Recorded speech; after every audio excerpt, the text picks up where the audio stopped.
Chapter 1. The Man from the Abyss of Fallen Gods. Look, is that Lin Jun?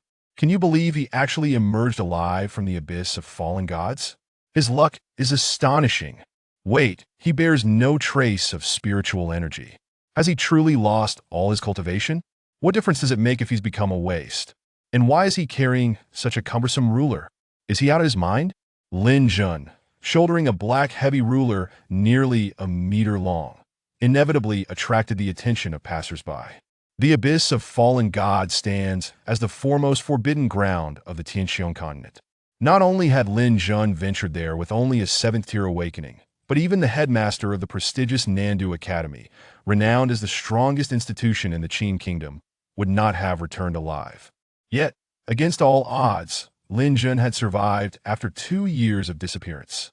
Unperturbed by the murmurs around him, Lin Jun trudged forward, each step a laborious endeavor.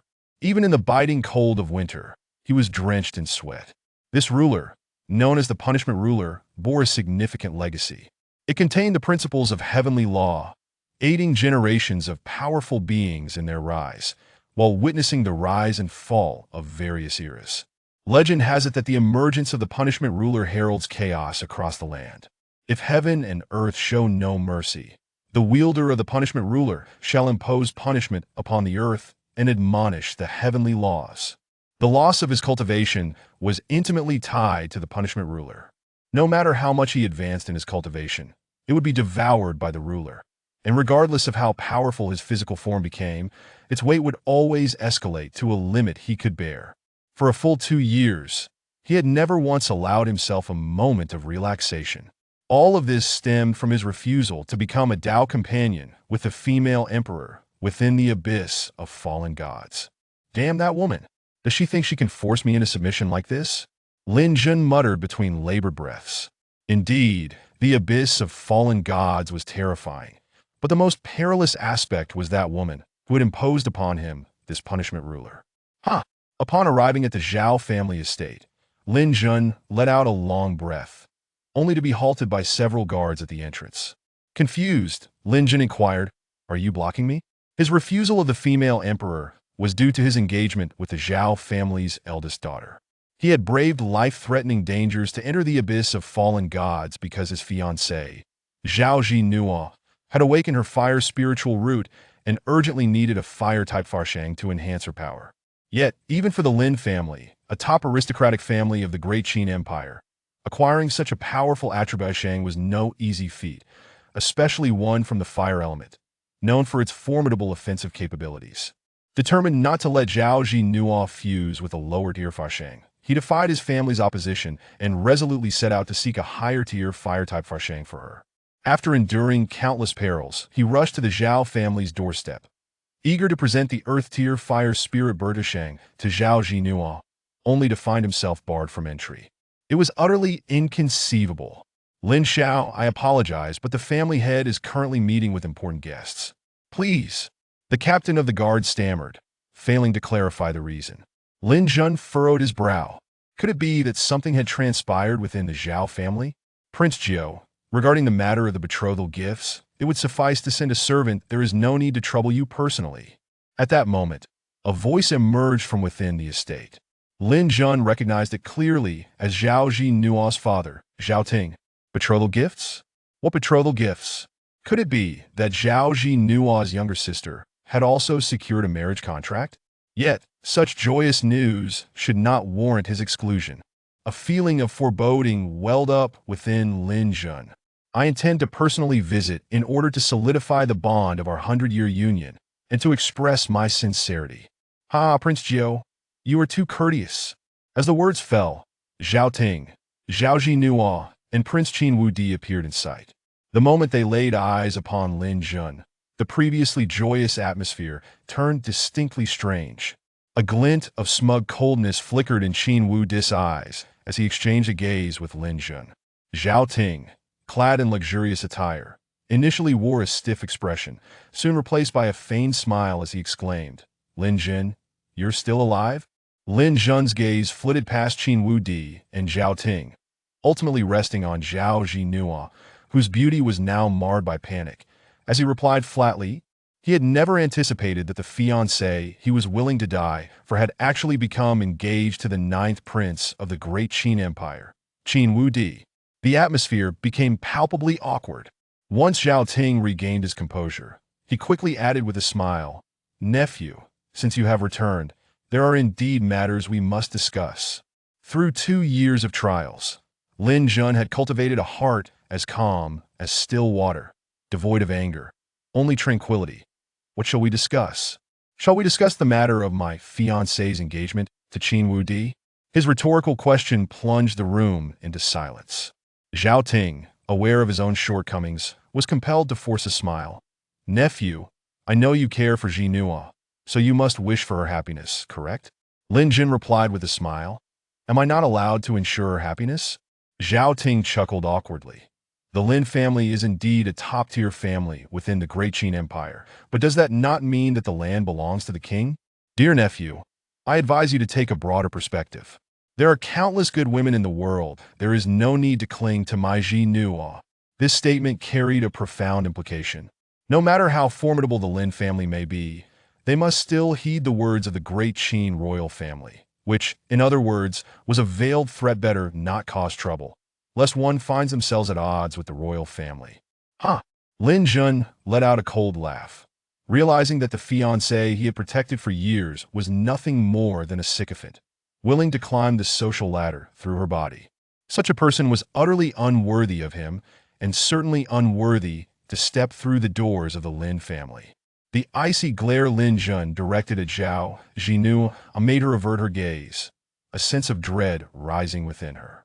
This so-called waste, despite having lost his cultivation, still exuded an aura of danger.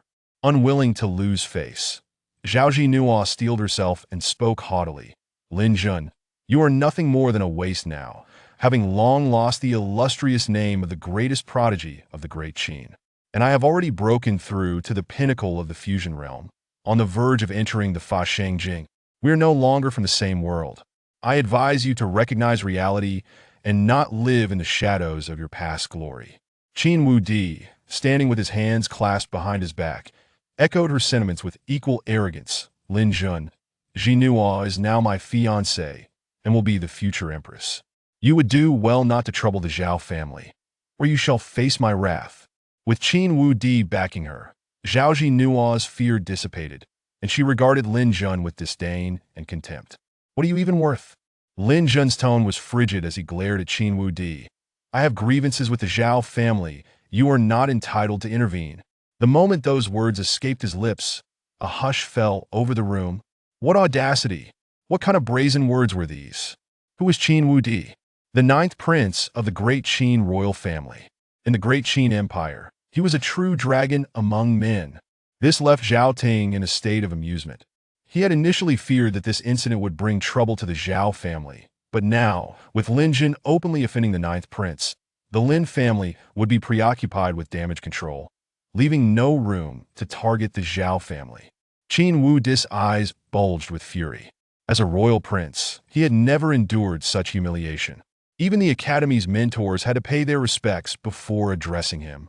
Zhao Jinua stepped forward, her demeanor resolute and indifferent as she stated, "Lin Jun, apologize to the ninth prince at once.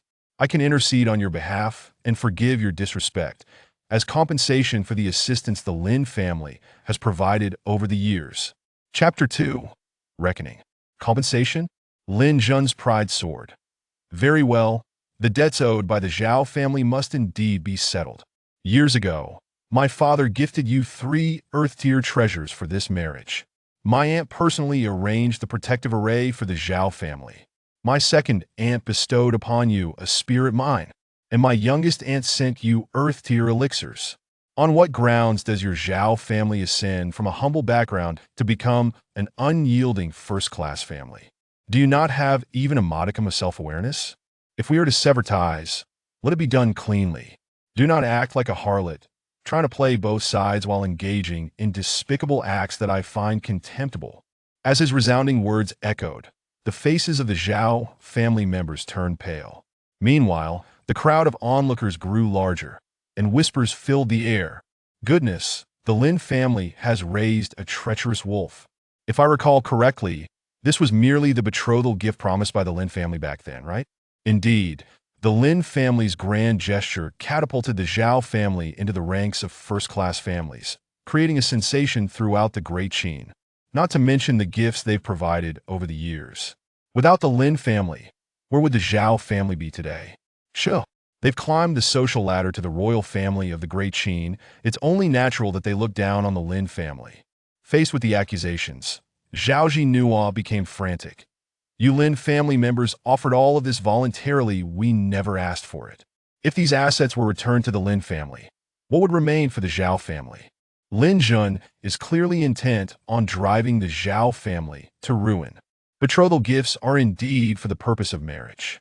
If you do not acknowledge this union, why accept the gifts? Lin Jun replied coldly, I understand your urgency, but do not rush. This is merely a portion of what is owed.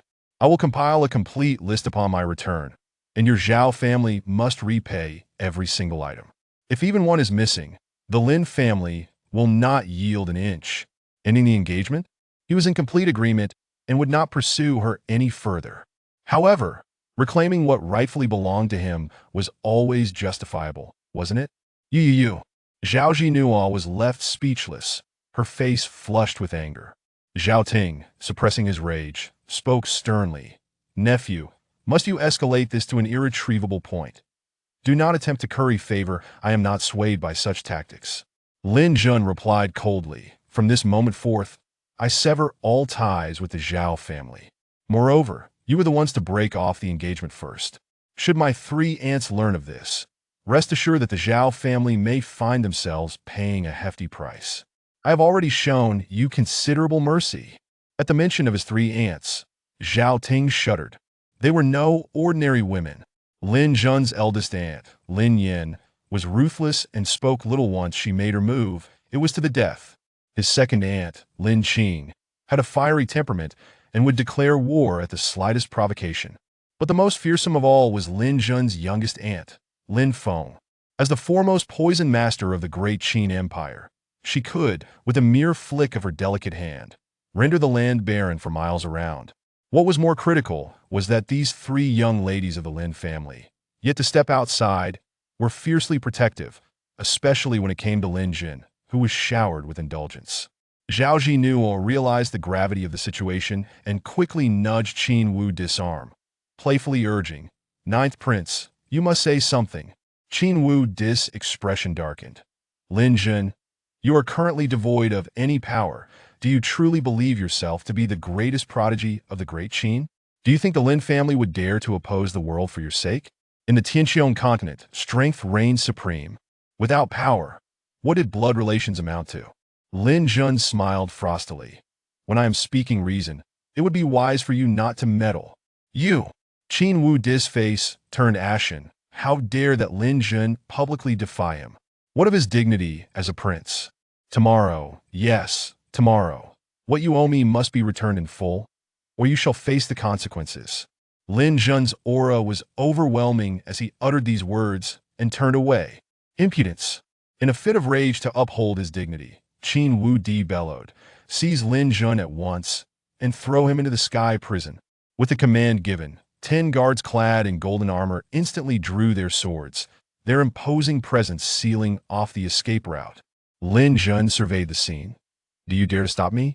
The 10 guards indeed did not dare to move, for even in the absence of any aura emanating from Lin Jun, the Lin family's reputation loomed large. Zhao Ting, recalling the terrifying might of the Lin family, wished to avoid escalating the situation and stepped forward with a congenial smile, saying, Young nephew, I understand your impulsiveness, but do remember you are now an ineffective waste. Do not overestimate your standing in the Lin family. In light of past relations, I can offer some compensation. Today's affair can be dismissed. In the context of ordinary noble families, this would be considered sound advice, for without the strength to uphold one's position, it would be as fragile as glass. The implication was clear. I am showing you leniency. Do not take it for granted. Qin Wu Di and Zhao Jinhua, like Zhao Ting, did not wish to escalate matters further, for the Lin family was indeed not to be trifled with. Zhao Ting, you old cur, listen well. What my nephew says is a command, whether you wish to comply or not. You must obey. At that moment, a voice as cold as thunder suddenly echoed through the Zhao residence. Following that, a terrifying pressure enveloped all present. Qin Wu Di was so startled that he stumbled back. Zhao Ting's face turned pale with dread. How did she arrive? This was an individual of considerable stature who would not step back in her presence. When Lin Qing, clad in a flowing green gown, her hair cascading down her shoulders and possessing a celestial beauty, domineeringly appeared at the Zhao residence, silence fell over the crowd. I didn't mean it that way, it was primarily. Zhao Ting stammered, his eyes darting about. Even without his cultivation, Zhen'er is still my nephew. The Lin family is Zhen'er's greatest support. Lin Qing's gaze was piercing, her aura overwhelming, as she quelled the crowd, then embraced Lin Zhen with tender concern, saying, "Zhen, why haven't you returned home yet?" Lin Zhen felt a pang in his nose, but managed to suppress his emotions. Second An. He had originally feared that without his cultivation, his family might regard him differently, so he dared not return home and instead came to the Zhao family to test the waters. But now, all worries had dissipated. Enough, no need for explanations. Lin Qing urgently inquired, "What were we discussing?" "I didn't hear." Lin Zhen awkwardly scratched his head. "I want them to return the betrothal gifts by tomorrow, but they are unwilling to agree." "Tomorrow? What tomorrow?" Lin Qing asserted forcefully. "Do I appear to be idle? Let it be today. Old Kerr, what say you?" As her words fell, the pressure bore down on Zhao Ting. Zhao Ting turned pale. He wished to summon the ninth prince to intercede, but Qin Wu Di, faced with Lin Qing's overwhelming demeanor, chose to feign ignorance. "What is it? Is this young lady unable to wield a blade? Or is my word without weight?" Lin Qing narrowed her eyes, her temper flaring as she declared, "Those unconnected to the Zhao family, retreat 100 meters and observe, lest you suffer the consequences." The onlookers displayed expressions of panic, fearful that they would be caught in the crossfire of Lin Qing's wrath. Even the Zhao family's guards and servants hastily scattered in all directions. Qin Wu Di's complexion shifted drastically. Was he being completely disregarded? Yet he knew Lin Qing was a woman of her word. If he did not flee, he might truly find himself in peril. But as the ninth prince, representing the dignity of the royal family, he had no choice but to steel himself and threaten in a deep voice, "Lin Qing, do you wish to declare war on the royal family?" Chapter 3. The declaration of war begins today. The atmosphere at the scene was suffocating. Engaging in conflict with the royal family of the Great Qin was no different from rebellion. Qin Wu Di also contemplated the term rebellion, yet he feared that uttering it might truly provoke the Lin family, a responsibility he could not bear. Hence, he opted for the phrase declaring war. Zhao Ting breathed a sigh of relief. With the backing of the Great Qin royal family, the Lin family would surely not dare to act recklessly, right? "You threaten me?" Lin Qing's beautiful eyes glinted with an icy menace that my elder brother has trampled over 4 domains. Emerging from a pile of corpses, "Since you wish to declare war, let it be so. Today we declare war, and the battle commences now." In the Sky Vault continent, there were 4 domains. The Great Qin Empire was merely one nation within the Eastern Sea domain. Lin Qing's elder brother was none other than Lin Zhen's biological father, Lin Tianxiong, the formidable protector of the Lin clan, and one anticipated Lin Qing's response to be so resolute. "Today we declare war, and the battle commences now." These simple 8 words unveiled the Lin family's dominance without reservation. Qin Wu Di was nearly driven to the brink of fury, yet recalling the monumental trouble he had stirred, he realized that if not resolved promptly, he would certainly face a double reprimand from his father and mother upon his return. However, as a prince, he could not acknowledge his faults and could only provide an escape route. "Miss Lin, have you considered the consequences of declaring war?" Lin Qing dismissively replied, "Only the weak need to contemplate the consequences." Lin Zhen remained composed, fully aware that his second aunt would intervene, not to mention a mere 9th prince. Even the Qin emperor would not dare to act so brazenly, seeing that his reinforcements were of no use. Zhao Ting hastily softened his stance. The 3 Earth-grade artifacts can be returned, and the West Mountain Spirit Mine can be handed over at a later date. However, as for the Earth-grade elixir, I'm afraid some items could be returned. At least he had climbed the ranks of the Great Qin royal family. Could he truly lack cultivation resources in the future? Yet the Earth-grade elixir had already been consumed. What could he possibly return? Lin Qing narrowed her eyes slightly. So you have consumed it, have you? Zhao Ting was drenched in sweat. Yes, you will allow me to strike you once. And this matter will be settled. Lin Qing offered no mercy. In truth, the Lin family had long been aware of the marriage alliance between the great Qin royal family and the Zhao family. However, since Lin Jin had not returned, no one had inquired about it. A woman who relied on flattery and status was certainly unworthy of marrying into the Lin family. If Lin Jin were to reject Zhao Jinhua, the Lin family would not demand a bride price. But the crux of the matter was that Lin Jun had risked everything to venture into the abyss of fallen gods for Zhao Jinhua. Yet, in just 2 years, the Zhao family had reneged on the engagement to seek a higher status with the royal family. This was a resounding slap in the face to the Lin family. If they did not reclaim the bride price, how would the outside world mock the Lin family? Zhao Ting was terrified. Lin Qing's stance was too firm, and Qin Wudi, remaining silent, quickly turned to Lin Jun, smiling ingratiatingly. Virtuous nephew. Zhao Ting, should you dare to act arrogantly once more, I shall shatter that insolent mouth of yours. Lin Jun's expression remained indifferent, refusing to give Zhao Ting the opportunity to play the emotional card. Lin Jun, even if our fates are unaligned, you need not speak disrespectfully to my father. Zhao Zhan interjected from her moral high ground. How dare you? Lin Jun chuckled coldly. Why not? Zhao Miss, allow me to thrust a blade into your heart, and you may graciously forgive me. Zhao Zhenhua's face flushed with anger. You, preaching magnanimity while being struck by lightning. Lin Jun scoffed. Since you cannot do so, why impose the standards of a sage upon me, while holding yourself to the standards of a scoundrel? Zhao Zhenhua was speechless, her eyes bulging in disbelief. How could the Zhao family lose all sense of dignity? If they cared for their reputation, could they act in such a manner? The onlookers began to stir with excitement. The Lin family had never bullied the weak, yet they also did not fear the powerful. Maintaining a decent reputation among the weaker factions in truth, the Lin family had not aided them. They merely stood in contrast to other top-tier forces. Will you not give a straightforward response?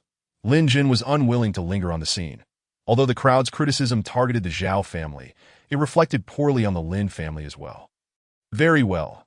Zhao Ting gritted his teeth. Jinhua, remove the heavenly silkworm armor. Father, I command you to remove it. Zhao Jinhua was reluctant, but had no choice but to enter the estate, find an unoccupied room, and remove the earth-grade heavenly silkworm armor, handing it over to Zhao Ting. Zhao Ting opened his storage ring, subsequently retrieving a sword, a mirror, and a jade slip. These are the 3 earth-grade artifacts, along with the deed to the West Mountain Spirit Mine. Though he appeared nonchalant, each item he pulled from the storage ring made his heart tremble. These were the foundation of the Zhao family's status in the capital. Yet, he believed that severing ties with the Lin family today would earn him even stronger support from the 9th prince. That storage ring you hold was also a birthday gift I bestowed upon you. Lin Jin spoke in a neutral tone, yet it struck deep. Zhao Ting, though furious, had no choice but to empty the other items from the storage ring, then added, I will find a way for the elixir to be returned within 3 days. Lin Jin coldly replied, You had better do so. Should you breach the agreement, you will bear the consequences. Zhao Ting was drenched in sweat. This was the Lin family that dared to confront the great Qin royal family. And he truly lacked the courage to be perfunctory. Oh, by the way, as Lin Jin was about to leave, he turned to Zhao Jinhua. Now that you have entered the embrace of Qin Wudi, what rank of law avatar has he bestowed upon you? Zhao Jinhua's decision to renege on the marriage was undoubtedly due to the irresistible conditions offered by the great Qin royal family. Presently, Zhao Jinhua was at the pinnacle of the awakening realm. Only by merging with a law avatar could she advance to the next level. Thus, the betrothal gifts from the great Qin royal family must include a law avatar. Zhao Jin retorted defiantly, You should think of your own fortune. Without cultivation, you will find it difficult to move an inch. Lin Jin smiled faintly before turning away. Second Ant, let us return home. Why ask further and lose one's demeanor? It was a pity that the earth-grade fire spirit bird law avatar he had risked his life to obtain. Lin Qing cast a reluctant glance behind her before following Lin Jin away. Yet the frustration within her remained unvented. In truth, She hoped that the Zhao family would stand firm and refuse to return the bride price, thereby providing a valid reason to take action. Upon returning to the estate, Zhao Zhenhua closed the door and softly bit her lip. "Wudi, can you assist me?" Qin Wudi furrowed his brow. Earth-grade elixirs are indeed difficult to obtain. Zhao Ting's heart sank. "You are the ninth prince of the great Qin royal family. Could you truly not procure an earth-grade elixir? Such an item is priceless and rare. Even Qin Wudi, despite his noble status, might not have access to earth-grade elixirs among the resources he receives in a year. There will be a large auction at Tianbao Pavilion in 3 days. It is said that there will be earth-grade elixirs available, and we shall attend together."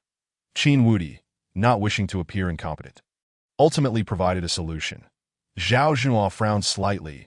"But we do not have an invitation. We may not even be allowed through the door." Tianbao Pavilion is the most powerful merchant association in the Sky Vault continent, with branches in all 4 domains, and the Zhao family standing was certainly insufficient to secure an invitation. Qin Wudi retrieved 2 golden invitations from his storage ring. "Just in time, we have 2.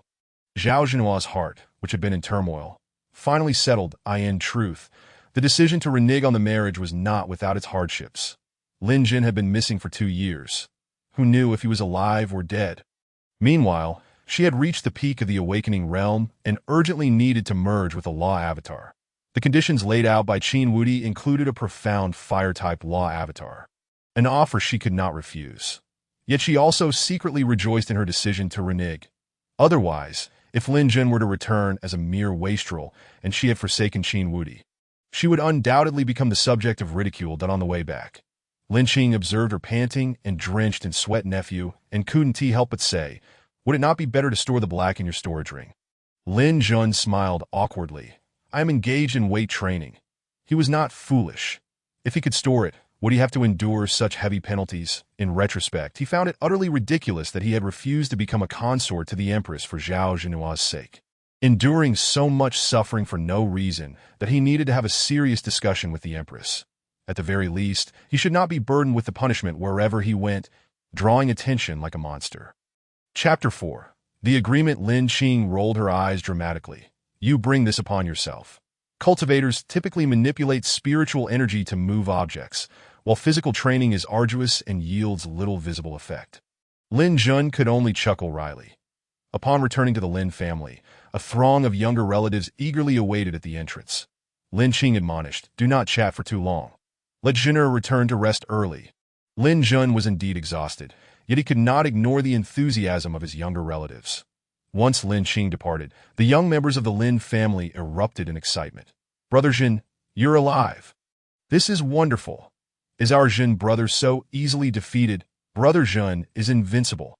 Observing the fervent reactions of his younger relatives, Lin Jin felt grateful that he had survived the abyss of fallen gods. Otherwise, he would not be able to experience such familial warmth. "Brother Zhen, during your absence of 2 years, we nearly starved to death. We were barely eating every 3rd day. Brother Zhen, you must bring back some cultivation resources. Otherwise, we cannot endure this life any longer." The atmosphere within the Lin family is delightful, with siblings united as one, and the elder generation fiercely protective of their own. However, they adopt a strict approach to raising the younger generation, opting for a philosophy of poverty and nurturing. The reason is simple. Lin Tianxiong once remarked that cultivating strength through forced accumulation of resources lacks solidity and undermines the foundational aspects of true cultivation. Consequently, once a member reaches the age of 16, the family ceases to provide the spiritual herbs and elixirs necessary for cultivation, and even the monthly allowance is limited to a mere 40 mid-grade spirit stones. While this sum might suffice for an ordinary family to sustain themselves for an entire year, it is woefully inadequate for cultivators who rely on spiritual herbs, elixirs, and magical artifacts.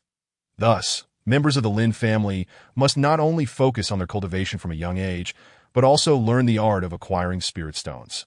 Prior to venturing into the abyss of fallen gods, Lin Jin had emerged as the leader due to his exceptional financial acumen, ensuring that the younger generation of the Lin family did not find themselves in dire straits. Observing the eager and hungry eyes around him, Lin Jin wore a serious expression as he addressed Lin Xian and Lin Teng. "Do not look at me with such longing. It makes my heart uneasy." Lin Xian and Lin Teng exchanged sheepish grins. revealing their gleaming white teeth. "Brother, you have no idea how difficult these past 2 years have been that I haven't bought new clothes in half a year." At that moment, the sweet-looking and soft-voiced Linyo approached, clinging to Lin Jun's arm and playfully pouting. "You lot are so useless that you've allowed our sister to become this poor. And you still have the audacity to smile?" Lin Jun shot her a frustrated glare. Linyo was the family's cherished darling. Yet even she had not received new clothes in 6 months, that asked the eldest brother. How could he endure this? Lin Xian awkwardly scratched his head. "Brother Jin, we have pooled our spirit stones to buy clothes for Xiaoya, but she feels embarrassed to ask."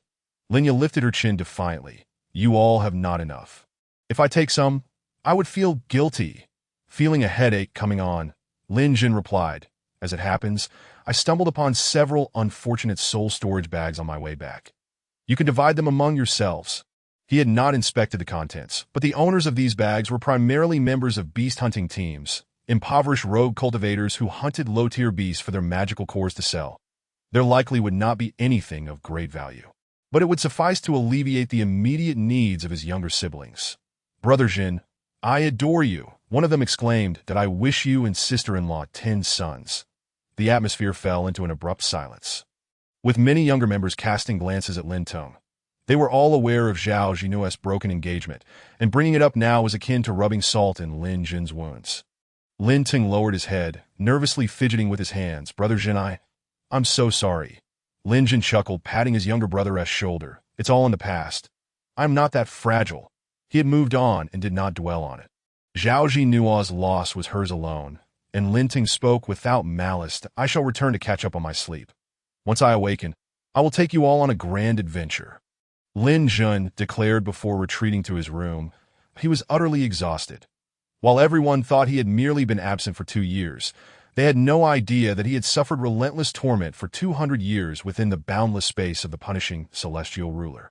At the hands of that unyielding empress, during those 2 centuries, he had successfully attained the Saint Realm, comprehending the laws of domains and mastering alchemy, formations, and talisman crafting. Miraculous skills indeed. Just when he was on the verge of stepping into the Emperor domain, the Empress had cruelly stripped him of his 5 elements' spiritual roots, resulting in the absorption of all his cultivation by the boundless space of the punishing celestial ruler, leaving him devoid of any spiritual power. Yet, he was compelled to continue refining his body to bear the ever-increasing weight of the punishing celestial ruler. As he entered the boundless space with his thoughts, he found the horizon endlessly distant and could only helplessly call out, "Come out. I have something to discuss with you." In an instant, a stunning woman adorned in white, her black hair cascading like a waterfall and her features flawless, appeared in the void. She regarded him with an icy expression. "Have you come to a realization?" Lin Jun retorted with irritation. "I have not." He understood that the Empress's true form was currently deep within the abyss of fallen gods, conversing with him through this fragment of her soul. The Empress smiled coldly. "Then why summon me, if not to seek your own suffering?" "Certainly not." Lin Jun furrowed his brow. "I merely wish to inquire if there are alternatives to forming a bond with a partner to free myself from the punishing celestial ruler's constraints. Lacking cultivation is truly arduous. Were I to return as a saint, would the Zhao family dare to break off an engagement? Would the 9th Prince Qin Wudi dare to act recklessly before me?" Of course, this was a boon, for it revealed the true, ugly nature of the Zhao family. The Empress, with an air of superiority, stated, "Unless you assist me in accomplishing 9 tasks." Lin Jun's interest was piqued. But he soon deflated, frowning. "Your tasks must be rather daunting, I presume?" The Empress was the most formidable being in the Tianqiong continent. The nature of her request was likely terrifying. "Thus, you may also choose to be my partner, provided you engage in mutual cultivation with me," she proposed. "Stop! Stop!" Lin Jun interjected, waving his hands in alarm, a cold sweat breaking out on his forehead. "Let us focus on the matter at hand." His refusal was not truly about Zhao Jinu, but rather his difficulty in accepting a partner who might be older than his parents, or even his 18 ancestors. The Empress was not angered. Rather, she spoke with a soft smile. "The first task is to visit the Tianbao Pavilion and meet with Qian Santong. I will then release you from the punishing celestial ruler's constraints and ensure you can cultivate once more." Lin Jun questioned, "Simply to find someone?" "Tianbao Pavilion, the most powerful merchant association in the Tianqiong continent. Surely, she was not sending him to his doom. Yet if the Empress wished to eliminate him, she would not resort to such convoluted means. The Empress smirked disdainfully. Are you afraid? I'll take a nap first and go after I wake up, Lin Jin said, and without further ado, he exited the boundless space, promptly falling into a deep sleep. Deep within the abyss of fallen gods, amidst the chaotic flow of laws, Yin Nishang appeared lost in thought. Moments later, with tear-filled eyes, she lamented, in a past life, you dared to traverse the 6 realms for me. Why now do you treat me with such disdain? I will wait for you, for all eternity. When Lin Jin awakened once more, it was already dark outside. Remembering his agreement with the Empress, he struggled to lift the punishing celestial ruler and prepared to venture out, only to find the courtyard surrounded by people. The clan leader, father, and esteemed clan elders. I merely took a nap. Is this necessary? Lin Jin gazed at the worried faces and felt a pang of distress. These were his blood relatives who regarded him as their most treasured jewel, fearing he might suffer even the slightest grievance. Yet, he had merely slept. He was not dead. How can you say that? You slept for an entire day and night. If you had not awakened soon, we would have broken down the door. Lin Qing, who had a fiery temperament, would have acted out if not stopped. What? Lin Jun was taken aback, incredulous, a whole day and night. Enough, clan leader Lin Taixing sighed in relief. No one dares to harm you in this house. Just put down that heavy ruler. It looks exhausting. Many cultivators prefer to keep their weapons close at hand to respond to danger at any moment. Yet it was telling that Lin Jin was forced to carry it even at home, highlighting the perils he had faced over the past 2 years in the abyss of fallen gods. How distressing. Chapter 5. What does the Empress truly desire? I am undergoing weight training. Soon I will be able to put it down, Lin Jin remarked with a wry smile, looking into the affectionate gazes of the elders. Father, aunt, esteemed clan elders, I shall see you all tomorrow. Some matters are not easily explained. The immediate priority is to resolve the constraints of the punishing celestial ruler. So he left with those words and dashed away. Lin Tianxiong looked on, a hint of astonishment in his gaze. That black ruler seemed to inspire awe in him. Could it be that it was not a product of the Tianxiong continent? This child is too obstinate. Lin Taixing shook his head helplessly, then grinned as he asked, Tianxiong, have you considered the matter we discussed last time? Lin Tianxiong replied nonchalantly, what matter? Lin Taixing, lacking any authoritative demeanor, instead chuckled awkwardly. The younger generation in our clan is suffering greatly, so I wish to increase their monthly allowance. Look at Xiaoya. She hasn't had new clothes in half a year upon hearing this. The eyes of all the clan elders sparkled with hope. Lin Taixing was the nominal clan leader, but it was Lin Tianxiong who truly held the family together, remaining detached from worldly affairs. As clan elders, they all desired a better life for their descendants, making an increase in the monthly allowance something they all wished to see. Faced with a multitude of eager eyes, Lin Tianxiong maintained his calm demeanor. Raise sons in poverty and daughters in wealth. We can afford to give a little extra to the girls. Lin Taixing frowned slightly. What about Lin Jin and the other boys? Lin Tianxiong chuckled innocently. As usual, after a long pause, Lin Taixing lamented, Tianxiong, why don't you take up the role of clan leader? At this rate, I simply cannot explain things to the younger generation. Everyone knew of Lin Tianxiong's extraordinary strength. Yet he adamantly refused to take on the mantle of clan leader. Beyond the monthly allowance, he refrained from involving himself in clan matters. Even Lin Yin, Lin Qing, and Lin Feng, the 3 sisters, were puzzled by their brother's stance. Their bright eyes fixed on Lin Tianxiong, hoping for an explanation. I am accustomed to a carefree life. How could I shoulder such a heavy responsibility? Lin Tianxiong replied with a smile. I must tend to the little treasures in the fish pond. I shall take my leave. Tianxiong, Lin Taixing and the clan elders could only shake their heads in resignation. What shall we do, clan leader? The spirit stones are crucial for cultivation, and our younger generation has already fallen behind those from other families. It is truly disheartening. Ling Stone not only serves as the unified currency of the Tianxiong continent, but also harbors spiritual energy that can significantly accelerate the pace of cultivation. Within the vast Lin family, a top-tier clan of the Great Qin Empire, the monthly allowance for the children amounts to a mere 40 medium-grade Ling stones, a sum inferior even to that granted to the collateral descendants of third-rate families. Tianxiong fears that these young ones might resort to external forces for breakthroughs, which could destabilize their foundations and jeopardize their future potential. Lin Taixing furrowed his brows. Let us observe a little longer. A chorus of sighs emanated from the clan elders, fully aware that Lin Tianxiong would not act recklessly, especially considering Lin Jun is his own son, receiving the same treatment, leaving no grounds for complaint. As darkness enveloped the sky, the bustling North Street of the imperial capital thrummed with life. Lin Jun arrived at the foot of the Tianbao Pavilion. Eager to rush inside and on his way, he encountered numerous acquaintances, all inquiring about the black he bore on his back. Thus, he felt an urgent need to free himself from these constraints. Young Master Lin, Manager Qian has been waiting for you upstairs. The smiling waiter gestured invitingly. Thank you. Lin Jun was not surprised. Since the Empress had instructed him to seek someone, she must have forewarned them. Even if the Empress herself did not come, there were still communication stones available. Ascending the wooden staircase to the upper level, he was greeted by a plump man clad in golden robes, whose astute eyes gleamed with warmth. Manager Qian. Lin Jun clasped his hands in greeting. Master Lin, you are too polite. Qian Santong hurriedly returned the gesture, visibly anxious. Although Lin Jun was familiar with the Tianbao Pavilion, he was not well acquainted with Qian Santong. He cut to the chase.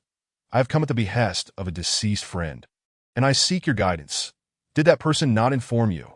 Qian Santong asked, a hint of surprise coloring his tone. No, I do not even know the details. Lin Jun shook his head. The Empress had merely instructed him to meet Qian Santong, promising to lift the constraints of the punishment upon him, but did not mention any assistance from Qian Santong. He preferred to keep the existence of the punishment a secret, to avoid unnecessary troubles. That person has entrusted you with the Tianbao Pavilion. Henceforth you shall be its master, Qian Santong stated, as he retrieved a jade slip from his sleeve and presented it with both hands. This is the inventory list of all our goods. Please inspect it, Master Lin. Entrust me with the Tianbao Pavilion. Lin Jun was momentarily dumbfounded, scarcely believing his ears. The Tianbao Pavilion, a premier trading house on the Tianxiong continent, boasted branches across the 4 domains, with this particular establishment being the foremost trading hub of the Great Qin Empire, dealing in spiritual herbs, elixirs, formations, and various other commodities. Indeed, Qian Santong nodded. Lin Jun's brow furrowed slightly as he took the jade slip and murmured, Is that woman truly so benevolent to entrust me with the Tianbao Pavilion? Could it be a ruse? He pondered, racking his brain, realizing that this opportunity bore no risks. Yet he couldn't help but wonder what her true intentions were.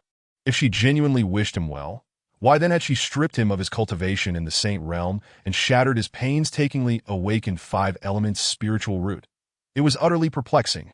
Lacking spiritual energy within him, he crushed a piece of low-grade lingstone to harness the emitted energy as a catalyst to unlock the contents of the jade slip. 1 heavenly-grade elixir. 13 heavenly-grade spiritual herbs, 2 earth-grade formation nodes, 1,800 mystic-grade formation nodes, and several yellow-grade formation nodes. 3 heavenly-grade martial techniques, 1 heavenly-grade magical artifact. The more Lin Jun examined the slip, the more astonished he became. In the Great Qin Empire, items above earth-grade were considered treasures, yet Tianbao Pavilion possessed such an abundance of heavenly-grade treasures, wealth equivalent to that of a nation. No, even if the entire royal treasury of the Great Qin were laid bare, it could not compare to the inventory within this jade slip. Most astonishing were the figures. Over 10,000 top-grade lingstones, 100,000 upper-grade lingstones, and the count of medium-grade lingstones was in the tens of millions. The sudden windfall left him momentarily stunned, but Lin Jun quickly regained his composure, asking solemnly, Manager Qian, are all these truly for me? Qian Santong beamed brightly. That person stated that as long as you require it, anything within Tianbao Pavilion is at your disposal. Something is amiss. Lin Jun's brows knitted tightly, that if the Empress were to lift the constraints of the punishment, with these boundless resources for cultivation, would he not soar to new heights in no time? But surely, there is no such thing as a free lunch. What could the Empress possibly want? Was she testing his resolve with such mundane offerings? This was far too absurd. Chapter 6. The constraints lifted. Qian Santong tentatively called out, Master Lin, do you still harbor doubts? To test the authenticity, Lin Jun promptly replied, I currently require 10,000 medium-grade lingstones. Is there an issue? Qian Sanong responded decisively. Of course not. There are precisely that number in this storage ring. Please verify. Lin Jun was reluctant to believe it, but upon discovering the neatly arranged 10,000 medium-grade Ling stones within the storage ring, he fell into a prolonged silence. This is a communication stone marked with my insignia. Should you require anything, please do not hesitate to reach out. Qian Santong produced the communication stone, wearing a comically endearing smile. The auction is about to begin. Should you be interested, you can use this token to access the Tian number 1 private room.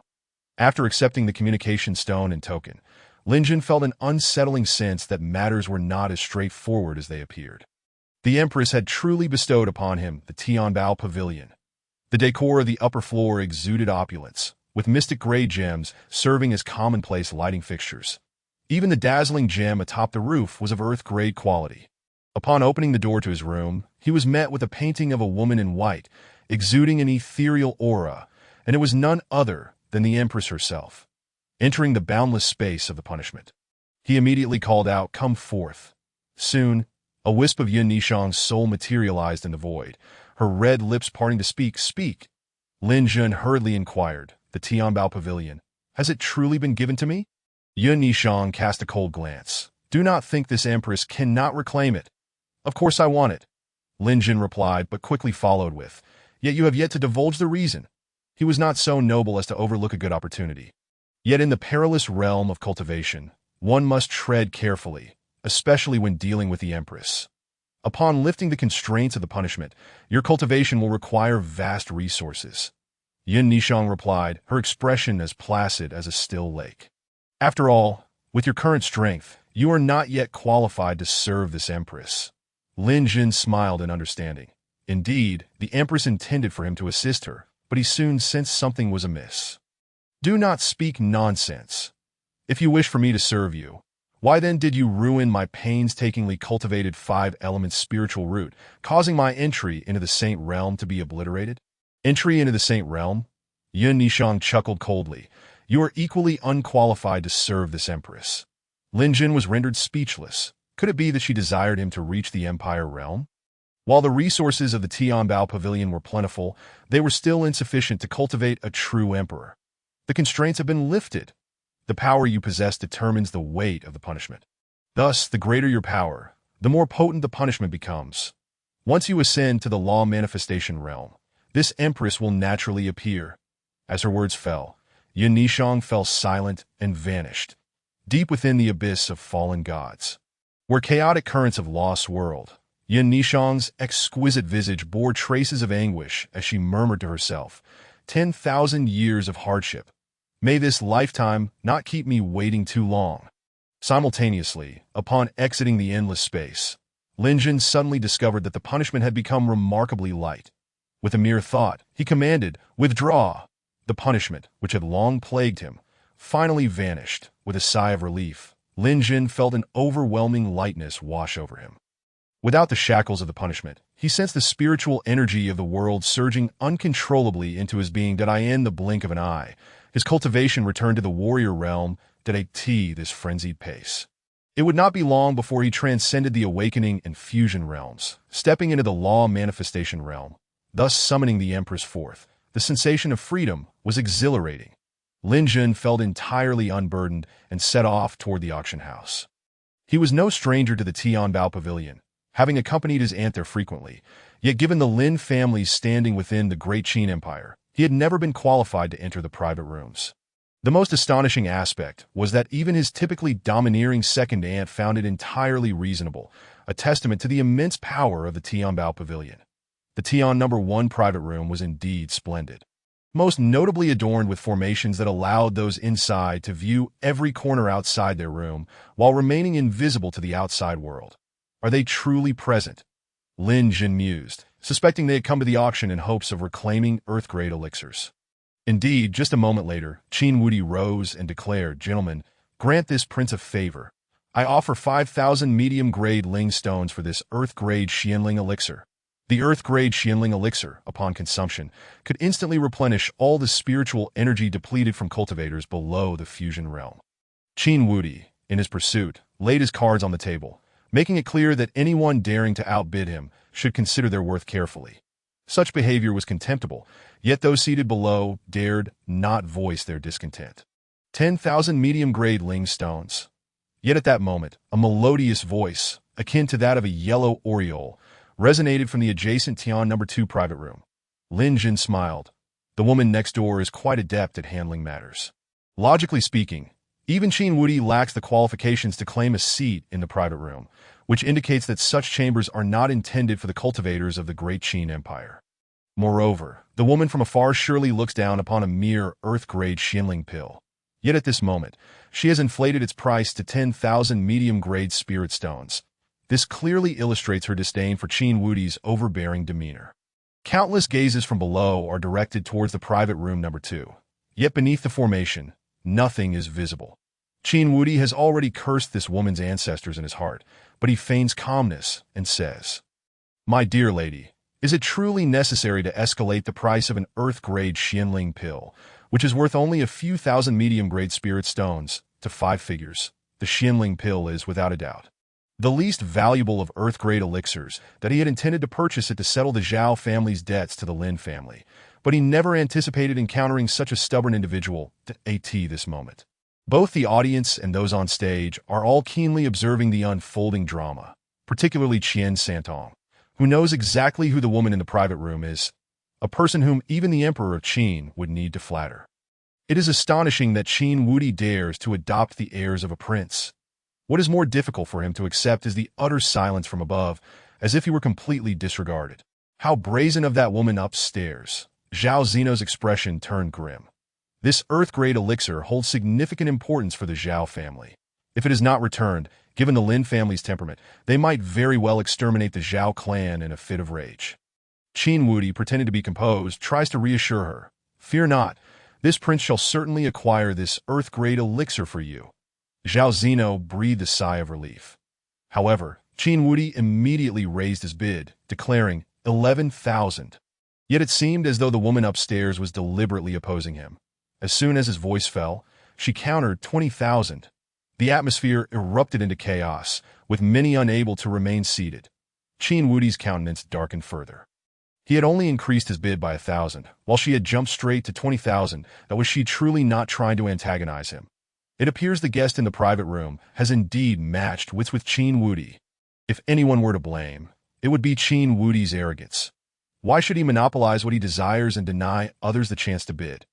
Who do you suppose could that woman in the private room be? Not only the others, but even Lin Jin was curious. Could she be a distinguished young lady who had once been toyed with by Qin Wudi? Yet that voice seemed oddly familiar. Zhao Zeno could no longer contain herself. Just as she was about to stand, Qin Wudi pressed her back down into her seat. "To him." This was a matter of pride, and he immediately declared in a low voice, 21,000. Zhao Zeno sighed in relief. It was evident that Qin Wudi was provoked. One could only wonder if the woman upstairs would come to regret her actions. Yet once again, a melodious and ethereal voice echoed from above. 50,000. It was explosive. The room erupted in astonishment. Who exactly was the woman upstairs, daring to challenge Qin Wudi so boldly? Did she truly not regard the great Qin royal family at all? Chapter 7. An old acquaintance. Qin Wudi himself stood up. Gazing towards private room No. 2, his eyes cold and piercing. "That my lady, are you truly willing to oppose this prince over a mere earth-grade elixir?" The issue was not about being unable to produce 50,000 medium-grade spirit stones. The question was whether anyone could predict if she would raise the price to 100,000 in the next bid.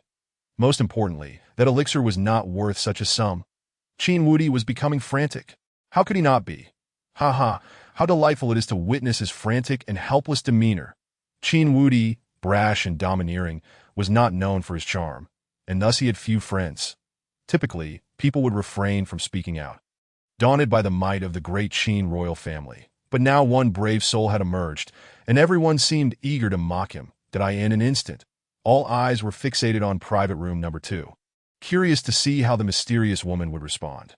Qian Santong wore a subtle smile.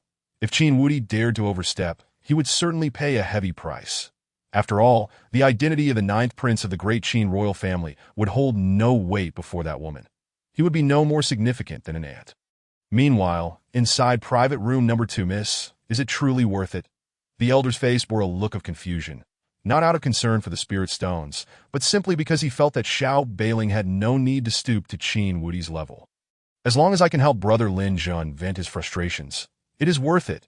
The woman, veiled in white and dressed in azure, possessed a figure that was just right, and she showed no interest in the outcries of the ninth prince below. Alas, the elder sighed, Miss, forgive my interference to Li Lao, you needn't concern yourself. Xiao Bailing knew precisely what Li Jianxing wished to convey, and she quickly smiled, explaining, if it weren't for Brother Lin Jun's intervention back then, I would have long perished in the northern territories. Li Jianxing replied helplessly, you two are not from the same world. Moreover, he has returned, and the matter of the Zhao family's broken engagement should rightfully be resolved by him. Xiao Bailing stubbornly declared, I don't care what he does, but I simply cannot stand that pair of vile couple. Li Jianxing understood that Xiao Bailing had made up her mind. No amount of reasoning would change it. So he could only remain silent. Is Qin Wudi no longer bidding? It was unclear. The woman upstairs seemed entirely uninterested in engaging. The auction hall buzzed with chatter. Zhao Zino was in a state of desperation. Wudi, this Xianling pill is truly important to me. You know the Lin family. If it is not returned by tomorrow, they will surely come to our door. Qin Wudi's expression turned ashen. It's just an earth-grade elixir. I will certainly acquire it. 51,000. This was a price unimaginable to anyone that if the earth-grade Xianling pill had consciousness, it would scarcely believe it could be valued so highly. 100,000. Xiao Bailing spoke again. The entire room fell into a profound silence. Even Qin Wudi was rendered speechless. He could produce such a sum, but to spend so much on an earth-grade Xianling pill? Was that not madness? Zhao Zino was left dumbfounded. Lin Jun, unable to quell his curiosity, quickly transmitted a message via the communication stone. Master Qian, who exactly is in private room number 2? At that moment, Qian Santong was on stage and unable to speak openly. But he utilized soul transmission to reply. An old acquaintance of yours. Lin Jun furrowed his brow. An old acquaintance? Yet despite racking his brain, he could not recall anyone fitting that description. This was extravagance, to lavish 100,000 medium-grade spirit stones for a single earth-grade Xianling pill. Just then, Xiao Bailing spoke again. Master Qian, there appears to be no further bids. The gavel is about to fall. Throughout, Xiao Bailing had not acknowledged Qin Wudi even once. To put it plainly, she simply regarded him with disdain. Congratulations to the esteemed guest in private room number 2 for acquiring the earth-grade Xianling pill at the price of 100,000 medium-grade spirit stones. With a decisive strike of the gavel, Zhao Zino felt as though her heart had shattered. Qin Wudi's lips moved a few times, yet he could not utter a single word. After what felt like an eternity, he finally coldly said, My lady, would you care to reveal your true identity? Prior to this, he had confidently proclaimed that he would secure the earth-grade Xianling pill, only to be met with the unexpected emergence of a formidable woman. This was a slight he could not swallow. Everyone present knew that Qin Wudi was a man who would seek revenge. At this moment, his desire to ascertain the identity of the guest in private room number 2 was undoubtedly driven by a thirst for retribution. Although Lin Jun was merely a spectator, he too was filled with immense curiosity. Since Qian Santong had mentioned she was an old acquaintance, he must have known her. Yet what could compel this old acquaintance to cross swords with Qin Wudi? Boom! Just as the entire room awaited the unfolding drama, an overwhelming pressure suddenly enveloped the entire hall. Qin Wudi's expression shifted dramatically, followed by his pupils dilating as he clutched his chest and coughed up blood. Surrounding individuals gasped in shock. To injure a peak fusion realm cultivator with mere pressure was simply unimaginable. Who possessed such terrifying power? An ascending emperor. A startled exclamation rang out in the hall, sending shivers down everyone's spines. The individual upstairs was indeed an ascending emperor, which explained their bold disregard for the great Qin royal family. Qin Wudi's face turned pale. He was all too familiar with such an aura. After all, the Emperor of Qin himself was an ascending emperor, and looking across the entire great Qin Empire, there were no more than 5 such formidable beings. Individuals like Lin Tianxiong were among them, which also explained why the Lin family could stand on equal footing with the great Qin royal family. Qin Wudi, you are not qualified to provoke my family's young lady. Li Jianxing's voice, resonant like a bell, commanded the attention of the entire room. Senior, I harbor no such intentions. Qin Wudi was on the verge of losing control, hastily cupping his fists and bowing in submission. Humph! Li Jianxing offered no further response. At the opportune moment, Qian Santong remarked, "Qin Wudi, you have repeatedly made threats. Dare to offend again, and Tianbao Pavilion shall permanently blacklist you." Qin Wudi felt as though he had a thorn lodged in his throat. Zhao Zino urgently asked, "What shall we do now?" Qin Wudi waved his sleeve in dismissal. "If Tianbao Pavilion cannot accommodate this prince, then I shall never set foot in Tianbao Pavilion again." What a tremendous embarrassment. If he lingered any longer, he would only invite further ridicule. Without a second thought for Zhao Zino, he turned and stormed out. "Wudi, wait for me." Zhao Zino, her face flushed with shame before the crowd, hurriedly pursued him. Lin Jin left the private room, finding the situation with the woman next door rather dull. Most likely, Qian Santong had merely played a jest on him. How utterly uninteresting. Xiao Beiling playfully stuck out her tongue. The reason for her presence here was the knowledge that Qin Wudi and Zhao Zino were coming to bid for the Earth-Grade Elixir, prompting her arrival. However, before the drama could unfold, Qin Wudi had already fled in disarray. Despite the abundance of treasures in Tianbao Pavilion, she found nothing of interest, especially not something as trivial as an Earth-Grade Elixir, which could only be considered valuable in the resource-poor Eastern Sea region. As Lin Jin emerged from Tianbao Pavilion, he fortuitously encountered the still-present Qin Wudi and Zhao Zino, an encounter that escalated the tension in the air. Lin Jin? Zhao Zino initially erupted with fury, then boldly interrogated, "Is that person opposing us one of your arrangements?" Qin Wudi's eyes sparkled with intrigue. In truth, Lin Jun indeed possessed the motive and capability, for Lin Tianxiong was a formidable figure of the sovereign realm. And 100,000 middle-grade spirit stones were hardly a significant sum for the Lin family. As for a woman, it was hardly difficult for the Lin family to arrange one, or even have Lin Tianxiong alter his voice. All of this was orchestrated to ensure that the Zhao family would be unable to repay a single Earth-grade elixir, thus humiliating them thoroughly. Truly wicked. Chapter 8. What business is it of yours? Lin Jin coldly smiled. What business is it of yours? He neither denied nor cared to affirm. Since the relationship had reached its end, there was no need for explanations. Zhao Zino, brimming with indignation, retorted, "Are you not being excessively disgusting? To force us, the Zhao family, into submission regarding the Earth-grade elixir." The calmer Lin Jin appeared, the more it indicated his concern for her. How could someone willing to descend into the abyss of fallen gods for her simply let go? Yet, the more he cared, the more she looked down upon him. "Think whatever you wish," Lin Jin replied, his expression as tranquil as a still lake. "In any case, the Earth-grade elixir must be returned, and my aunt will come to dismantle the protective formation of the Zhao family." He was unwilling to linger with Zhao Zino. Since the annulment of their engagement, that chapter of their lives had been buried in the abyss of fallen gods that had no forgiveness, no reconciliation. Even uttering another word felt repugnant.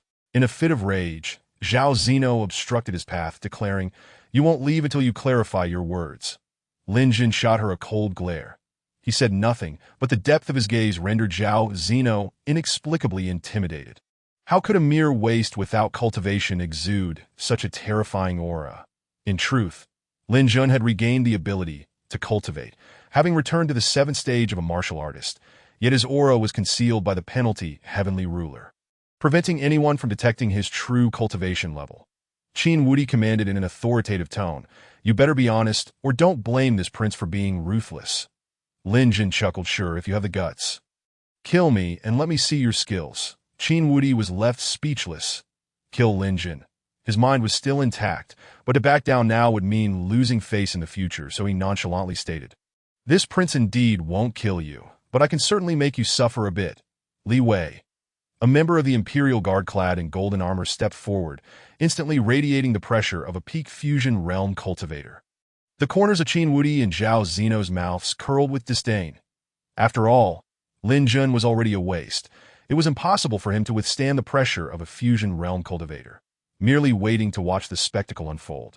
However, contrary to expectations, Lin Jin not only remained standing, but also stood tall like a mountain, completely unaffected by the oppressive force. He had once been a sage, though he had lost his cultivation. His soul was far from fragile, incapable of being suppressed by a mere fusion realm practitioner. The scene that Qin Wudi and Zhao Zeno had anticipated did not materialize, and they grew anxious. Preposterous, Li Wei, who had earned his position as Qin Wudi's personal attendant, understood the cues and launched a punch towards Lin Jin. He could not allow Lin Jin to leave standing. Qin Wudi made no attempt to stop him. Zhao Zeno maintained her lofty demeanor. Lin Jin furrowed his brow. Despite being able to disregard the pressure exerted by fusion realm practitioners due to his formidable spiritual strength, engaging in combat would leave him without any chance of victory. Bang! However, before Li Wei could close the distance, his body disintegrated into a mist of blood, dissipating into the wind. I dare anyone to harm my Lin Jin Gij. Xiao Beiling made a powerful entrance. Li Jianqing's expression was as calm as a placid lake, devoid of any fluctuation of spiritual energy, yet his mere presence exuded an invisible aura of oppression. Upon recognizing her, Lin Jun was finally struck by a memory. Exclaiming in shock, "It's you?" He had once saved this girl's life in the northern wilderness and had been persistently pursued since. Despite repeatedly stating his engagement, the girl insisted that being a concubine was acceptable, prompting him to flee under the cover of night. Since then, they had had no further interactions. In fact, he couldn't even recall her name. Yet Qian Santong claimed she was an old acquaintance. Xiao Beiling's smile bloomed like a garden in full bloom as she exclaimed with excitement, "It's me. Long time no see." Lin Jin awkwardly chuckled. It seems it hasn't been that long, has it? In truth, he wished to avoid this encounter entirely. He dreaded being entangled once more.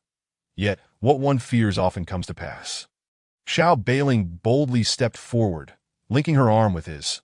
Attempting to break free was futile, as the girl's cultivation surpassed his by a considerable margin, leaving him unable to resist. He turned to glare at her, hoping she would maintain some decorum. Xiao Beiling, however, was entirely unfazed, even proudly lifting her face, which could easily overshadow Zhao Zeno's. "It's been 2 years, 6 months, and 18 days since we last met. And you dare say it hasn't been long?" Lin Jin felt a flush of embarrassment. Did she remember that clearly? Surely, she wouldn't come to settle a score with him. Cough. Li Jianqing, witnessing his mistress's lack of decorum, quickly cleared his throat. Xiao Beiling furrowed her brows slightly. "Li Lao, sometimes you can pretend not to see." Li Jianqing's eyes widened. How could he ignore her right in front of him? Xiao Beiling paid him no mind, as she was well aware of his character and knew he would not report her misbehavior upon their return. Cough, cough. Li Jianqing wished to remind her, but his throat was nearly on fire. Unable to get his words out in exasperation, he could only wave his hand to create a soundproof barrier, enveloping the two within it, preventing others from seeing. Satisfied with her surroundings, Xiao Beiling narrowed her beautiful eyes and playfully demanded, "You clearly promised initially that I would treat you to breakfast. So why did you flee in the night?" Lin Jin's face revealed awkwardness. That elder was clearly not to be trifled with.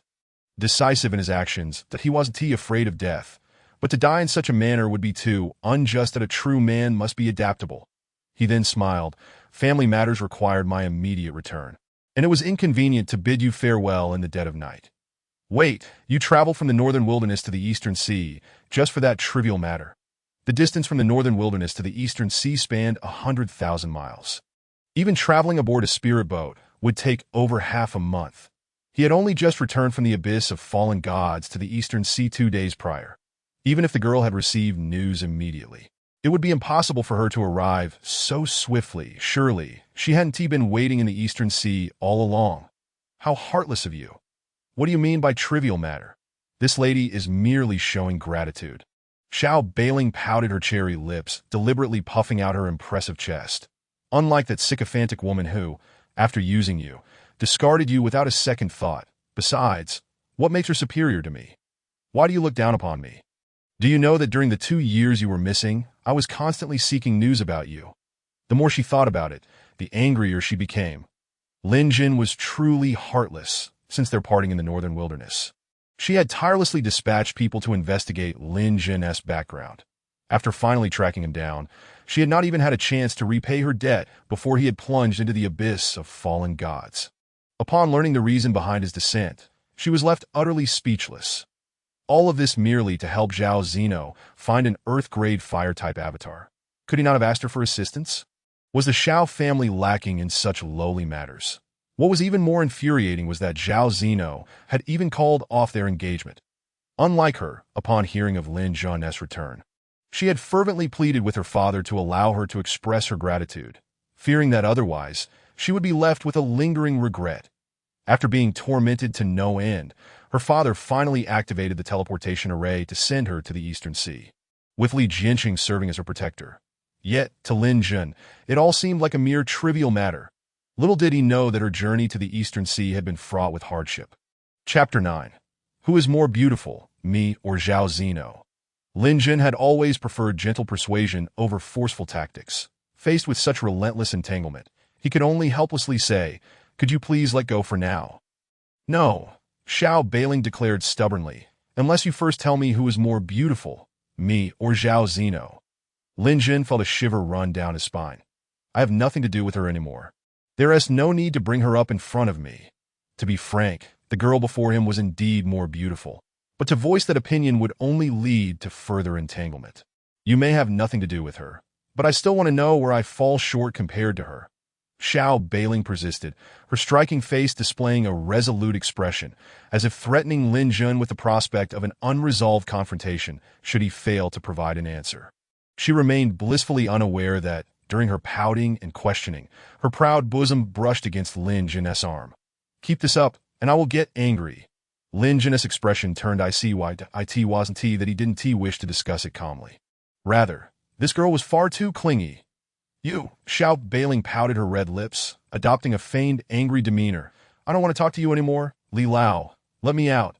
As her voice fell, Li Jianqing dispelled the barrier. Lin Zhan felt as though the world had grown serene. Yet, he discovered that Qin Wudi and Zhao Zino had not yet left. However, he was disinterested in them, needing to return to his training and hasten his cultivation progression. Lin Zhan listened closely. Zhao Zino, in a fit of exasperation, declared, "I will certainly return to your Lin family what I owe by tomorrow." Lin Zhan, with a heart as tranquil as still water, replied, "If you do not return it, let's see what happens." Zhao Zhinua fell silent. "Zhinua, why bother saying this to him?" Qin Wudi exclaimed in frustration as a man, "To take back what you have given is truly repulsive." Lin Zhan, his expression cold and indifferent, remarked as a prince, "How despised must you be in the palace to stoop to picking up discarded shoes I do not want?" Qin Wudi, brimming with pent-up rage, shot back, "The great competition between the Southern and Northern Academies is in 2 days. If you have the guts, step onto the arena." In private, he indeed found it difficult to confront Lin Zhan, but within the confines of the arena, there would be no such restrictions. "Fool." Lin Zhan tossed this retort before turning on his heel and departing. In the Great Qin Empire, there exist 2 prestigious academies known as the Southern Capital Academy and the Northern Capital Academy. That he belonged to the Northern Academy, while Qin Wudi was affiliated with the Southern Academy. Having been away from the academy for 2 years, he was uncertain whether he had been expelled. The competition between the 2 academies was of great significance, as it determined the priority selection rights for enrollment. The victorious side could choose those with innate talent for cultivation first, while the defeated side could only pick from the leftovers. Thus, from the inception of these 2 academies, a competitive relationship has prevailed, ranging from private sparring among students to physical altercations between mentors over trivial disagreements. There are even rumors that the first presidents of the 2 academies were sworn enemies who never crossed paths. Of course, Lin Zhan paid little heed to this. After 2 years away from the Northern Academy, it was unlikely he would find himself on the arena. Besides, he was merely a martial artist at present. Rest assured, since his departure, the Northern Academy has seen a decline in talent. We will surely vent our frustrations. Qin Wudi's eyes glinted with malice. "Indeed." Zhao Zhino nodded, "But what about the Earth-tier elixirs? I have them. You need not worry." After reassuring her, Qin Wudi hastily turned and clasped his fists. "Senior, may I dare to invite you to the palace for a discussion?" Despite Li Jianqing having slain his guard, he had to suppress his dissatisfaction, for the man was a formidable presence in the Ascendant Realm, one even the Emperor would not wish to provoke. "Not interested." Li Jianqing showed no courtesy, swiftly turning to say, "Miss, we've met. Isn't it time for you to return with me?" "No," Xiao Bailing pivoted, justifying, "I've finally managed to come out. Can't I relax a bit?" Returning to her family was the last thing she desired. Most importantly, why should Lin Zhan treat her with such disdain? Li Jianqing, Well aware of Xiao Beiling's thoughts, could only smile helplessly. She was a girl he had watched grow up. Their relationship transcended that of a lady and a guest elder, resembling more that of a grandfather and granddaughter. Observing the departing figures of the elder and the young girl, Qin Wudi's countenance darkened further. Zhao Junhua furrowed her brow. Who exactly are they? In the entire Great Qin, there were only a handful of Ascendant Realm experts, yet Li Jiansheng was clearly not among them. Qin Wudi spoke, regardless of who they are, this matter must not be mentioned to anyone, while he should have reported to the Emperor immediately. If the Emperor learned that he had provoked an Ascendant Realm expert, he might not die, but would certainly suffer greatly. Perhaps the events at the auction house would soon spread, but who would suspect that Li Jiansheng was the figure in the second VIP room? As long as he did not speak of it, the Emperor would remain oblivious. Understood. Zhao Jun recognized the gravity of the situation. The Qin Emperor had never approved of their marriage. If he were to discover that Qin Wudi had attracted great trouble due to her, she would forever be barred from marrying into the royal family. The Zhao family, having lost the Lin family's support, could not afford to lose the backing of the great Qin imperial family. How would they stand their ground in the capital thereafter? Upon returning home, Lin Jin immediately closed the door to cultivate that he was not particularly concerned about the upcoming competition between the two academies, but wished to ensure that he would not be caught unprepared should the situation arise. He settled into a meditative posture and quickly calmed his mind. The Punishment Heaven technique was a martial art he had discovered within the Punishment Heaven, vastly superior to his previous practices. Otherwise, he would not have succeeded in entering the Saint Realm in merely 200 years within the boundless space. Moreover, the Punishment Heaven had the advantage of a time flow rate that differed greatly from the outside world. 1 year outside equated to 100 years inside. Utilizing such a miraculous function, he could leverage a single day outside to gain the benefits of 100 days of cultivation. Although the time flow within the Punishment Heaven was slow, the spiritual energy was not as abundant. Lin Jin mused aloud, adopting a trial-and-error mindset as he opened his storage ring and retrieved a dozen or so mid-grade spirit stones to place before him. However, before he could absorb them, the mid-grade spirit stones quickly lost their spiritual energy, transforming into dull, ordinary stones. Yet, the spiritual energy absorbed by the boundless space surged into Lin Jin's body like a tide. Uncontested. Martial Artist 7th Stage. Martial Artist 8th Stage. Martial Artist Peak Stage. How astonishingly rapid. In the blink of an eye, he ascended 3 minor realms, and even more astonishingly, upon reaching the Martial Artist Peak Stage, the process still had not concluded. When he returned to the Awakening Realm, the 5 element spirit roots that had been consumed by the boundless space astonishingly awakened once more. Gold Spirit Root, Wood Spirit Root, Water Spirit Root, Fire Spirit Root, Earth Spirit Root. Originally, among his 5 elements spirit roots, only the Fire Spirit Root was of superior quality, while the others were flawed. Could it be that the boundless space had devoured his 5 elements spirit roots to refine them all into superior ones? The quality of spirit roots is classified into 4 grades: inferior, mid-grade, superior, and superior grade. For instance, Zhao Junhua's awakened fire spirit root was merely mid-grade, yet she became a key cultivated student at the Southern Capital Academy. He, on the other hand, earned the title of the Great Qin's foremost prodigy simply due to awakening a superior fire spirit root. If word got out that he had awakened 5 superior attribute spirit roots, it would undoubtedly cause upheaval, attracting those with ulterior motives who would seek to seize them. I can absorb spirit stones, right? Lin Jin was suddenly overwhelmed with joy and promptly tossed all the remaining mid-grade spirit stones in his storage ring into the Punishment Heaven. Eager to discover just how far he could push his breakthroughs, Chapter 10. Natural Phenomenon with a swish. As the spirit stones fell, the Punishment Heaven became exceedingly excited. Lin Jin beheld a dazzling white light flashing before him, followed by an immense vortex appearing within the boundless space. After over 9,000 mid-grade spirit stones were drawn into it, their spiritual energy was extracted, leaving behind mere waste stones. Awakening, 2nd Stage. Awakening, 3rd Stage. Until reaching Awakening, Peak Stage, Lin Jin's cultivation soared as if propelled by a rocket, until he reached the 6th Stage of Fusion Realm. Lin Jin was stunned. Oh no, I only have the Fire Spirit Bird avatar. Otherwise, I would have been able to fuse them all. Punishment Heaven, you returned my 5 element spirit roots, but where's my avatar? The avatars consumed by the boundless space were all of at least respected quality. While the best among them, the fire attribute avatar, was obtained from hunting a holy level beast, the fire Qilin, in the abyss of fallen gods. While Lin Jun continued to complain, the outside world was wide awake throughout the night. The night sky, originally dark, was now adorned with auspicious five-colored clouds, illuminating the scene as if it were day. The leaders of various factions set aside their pressing matters, gazing up at the unusual spectacle in the sky. A natural phenomenon such as this foretold the emergence of a great power. Whether this was a blessing or a curse remained uncertain. The imperial capital buzzed with excitement. Xiao Beiling, staying at an inn, stood by the window in astonishment. Li Lao, what is happening? Li Jinxing's expression turned grave. A natural phenomenon. A significant event is bound to occur, but I cannot pinpoint the source of the aura. Xiao Beiling rolled her eyes. Li Lao, you clearly stated that, yet your explanation was no different from silence. She certainly understood that something significant was imminent. The crux was what that significant event entailed, that I in the Great Qin Palace. Emperor Qin Jingtian suddenly awoke from his dragon couch, not even taking the time to don his dragon robe, appearing in the air clad only in his undergarments, gazing at the five-colored clouds. Shortly thereafter, an elder materialized in the air. Qin Jingtian hurriedly clasped his fists in respect. Your Majesty, why have you emerged from seclusion? The man before him was the ancestor of the great Qin royal family, who, prior to abdicating, was at the pinnacle of the Ascendant Realm.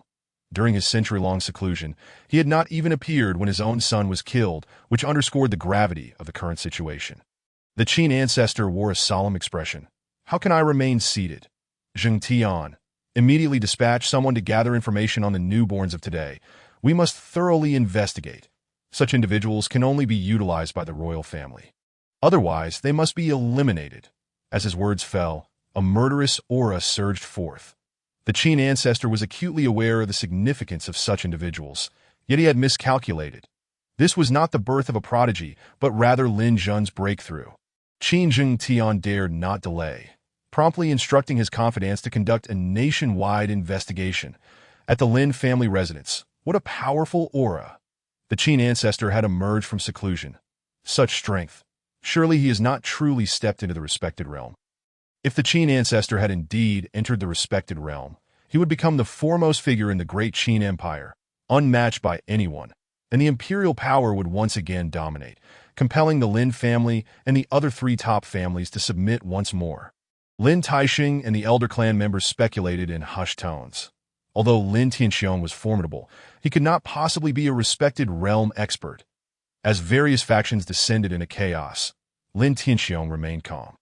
When Lin Jin was born, a similar five-colored cloud had descended from the heavens, but he had used a formation to conceal it, thus keeping outsiders unaware.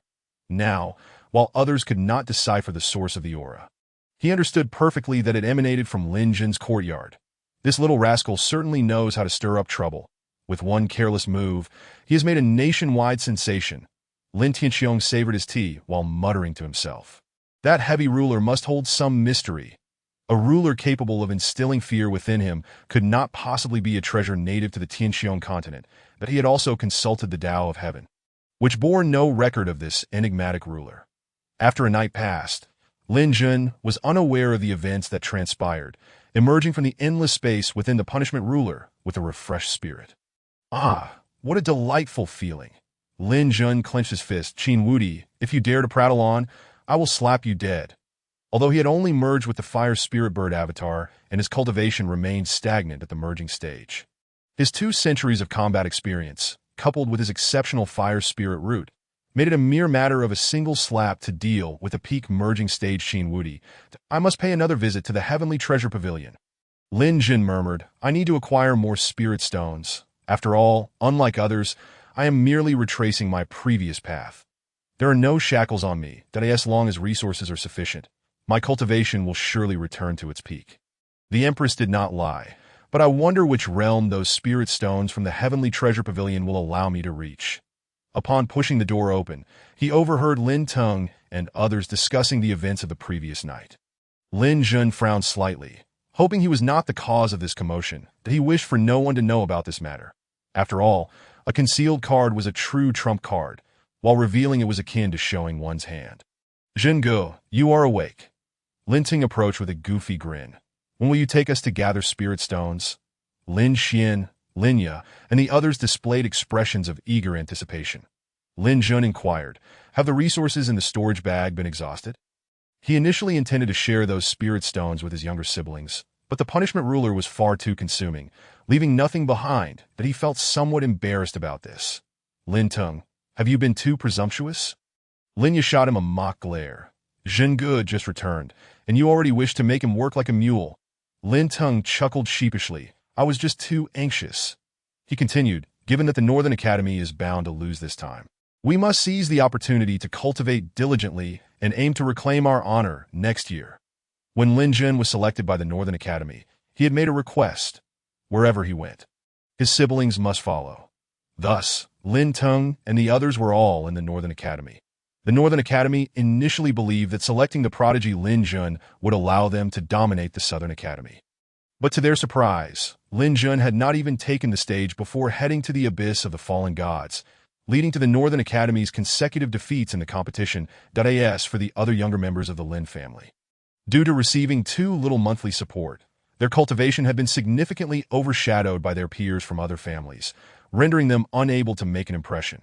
Lin Xian and Linya displayed looks of helplessness. As young people, they harbored a strong desire to compete and did not wish to witness the Northern Academy's continual losses. Lin Jin felt a pang of guilt. The decline of the Northern Academy was indeed tied to him. Had he not ventured into the abyss of the fallen gods, would they have suffered 2 consecutive defeats? Smiling, he reassured them, I have returned, and I will ensure you are not hungry anymore. Lin Xian and the others rushed forward, eager to embrace Lin Jin. What does it mean to be the big brother? Our Zhengge is indeed that. Heaven has opened its eyes. The days of hardship are finally coming to an end. Lin Jin looked at the crowd and chuckled. All right, enough with the flattery. I am not swayed by such words. I still have some spirit stones stored in the Heavenly Treasure Pavilion. I shall retrieve them now to share with you.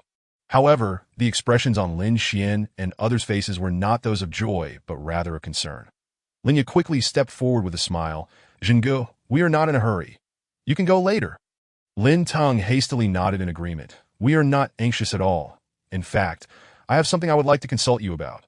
Lin Jun cast a discerning glance, immediately sensing the odd atmosphere, and asked, what is it that you must keep from me? The ambience was peculiar, suggesting there was indeed a matter they wished to conceal from him. The previously jubilant scene fell into an eerie silence. Lin Jun frowned. Lin Tung, speak. Lin Tung lowered his head, as if awaiting punishment for a transgression. Lin Xian, Lin Jin called out again, and predictably, Lin Xian also bowed his head, helplessly looking towards Linya. Brother has always favored you the most. Do you also intend to keep secrets from me? Chapter 11. Unquenchable fury. It is Zhao Zeno, who has come to return the betrothal gifts. Linya, typically obedient, would not lie. She quickly raised her head and added, Zhengge, if you must go out, please use the back door. Lin Tung and the others nodded in agreement. What was it that I was worried about? Lin Jin sighed in relief. She has come. Why should I hide? He was capable of taking up and laying down burdens. When in love, he dared to traverse mountains of blades and seas of fire. Upon realizing it was not worth the affection, he could also let go. Furthermore, calling off the engagement was not his fault. No, we did not say you wronged her. Linya's lovely face was etched with anxiety. We are mainly worried you might be reminded of the past. You underestimate me. Lin Jun waved his hand and affectionately ruffled Lin Ya's hair. Stay at home. I will fetch some spirit stones for you. If one lacked the ability to endure, they would surely find it difficult to achieve success on the path of cultivation.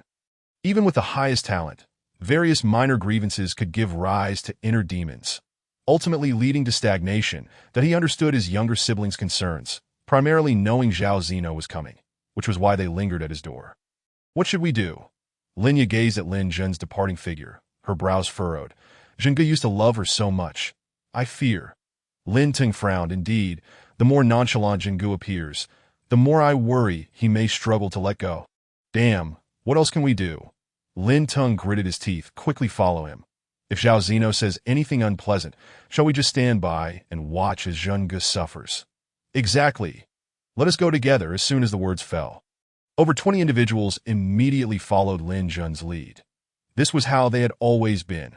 Only through unity could they survive. Meanwhile, at the entrance of the Lin family's estate, a throng of guards clad in yellow armor stood at attention. Qin Wudi sat within a carriage, observing the scene through a window. Zhao Zino stood tall and proud, exuding an air of confidence. Lin Taisheng, this is the betrothal gift your Lin family once bestowed. From this day forth, we owe each other nothing. Lin Tianxiong, as Lin Jun's father, did not make an appearance. Zhao Zino's atrocious attitude incited fury among the Lin family members present. What was Qin Wudi doing here? Naturally, it was to support Zhao Zino, which was precisely why she felt emboldened. Lin Taisheng, adhering to the principle that it is better to avoid trouble than to seek it, suppressed his rage and presented a golden marriage contract. This is the marriage agreement. After the steward received the marriage contract, he approached Zhao Zino and presented it with both hands. Although the betrothal had been annulled and the Lin family was not at fault, the proper courtesies could not be neglected.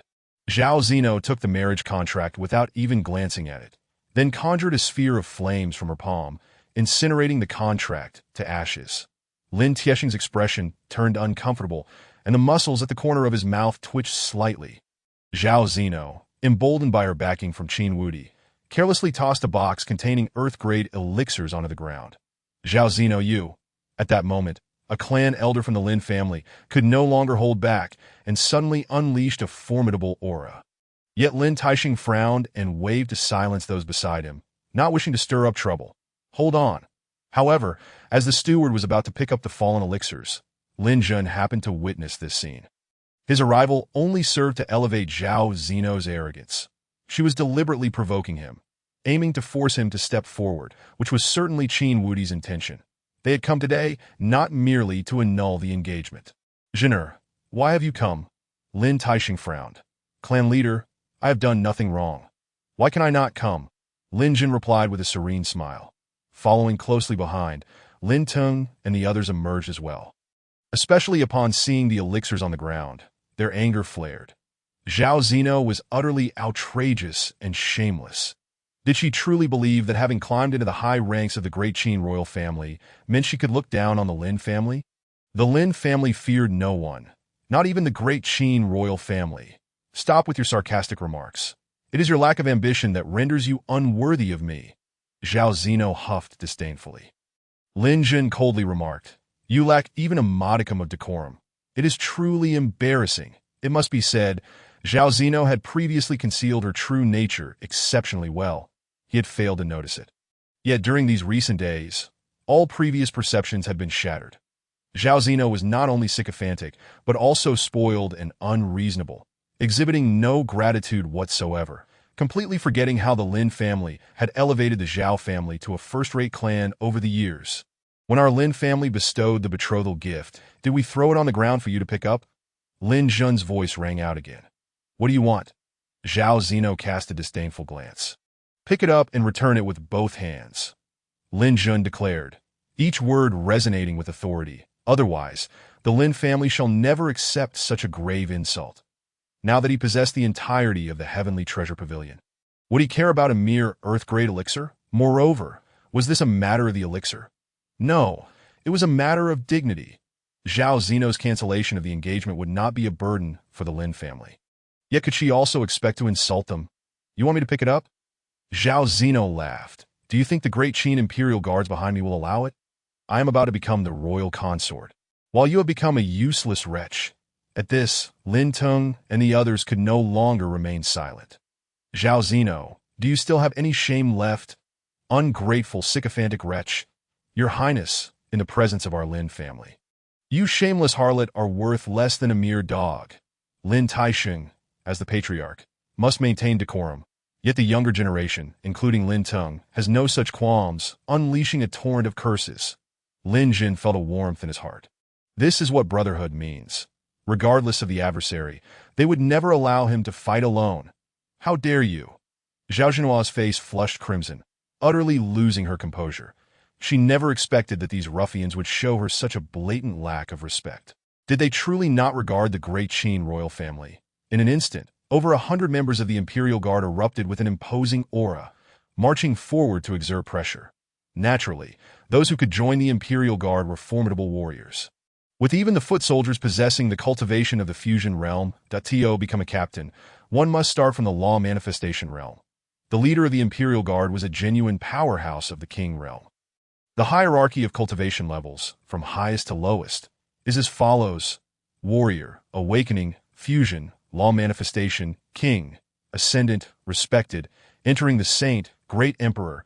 Each major level further divided into 9 minor stages that are in the impoverished realm of the Eastern Sea. A single king realm expert is sufficient to annihilate an entire first-rate family. Families of the caliber of the Lin family, much like the Great Qin royal family, also have ascendant realm experts at their helm. Yet, within the Great Qin, there are only 4 such top-tier families. Under the overwhelming pressure, Lin Teng and the others turned pale but gritted their teeth, determined not to fall. Lin Taixing, known for his good temper, was thoroughly enraged. He raised his hand, unleashing a beam of white light that shattered the oppressive aura of the Imperial Guard, exclaiming, "Do you truly believe that the Lin family is a place where you can run wild? Zhen'er, how do you wish to resolve this? The family shall support you wholeheartedly, even if it means a fight to the death.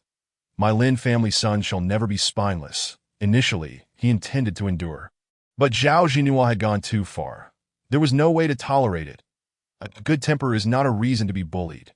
Moreover, he understood that Lin Jun had no intention of enduring either. He merely sought to provide Lin Jun with a reason to act without concern for the consequences. "Thank you, Patriarch." Lin Jun smiled faintly. This was the outcome he had anticipated.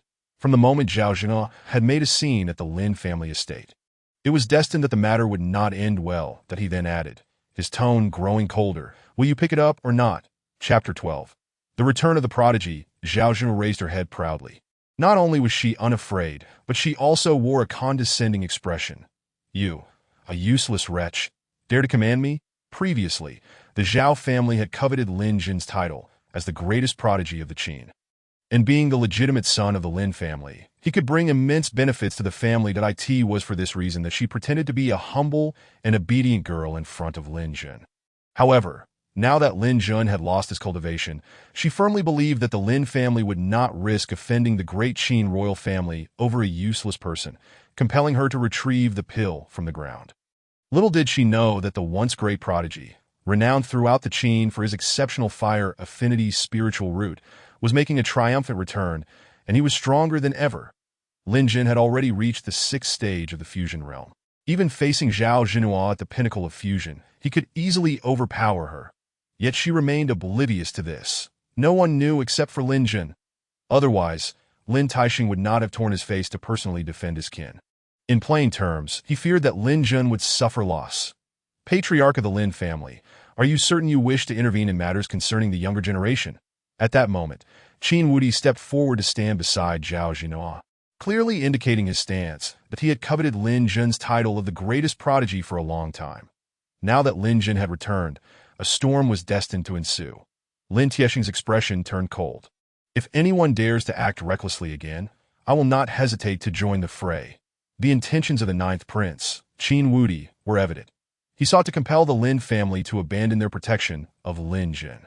However, his resolve was firm. Anyone who dared to bully Lin Jun was slapping the Lin family's face. "If I do not intervene, how could I face my ancestors after death?" Qin Wudi furrowed his brow, perplexed as to why the Lin family members were so protective of a useless individual. Yet he also understood that if he did not rein in his behavior, the Imperial Guards he had brought would not be able to ensure his safety.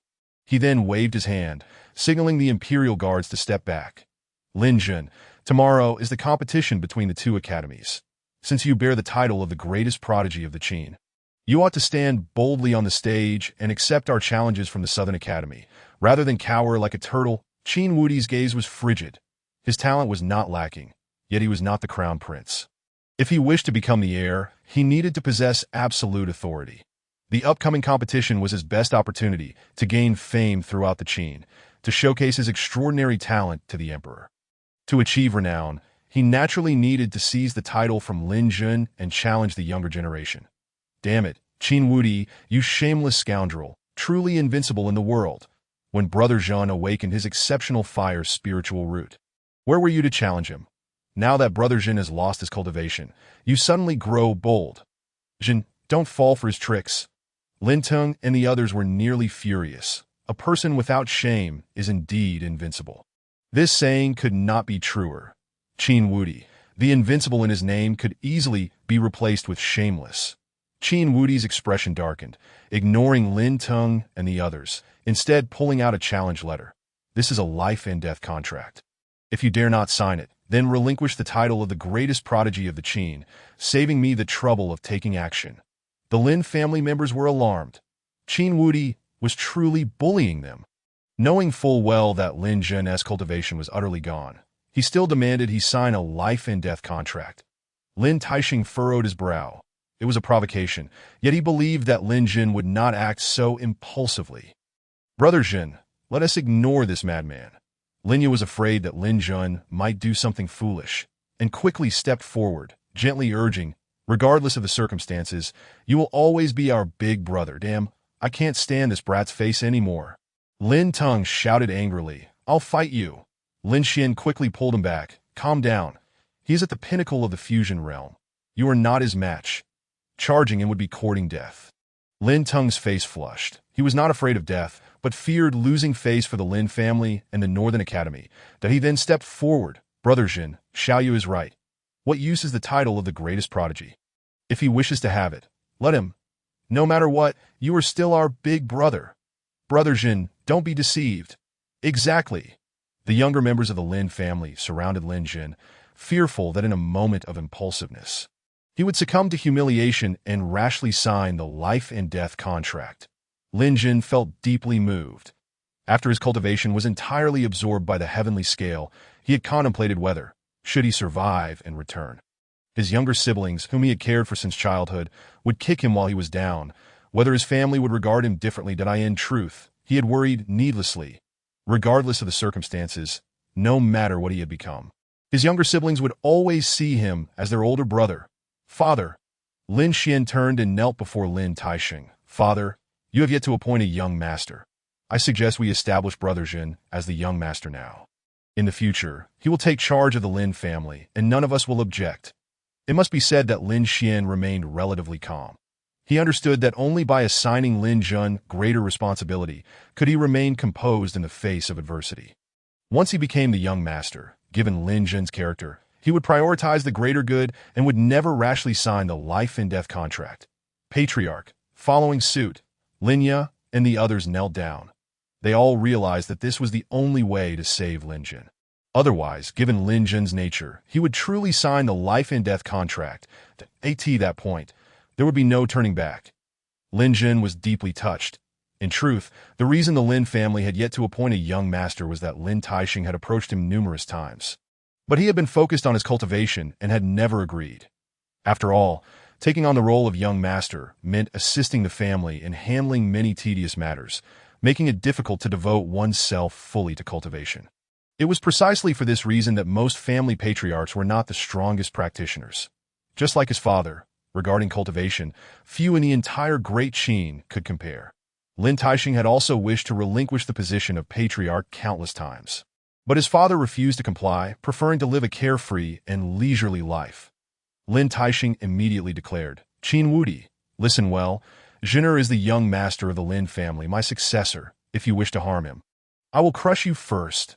The mask of civility was completely torn away. The Lin family would never accept the humiliation forced upon them.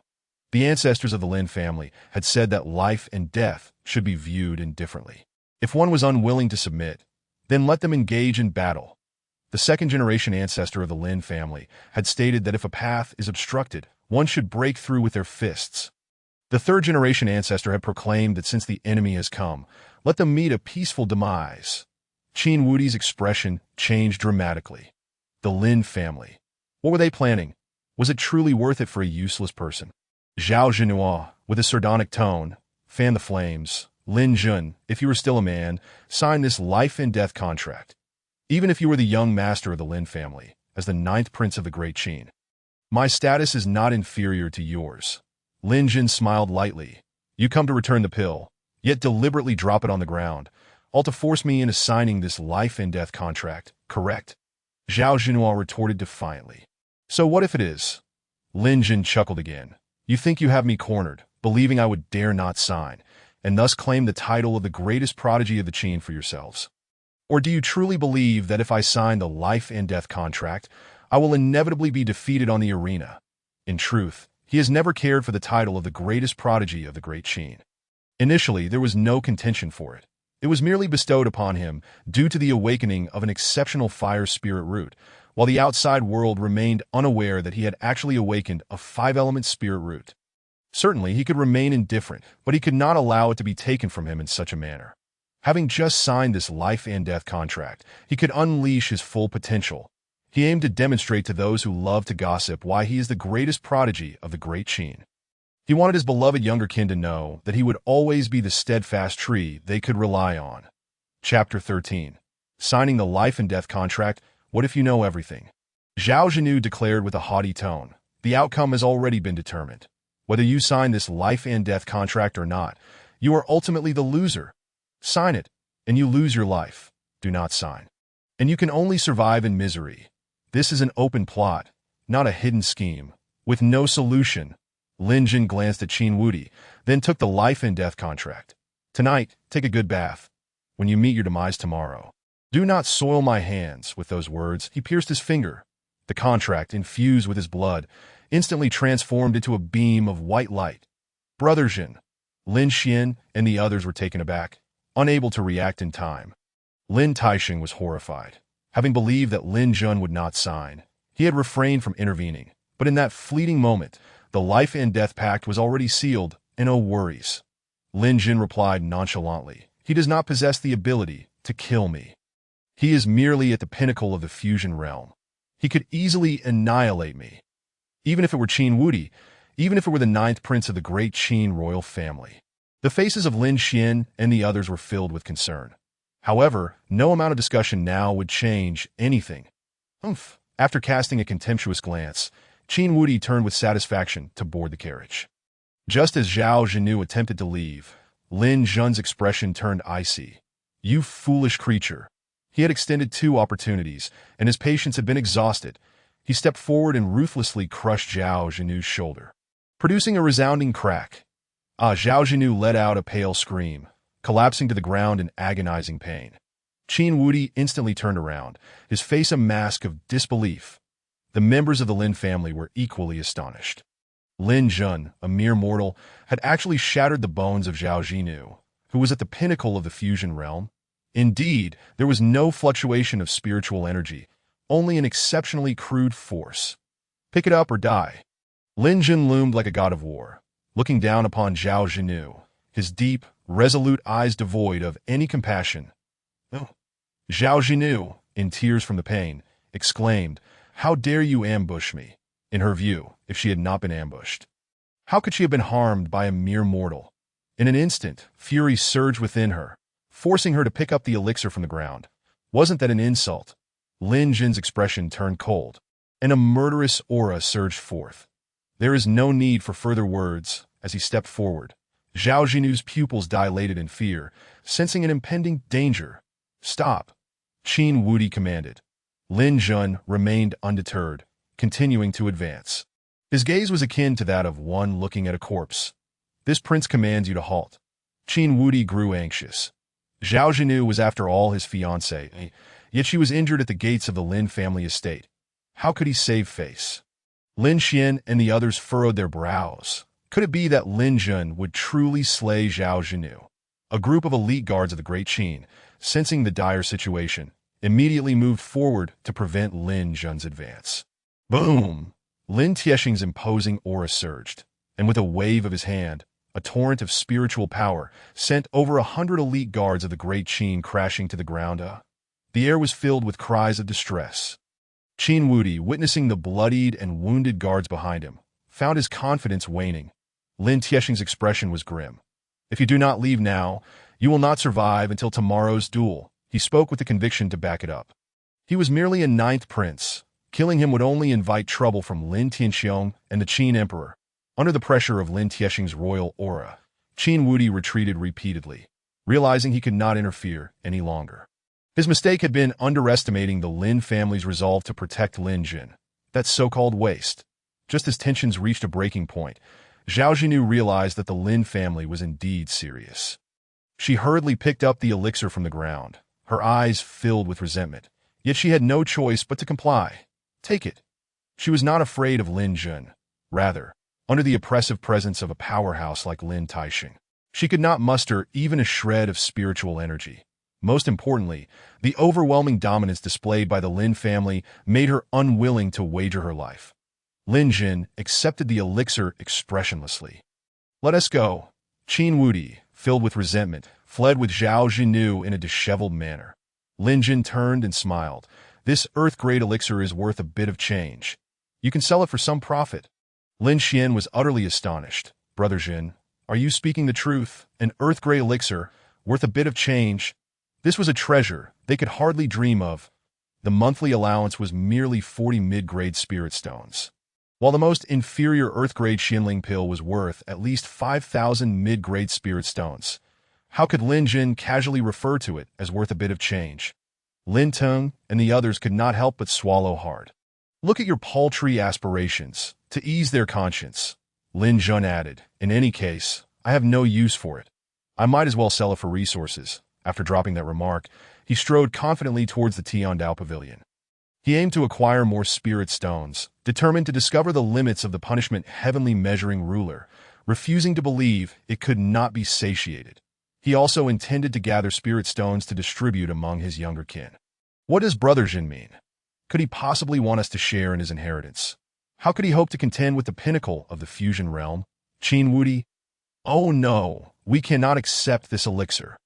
The younger members of the Lin family wore grave expressions, particularly troubled by Lin Jun's words. In any case, I have no use for it, which inflicted a significant psychological blow. Yet they remained unaware that Lin Jun, currently in control of all resources of the Tiandao Pavilion, indeed looked down upon the earth-grade Xianling pill. Father, is it true that once the life and death contract is signed, it cannot be revoked? Lin Xian rushed forward. Anxiety etched on his face. Lin Teng and the others' eyes also glimmered with fervor. That of course it can. Lin Taixing replied. Lin Ye quickly inquired, what method? They did not wish to see Lin Jin walk to his death. As long as there was a chance of reversal, they would strive to pursue it. I will kill Qin Wudi. Lin Tiexing's eyes sparkled with a chilling light.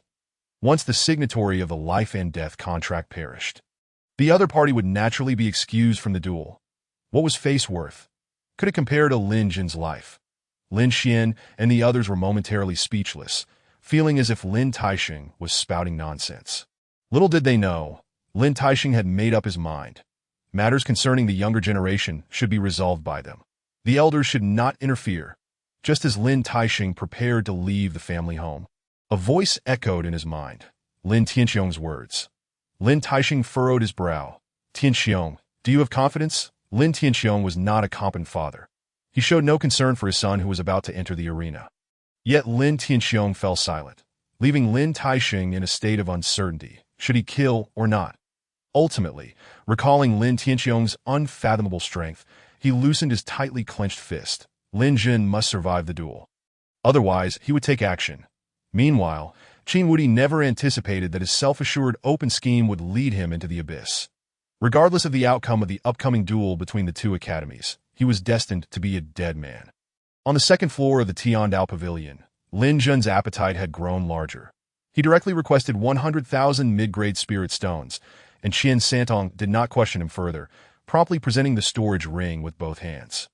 Lin Jin frowned slightly and then inquired, Qian, who is the woman depicted on the wall? Why did she ask me to take over the Tiandao Pavilion? Yet you showed no objection. Initially, he had not intended to ask. But the background of the Empress had genuinely piqued his curiosity. You mean her? Qian Santong's smile abruptly vanished, replaced by a look of utmost respect. She is the proprietress of the Tiandao Pavilion. Lin Jun's heart skipped a beat. Proprietress? What the heck? This woman clearly has a partner, yet still desires to cultivate with me. Isn't that excessive? Chapter 14. This battle must be fought. You'd best refrain from asking too much. In any case, that lady has instructed you not to have any psychological burdens and to utilize the resources of the Tiandao Pavilion to enhance your cultivation. Though Qian Santong wore a cheerful facade, internally he felt dismay, If Lin Jun did not reach the King realm within 6 months, he would meet his end.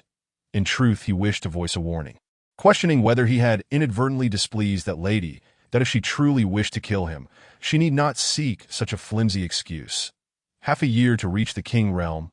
Even the top-tier geniuses of the Central Lands cannot achieve that. But how could he know that Lin Jun merely sought to regain his cultivation? As long as the resources were sufficient, the path would be smooth sailing.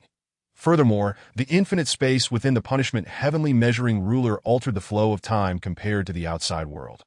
For Lin Jun, this half-year would equate to 5 decades. The reason Yin Qichang had made such a remark was due to her fear that Qian Santong's frugality would impede Lin Jun's training.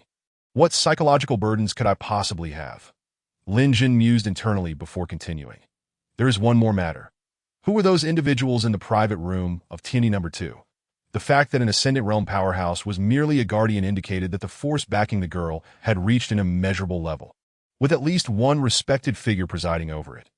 Yet he had never heard of any such entity. The young lady from the Shao family of the Central Lands, Shao Beiling. Qian Santong replied with a smile. Aren't you quite familiar with her? I am but a stranger to her, and we cannot be deemed familiar. After Lin Jun's explanation, he inquired once more. What do you mean by Zhongtu? The Sky Dome continent is divided into 4 regions. Lin Jun hails from the Great Qin Empire, which lies within the Eastern Sea region. Due to the depletion of spiritual energy and the barrenness of the land, it is regarded as one of the least significant areas among the 4. As for the northern border region, the western frontier region, and the southern mountain region, he had traveled through them in the company of his father, yet he had never heard of Zhongtu, the heart of the Sky Dome continent. Where spiritual energy flourishes is abundant. There, one can find numerous individuals at the king rank, and those at the emperor rank are hardly considered formidable. Only upon reaching the venerable rank can one attain a measure of status in such a place. Qian Santong remarked. The Tianbao Pavilion is also one of the foremost powers in Zhongtu, standing shoulder to shoulder with the Shao family. Lin Jun furrowed his brow. Is the Empress also from Zhongtu? If the Empress is currently aiding him in enhancing his cultivation, could it be that she intends for him to undertake tasks in Zhongtu? Just then, a voice called from outside. Manager Qian. Upon hearing the familiar voice, Lin Jun promptly rose, exclaiming, I take my leave. Shao Beiling was indeed relentless in her pursuit. How fortuitous to encounter her, just as he stepped outside. He wished to avoid entanglements. Having already acquired all he sought, there was no reason to linger. Qian Santong intended to rise and see him off, but Lin Jun had already departed. Upon turning, he saw Shao Beiling, clad in green. Arriving at the doorway, where has he gone? Shao Beiling frowned slightly, scanning the room. Qian Santong chuckled. Who, pray tell? Lin Jun, Shao Beiling replied, displeased. This fellow is truly insufferable. Must I be treated like a hedgehog to warrant such evasion? Qian Santong contemplated denying Lin Jun's visit, yet it was evident she was already aware. To refute it would only draw further attention, that he smiled and said, Young Master Lin signed a life-and-death contract with Qin Wudi. Hence, he left shortly after arriving. After taking her seat, Shao Beiling slammed her hand onto the tea table, exclaiming in exasperation, What is he trying to prove? Despite having lost his cultivation, he dares to sign a life-and-death contract with Qin Wudi. It infuriates me. I have come for one reason. Here are 100,000 medium-grade spiritual stones that if Lin Jun loses in tomorrow's arena, you must kill Qin Wudi on my behalf to terminate the life-and-death contract. If this is insufficient, do not hesitate to speak. Upon seeing the sparkling stones, Qian Santong's eyes gleamed. Miss Shao, given the relationship between our families, there is no need for formality. Though he uttered these words, his hands were swift, eagerly stowing the spiritual stones into his storage ring, that he needed to ensure he had enough. Otherwise, he too might face dire consequences should Lin Jun falter. Moreover, even if Shao Beiling refrained from offering these stones, he could not idly watch Lin Jun perish in the arena. Little did Qin Wudi realize the magnitude of the trouble he had invited upon himself. Very well, since he is absent, I shall take my leave. Shao Beiling pouted. Once the competition is over, let us see how you continue to evade me. She could not fathom why Lin Jun would willingly allow Zhao Zino to manipulate him while refusing to glance her way. Bah, wretched man. Qian Santong recalled a remark from Yun Nishang, that Lin Jun harbored an unresolved connection. Could it be that this woman was Shao Beiling? Yet, given Lin Jun's demeanor, it seemed that pursuing Xiao Beiling would not be an easy feat. Meanwhile, the news of Lin Jun signing a life-and-death contract with Qin Wudi stirred a great commotion throughout the capital. Within the imperial palace, the enchanting Qin Mushi, the youngest daughter of Emperor Qin Jingtian, posed the question, "Elder Brother 9, must we truly engage in this battle?" Just 18, with flowing black hair adorned by a golden phoenix hairpin, her beautiful eyes were filled with concern. Having borne the title of the great Qin's foremost prodigy, he must accept this challenge. Qin Wudi replied coldly. Furthermore, the life-and-death contract has been successfully established. There is no room for retreat. Once a life-and-death pact is forged, the laws of heaven intervene, unless one party perishes. When the designated time arrives, both will meet their demise. That both Qin Wudi and Qin Mushi were born of lesser status. Having mothers who were not favored in humble origins, they often drew closer together. Qin Mushi bit her lip, tears glistening in her eyes. "But Elder Brother 9, he has helped me greatly in the past. You have already secured Zhao Zeno. Why must you press so fiercely?" She understood Qin Wudi's competitive spirit. His desire to be with Zhao Zeno stemmed solely from the fact that she had once been Lin Jun's fiancée, yet he sought to prove to the world that he, Qin Wudi, was no less than the great Qin's greatest prodigy. Now, with the life-and-death contract signed with Lin Jun, he pursued the same objective. Driven by extreme insecurity, excessive vanity, and feeling like a mere shadow within the royal family, Qin Wudi's mindset became warped that he believed that by defeating Lin Jun, he would ascend to the core of the great Qin royal family. Yet in reality, even the signing of such a momentous contract had not warranted the presence of Emperor Qin Jingtian himself. To put it bluntly, Qin Wudi was but a dispensable figure within the royal family. "Enough!" Qin Wudi shouted. "Qin Mushi, you have no right to instruct me. Tomorrow I shall personally send him on his way. If you are reluctant, you may accompany him." Qin Mushi, typically gentle, felt crushed by his reprimand and hastily fled. She knew she could not alter Qin Wudi's resolve nor terminate the life-and-death contract, so she left the palace and rushed to the Lin family estate. After a long day of tedious chores, Lin Taixing was taken aback to see Qin Mushi, her eyes glistening with tears. "Little princess, what brings you here?" With her kind heart and charming appearance, she was quite endearing. The Lin family held decidedly different views regarding Qin Mushi and Qin Wudi. "Uncle Lin, I came to find Brother Lin Jun." Qin Mushi stammered, her anxiety palpable, for this battle likely spelled doom for Lin Jun. Young Master Lin just returned home and mentioned he would be in seclusion for the night. However, he should not have settled in yet. "I shall inform him." The steward promptly stated, No need." Qin Mushi waved her hands repeatedly. "I have no business with him. Lin Jun is in seclusion. Tomorrow is a life-and-death battle, and his opponent is her elder brother 9, leaving her feeling like a sinner that if her intrusion were to cause Lin Jun's defeat, she would find it impossible to forgive herself for eternity. Yet she was torn. On one side was her elder brother 9, and on the other, Lin Jun. The elder brother 9 of her childhood was a far cry from the present. They had once huddled together for warmth deep within the palace. And even though he was not favored, he often bore the brunt of the torment from their other siblings on her behalf. Those days were gone forever. Chapter 15. The great competition of the two academies. Meanwhile, Lin Xian and the others gathered at the courtyard entrance, their faces etched with sorrow. "What on earth are you doing?" Lin Jun furrowed his brow. "Am I giving you spiritual stones, and you are not pleased?" He had retrieved 100,000 medium-grade spiritual stones from the Tianbao Pavilion, and to prevent the gluttonous Tianshi from indulging, he had taken out 10,000 in advance to distribute among his younger siblings. "Brother Jin, I cannot accept these spiritual stones." Linya choked on her words, returning the 200 medium-grade spiritual stones she had just received. Her tearful eyes were heart-wrenching. "What is the matter? Why the tears?" Lin Jun felt a jolt of unease. "And you all, why do you look so downcast?" Lin Ting lamented. "You are already distributing your inheritance. If we take these stones, how can we still be considered human?" Lin Xian chimed in. "Brother Jin, we hope you will return alive, and then you can give us these spiritual stones. Brother Jin, please take these stones back. We won't accept them." Soon, everyone voiced their sentiments. Their foreboding feelings grew stronger. These stones seemed to comprise Lin Jun's entire fortune, and distributing them to them felt akin to arranging his final affairs. Lin Jun was genuinely amused. I am not dead yet. Quickly take the spiritual stones back. Do not delay my seclusion. Go, go, go. All of you leave. Yet no one was willing to depart. Linya was sobbing even more profusely. Woo, Brother Jin. Lin Teng added, Brother Jin. Do not deceive us. Just one night. How could that be called seclusion? However, the clan leader had mentioned a method to terminate the life and death contract. They had all agreed to kill Qin Wudi together, so that he would remain unharmed. Seclusion not only involved abstaining from food, but also absorbing spiritual energy to eliminate accumulated impurities within the body, requiring a balance of cultivation and meditation. This entire process could not be completed in less than 7 days.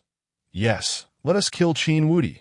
Just that will suffice. That scoundrel is only intent on causing Brother Jin trouble. Xingu, let us set out now.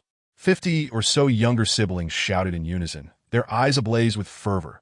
Regardless of whether they succeeded, they had the courage to face death. You all hurry back. Tomorrow will be the show. Lin Jun was thoroughly amused.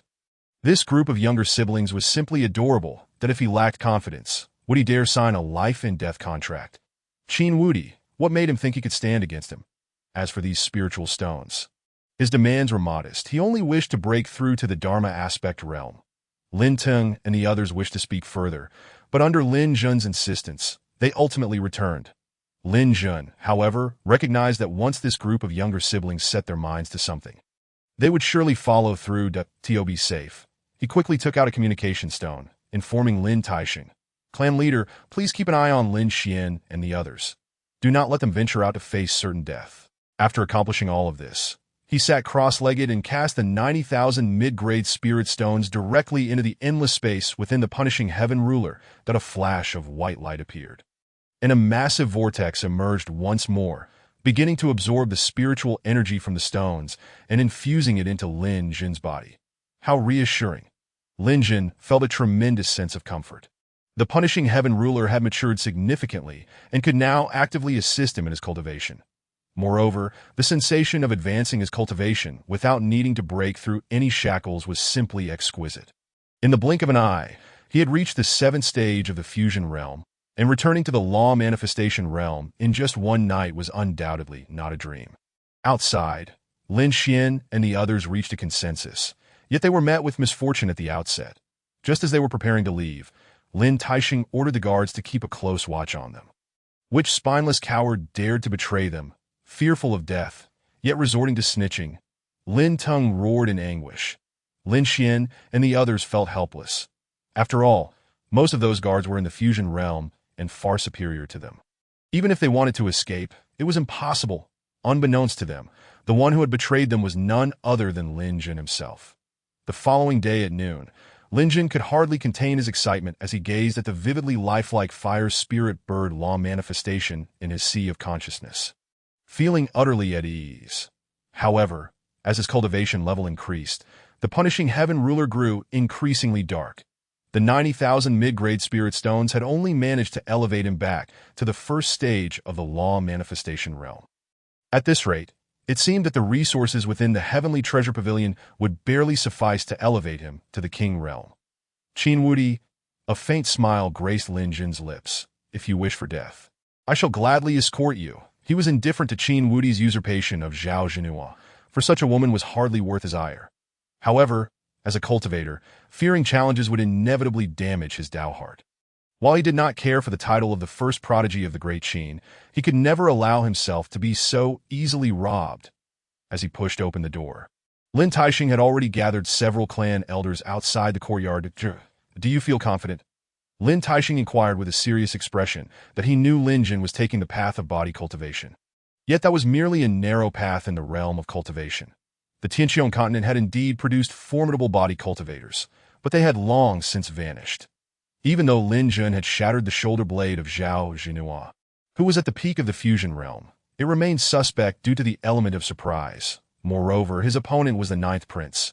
Even if he was not favored deep within the palace, he would undoubtedly possess unexpected trump cards. Clan leader, esteemed elders, I never engage in endeavors without certainty. Lin Jun clasped his fists and bowed respectfully to each. Nonsense. If you truly never act without certainty, You wouldn't have stealthily ventured into the abyss of fallen gods back then, and we couldn't even pursue you. Lin Taixing scolded, then produced a piece of black armor from his person. You little rascal. Were this chain-mailed, I will not permit you to perish at the hands of Qin Wudi. Lin Jin smiled awkwardly. Did it truly necessary? This seemingly unremarkable chainmail was in fact an Earth-grade treasure. Its restrictions were sufficient to withstand an attack from the Law Manifestation realm. Moreover, many years ago, it had saved Lin Tiexing's life. Even though Lin Taixing had since entered the King realm and no longer required Earth-grade treasures, he still regarded it as a precious item and generously offered it to Lin Jin. One could only imagine the depth of their familial bond. If he refused to wear it, I shall march straight to the Great Qin Palace. Lin Tiexing's eyes reddened. In truth, he possessed heavenly-grade treasures, but the problem was that Lin Jin could not activate them, so it was not a matter of reluctance. Fine, I will wear it. Lin Jin found it difficult to refuse. And as the black chainmail was donned, it immediately vanished from sight. Following closely were the clan elders, each presenting their treasures. Sure, even as a body cultivator, you will suffer without a weapon. Choose whichever you desire. As a body cultivator, take my meteor hammer. Bah, take my sword. Lin Jin watched as the clan elders argued passionately, feeling both amused and warmed. Ultimately, he selected a sword, and under the protection of the elders, they made their way towards the northern courtyard in grand style. Simultaneously, the moment Lin Xian and the others were released, they dashed frantically toward the northern courtyard. At that moment, the leaders of the northern courtyard wore grim expressions. Originally, they could still hold their own against the southern courtyard, but now they had not only lost all 4 matches, but had been thoroughly defeated by Qin Wudi alone. What a disgrace! A monumental humiliation.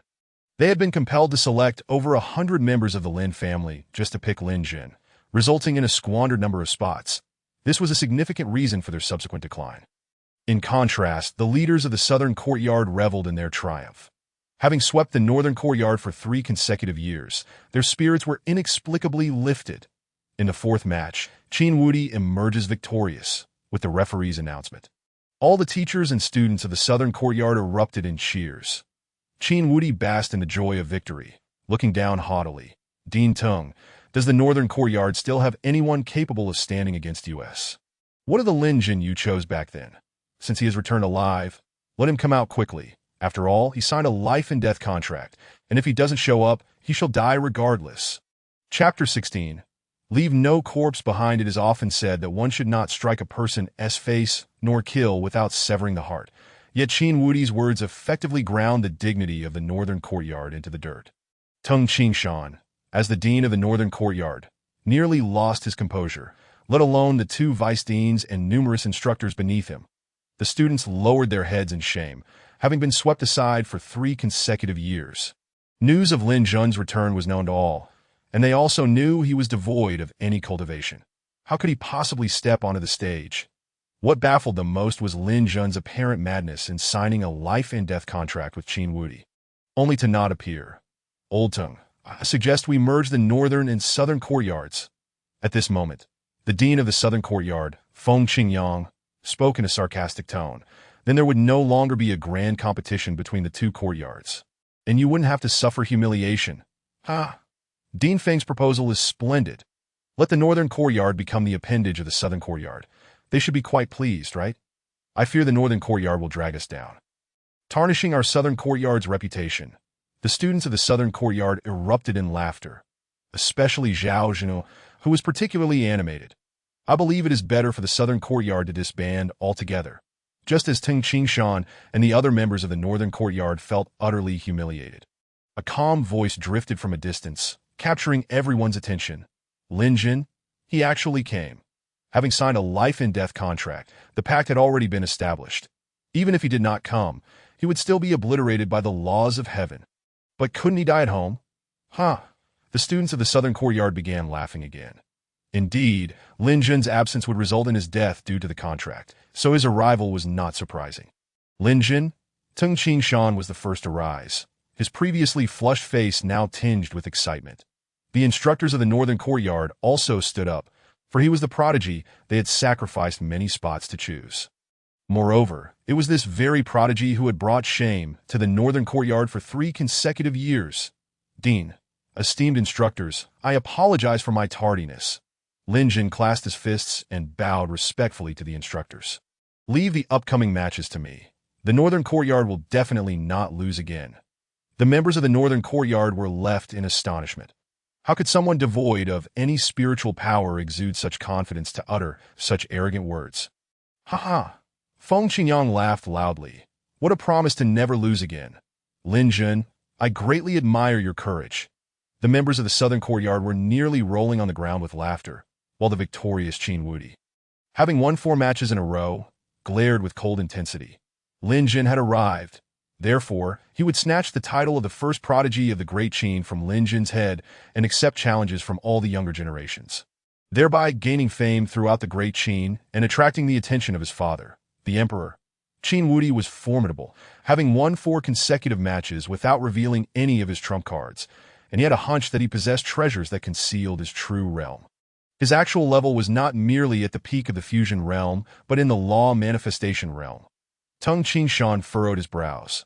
In truth, he held little hope for Lin Jun. Yet for some reason, he still voiced such concerns. Perhaps deep down, he harbored a sliver of hope that Lin Jun could turn the tables on Qin Wudi and restore the honor of the northern courtyard.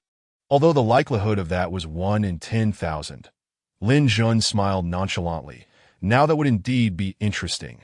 The instructors of the northern courtyard shook their heads. This former first prodigy of the Great Qin remained as arrogant as ever. While it was true that a fully developed body cultivator possessed incredible combat prowess, the problem was that body cultivators were often bullied at the entry level. And Lin Jun, so young and having merely vanished for 2 years. How far could he have progressed in body cultivation? Arrogant. Lin Jun, do not be too cocky. The 9th prince is ranked 10th on our southern courtyard's heavenly ranking. He is an existence you cannot reach. Once on the stage, you will have no chance to even cry. The students of the southern courtyard were displeased. Lin Jun's cold gaze swept over them, and the overwhelming killing intent he radiated, devoid of any pressure from his realm, nonetheless intimidated many of the southern courtyard students. That it is worth noting that during his time in the abyss of fallen gods, he had not merely remained within the punishing heaven ruler. He had already stained his hands with countless blood. That aura of slaughter even sent a chill down the spine of Feng Qingyang, the dean of the southern courtyard, who could not help but shiver, secretly thinking, how can this boy's gaze be so terrifying? Could he have been hiding his true strength? Lin Jun, enough of your nonsense. Come up and meet your death. Qin Wudi bellowed impatiently. Today, he intended to use this former first prodigy of the Great Qin as a stepping stone. Lin Jun turned to face the arena. Yet just as he was about to take a step forward, a melodious voice rang out, Brother Lin Jun. This unexpected exclamation captured the attention of everyone present. Qin Mushi, a student from the south courtyard, calling Lin Jun brother shattered the perceptions of many.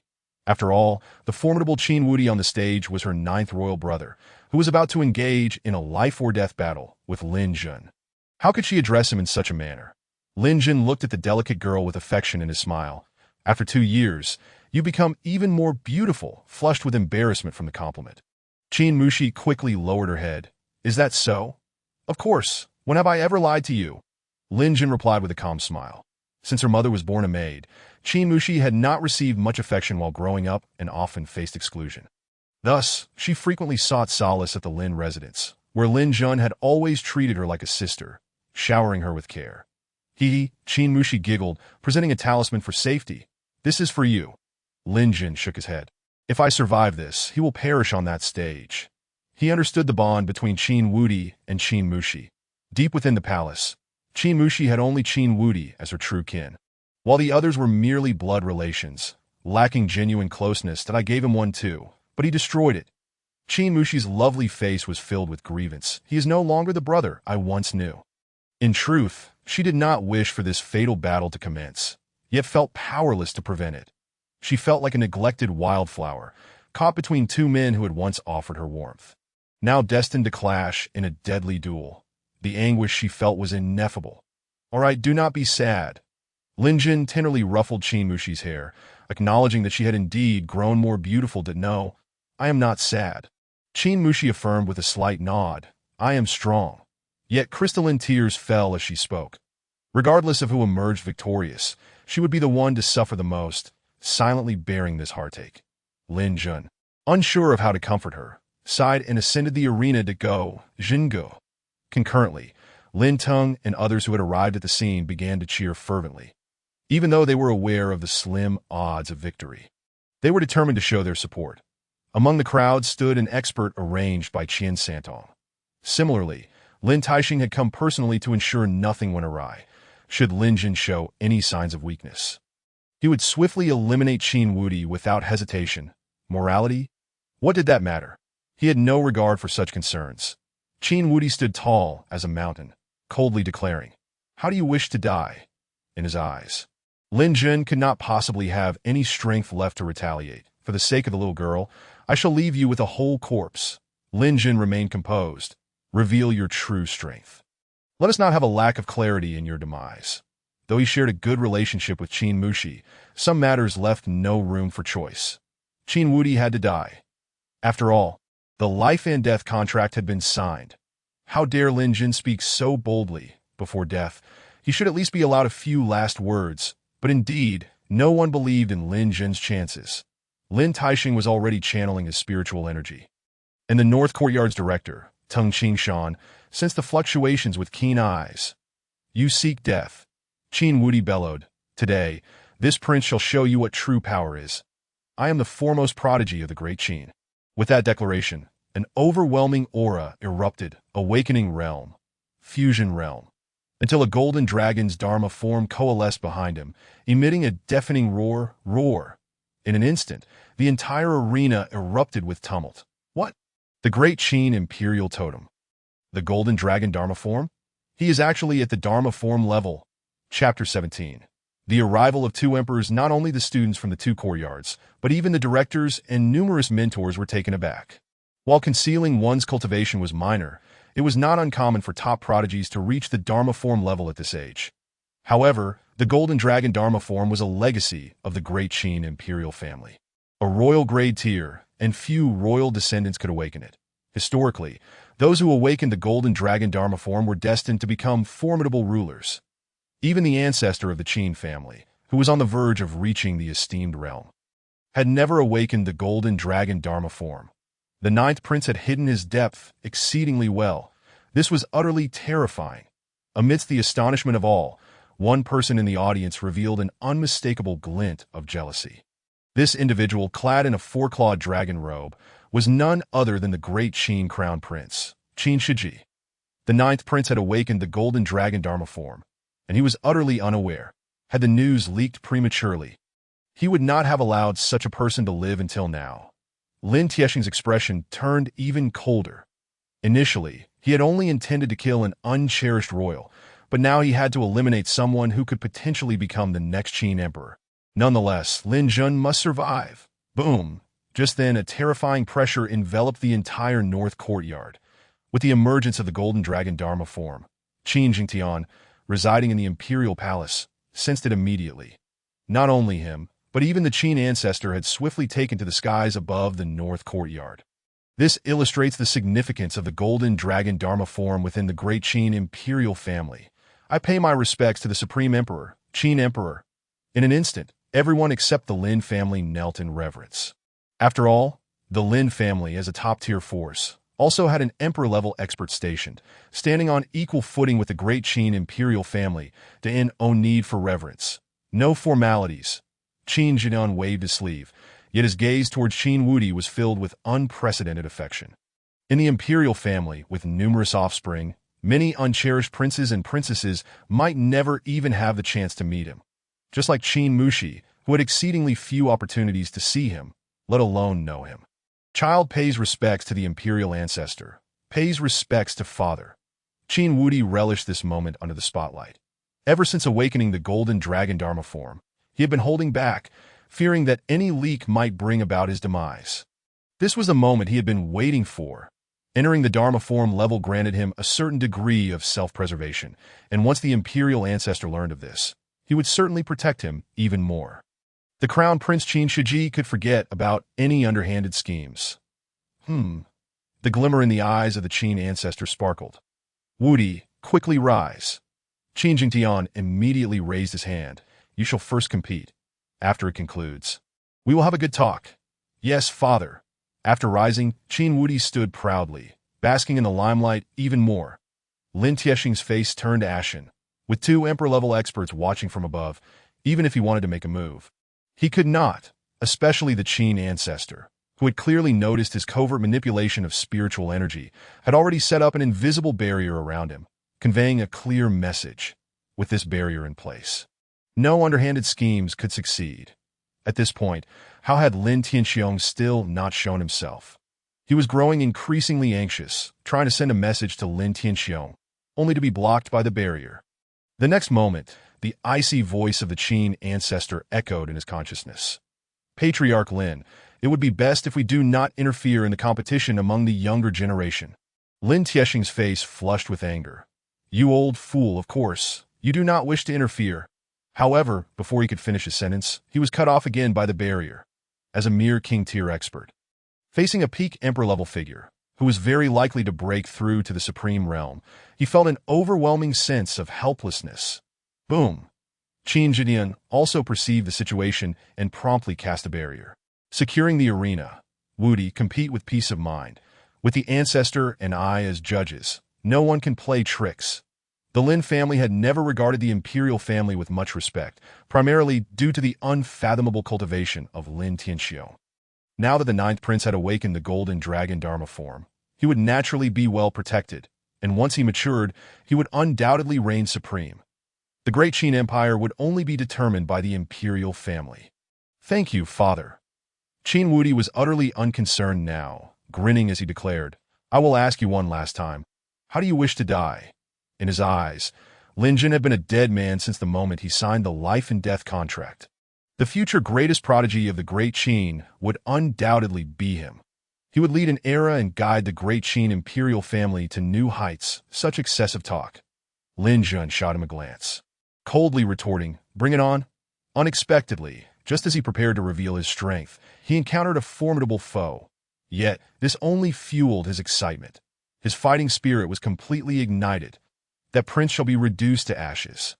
Qin Wudi, unwilling to delay any longer, swiftly formed a seal with his hands. Kill roar, as the words left his mouth. All his spiritual energy surged into the golden dragon Dharma form. Upon receiving the infusion of energy, the dragon unleashed a thunderous roar. Its massive body, stretching over 10 meters, shot forth towards Lin Jun with lethal intent. The ninth prince was not about to grant any opportunities. Why offer chances to a worthless opponent? The previous prodigy was on the verge of falling, while the next prodigy was about to emerge. Did Lin Jun's title as the foremost prodigy hold any weight? Was it not merely due to his awakening of an exceptional fire spirit root? The spectators below were abuzz with chatter.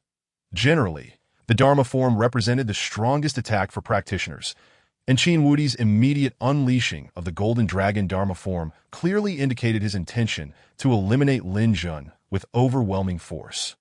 Jun go. Linya felt a pang in her heart, tears slipping down her beautiful cheeks. Lin Tung and the others were equally fraught with anxiety. Even with the barrier in place, they could feel the pressure of the Golden Dragon Dharma form. Let alone Lin Jun, who was in the arena. Father, please think of a way. Jinge cannot withstand it any longer. Lin Xian pleaded loudly. Yet at this moment, Lin Taisheng, confined by the boundary set by the old ancestor Qin, had no means to act and could only fret in anxiety. Unlike everyone else in the audience, Lin Jun was neither fearful nor agitated. His mind was exceptionally calm as he gazed at the approaching golden dragon. No longer intending to conceal anything that I end this dire situation, relying solely on brute strength was utterly insufficient to resolve the formidable challenge at hand. Thus, he pointed to the ground and commanded, Come, in an instant. The punishment celestial ruler responded to his summons, appearing in Lin Jun's grasp. Lin Jun understood that the golden dragon's manifestation belonged to the imperial tier, while his fire spirit bird manifestation was merely of the earthly tier. Even if summoned, it would be suppressed entirely. Hence, he unleashed his most powerful move, the punishment celestial ruler. The moment he grasped the ruler, spiritual energy surged wildly within him. Yet the punishment celestial ruler remained unremarkable. isolating all fluctuations of spiritual energy. This led outsiders to witness Lin Jun wielding the Black Ruler against the Golden Dragon's manifestation, utterly bewildered. Was he conceding defeat? What other choice did he have? With his cultivation gone, all he could do was struggle. Zhao Junhua stood proudly, her face alight with elation.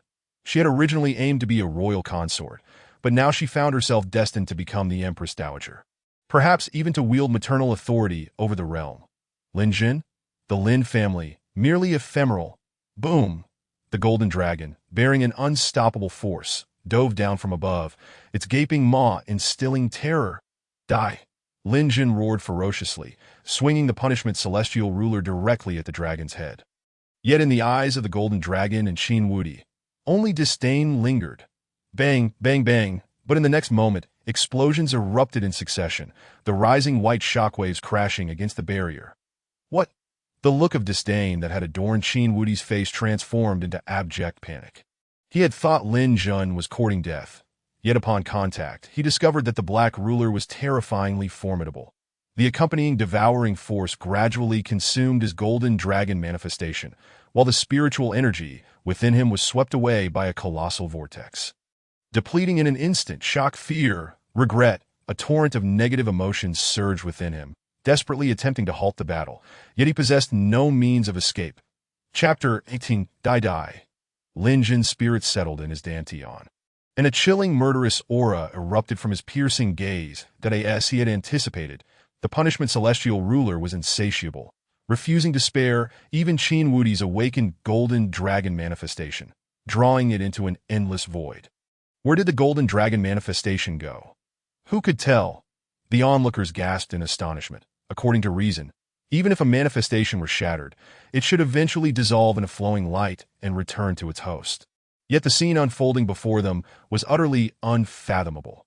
Jingu, the unease in Lin Xian and the other's eyes vanished in an instant, replaced by exhilaration.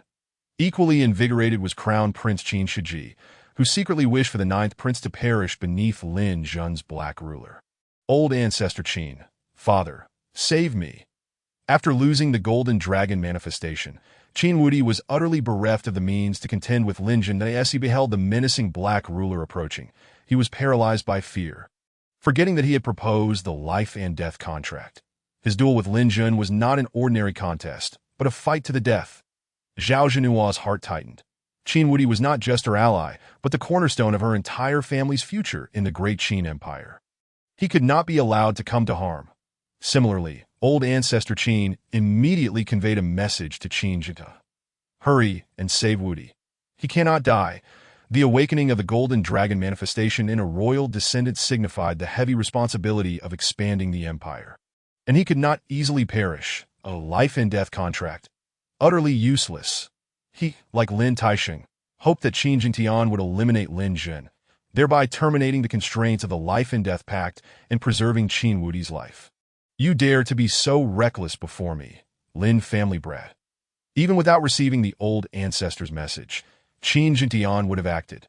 And in an instant, he tore through the layers of restrictions surrounding the arena, unleashing the terrifying might of the imperial ascendants, sweeping towards Lin Jun like a tidal wave. Qin Jingtian, you bastard. Lin Taisheng, witnessing Lin Jun in danger, erupted in furious curses and channeled his spiritual energy to strike against the invisible barrier set by Old Ancestor Qin. Boom! With a resounding crash, the surrounding barrier merely rippled slightly, while Lin Taisheng, at the sovereign ascendance, collapsed to the ground, blood spurting from his mouth after suffering the backlash of spiritual energy. Jingu, be careful. Lin Xian and the others had not anticipated that the Emperor Qin would intervene in the fight to the death, and judging by his aura, it was clear he intended to slay Lin Jun. Lin Jun certainly sensed the threat, yet having once been a formidable being in the sacred ascendants, even without his cultivation, his sea of consciousness remained that of the sacred ascendants, rendering the pressure of imperial ascendants ineffective against him. Ha ha! Qin Wudi laughed maniacally as he looked at Lin Jun. In the end, it is you who will die. You will never comprehend the significance of the Golden Dragon manifestation to the royal family. However, his laughter abruptly ceased as he realized that under the terrifying pressure of his father in the imperial ascendants, Lin Jun's speed had not diminished in the slightest, and the Black Ruler was drawing ever closer to his head. Is that so? Lin Jun's expression turned frigid, his hands wielding the punishment celestial ruler, creating a gust of wind in the air as he brought it crashing down on the utterly defenseless Qin Wudi. Shattering him to pieces, his body was torn asunder, scattered across the ground. Qin Wudi was dead, and he had died a most tragic death. A profound silence enveloped the scene. Qin Jingdian stood rigid in midair. Wudi! Zhao Zhenhua screamed in heart-wrenching agony. If anyone was the most heartbroken at this moment, it was undoubtedly her. The death of Qin Wudi signified the demise of the Zhao family. Lin Taixing, battered yet triumphant, burst into laughter at this scene. Our Lin family's jeune heir has returned. He is no longer a waste. Who could have imagined? Ever since Lin Jun's return, he and the clan elders had wished to discuss Lin Jun's experiences in the abyss of fallen gods. Yet they feared reopening old wounds, so they had all kept their thoughts to themselves. Not only them, but the leaders of the three major factions also sought the truth, yet with a single statement from Lin Taixing, they were dismissed. As the clan leader, I do not concern myself with such matters that if you truly wish to inquire, speak with my younger brother. Who was his younger brother? None other than Lin Tianxiong, Lin Jun's father. With a single phrase, he left the leaders of the three major factions drenched in sweat. While Lin Tianxiong appeared amiable, often tending to the flowers and fish in the courtyard, everyone understood that this seemingly kind man was, in fact, the most ruthless figure in the great Qin Empire.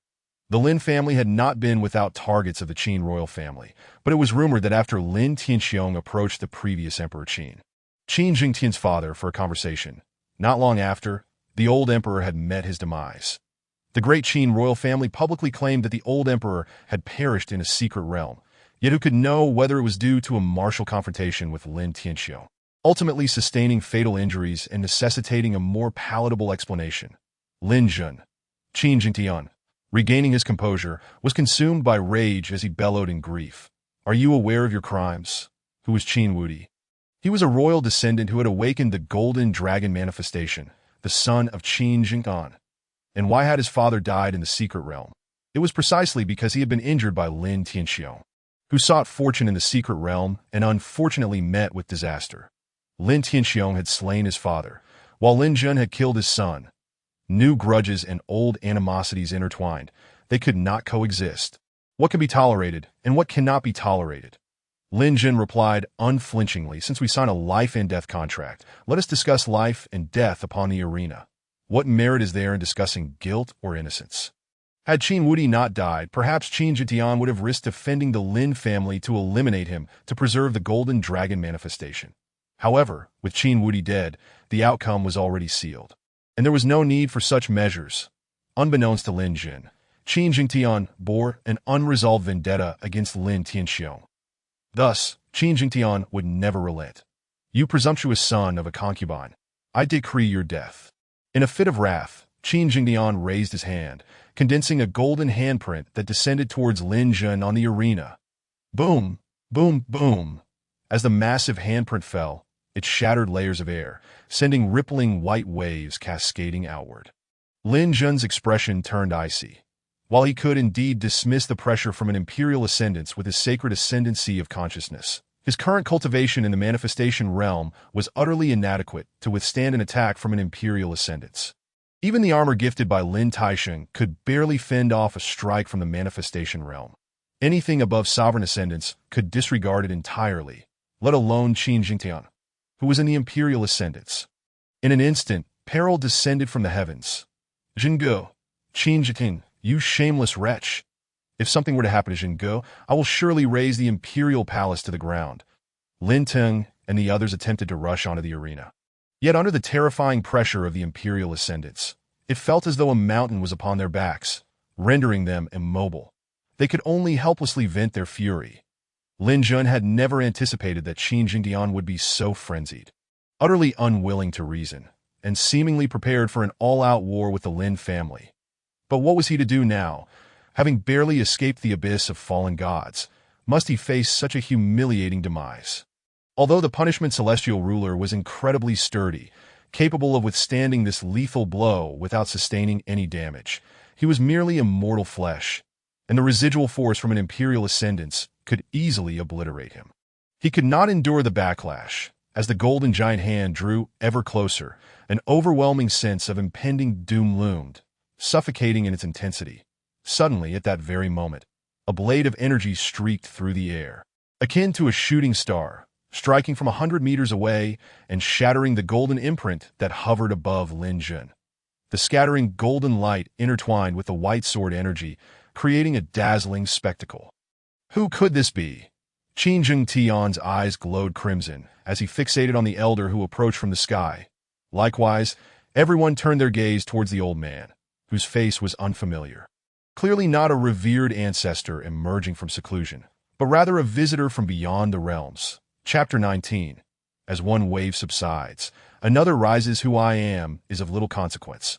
What truly matters is that as the esteemed emperor of the Great Qin, you have committed such foolish acts that even a mere passerby like myself cannot stand idly by. The newcomer was none other than Li Jiansheng, summoned at the behest of Xiao Bailing.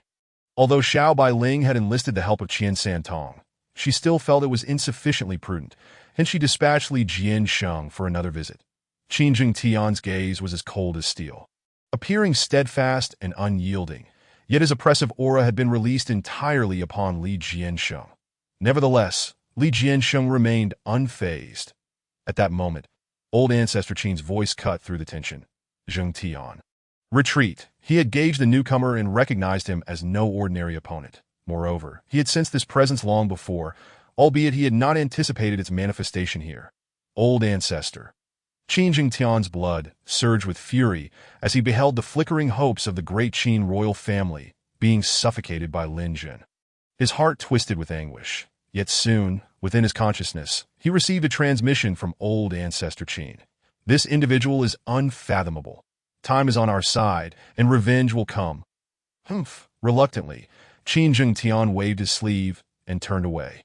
The implication of old ancestor Qin's words indicated a lack of assurance in defeating the elder. If he did not withdraw promptly, risks would surely ensue. After all, Lin Tianxiong had yet to reveal himself. Should a confrontation between sovereign-level powers occur, it would undoubtedly provoke a cosmic phenomenon, attracting Lin Tianxiong from nearby. Most critically, old ancestor Qin might not be able to subdue the elder, and he certainly could not contend with Lin Tianxiong. Retreat was the only viable option. Lin Jun exhaled in relief. Yet, at that instant, clad in a long gown, Lin Qing brandished her sword to block the airspace, her demeanor exuding an air of authority as she demanded. Qin Jing Tian. Having caused such chaos, do you think you can simply walk away? Do you truly believe my nephew is easy prey? As one wave subsides, another rises. This lady had indeed arrived, among the four foremost families of the great Qin Empire. She stood on equal footing with the royal family, being none other than Lin Tianxiong's second sister, Lin Jun's second aunt. Her temper was notoriously fiery. Qin Jing Tian, already seething with pent-up rage, found his path obstructed and his patience wearing thin. Lin Qing, what do you wish from me? Umph. Lin Qing scoffed coldly. Convey a message to my elder brother. If you fail to provide a satisfactory explanation, he will seek you out for a thorough discussion tonight. Qin Jing Tian's countenance fell dramatically. Another tactic, did they truly disregard his status as the emperor of Qin? Not a shred of respect was afforded him. Just as Qin Jing Tian was taken aback, Lin Qing descended onto the arena, her beautiful eyes filled with concern. Jinner, are you unharmed? It is fortunate that this elder came to your rescue.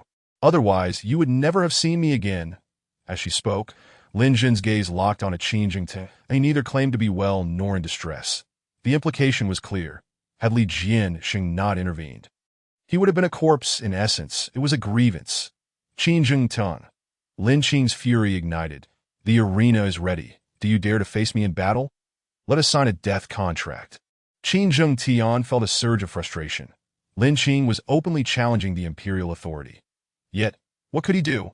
Even if he could overpower Lin Qing, how would he evade the repercussions from Lin Tianxiong? At the sovereign level, one must exercise restraint. Rash actions could lead to dire consequences. For instance, attempting to slay Lin Jun would be an exceedingly foolish decision that he could eliminate a junior of the Lin family. But Lin Tianxiong could just as easily annihilate the descendants of the royal family. The so-called clan protectors, once mobilized, would bring about a life-or-death crisis. Otherwise, they would merely invite greater troubles. Faced with Lin Qing's provocation, Qin Zhengtian could only respond with a cold snort. I have pressing matters to attend to. I cannot indulge you. As his words fell, both he and old ancestor Qin departed simultaneously. What an insufferable scoundrel! Lin Qing erupted in a fit of rage. Were it not for her cultivation being sealed, she would have torn him limb from limb for such insolence. Lin Qing declared with fierce determination, "This matter shall not go unresolved. I will seek justice for you." Lin Jin smiled broadly. "Thank you, second aunt. Why the pleasantries?" Lin Qing shot a glance at Li Jiansheng, then clasped her hands. "Elder, would you care to visit the Lin residence for a discussion?" Li Jiansheng stood with his hands behind his back. "I have come at the lady's request to return a favor. Our debts are now settled, and I must take my leave."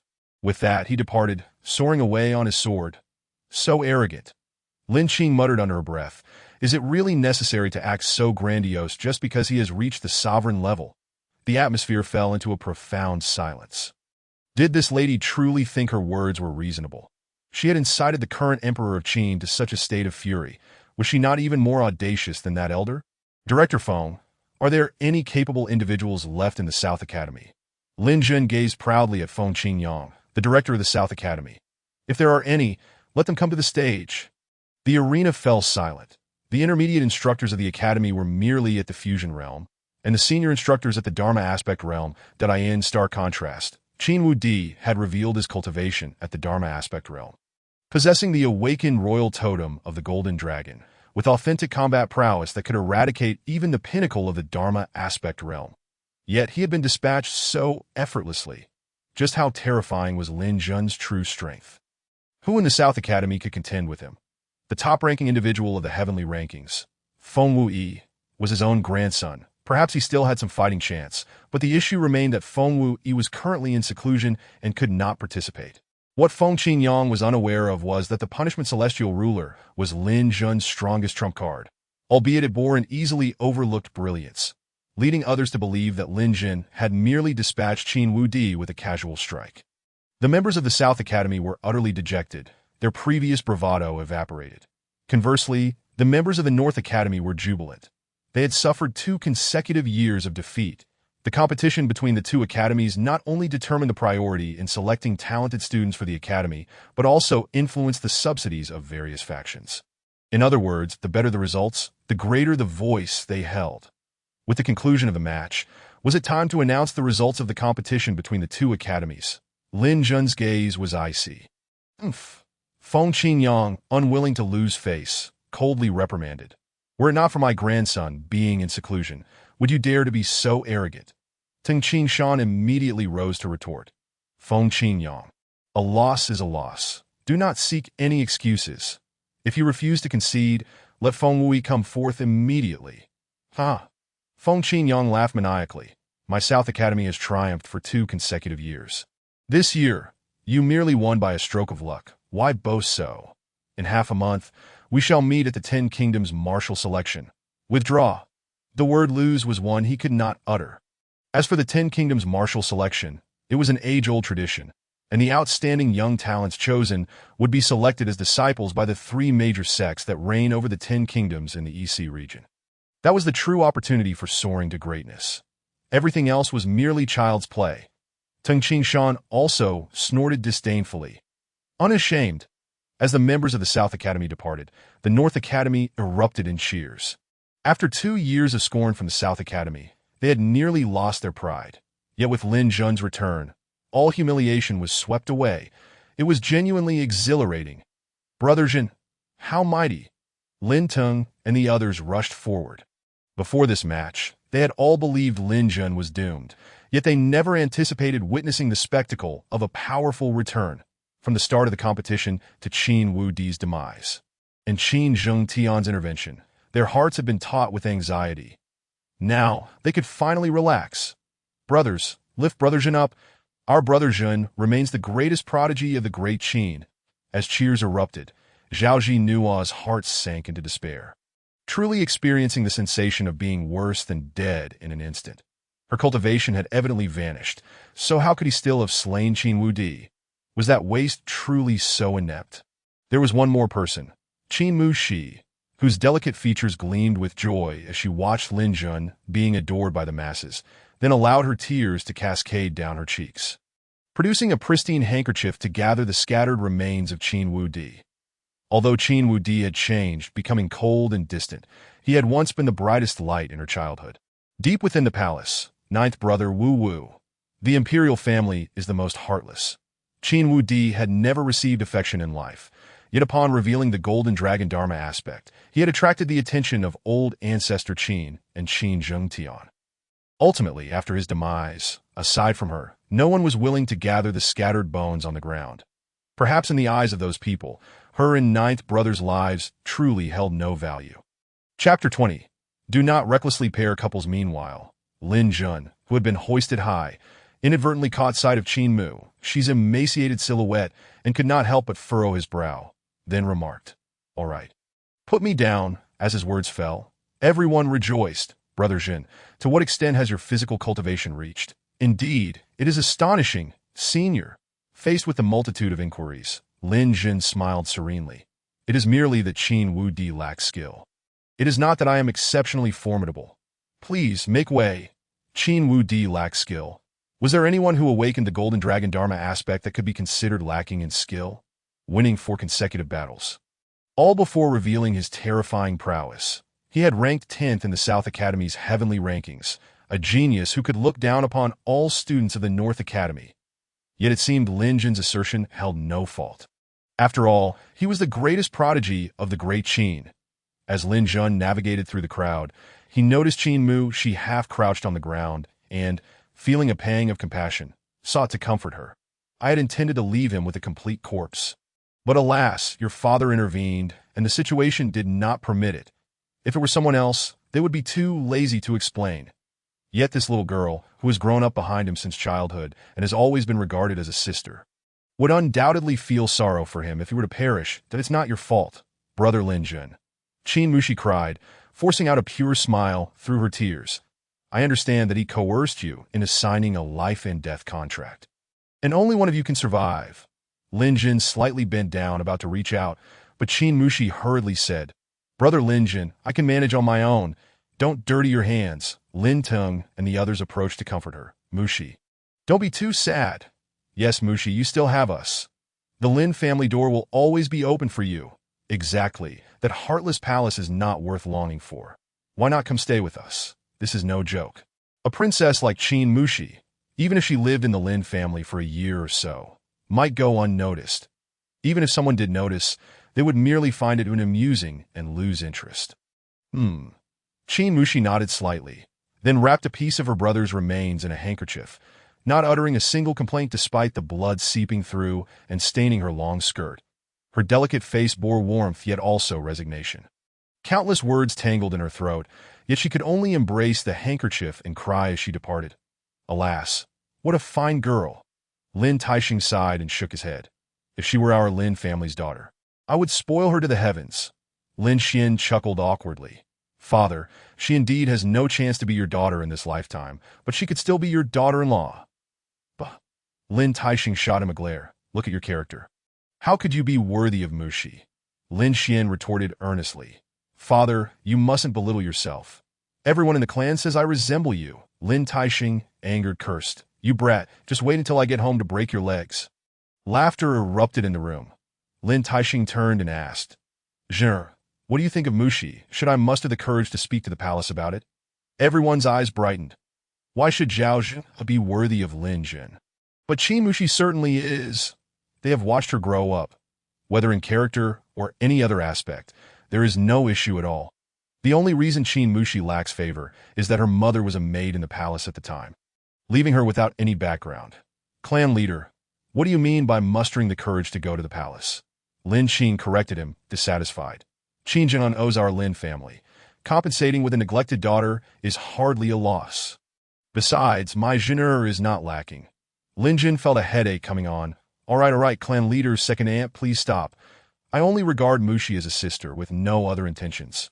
Please don't start matchmaking. Farewell." After throwing down those words, He dashed away, but he suddenly recalled that the Empress had mentioned she would appear again once he reached the law manifestation realm. Yet she had yet to show up, that a sense of unease lingered in his heart, particularly regarding the golden dragon manifestation he had subdued, which was precisely of the golden attribute and of royal quality. Did I say? Jenner has indeed been deeply wounded by Zhao Jinhua, to the point where he dares not accept such a wonderful child like Mushi. Lin Taixing shook his head bitterly. The royal family may not favor Qin Mushi, but our Lin family treasures her. What a perfect match! You finally spoke some truth. No, I cannot endure this indignation. Lin Qing's eyes narrowed, radiating a chilling light. What are you planning to do? Lin Tiexing's heart leaped into his throat. This young lady, known as a specter in the eyes of outsiders, even instilled fear in him as the clan leader. She is highly capable of causing trouble. It has always been Lin Qing who stirs up trouble while he negotiates. If negotiations collapse, he must resort to force, and if that fails, Lin Yin and Lin Feng will apply pressure. If that still doesn't work, Lin Tianxiong will have to step in. He is famously protective of his sisters. Back in the day, the old Qin emperor and Lin Tianxiong sparred, ostensibly to take Lin Qing as a consort, claiming it would strengthen the ties between their families. But in reality, he was coveting Lin Qing's beauty, wishing to graze on tender grass. Lin Qing was unwilling, and the old Qin emperor arrogantly threatened to teach the Lin family a lesson. Unexpectedly, that very night, Lin Tianxiong stormed into the palace. The result was that the old Qin emperor was gravely injured, while Lin Tianxiong left unscathed and carefree. Shortly thereafter, news spread that the old Qin emperor had died in a secret realm. That battle also established the Lin family's transcendent status in the Qin Empire. Of course, it was to destroy the protective array laid down by my sister for the Zhao family. In any case, they should not expect to benefit from our Lin family any longer. Lin Qing was indeed justified, and it should be noted that Lin Yin had initially established that protective array for the Zhao family, which was a heavenly grade formation. Once activated, as long as spirit stones were available, even a strong practitioner at the Emperor realm would need to bombard it for an entire day to break it. And she is someone who always delivers on her promises, leaving in an instant. Lin Taixing exhaled, relieved. He had thought Lin Qing was about to charge into the palace again. However, it was time to discuss the matters within the fallen god abyss with Lin Jun. The events of today were sweeping across major factions and families with the speed of a whirlwind, especially the other three top families, who had already convened to strategize their response. Lin Jun must have gained benefits from the fallen god abyss. I have never seen a body cultivator reach such a terrifying level. The Lin family must provide an explanation, but the Lin family is not to be trifled with. What are we afraid of? Our three families will join forces and speak with the Qin royal family. We do not believe Lin Tianxiong alone can sweep through our three top families and the Qin royal family. Exactly. Soon, the Liu, Shangguan, and Murong top families reached a consensus and hurriedly headed toward the palace. The fallen god abyss is shrouded in mystery. It is known as the foremost forbidden land of the Tianxiong continent.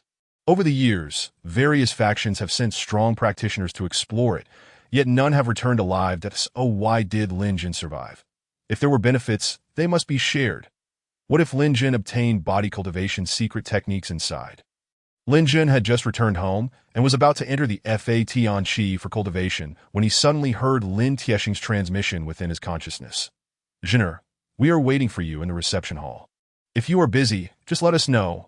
Lin Jun smiled bitterly. With his current cultivation level, he still lacked the ability for long-distance transmissions, so he could only rise and head to the reception hall. Clan leader, esteemed elders. Lin Jun greeted them one by one. Please have a seat. Lin Taixing smiled, gesturing toward the seats. Lin Jun inquired, if you elders are here to discuss matchmaking between me and Mushi, then perhaps we should not discuss it. I am currently uninterested in marriage. The stronger the cultivator, the longer their lifespan, which is why many are not in a hurry to marry and bear children. However, there are certainly many who are eager to do so. His current disinterest in marriage was not influenced by Zhao Jinhua. He merely wished to rapidly enhance his cultivation and return to the sacred realm. Women would only affect his cultivation speed. Chapter 21. For Emperor Realm experts arrive. Hee. Lin Taixing chuckled awkwardly. It is indeed somewhat related to Mushi, since you do not wish to marry early. We certainly will not rush you. Qin Mushi is a good girl, and he does indeed like her. Yet Lin Jun's resolve was firm. making it unwise to press him to ask it about the fallen god Abyss? Lin Jun casually inquired. Many were curious about the secrets within, and Lin Taixing should have already rejected visitors from various factions on his behalf. Indeed, it is. Lin Taixing's expression suddenly turned serious. The fallen god Abyss ranks as the foremost forbidden land on the Tianxiong continent. All major factions from the Four Realms have sent people to investigate, yet without exception, they have all perished within. This includes the Supreme Elder Ji Shiyuan from the Yunshang sect, who did not survive 3 days after entering the fallen god Abyss. As his life lantern extinguished, what kind of terror lies within? The Yunshang sect is the foremost of the 10 sects in the Eastern Sea region, and Ji Shiyuan possesses peak sacred realm cultivation, recognized as the closest to the Emperor realm. Yet even such a powerful figure could not withstand 3 days in the fallen god Abyss, heightening its fearsome reputation. It is said that an unparalleled expert from the Emperor realm once entered but managed to escape, only to go mad shortly thereafter and die not long after that, of course. This matter is legendary, and whether it actually occurred remains controversial. The elders perked up their ears, filled with anticipation. After all, Lin Jun had indeed returned stronger. Perhaps the fallen god Abyss is not a place of death. There may be other methods of exploration. Clan leader, what lies within? Lin Jun intended to speak the truth, but at that moment, he suddenly sensed 4 auras appearing above the family grounds. If he was not mistaken, his battle with Qin Wudi had undoubtedly attracted the attention of several other top factions. He quickly changed his words. I believe this matter should be discussed behind closed doors. He did not lower his voice intentionally.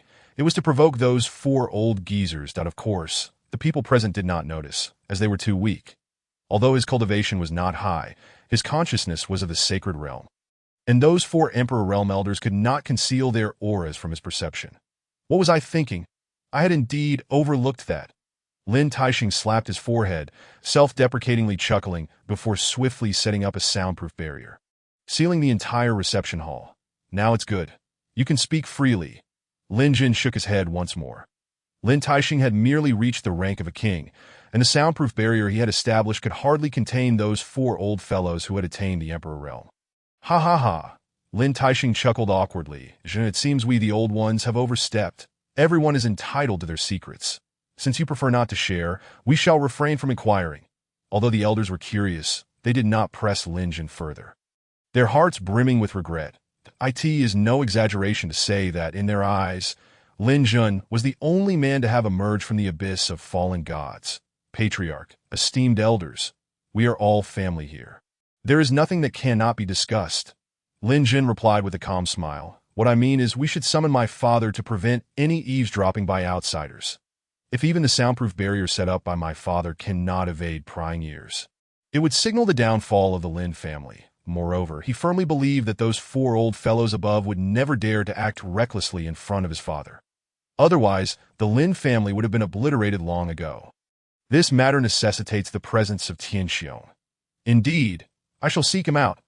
It was not that those present intended to keep Lin Tianxiong in the dark, but rather that Lin Tianxiong only associated with nature on a daily basis, emerging only when the family faced insurmountable issues. Furthermore, how could they possibly know that Lin Tianxiong had not inquired about matters concerning the abyss of fallen gods?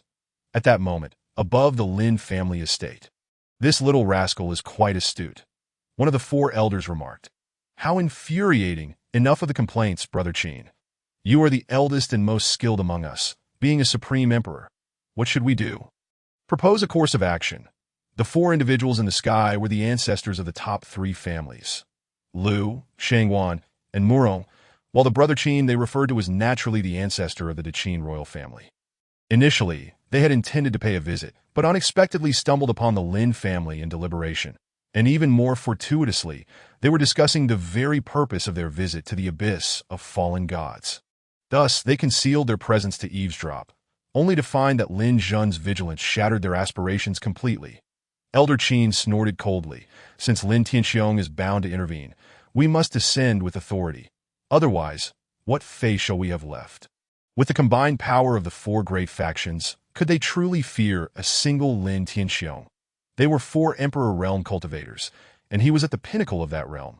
Even should he face Lin Tianxiong alone, he would have a 50% chance of victory. Moreover, the royal family bore a deep-seated grudge against the Lin family.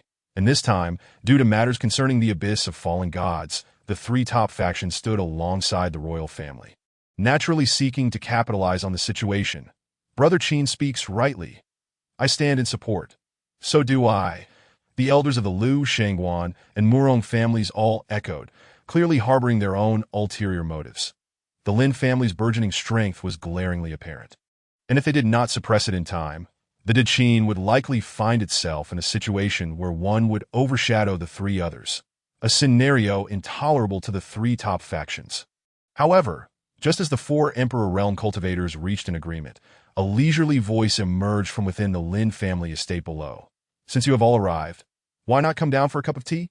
Lin Tianxiong, though seemingly absent, had indeed observed everything that transpired within the Lin family estate, including the events of the previous day's battle in the northern court. Nothing had escaped his keen sight. Had it not been for Li Jian's intervention, he would have undoubtedly arrived at the scene in time. With him present, how could he allow his son to perish at the hands of the Qin family? Upon Lin Tianxiong's words, the atmosphere in the conference hall turned decidedly peculiar. Lin Taixing and the other elders regarded Lin Jun with admiration. This young descendant of the Lin family not only possessed exceptional talents in cultivation, but also demonstrated an alarming level of cunning. They had nearly made a grave error. How could the secrets of the abyss of fallen gods be divulged to outsiders? Boom! Once their presence was revealed, the four Emperor Realm powerhouses abandoned any pretense of concealment, unleashing a terrifying aura that enveloped the entire Lin family estate. Elder Qin, clad in a dragon robe, stood in mid-air with hands clasped behind his back, proclaiming, "There is no need for tea. If you are interested, you may come to the conference hall for a discussion. This matter must reach a resolution." Moreover, regarding the inexplicable disappearance of the golden dragon Dharma form awakened by Qin Wudi, he had contemplated this throughout the afternoon and had ultimately concluded that it must have been usurped by Lin Jin through some secret method.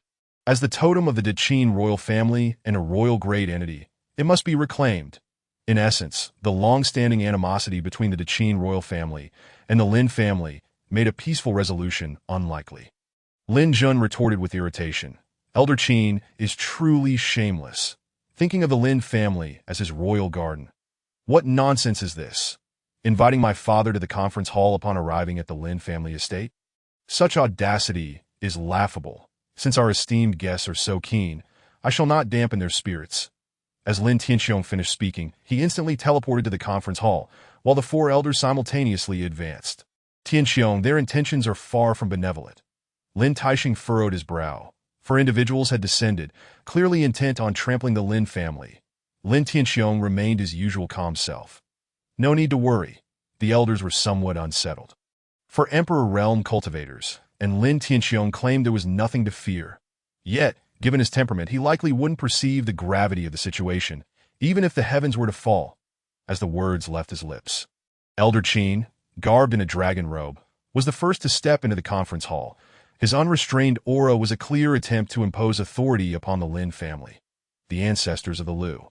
Shangguan and Murong families followed suit, presenting themselves with the demeanor of debt collectors.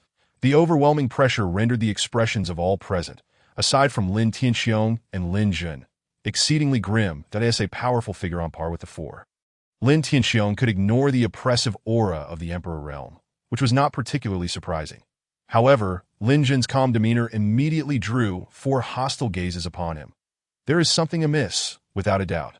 It is connected to the abyss of fallen gods. Chapter 22. Arrogance engaging in such frivolities is meaningless.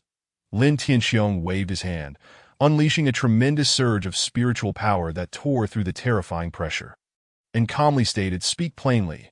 I have yet to feed my fish this evening. Then I shall be forthright." Elder Qin replied coldly that we have come not to reminisce, but to seek him. As he spoke, he pointed directly at Lin Jun. The three elders of the Liu family all nodded in agreement. "You seek my son? That simplifies matters." Lin Tianxiong replied nonchalantly, "They're here looking for you." Lin Jun's expression darkened. "Father, do you genuinely not realize they are here to cause me trouble? At least let us act convincingly. Trouble? What trouble?" Lin Tianxiong's expression turned icy as he scanned the four elders with an imposing gaze. "You come seeking trouble for my son. Lin Taixing observed the exchange between the father and son. At a loss for words, yet this was Lin Tianxiong, a formidable guardian of their clan. Moreover, none of Lin Tianxiong's siblings were particularly ordinary. Elder Lu glared angrily. Lin Tianxiong, do not threaten us. Enough, Brother Lu. Elder Qin, sensing the situation was deteriorating, quickly waved his sleeve to intervene, then adopted a more composed tone. We have not come to cause trouble. We simply wish to discuss a few matters with young friend Lin. The elders of the Shangguan and Murong families exchanged glances, signaling each other to avoid conflict if possible. Elder Lu gradually calmed down. After all, Lin Tianxiong was not one to be trifled with. "Jinner, be bold. With your father present, who would dare to cause you trouble?" Lin Tianxiong patted Lin Jin's shoulder, offering an awkward smile. "Gentlemen, feel free to ask. If my son wishes to speak, he will surely share everything without reservation. However, should he choose to remain silent, any who dare to press him will have to step over my corpse first." The moment his words fell, an overwhelming aura erupted. Elder Lu's face displayed palpable fear. The aura emanating from Lin Tianxiong was undoubtedly that of a peak Emperor realm cultivator. The elders of the Shangguan and Murong families were equally astounded. A gleam of light flashed in Elder Qin's eyes. He was aware of Lin Tianxiong's strength, but had never anticipated that he would be at the pinnacle of the Emperor realm, standing on equal footing with him. Fortuitously, they had refrained from taking action earlier. Otherwise, the consequences would have been dire. Lin Jun regarded his imposing father with a complex mix of emotions. One might say he was strong, yet he exuded none of the gravitas one would associate with a true powerhouse. Merely spouting a litany of superfluous rhetoric. Humph. After Lin Tianxiong revealed his true strength, Elder Qin's demeanor softened considerably. "Young friend Lin, I have come to reclaim the totem of the Deqin royal family. The Golden Dragon Dharma form." He speculated that the Golden Dragon Dharma form was in Lin Jun's possession, yet he articulated it with certainty, intending to convey to Lin Jun that he was aware of everything and that there was no need for concealment. "The Golden Dragon Dharma form?" Lin Jun replied with a composed smile. "Indeed, it is in my possession, but why should I relinquish it to you?" Arrogance, confidence, in a word, it is an unequivocal refusal, with his father standing guard. Why should he fear the Deqin royal family? The smile on Elder Qin's face visibly stiffened. He had anticipated that Lin Jun might deny the claim or respond evasively, yet he never expected Lin Jun to acknowledge it so straightforwardly and then refuse so decisively. To be honest, a wave of unbridled fury surged within him. "Young friend Lin, the Golden Dragon Dharma form is, after all, the totem of the Deqin. You signed a life and death pact with Wudi, should he perish. I hold no grudge against you. However, one cannot simply claim what rightfully belongs to another." Fury surged within him, yet he had to suppress it. The Golden Dragon Dharma form, being of royal grade status, if usurped by Prince Qin Shiji, would be no different from the awakening of Qin Wudi. The Deqin royal family was destined to produce another unparalleled prodigy. It is often said that a tree without bark is doomed to die, and a person without shame is invincible in the world. How can you and your grandson share such shamelessness? Lin Jun coldly declared. "Qin Jingtian has audaciously interfered in my life and death struggle with Qin Wudi, and you dare to espouse the absurdity that I should return the spoils of war. Do you not feel any shame? Return them? That is utterly out of the question. Previously, I would have scoffed at the idea of the imperial-grade Golden Dragon Dharma. And even if I had dismissed it, I would never have been swayed by the mere words of Qin Laozu. Now, however, with my sacred-grade Dharmas devoured by the punishment heaven ruler, the imperial-grade Dharma is the best I can obtain, and thus it is even less likely to be returned."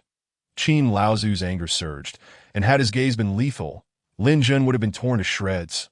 "My son speaks the truth." Yet at that moment, Lin Tianxiong, who had been idly toying with a jade stone, casually remarked, "Since this is a life-and-death battle, the victor is entitled to the spoils of the vanquished. This is a fair and just rule." Qin Laozu's face turned ashen. His position was indeed untenable, but he had intended to pressure the other three old foxes, but they all understood the significance of the Golden Dragon Dharma to the Qin royal family. Forcing the Lin family to relinquish it would only invite trouble upon themselves. Qin Laozu was aware of this truth. Within the empire, apart from the Qin royal family, the four premier factions, Lin, Lu, Shangguan, and Murong, were all wary of one another. They cooperated when necessary, but could just as easily turn against one another. Should he compel the other three to speak, it was likely that their current cooperative relationship would crumble before they could address more pressing matters. He swiftly redirected the conversation to mutual interests. Furthermore, our Qin royal family's ancestors once ventured into the abyss of fallen gods, ultimately meeting their demise, while young friend Lin has just emerged alive from its depths. Surely an explanation is warranted. As expected, upon hearing this, the other three's eyes gleamed with excitement. Indeed, the abyss of fallen gods is the foremost forbidden zone of Tianxiong continent. Our Lu family's ancestors also perished there. We beseech young friend Lin to divulge its secrets. It is a secret place for all inhabitants of Tianxiong continent. I concur. The three elders of the Lu family echoed, their tones aggressive and confrontational. Lin Jin smiled calmly. The demise of your ancestors has no bearing on me. Why should I share anything with you? The secrets of the abyss of fallen gods are indeed astonishing. After all, that empress is not one to be trifled with. There are even areas within the abyss that she fears to tread, which I have never dared to approach as for what secrets lie beneath. I cannot say, for the empress has never mentioned them. Preposterous, arrogant. The room erupted in outrage. Even if Lin Jin had slain Qin Wudi, he was merely at the Dharma realm. How could he dare to act so brazenly? The atmosphere grew tense, with Qin Laozu and the others brimming with murderous intent. This youth is far too arrogant. Yet this is the nature of the Lin family. They are as spirited as if they have been injected with adrenaline. Unafraid of heaven or earth. Life and death are trifles to them. They would fight if challenged. Lin Tianxiong laughed heartily. My son has guts. He bears the legacy of our Lin family and has not brought shame upon us. Arrogant? Presumptuous? What of it? Do you wish to take action? Perhaps I should indulge you in a bit of fun. Qin Laozu threatened. Lin Tianxiong, do you know how many factions covet the abyss of fallen gods? If young friend Lin does not divulge what he knows, do you realize the immense trouble it could bring upon the Lin family? Lin Tianxiong scoffed dismissively. Do you think that if I speak, the Lin family will find you rushing to our aid when trouble arises? Lin Jin's cold smile rendered Qin Laozu speechless.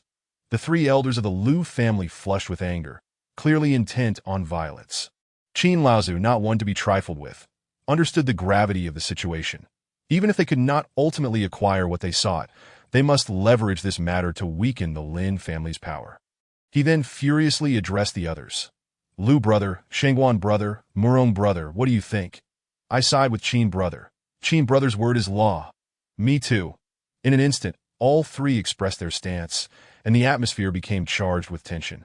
An impending clash looming, with a resounding boom, the oppressive aura of four ascending realm experts erupted, enveloping the entire conference hall. Qin Laozu arrogantly declared, Tonight, you will speak, whether you wish to or not. Lin Tianxiong cannot shield you alone. Chapter 23. Clamor. The other three were equally fervent in their battle intent. The elder of the Lu family clutched a ball of flame, while Shengguan Laozu wielded the power of ice. Murong Laozu was surrounded by vibrant greenwood energy. Their stances were set. This was a blatant threat. Qin old dog, you truly have the gall. Just then, Lin Yin, clad in a red dress, entered the conference hall with flowing hair and coldly commanded. I wish to see who possesses the capability to force the Lin family to submit. Count me in. Lin Feng, dressed in black, followed closely behind. The two sisters displayed no fear in the presence of the four ascending realm experts. Eldest aunt, second aunt.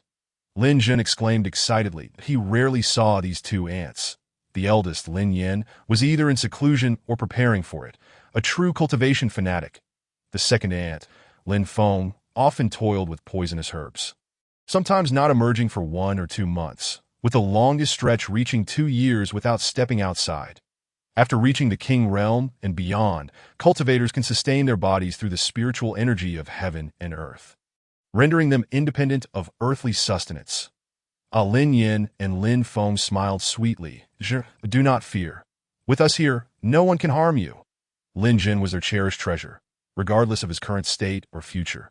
He would always be the nephew they had adored since childhood. Lin Tianxiong chuckled mischievously. With my 2 younger sisters here, things have become quite interesting.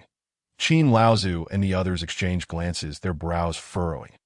Lin Yin and Lin Feng had just returned. From where had they come? And why was Lin Qing absent? Do not spread false rumors. The elder of the Lu family scolded. Can four ascending realm experts not handle the Lin family? In an effort to maintain his leading position, Qin Laozu quickly asserted, Lin Tianxiong, regardless of the situation, we must uncover the secrets of the abyss of fallen gods. I from the Murong family concur. I from the Shangwan family concur. The four ascending realm experts displayed a determination to fight to the bitter end.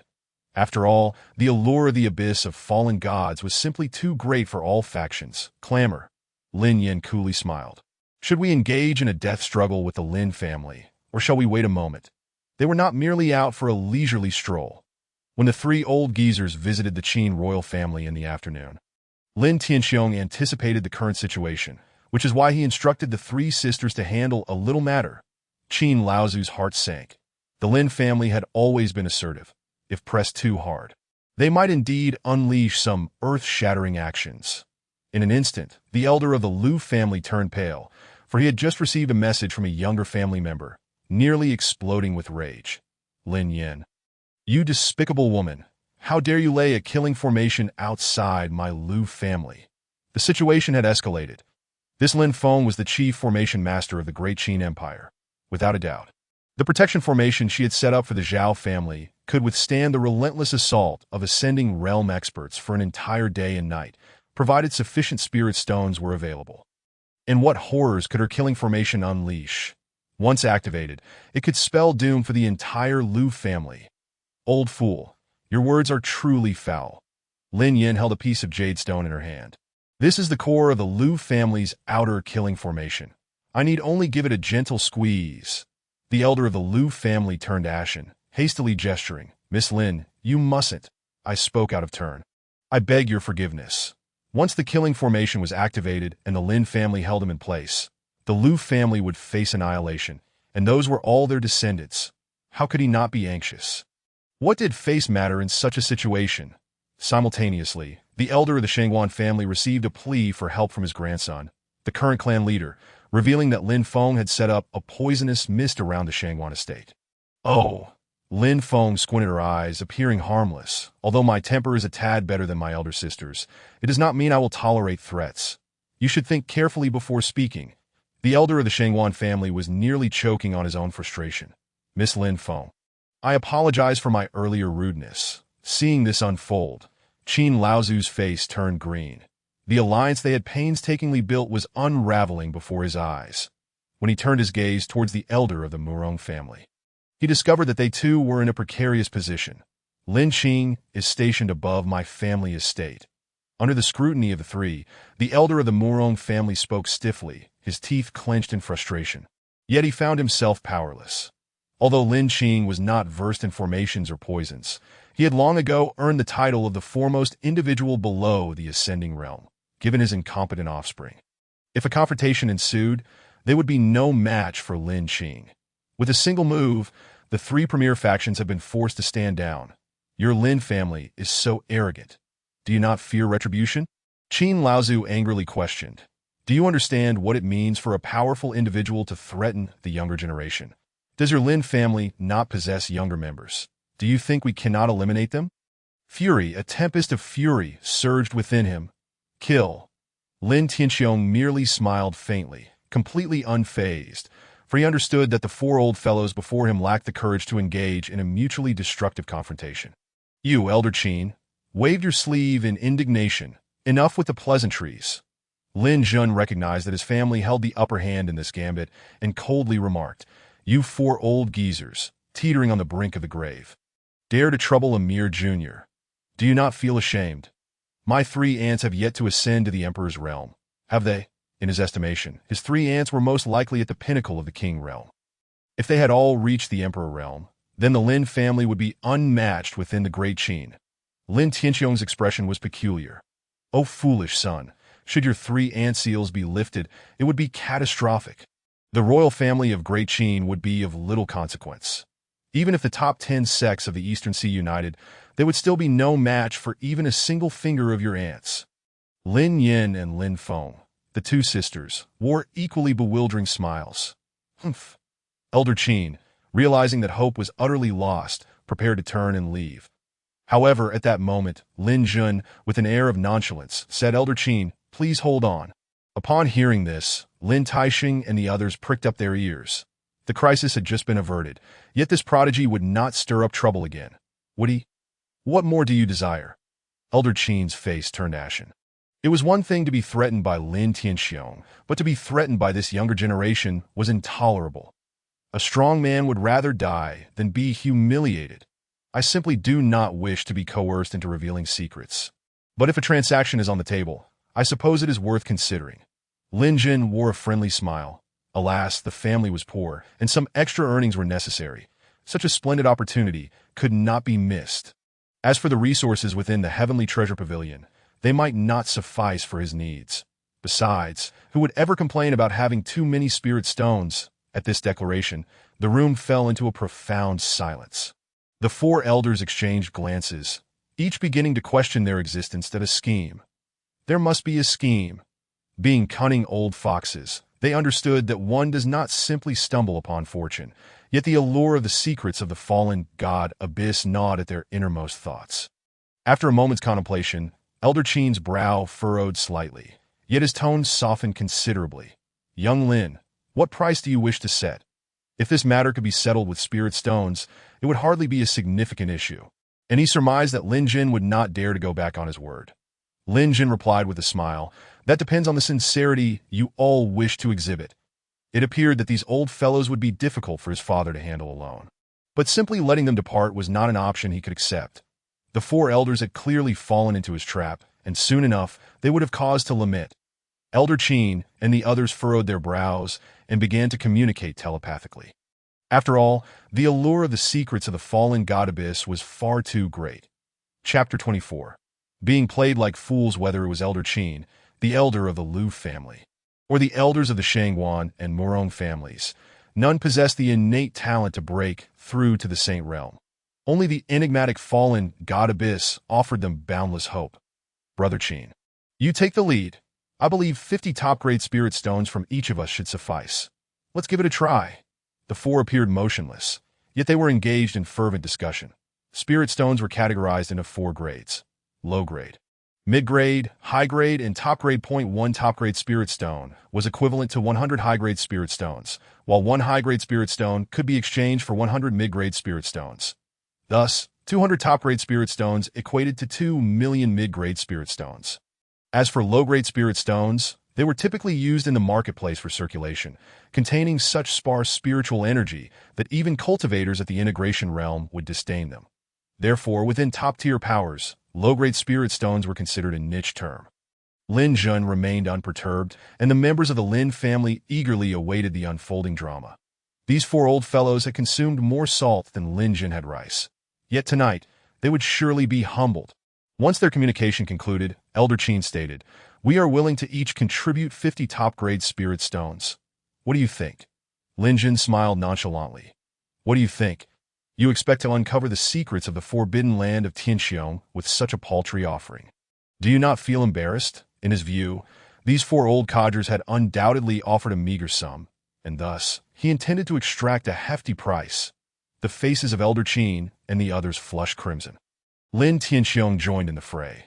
Combining to only 200 top-grade spirit stones is indeed lacking. If outsiders were to learn of this, they might think our Lin family is on the verge of bankruptcy. 100 stones, each contributing 100 top-grade spirit stones, and no more. Elder Qin gritted his teeth and declared. Lin Jun chuckled. All was going according to his plan, and no more than that. Elder Shangguan reiterated. 400 top-grade spirit stones are equivalent to a first-rate family's annual yield. The elders of the Liu and Murong families nodded in agreement. To demand more was to question whether they could even bear it. Ultimately, who could ascertain the value of that secret? Engaging in business with these old geezers was always fraught with disadvantage. Lin Jun feigned helplessness.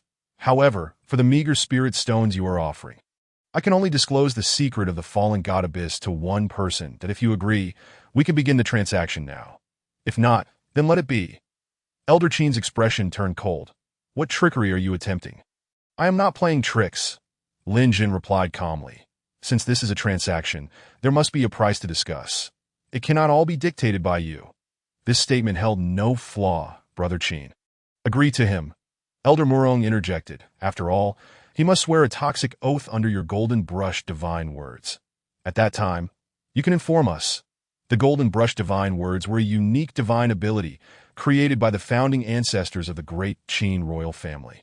And with such a power in place, they were not concerned about Lin Jun reneging. Why should they pay 3 times the price? I have no objections. Neither do I. The elders of the Liu and Shangguan families voiced their approval. Then I will act as a representative and see what earth-shattering secrets he can reveal. Elder Qin stepped forward, retrieving 100 top-grade spirit stones from his storage ring. Likewise, the elders of the Liu family followed suit. For beings of their caliber, the spiritual energy contained within high-grade spirit stones had long since fallen short of their cultivation needs. Thus, top-grade spirit stones were always kept on hand. Elder Qin waved his hand, and golden spiritual energy instantly transformed into a golden brush, inscribing a spell imbued with the laws of heaven in the air before them. Once the final stroke was completed, he declared, "Young Lin, we have prepared the spirit stones. As long as you swear the toxic oath, we can finalize the transaction." They were certainly cautious, having each contributed 1,000,000 mid-grade spirit stones. Lin Jun had already devised a counterplan and asked nonchalantly, "How should I phrase it?" Elder Qin urged impatiently. "Of course, it should be similar to what you just said. If you violate it, you will face divine retribution, struck by 5 thunders, perish without a trace, and never reincarnate." Lin Jun smiled lightly. "I, Lin Jun, hereby swear an oath, entering into a transaction with Elder Qin, and upon receiving 400 top-grade spirit stones, I shall reveal the secret of the fallen god Abyss. Should I fail to do so, I shall face divine retribution, struck by 5 thunders, perish without a trace, and never reincarnate. Is this acceptable?" Elder Qin did not anticipate Lin Jun's oath to be so straightforward.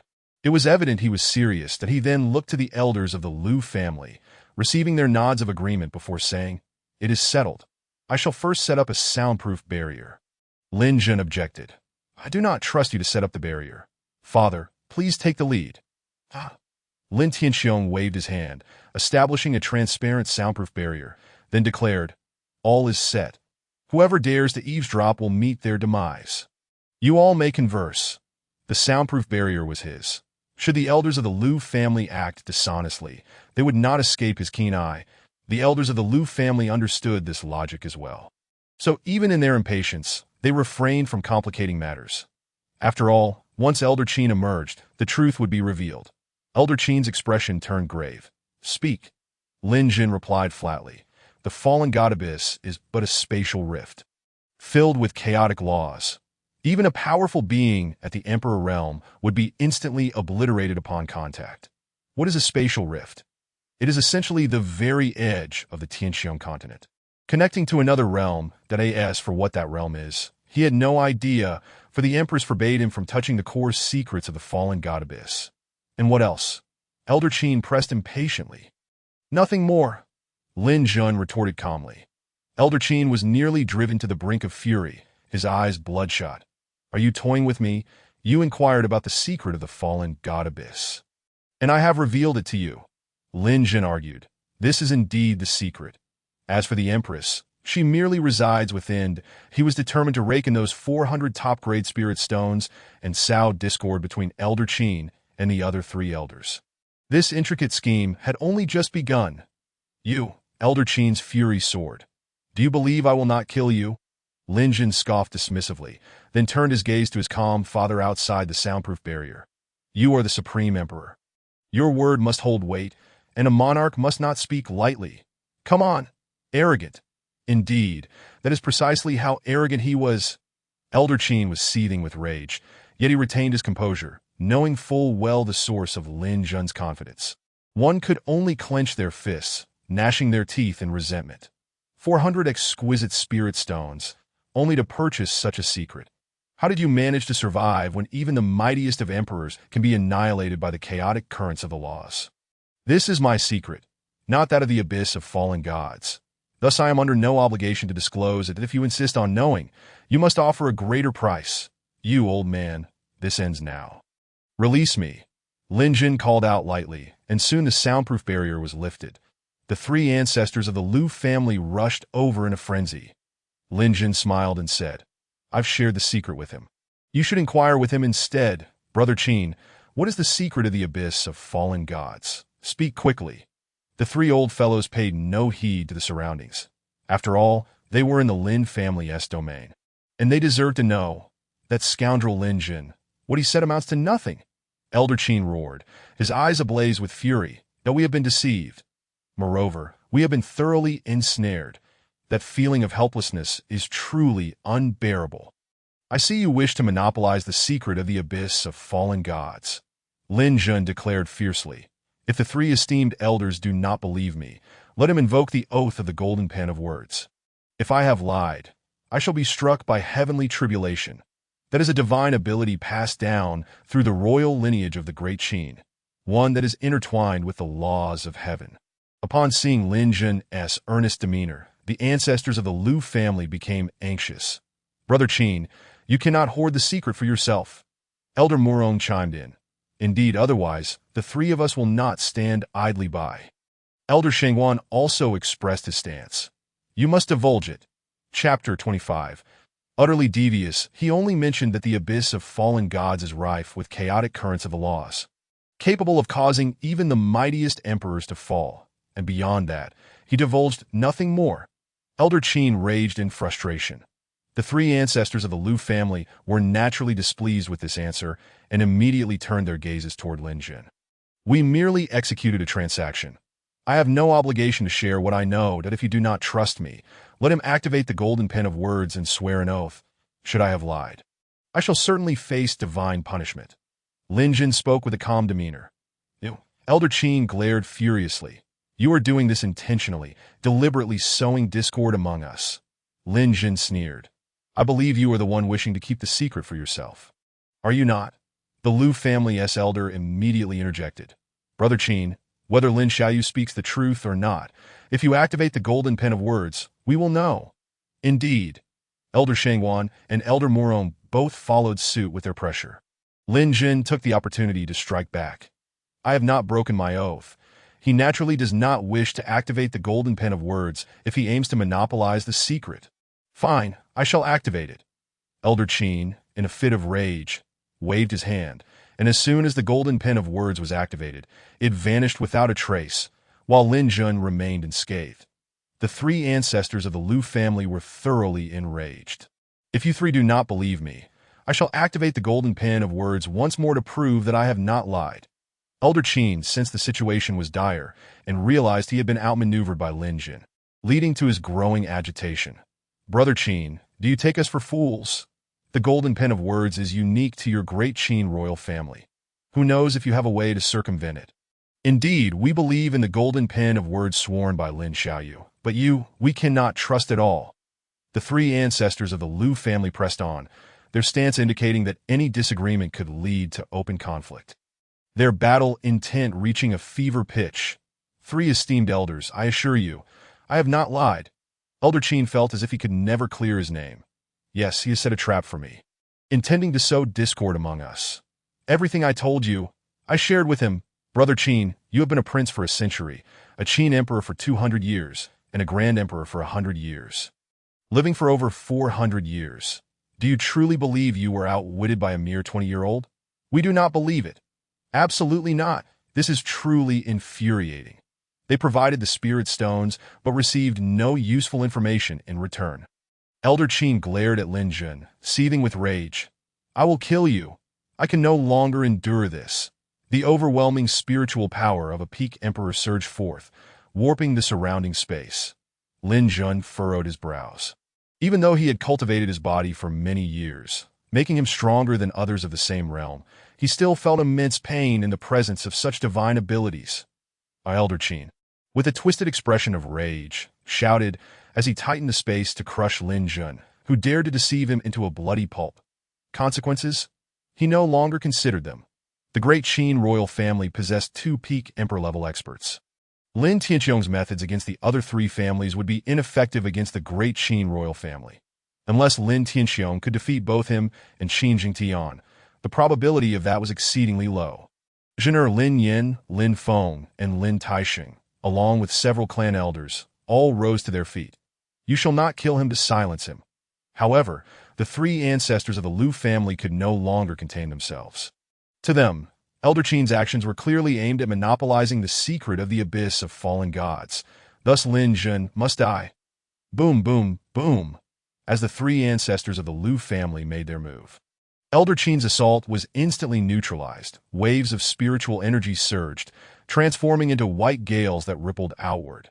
Lin Tianxiong waved his hand, enveloping those gales, and after the explosion within the spiritual barrier, released beams of white light. Damn! Lin Jun quickly retreated. Though it was but a moment, he truly felt as if he were on the brink of death. Why do you not trust me? If you do not believe me, I will offer more spirit stones and let you hear it once more. Elder Qin shouted helplessly, fully aware of the crisis the great Qin royal family would face if this matter went unresolved. Lin Jun offered no opportunity, declaring firmly, "Old dog Qin, I shall never engage in another transaction with someone like you."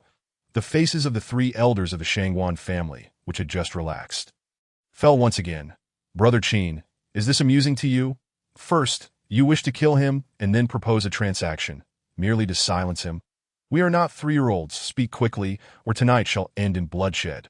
The temptation of the abyss of fallen gods was far too great for these aging old fellows.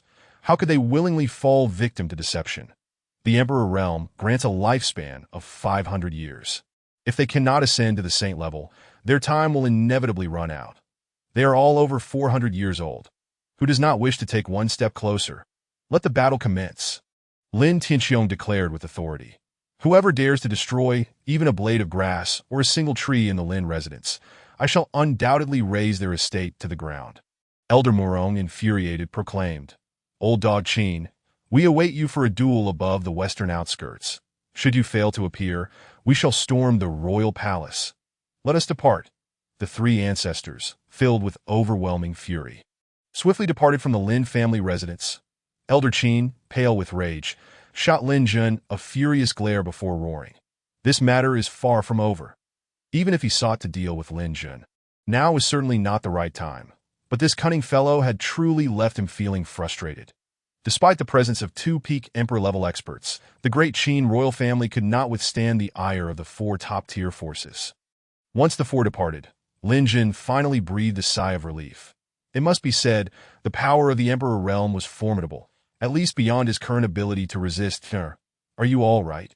Soon, a throng of elders gathered around, thoroughly impressed by Lin Jun's cunning stratagem, which not only diverted the crisis, but incited internal conflict among the enemies. When it comes to schemes, age is irrelevant.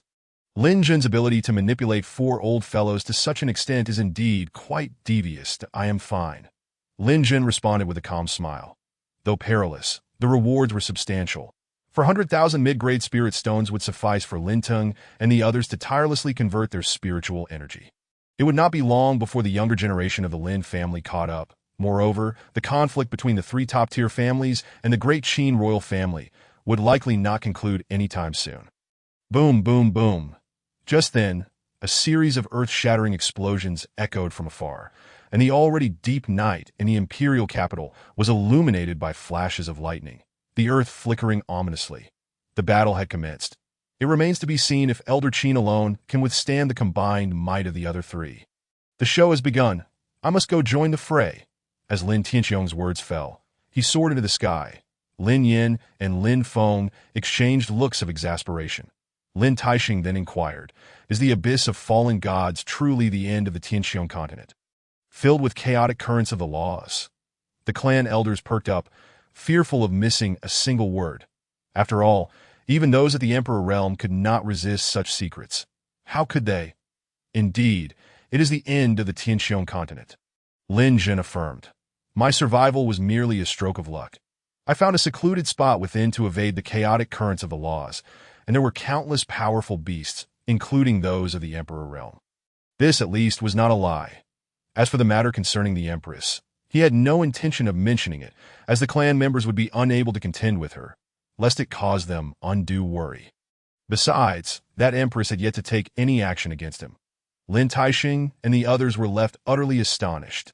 If one puts it this way, Lin Jun's return truly was a stroke of extraordinary luck. Zhen'er, I still find it hard to believe. Were you truly seeking the Fire Affinity Law body for Zhao Zeno in the abyss of fallen gods? Lin Yin hit upon the crux of the matter. This did not align with logic. While the Fire Affinity Law body is precious, the Lin family is not without means to obtain it. Why then would you risk yourself in the abyss of fallen gods? In the assembly hall, the atmosphere was incredibly subdued, with the matter at hand baffling everyone present. Chapter 26. The truth of the abyss of the fallen deities. The MY initial intention was to venture to the illusory Beast Mountain range. Yet I felt an inexplicable force from the abyss of the fallen deities calling out to me, as if that place harbored something I desperately needed. Lin Jun furrowed his brows. Upon regaining consciousness, I found myself already within the abyss of the fallen deities. The illusory Beast Mountain range is teeming with demonic beasts, and it is said that a powerful beast emperor resides deep within its recesses. However, the periphery of the mountain range is home to many beasts of varying strengths, and a significant portion of the within the Great Qin Empire originates from there. There are even specialized beast hunters who slay these creatures to obtain their fur, bones, or blood, and in return, they receive generous rewards. At that moment, an elderly clan elder with a full head of white hair spoke with indignation. It was precisely because I lost track of you that I endured months of reproach. I claimed that your aura had vanished suddenly, yet no one was willing to believe me. My resolve has hardened. Reflecting on the grievances I suffered 2 years ago, my agitation only grew. Taishin, can you not see that this is not my fault? The abyss of the fallen deities was summoning Zhen'er. Could I possibly be more formidable than it? Lin Tiexing's face flushed with embarrassment. I was merely anxious. After all, Zhen'er has returned. Why not scold me for a few more months? The elderly clan elder's expression turned cold. I cannot overpower you. This statement elicited uproarious laughter, lightening the tense atmosphere. Lin Yin continued to inquire. Oh, then, is summoning you from within the abyss of the fallen deities. The fact that Lin Jun's aura was concealed indicates an extraordinary power at play. It is no wonder that the entire Lin family sealed off all exits from the imperial capital and even pursued him 200 miles outside the city, yet failed to intercept Lin Jun. This question once again cast a pall over the high-ranking members of the Lin family. Lin Jun shook his head. It was merely a voice emanating from a deep chasm, yet I was unable to descend. However, a mysterious black force infiltrated my body, capable of masking my aura and enhancing my physique. The reason I do not mention the Empress is that I made a pact before leaving the abyss of the fallen deities, and I intend to honor that agreement. Oh wonder, even I cannot discern your cultivation level. It is precisely this that has led everyone to believe you have become a useless being. Lin Yin queried with curiosity. So that black is also a divine artifact from the abyss of the fallen deities? Lin Jun nodded. I know it is incredibly hard, but I have yet to discover any other abilities. Lin Taixing looked on enviously. A divine artifact from the abyss of the fallen deities is certainly no ordinary item. Perhaps your cultivation level is too low for you to uncover its other functions. Everyone must remember, should anyone dare to divulge the secrets of the abyss of the fallen deities, they shall be deemed a traitor of the Lin family, and I will expose their heinous crimes before our ancestral shrine. Understood. The group of clan elders recognized the gravity of the situation, and Lin family members are not lacking in pride. By the way, what are your plans for the 10 Nations Martial Conference in half a month? Lin Taixing inquired. That I cannot fight on behalf of the Great Qin royal family, so I shall refrain from attending. Lin Jin replied with a calm demeanor. Although the recent scheme thrust the Great Qin royal family into a passive position, it does not imply their demise. Moreover, having slain Qin Wudi, even if a life and death contract was signed, how could the narrow-minded Great Qin royal family relinquish their hatred?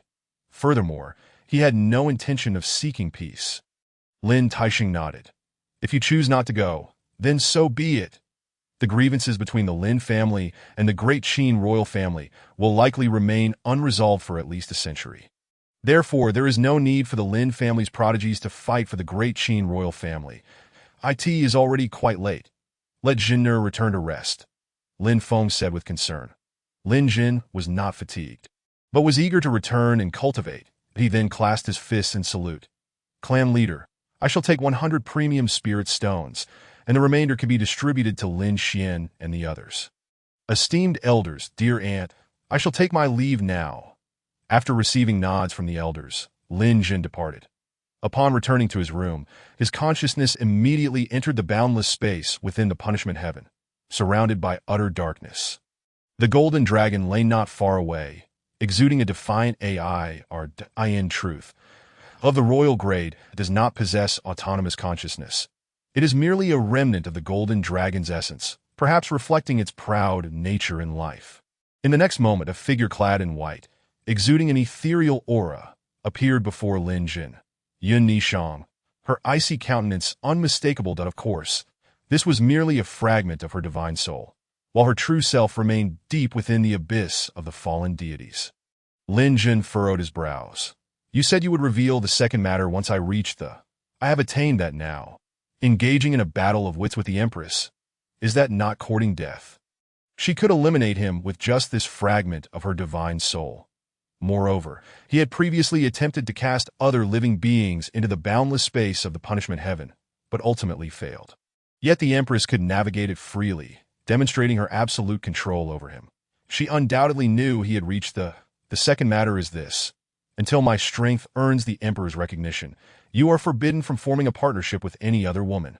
Yun Nishang's words bore the weight of a command that I heard from Manager Qian that you already have a partner. Why then are you still intent on pursuing me? Is it merely because of my looks? Lin Jin frowned. He currently had no desire for romance. Women would only hinder his cultivation speed. However, being so forcefully pressed on personal matters was indeed quite displeasing.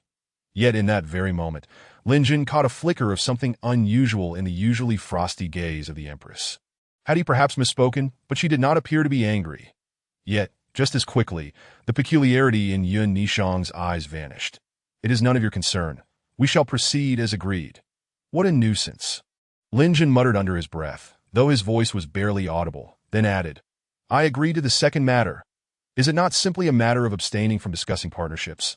This is hardly a significant issue, especially since he had no such intentions, and it was certainly preferable to being forcibly dragged back by the Empress for dual cultivation. A true man must be adaptable. A gentleman's revenge is best served 10 years hence.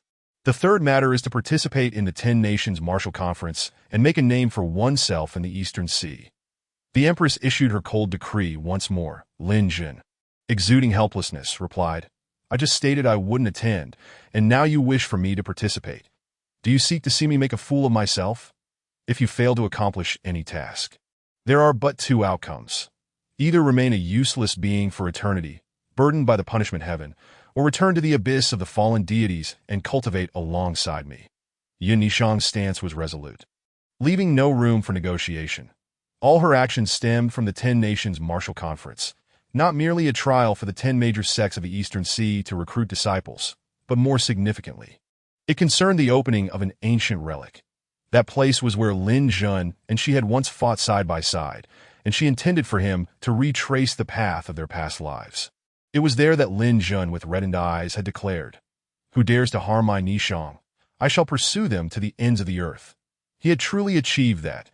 Yet that astonishing battle in the heavens had also been the precursor to her remaining in the abyss of the fallen deities for 100,000 years. Yun Nishang recalled a past life where, besieged by the 10 divine emperors, she suffered grievous wounds.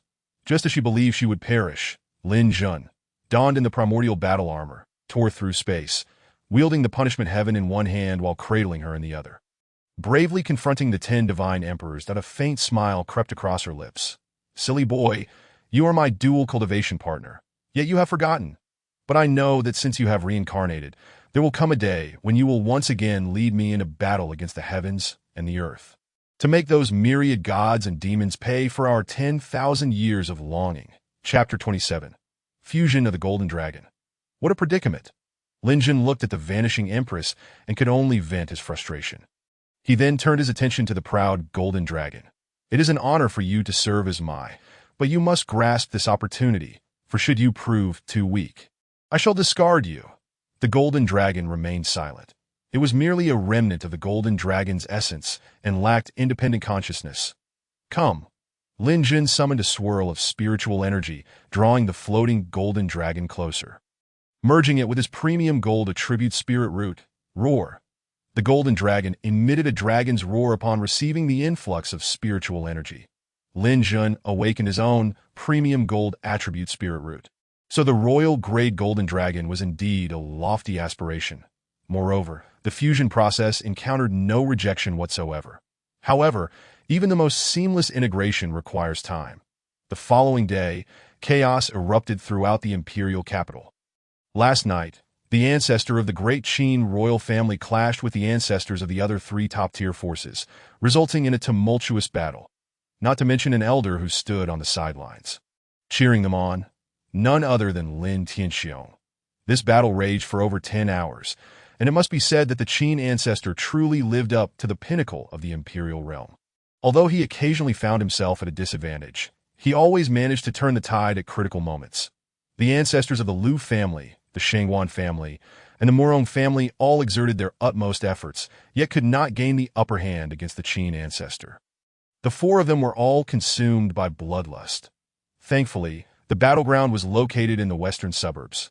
Had it been in the skies above the imperial capital, this prosperous city would have likely ceased to exist.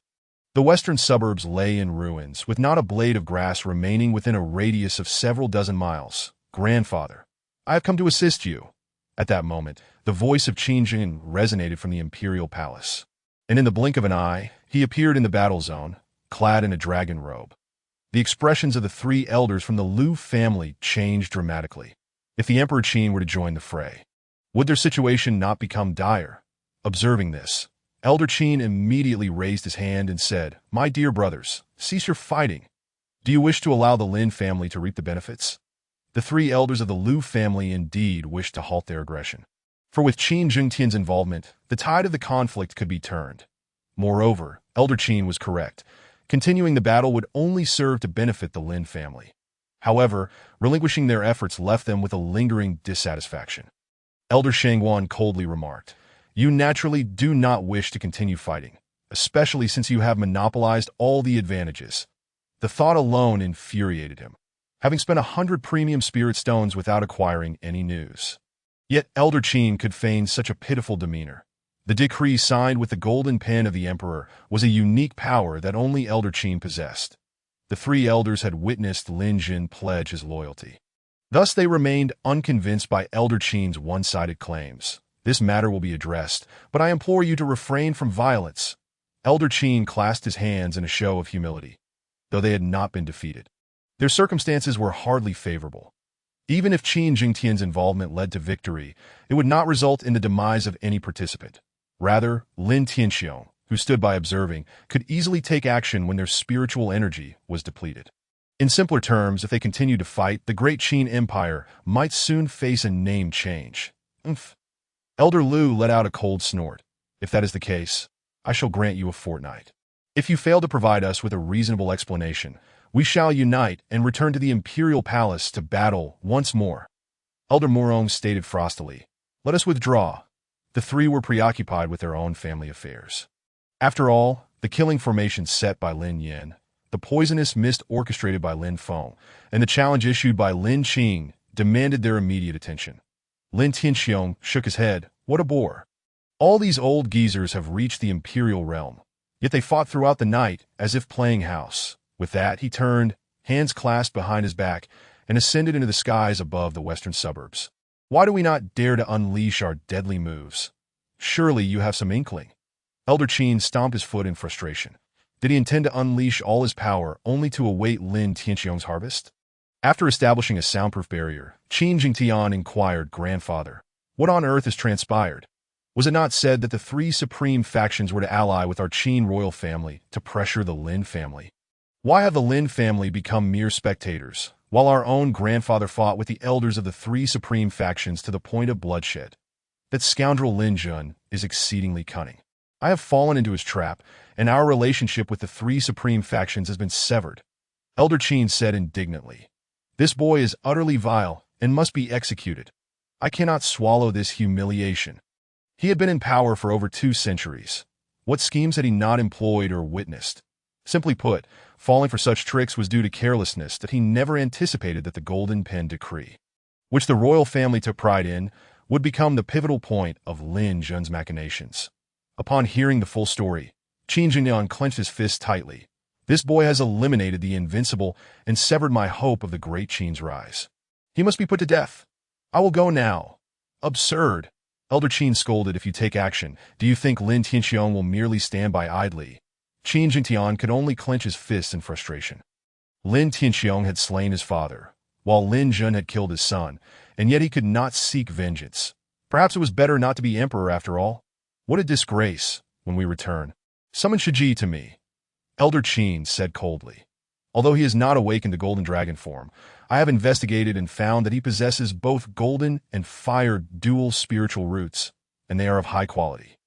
He is worth nurturing, that I will teach him the great Qin's forbidden technique, the royal dragon transformation, that if he has sufficient understanding, he can awaken the royal bloodline within half a month. Qin Jingtian's heart swelled with joy. Thank you, grandfather. The royal dragon transformation was an imperial-level technique, a forbidden art of the great Qin royal family, one that even he and his father were not qualified to learn. Once mastered, it would undoubtedly double his combat prowess. At that time, during the Ten Kingdoms martial gathering in half a month, the great Qin royal family would surely shine and acquire greater benefits, cultivating more powerful warriors that be wide the way. Have you found any news regarding the matter I asked you to investigate last time? Elder Qin inquired solemnly that I ordered people to search, but there were no prodigies born on the night of the celestial phenomenon that we were looking for. Qin Jingtian sighed and shook his head. Continue searching. We must have overlooked something. Elder Qin spoke with conviction, his eyes sparkling with brilliance that if we find him, we shall first eliminate all his kin and then bring him to the imperial palace for my personal training. Cultivating a warrior to the imperial realm might take 100 years, or even 200 or 300 years. However, this was contingent upon the individual having the potential to break through to the imperial realm. Yet, if they were to cultivate a prodigy born during a celestial phenomenon, it could take no more than 50 years, perhaps even 30. To an ordinary person, that time might seem long, but for a cultivator, it was merely the blink of an eye. The great Qin royal family could afford to wait. A day later, Lin Jun gazed at the golden dragon form within his sea of consciousness, a slight smile gracing his lips. With a supreme golden spiritual root, he could unleash the full power of the imperial-grade golden dragon form that if he revealed all his trump cards now, he wondered if he might have a chance to defeat a king-level expert beyond his realm. Of course, he would not gamble. Instead, he tossed 100 premium spirit stones into the endless space and resumed his cultivation, hoping these resources would aid him in stepping into the king realm. As night fell, within the sacred burial grounds of the great Qin royal family, the atmosphere was solemn. Qin Mushi knelt before a gravestone, allowing the evening breeze to tousle her hair as she murmured, "Elder Brother Nine, do not blame me. I wish to apply for a better tomb for you, but I cannot see Father. You should not have forced Brother Lin Jun to sign a death contract." She sobbed once more, tears streaming down her cheeks. With Qin Wudi deceased, she felt utterly alone within the palace. Perhaps to others, as a little princess of the great Qin royal family, she possessed endless wealth and luxury. But who knew that even wishing to see her father was as difficult as ascending to the heavens? She was neither happy nor content. Just then, a cold gust of wind swept through the area. Qin Mushi cautiously scanned her surroundings. Who is there? Moments later, an elderly man with flowing white hair and a long beard, clad in tattered cloth, appeared before the tomb. Qin Mushi furrowed her brows and politely asked, "Grandfather, who are you? I am here to clean the royal tomb and saw someone here, so I came to take a look that I hope you do not mind." The old man wore a gentle smile. "Of course not." Qin Mushi quickly rose. "Grandfather, please sit and rest for a while." The old man nodded in satisfaction. "If only there were wine and meat." Qin Mushi hesitated. "Grandfather, to be honest, although I am a little princess, I am utterly alone in the royal family. The tomb guards may not regard me highly. However, I will try to get something." The old man did not stop her, watching her retreating figure while muttering to himself. A body of extreme Yin, along with a supreme water attribute's spiritual root. Such a fine seedling. And this little rascal does not know how to nurture it properly, and no wonder the royal family is in decline. If Elder Qin were to learn of this, he would surely be taken aback. Before one who dared to call him a little rascal, he would not only refrain from retorting, but would also kneel to receive a slap. For the old man was none other than Elder Qin's father, the great-grandfather of the current Emperor Qin. Before long, Qin Mushi returned. "Grandfather, I am sorry, but this is all I could manage." She held a jug of wine and some scattered nuts, all of which she had begged for. "Very good." The old man's eyes lit up. After nearly 200 years of slumber in the royal tomb, he had just awakened from his coffin and was now presented with fine wine, which he could hardly resist. He quickly took the jug and drank deeply, savoring the flavors as he exclaimed, "Ah, this is the taste. The fried peanuts could use a little more time. Grandfather, please drink slowly." Qin Mushi hurriedly advised, "Oh, it is fine." The old man quickly tucked the wine jug into his embrace and smiled. "If only I could enjoy such fine wine every day." With a chuckle, Qin Mushi could not help but laugh. "If you wish, grandfather, I shall bring you good wine and fine dishes every day, so you can indulge." The old man feigned caution, "But I have no spirit stones." "I will treat you." Qin Mushi smiled, for she had no one to converse with and considered this an old friendship forged. "Excellent, splendid." The old man rose in excitement. "Do you believe I am an unparalleled expert capable of imparting supreme techniques to you?"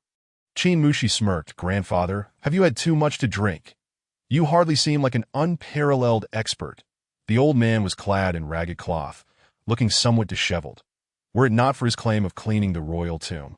Qin Mushi might have thought he was a beggar who had sneaked into the royal tomb. "Oh," the old man replied, dissatisfied.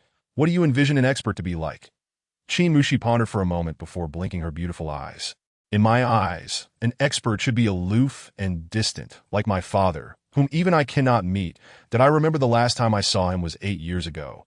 He mistook me for a palace maid and intended to include me in his harem. Upon learning of my mother, he snorted coldly and left without a backward glance. The Qin family, not her Qin family, has nothing to do with her. She is merely an orphan residing within the imperial palace. Though she has relatives, she feels not a shred of familial affection. What a wretched thing." The old man's eyes flickered with a fierce glint, nearly driven to the brink of fury. Qin Mushi's talent is undoubtedly exceptional, yet it remains so painfully overlooked. "Do not speak so freely, old man." Qin Mushi, anxious, raised her middle finger to her red lips, signaling for silence. After cautiously glancing around, she finally exhaled. "You must refrain from such reckless words in the future. If the Imperial Guard's over here, it could cost lives." "Very well, I shall hold my tongue." The elder chuckled to be by the way. "Who was the one who perished?" "My 9th Imperial brother." A tinge of sorrow clouded Qin Mushi's eyes as she recounted the events that transpired.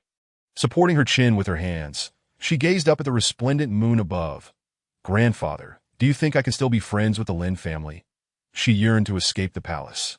Yet her 9th Imperial brother met his demise at the hands of Lin Jun. For the past 3 days, she had been keeping vigil over his grave, despite his eventual transformation into a selfish and cold-hearted individual who no longer cherished her. Nonetheless, he had once protected her since childhood. While Qin Wudi may forget, she cannot. The death contract was initiated by Qin Wudi. Lin Jun had no choice but to kill him. Thus you are still free to befriend the Lin family. The elder responded candidly. "You do not harbor feelings for Lin Jun, do you?" Unfamiliar with Lin Jun, as he had just awakened from the coffin, he gathered from Qin Mushi's description that he was likely an exceptionally gifted young man. No.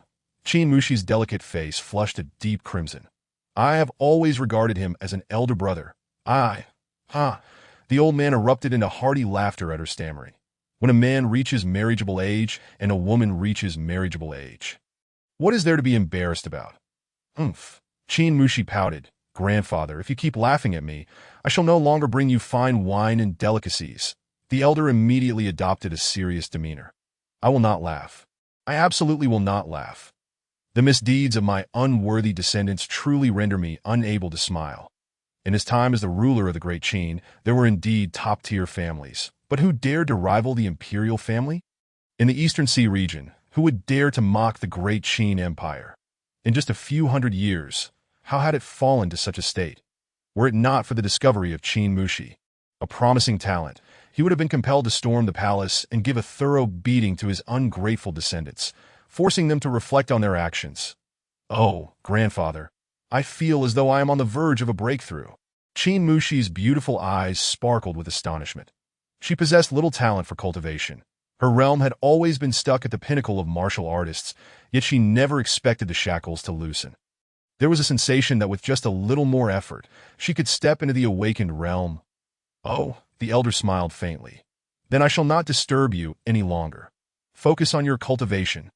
Qin Mushi was, of course, unaware that her impending breakthrough was a result of conversing with this ancestor of the Qin family, from which she gained significant benefits. There was no time to waste.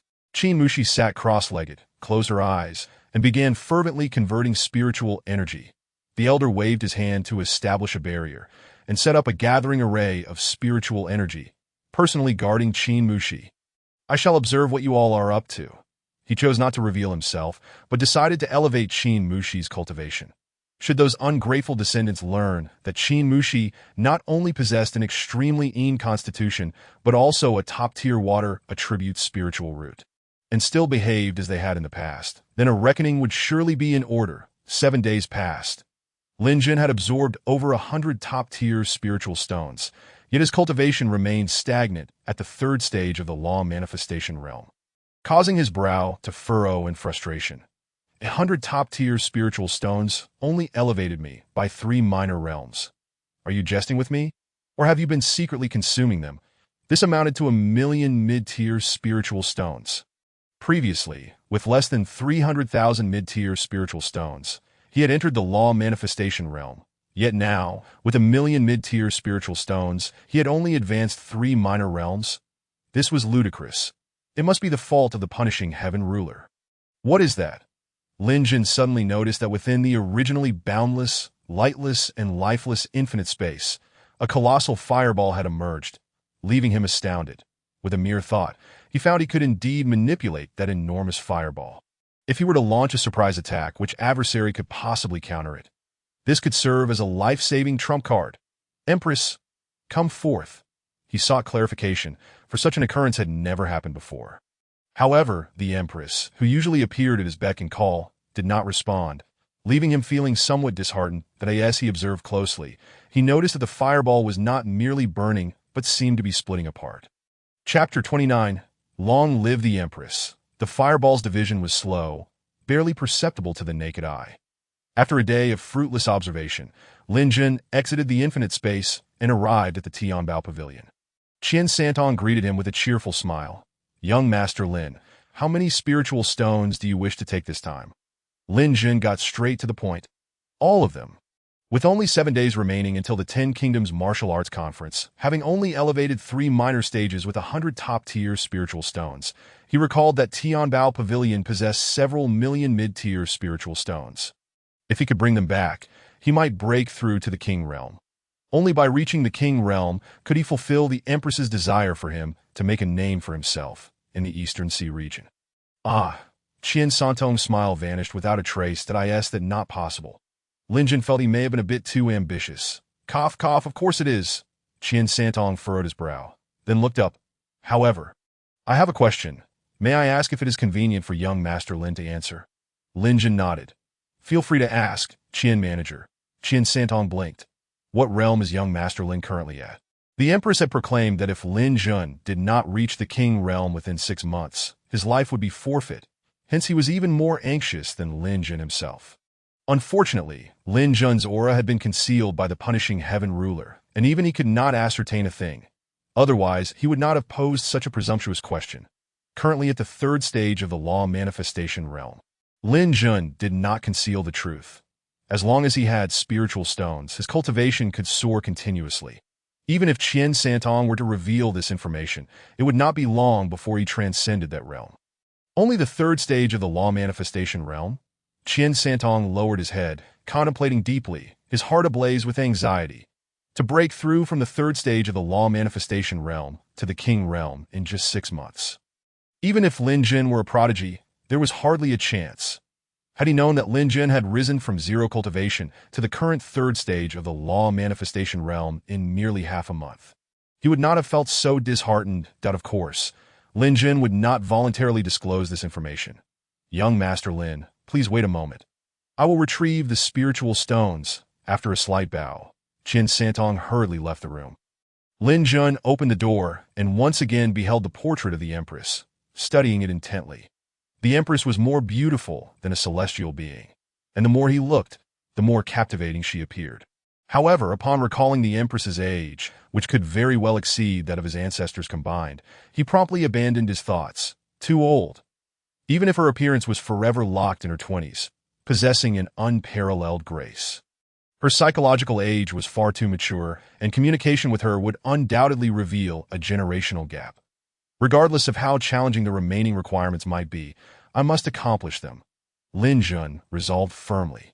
Apart from fulfilling those 9 tasks, he had no other choice. He did not wish to be stripped of his cultivation again, burdened with the punishing heaven ruler daily, nor did he want to return to the abyss of fallen gods to cultivate with the Empress. Just then a melodious, ethereal voice floated from behind him. At last, I have caught you, young master. The newcomer was none other than Xiao Bailing, playfully tapping Lin Jun's shoulder with her jade-like hand. Lin Jun felt a shiver run down his spine and furrowed his brows, asking, "Why haven't you returned yet?" He had inquired about Xiao Bailing's background from Qian Santong. She was the young lady of the Xiao family in the Central Lands, and that family stood on equal footing with the Tianbao Pavilion across the 4 domains of the heavenly firmament continent, showcasing their formidable strength. That I still need some time before heading back. Don't think you can chase me away. Xiao Bailing cheekily stuck out her tongue. By the way, you fought against Qin Wudi, and I had oldly saved your life. That don't you have anything to say to me? Lin Jun remained as calm as a placid lake.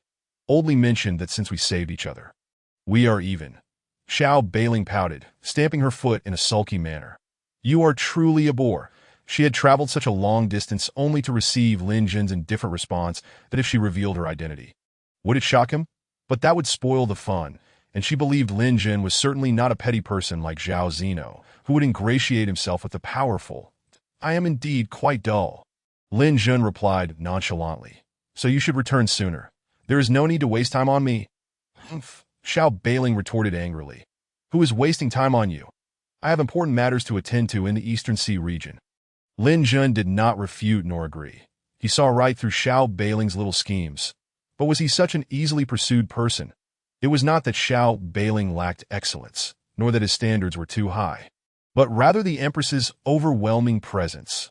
As Xiao Bailing turned, she spotted the Empress's portrait and quickly composed herself, respectfully clasping her fists.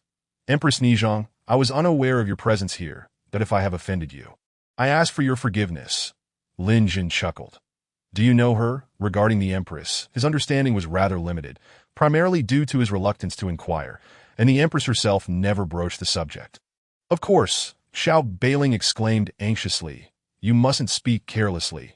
The Empress of Colorful Garments is the guardian deity of the Sky Dome continent. A native of the Sky Dome. How could I not know she is the guardian? Lin Jun, unfazed, began to mock her, revealing that, despite their extended acquaintance, he had learned of her title only from Xiao Bailing. What could a country bumpkin like you possibly know? Xiao Bailing retorted, her eyes filled with urgency. The deeds of the Empress of Colorful Garments are known only to the top powers of the Central Lands. 100,000 years ago, when the Sky Dome continent was besieged by evil forces, it was the Empress who rose to protect human civilization. Wait a moment, Lin Jun interjected, his eyes widening. Are you certain it was 100,000 years ago? If so, the Empress must be at least 100,000 years old, and yet she demands that I engage in dual cultivation with her. This is beyond the bounds of propriety. She is 100,000 years old, while I am merely in my 20s. The disparity is astronomical. I cannot possibly be mistaken, Xiao Bailing asserted confidently. The abyss of fallen gods which you visited was the very battlefield where the Empress confronted the evil forces from beyond. Subsequently, she sealed the connection between the outer realm and the Sky Dome continent, using her unparalleled divine power. And that place became the abyss of fallen gods. Lin Jun was taken aback. If that were the case, the Empress indeed could be regarded as a monumental hero. Yet, why did she resort to coercing him into dual cultivation? Disgraceful. Suddenly, a thought crossed his mind. Greatness and lechery can coexist. The Empress of Colorful Garments must embody both traits. But wait, hadn't he heard that she had a partner? Lin Jun probed further. A woman who has lived for 100,000 years surely wouldn't have an ordinary partner. Would she? Rumor suggested that the Empress's partner was a supreme deity who fell for her sake. Xiao Beiling shook her head. Such a steadfast love is enviable. Lin Jun fell silent. Xiao Beiling raised her lovely face. Her words laced with implication. If there were a man willing to brave fire and water for me, I too could love him until the ends of time. Many would gladly give their lives for her. Yet none had appeared who would do so selflessly. Frustratingly, it seemed Lin Jun was oblivious to her hints, gnashing his teeth in irritation. What a blockhead! While Lin Jun pondered, it occurred to him that if the Empress had been widowed for 100,000 years, it would be reasonable for her to seek a partner. However, her coercion was undeniably shameless. Hey, could you say something? What should I say? I won't talk to you anymore. Thank you. Lin Jun responded, but after just 2 exchanges. Xiao Beiling widened her eyes in exasperation. You intend to participate in the 10 Nations Martial Assembly, don't you? Do you know what it is for? Lin Jun, unfazed, replied, Isn't it just an assessment for the selection of disciples from the 10 major sects of the Eastern Sea region?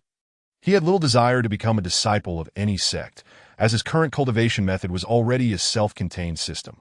Once he reached the Saint Realm, the 10 major sects would be of no assistance. Were it not for the Empress's request, he wouldn't even bother to compete for the Qin royal family. Chapter 30. All Deception Shallow. Xiao Beiling shot him a glare. The selection assessment for the 10 major sects is merely a facade to mislead the various powers. The true purpose is to select the prodigies from the Eastern Sea region to join others from the 3 realms in exploring the relics of an ancient battlefield, and I am the judge responsible for this assessment. Do you understand what I mean? With her hands clasped behind her back and her chest held high, she exuded a sense of pride, her implication unmistakable. You should flatter me, and I might give you a break. This role was not originally hers, but she had desperately applied for it, allowing her to preside over this competition. Lin Jun replied nonchalantly. How can you be so uninteresting? Xiao Beiling exclaimed in frustration. Let me tell you something else. I have a direct quota. This means that regardless of winning or losing, if I choose you, you can explore the relics of the ancient battlefield. Is that so? Lin Jun remained indifferent. Tears of frustration nearly spilled from Xiao Beiling's beautiful eyes, her chest heaving dramatically. You are infuriating. She tossed one last remark before storming away. Lin Jun felt a wave of relief wash over him. He had finally managed to send off this clingy enchantress. That it was no small feat, however. Just as she had exited, Xiao Beiling turned back to bow respectfully to the Empress of Colorful Garments. After casting a cold glare at Lin Jun, who appeared oblivious, she departed, burdened with grievances. The eldest daughter of the Xiao family in the Central Lands, she had never endured such indignities. Even the leaders of the 10 major sects of the Eastern Sea would show her deference. Yet, the obstinate Lin Jun was infuriatingly impervious to her plight. What's wrong with Miss Xiao? Qian Santong wondered as he observed her brush past him. Lin Jun replied casually. She said she was in a bad mood today. So she wanted to be angry. Such a reason was hard to believe. Yet Qian Santong understood that the matters between Lin Jun and Xiao Beiling were beyond his purview, that he then jovially presented 5 storage rings in the palm of his hand. Young Master Lin, this is far too much. 1 storage ring simply cannot contain it. Lin Jun nodded. Thank you, Manager Qian. Farewell. Manager Qian bid him farewell with a smile, yet inwardly he mused, you must cultivate quickly. Otherwise, my life may be at stake. But anyone favored by the Empress of Colorful Garments is certainly no ordinary individual. Upon returning home, Lin Jun first tossed a spirit stone into the boundless space of the punishing celestial measure before settling down to enter a meditative state. At that moment, he was free from distractions, fully concentrated on his pursuit of the King Realm, that in a secret realm of the Great Qin Imperial Palace. A voice echoed with fury. Transform into the Imperial Dragon. With that, Qin Shiji unleashed the peak of his cultivation at the Law Manifestation Realm. All his spiritual power surged into his arm. It suddenly thickened, bursting through the 4-clawed dragon robe, its skin transforming as dragon scales began to cover it, radiating a golden glow. Boom, boom, boom. With a single punch, the surrounding air erupted in explosive bursts, and he exclaimed excitedly, Great-grandfather, I succeeded. This strike is enough to slay any opponent of the same realm. The Imperial Dragon Transformation, as a forbidden technique of the Great Qin royal family, was powerful enough to astonish him. With his peak law manifestation cultivation and mastery of the royal-level martial technique, he believed no one in the law manifestation realm could contend with him. Even Feng Wui, who dominated the southern courtyard and was renowned as invincible within the law manifestation realm, would be easily defeated. Indeed, Qin Laozu nodded in satisfaction. But you still underestimate the might of the Imperial Dragon transformation. Even a novice in the King realm, caught off guard, would meet a bitter end at the hands of your punch. It has been a long time since our royal family has produced a prodigy. You must work hard to ascend to the King realm as soon as possible, to uphold the dignity of our great Qin royal family. He was very pleased, although Qin Shiji had not awakened the Golden Dragon law manifestation. He possessed a high-quality spiritual root of dual attributes, gold and fire, as well as the royal-level martial technique, Imperial Dragon Transformation. While he might not expand territories, he would certainly secure the foundation of the Great Qin. Thank you for your kindness, great-grandfather. I shall exit the seclusion now and sign a life-and-death contract with Lin Jun to avenge the ninth Imperial brother, thereby enhancing the prestige of our Great Qin royal family. Qin Shiji quickly clasped his hands in reverence. Filled with confidence as he requested his mission that I end truth, he bore no animosity toward Lin Jun. Rather, he felt a deep gratitude. After all, had Lin Jun not slain Qin Wudi, the Golden Dragon law manifestation alone would have posed a threat to his position as crown prince that, of course, gratitude aside, the deed of killing was still imperative. Qin Laozu shook his head. What I demand is not merely your assassination of Lin Jun, but for you to elevate the prestige of our Great Qin at the Ten Nations Martial Assembly. Thus, you must also learn one more technique. Qin Shiji was exceptional, yet he was still somewhat lacking compared to the top prodigies. According to the intel, the most formidable prince of the Zhou Kingdom among the 10 nations had already reached the third level of the King realm. However, there was currently no information on his true combat prowess. One more technique. Qin Shiji's eyes brightened. The stronger he became, the more secure his position as crown prince would be. Following the incident involving Qin Wudi, he had arranged for experts to investigate the true cultivation levels of his royal brothers and sisters.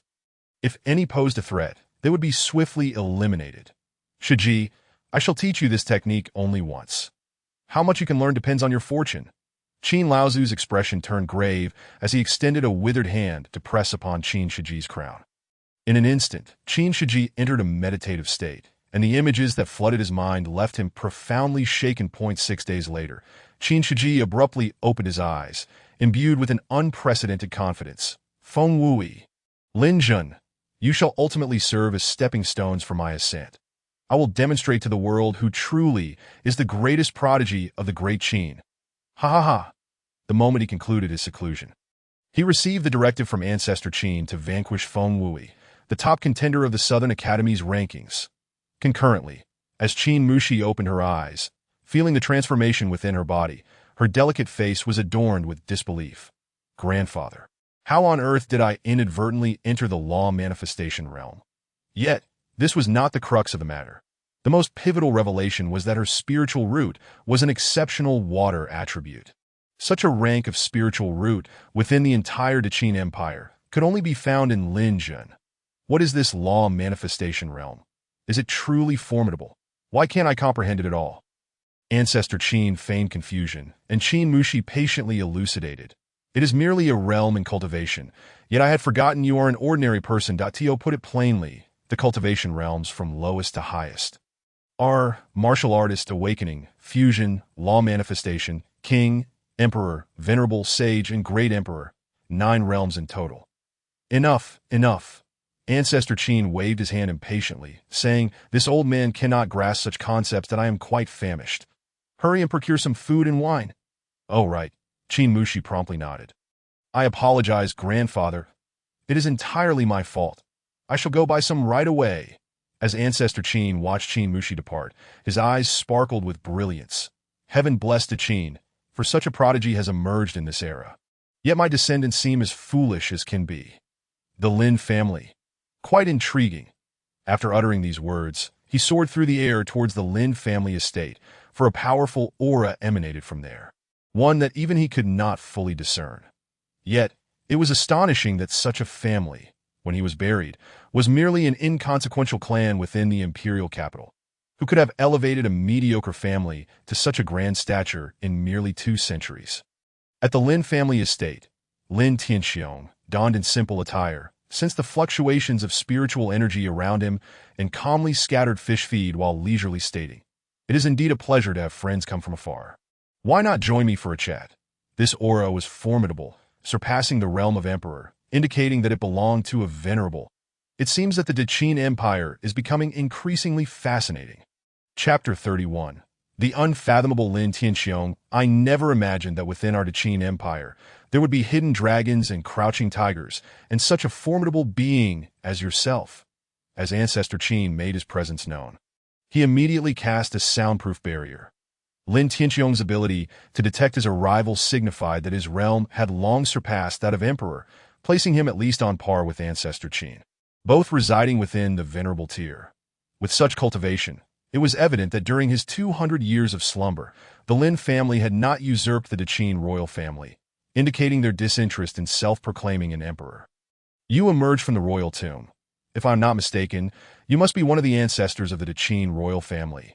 Lin Tianxiong's tone was exceedingly calm. He made no effort to scrutinize the visitor, instead tending to the rose bushes after feeding the fish. The calm demeanor on Ancestor Qin's face vanished in an instant, replaced by shock.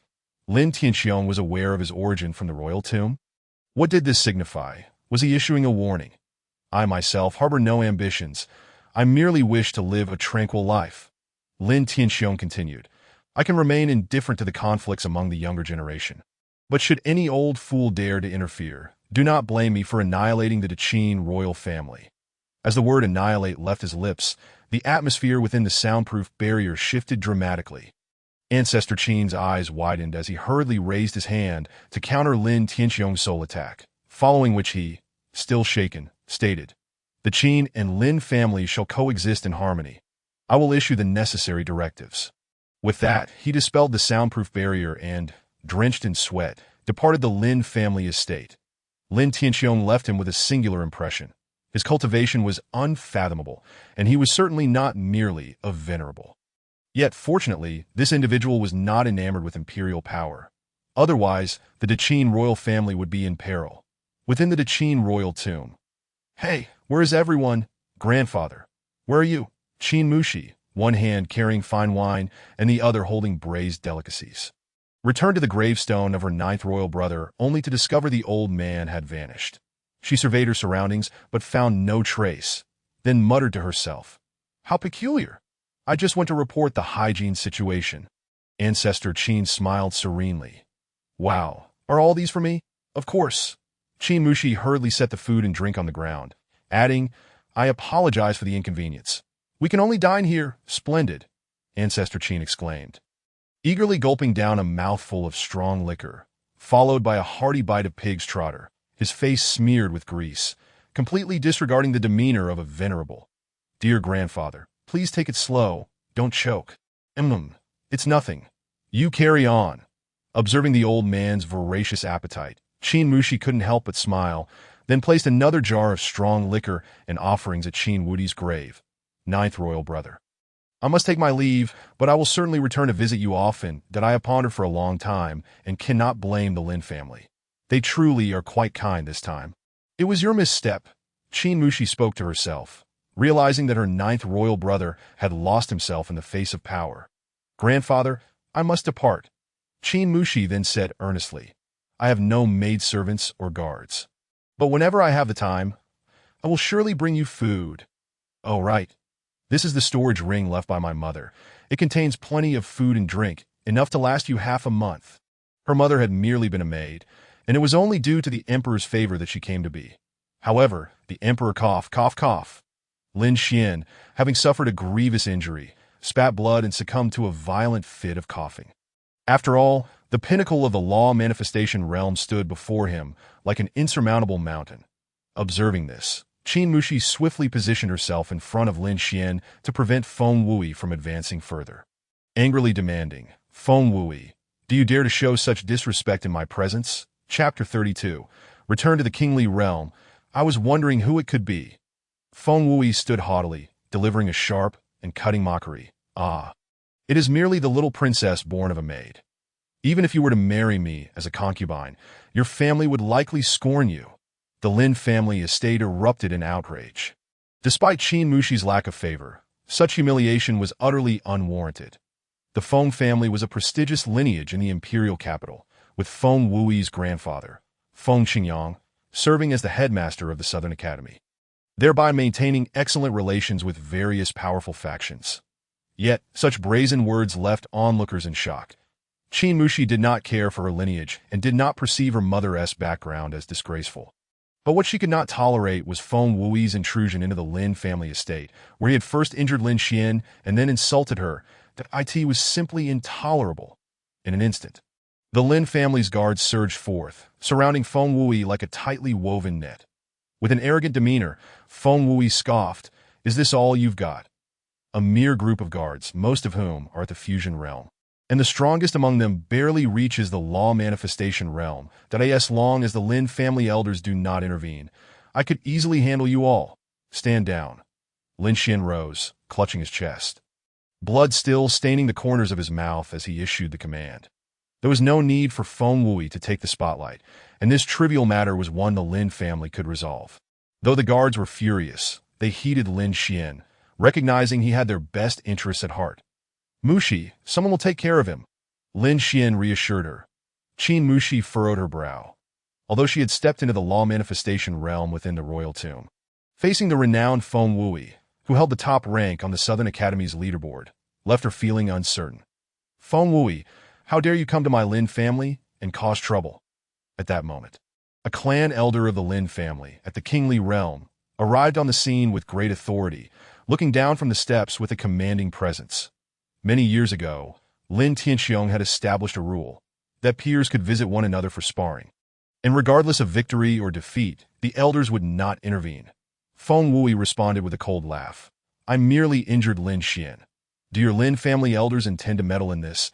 This remark sent a ripple of astonishment through the crowd. Indeed, Lin Tianxiong had once made such a declaration. "I remember." Someone echoed, and no wonder Feng Wuyi felt emboldened. The Lin family elder's face flushed with anger, yet he found himself at a loss for how to retaliate. Feng Wuyi had a point. It was a matter between juniors, and should the elder intervene, it would be tantamount to slapping Lin Tianxiong's face. "What of Lin Jin?" Feng Wuyi taunted as he noticed the silence from the elder. "Let him come out. Stop hiding like a turtle." Lin Xian retorted angrily. "Brother Jun is currently in seclusion." If Lin Jin were not in seclusion, he would have already stepped forward. There was no way he would allow his brother to suffer such humiliation. "Ha!" Feng Wuyi laughed mockingly. "Tomorrow is the Ten Kingdoms Martial Assembly, and you claim he is still in seclusion. Do you truly believe that, as a young prodigy set to participate in the assembly, he would have completed his seclusion long ago? Otherwise, he would have to wait another decade. And who could still be considered a junior after 10 years? The more talented one was, the less likely they would pass up the opportunity to enter one of the top 10 sects. For only there could they obtain superior resources and training opportunities." Lin Xian's face flushed with indignation. "Brother Jin is indeed in seclusion." "Humph," Feng Wuyi retorted coldly. "Avoiding battle is simply avoiding battle. It is a fact that the Lin family is in disarray. If it weren't for my seclusion during the inter-academy competition, how could your Northern Academy have seized victory, defeating Qin Wuyi?" He did not take that seriously at all. After all, Qin Wuyi had previously been one of his subordinates. No, to be precise, Qin Wuyi did not even possess the qualifications to be his opponent. When he entered the law manifestation realm, Qin Wuyi had just awakened, and when he had reached the peak of the law manifestation realm, preparing to break through the constraints of the kingly realm, Qin Wuyi was still merely at the pinnacle of the fusion realm. Setting aside status and position, they were not even on the same level. It was said that the Lin family were fiery and unyielding, viewing life and death as trivial, and were always ready to fight. Yet here I am, challenging you, and why does no one dare to step forward? Are you all cowards? Feng Wuyi's insults ignited the fury of Lin Teng and others who had just arrived, their eyes blazing with anger. Senior Feng speaks the truth. The Northern Academy only seized victory during your absence. Indeed, Qin Wuyi does not represent the peak combat strength of our Southern Academy. Senior Feng is the true pinnacle. Lin family cowards, step forward and accept the challenge. Soon a throng of students from the Northern Academy arrived to stir the atmosphere. Damn, I can't hold back my temper any longer. Lin Teng's eyes turned crimson as he rolled up his sleeves, ready to charge forward, but he was forcibly restrained in place by Lin Xian. One must possess self-awareness, not out of fear of being beaten, but out of concern for the Lin family's reputation. Xian Ge, let me go, Lin Teng urged anxiously. With Brother Jin absent, there would be no way to resolve the situation. Lin Xian remained calm and rebuked. I am at the 7th stage of the fusion realm, and I was already injured by Feng Wui with a single slap. Lin Teng, you are weaker in both combat strength and realm. What could you possibly do? Of course, this was not due to the Lin family's lack of talent. It was simply that they were given too little time to cultivate, since Lin Jun had ventured to the abyss of gods. There had been no means to maintain even the most basic needs for cultivation, resulting in the Lin family juniors lagging behind their peers from other factions in the imperial capital. Come out! Let that useless Lin Jun show himself. Are all the Lin family juniors wiped out? Is there no one left to face us against Senior Feng? The jeering grew louder and more vicious. And Feng Wui could hardly be bothered to respond, his haughty demeanor igniting Lin Xian's fury. Feng Wui, I will fight you. Qin Mushi mustered her courage and declared, stunning everyone present. This notoriously known waste of the Daqin royal family dared to challenge the first-ranked Feng Wui of the Southern Academy? What was even more perplexing was that Feng Wui had challenged a junior of the Lin family. Yet why was Qin Mushi getting involved? After a moment of surprise, Feng Wui scoffed. On what grounds do you think you can fight me? Just because you are 18 and still at the warrior realm? Just because you were born of a maid and have no shame? The crowd erupted in laughter.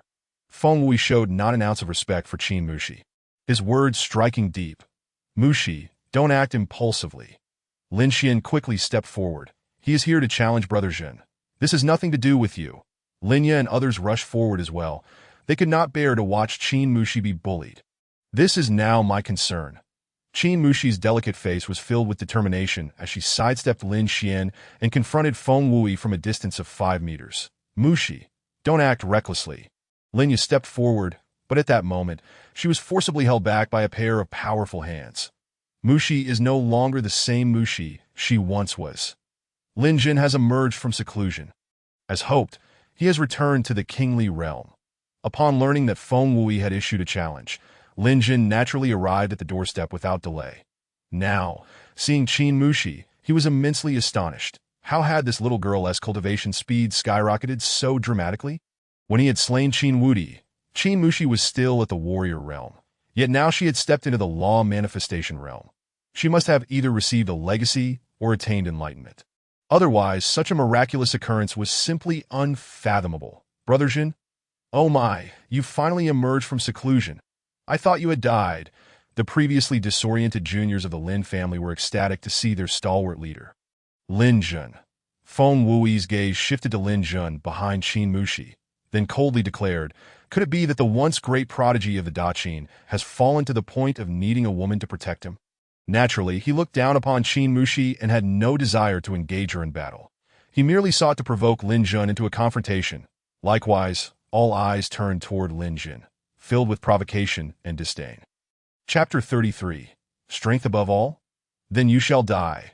To have a girl protect me only shows my good relations. Lin Jin replied with a faint smile, but if you insist on fighting, I can certainly indulge your masochistic tendencies. As he spoke, he descended the steps. Qin Mushi furrowed her brow. Brother Jin, I must fight him. He has insulted my mother. She was unaware of her current strength, yet Feng Wui's actions left her no room for retreat. Be good. I will teach him a lesson for you. Lin Jun affectionately ruffled Qin Mushi's hair. Qin Mushi's beautiful eyes sparkled with gratitude, stepping back a pace. Brother Jin, good luck. Lin Jin smiled calmly. Dealing with Feng Wui required no additional encouragement. Then fixed his gaze ahead. What qualifications do you have to challenge me at the doorstep of my Lin family? Who granted you such audacity to injure my brother and insult Mushi's mother? Lin Jun's words suddenly became abundant, yet many remained oblivious to the gravity of the situation. Umph. In Feng Wui's eyes, a chilling light surged forth.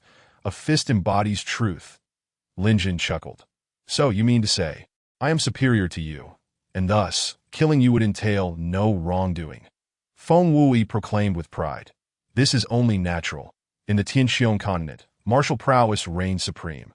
Whoever is stronger dictates the truth. Oh! Lin Jin received the answer he sought and grinned. Then this simplifies matters. You may strike first, lest I fear you shall have no chance to struggle. Arrogance. After a fierce shout, Feng Wui unleashed a formidable aura at the pinnacle of the law manifestation realm.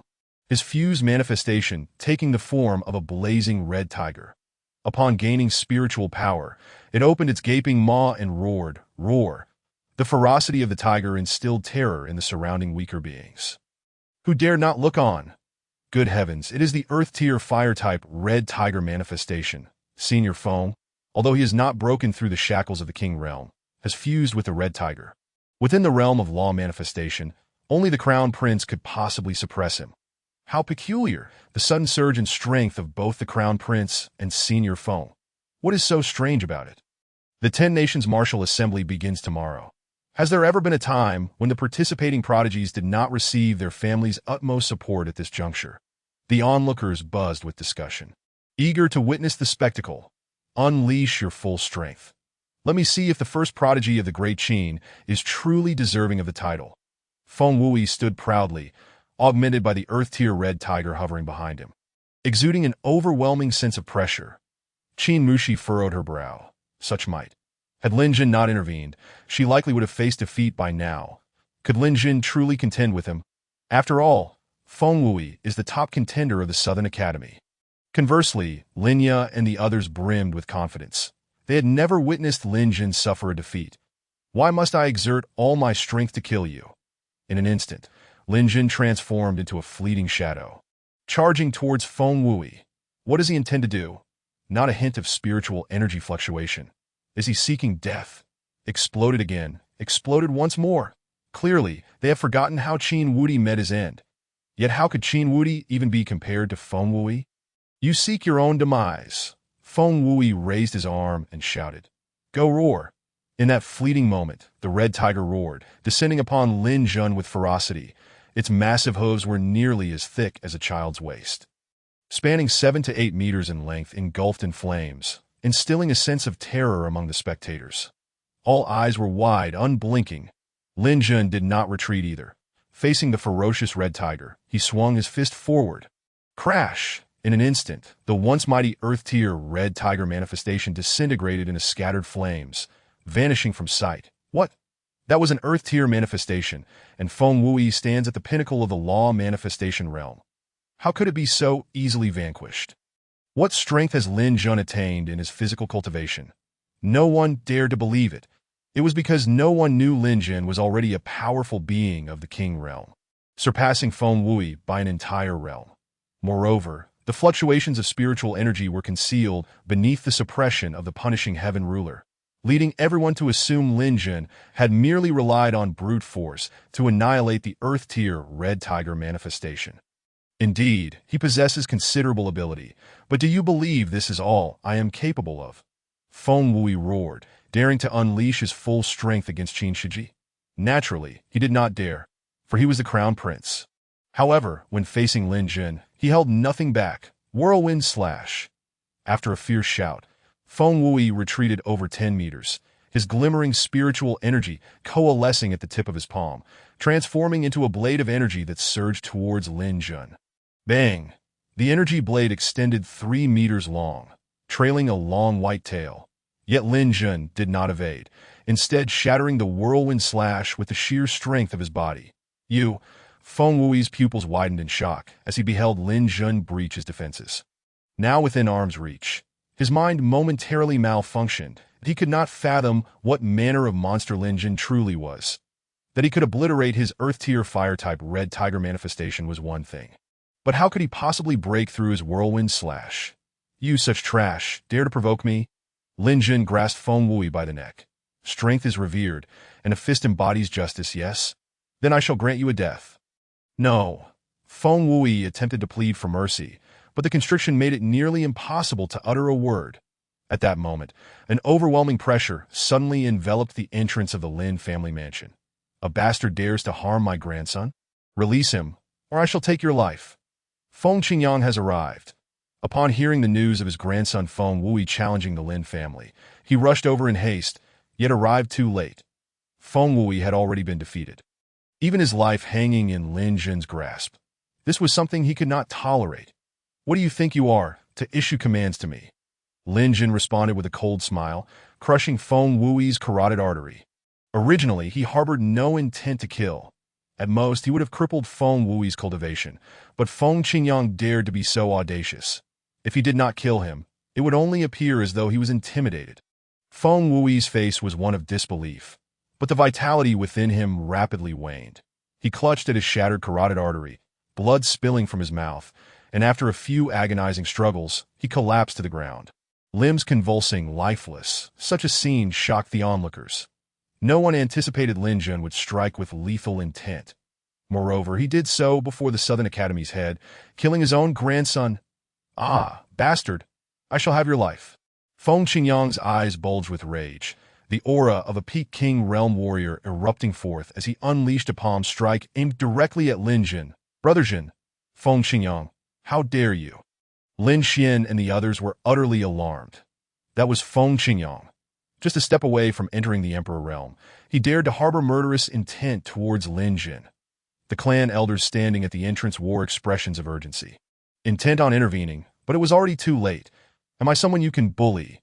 Lin Jun scoffed coldly, channeling his spiritual energy to cover the tip of his palm, meeting Feng Qingyang head-on.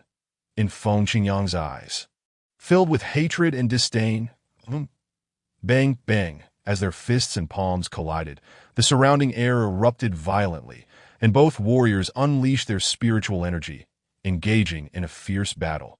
The resulting white ripples obscured the true nature of the conflict from the spectators, who could only see the mist formed by the dispersing spiritual energy enveloping the two. The Feng Qingyang gasped in horror. King Realm? Lin Jun smirked disdainfully. Is this so surprising? Is it truly so surprising? Feng Qingyang felt an overwhelming urge to curse. A 20-year-old King Realm warrior. What concept is this? This is an unparalleled prodigy that is yet to emerge from the EC region. The explosive potential is akin to Lin Jun walking out alive from the abyss of fallen gods. Even so, he must die. The more Feng Qingyang grasped the terror of Lin Jun, the more intense his murderous intent became. The Southern Capital Academy is a power of the great Qin royal family, and he believed that killing Lin Jun would accomplish what the royal family wished to do, but could not. Even Lin Tianqiong would not dare to act recklessly under the pressure of two Emperor Realm warriors, especially since Lin Jun had taken the initiative to kill his grandson first. Chapter 34. Battle with Feng Qingyang ignorant and fearless. Lin Jun smiled coldly. Now it was a contest of spiritual energy. Although he had just entered the King Realm, he naturally could not match Feng Qingyang, who stood at its pinnacle, and given the latter's aggressive stance, he could not afford to hold back. Roar, chirp! A dragon's roar and a bird's cry resonated throughout the surroundings. As the Golden Dragon manifestation and the Fire Spirit Bird manifestation were summoned, they instantly dispersed the layers of spiritual mist. What the? He actually usurped Qin Wudi's Golden Dragon manifestation, a top-tier metal attribute spiritual root. That Fire Spirit Bird is also an Earth-tier Fire-type manifestation. I recall that when Lin Jun awakened, he possessed a top-tier Fire attribute spiritual root, dual top-tier attributes of metal and fire. Is he attempting to defy heaven? In an instant, screams erupted. Those who could awaken attribute spiritual roots could be deemed geniuses, while dual top-tier attribute spiritual roots marked one as a prodigy. It was only at this moment that everyone comprehended why Lin Jun had become the foremost prodigy of the Great Qin without a fight. Yet they remained unaware that Lin Jun possessed top-tier roots in all 5 elements: roar, chirp, the royal-level Golden Dragon manifestation, and the Earth-tier Fire Spirit Bird manifestation. Under Lin Jun's control, unleashed a ferocious assault upon Feng Qingyang. Mere parlor tricks. Though Feng Qingyang verbally dismissed it, his actions betrayed his sincerity. He immediately summoned protective vital energy and braced himself that in terms of attributes, fire possesses the most ferocity in attack, followed closely by metal. Although metal is slightly inferior in offensive power, it also encompasses the defensive nature of earth, representing the optimal balance of offense and defense. Thus, it stands as the foremost of the 5 elements. Most importantly, the manifestations Lin Jun fused with were of exceedingly high rank. Even the weakest Fire Spirit Bird manifestation was an Earth-tier manifestation that ordinary individuals could scarcely fathom, let alone the Golden Dragon manifestation, which was of royal-level quality. Boom! As two collided against the protective barrier of an explosive wave of energy swept across an area extending over 10 meters.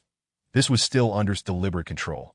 After all, concentrating spiritual force on a single point greatly enhances the lethality of the attack. Were it not for his restraint, the sheer force of those two alone could ravage a surrounding radius of 100 meters. Wen Xingyang's eyes widened in astonishment. He was a peak cultivator. Yet he found himself being pushed back repeatedly by a mere fledgling, and the tiles beneath his feet crumbled into powder, leaving gaping chasms as deep as a man's arm. Terrifying. When did become so formidable? When had he ever been weak? He was not a physique cultivator. Otherwise, he would be incapable of manifesting a... Once the onlookers retreated to a safe distance, gasps of awe erupted anew. What is really this strong? Murmured to herself. Invincible. Amazing. The younger generation of the cheered in exuberance. Even an elder from the of the felt a sense of shame wash over him. The little one he had watched grow up had only been away for 2 years and had become so terrifyingly powerful. It was time for the old man to take action. With a resolute heart, vowed vengeance for his grandson. But he unleashed a torrent of spiritual energy, forming a colossal water sphere above his right palm. The water surged unpredictably. With a resounding crash, the massive water sphere cascaded downwards, following its path towards with reckless abandon. How shameless! That ancient relic dares to bully Mai, exclaimed in indignation, rolling up her sleeves in preparation for a fight. Just watch the show for now, maintained a calm demeanor. Brother, are you really's biological father? Pressed anxiously. Sometimes it doesn't have to be, replied leisurely. His eyes widened in disbelief. All right, just wait until I see my sister-in-law. In an instant grew serious. You are my sister, my true sister. You must not betray your brother. With a huff, shot him a glare. You deceive even your own son. Why can't I deceive you? Retorted nonchalantly. This little rascal is not as simple as you think. Even I cannot see through him. Was left speechless. Her brother had uttered such words. She suppressed her emotions and continued to watch. Gathering her spiritual energy in her hands, prepared to intervene the moment her nephew faltered against, facing the onslaught, remained unfazed. With a wave of his hand, his spiritual energy transformed into raging flames, surging towards the water. As the clash of water and fire unfolded, the scene became a dazzling spectacle. The fiery flames were either extinguished or the water vaporized, causing the temperature in the battlefield to soar above 100 degrees, rendering the very air hazy. Ice swords, golden shields. The two engaged in a fierce display of martial prowess, with the water morphing unpredictably under's command that matched him blow for blow, skillfully alternating between fire and gold. He was neither arrogant nor incapable of seeking aid from his family elders, but the requirements set by the of demanded that he gain fame and thus he could not afford to conceal his true strength. He was determined to test his current capabilities against the peak of. Little did suspect that in his mind he had become a mere puppet for trial. The reality was that within the estate, even if they have arrived in his presence, what could they do to? Thus, fought with abandon, unburdened by worries, brother, my nephew, watched in astonishment as her eyes widened. How can he be such a prodigy, despite being a novice in the... He was holding his own against the peak cultivator, thanks to his precise control over spiritual energy and mastery of martial techniques. This little rascal still had trump cards up his sleeve. What? That black. Even I cannot see through it. Brother, don't scare me. What is happening? Could it be that my nephew was possessed by some old demon and the overwhelming power he displayed had long surpassed the realm of prodigies? This battle drew countless onlookers, including the venerable, whose astonishment exceeded Evan's. Simply inconceivable. Old fool, you may be slightly older, but your strength is contemptibly weak. After another strike, swiftly retreated, creating distance. His spiritual energy was nearing depletion. Yet this battle afforded him a long-lost sense of exhilaration. Illegitimate son, you are audacious, roared. Let us see if you can withstand this. Sky full of ice feathers, with a thunderous shout, as body soared 10 meters into the air. His water attribute, spiritual energy, transforming into pure, translucent ice feathers that rained down upon the ground. This is an earth-level martial technique. This demeanor shifted to seriousness. All escape routes were sealed, leaving with no avenue of retreat. The onlookers were left in shock. This was ultimate move. Once the domain was established, unless the trapped individual possessed strength that could defy Peak, they could only submit to the baptism of ice feathers. The fact that this young man could force to such extremes was indeed impressive. Brother is barely holding on. Don't rush. Just keep watching. I can't bear to watch any longer. Then don't watch. Everyone's gaze converged on, eager to see how he would respond. If he could endure this, it would be utterly outrageous and beyond belief. They could no longer trust the notion that realm and combat power were intrinsically linked. Chapter 35. The sky burns and rain boils as the ice feathers fell from the sky.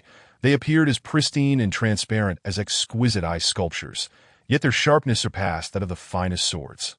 Die howled, the countless ice feathers splitting apart mere 5 meters above his head.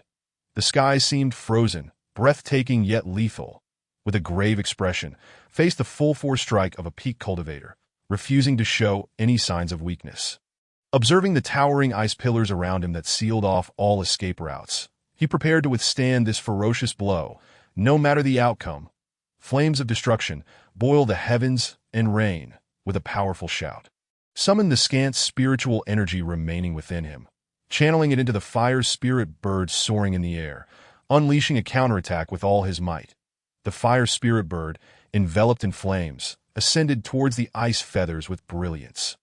As the fire spirit bird flapped its wings, a barrier of flames formed instantaneously.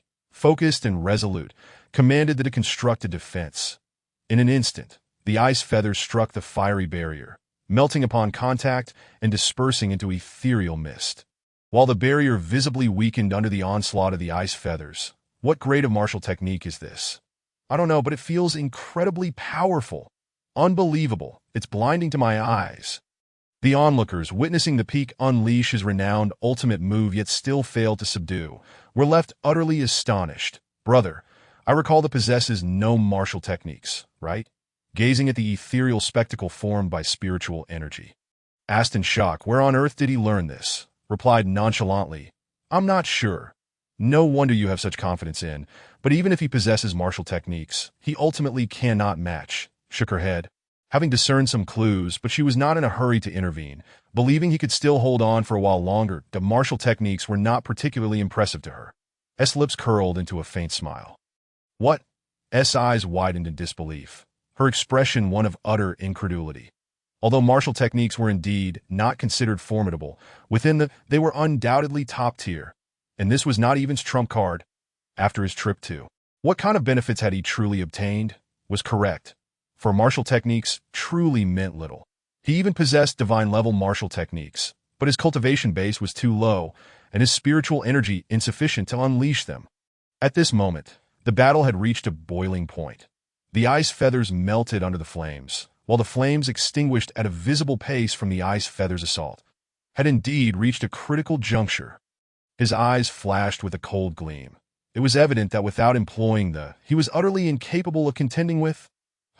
Equally enraged, summoned a massive black serpent behind him, onward, as the black serpent surged into the ice feathers.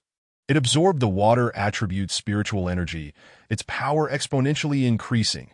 It was so the rumors were true, had indeed slain A. How powerful. The surrounding crowd was once again left in awe. This black water python dragon was undoubtedly that unfortunate. This battle was truly a feast for the eyes. Zheng's brother Lin Jin, Linya and Qin Mushi, along with others, all exclaimed in astonishment. Feng Qingyang was simply audacious to forget that he was standing before the Lin family's estate.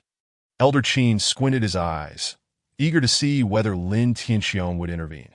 This was already the limit for Lin Jin, and with his internal spiritual energy nearly depleted, even shattering a spirit stone now would be too late for replenishment. Lin Jin's expression was frosty.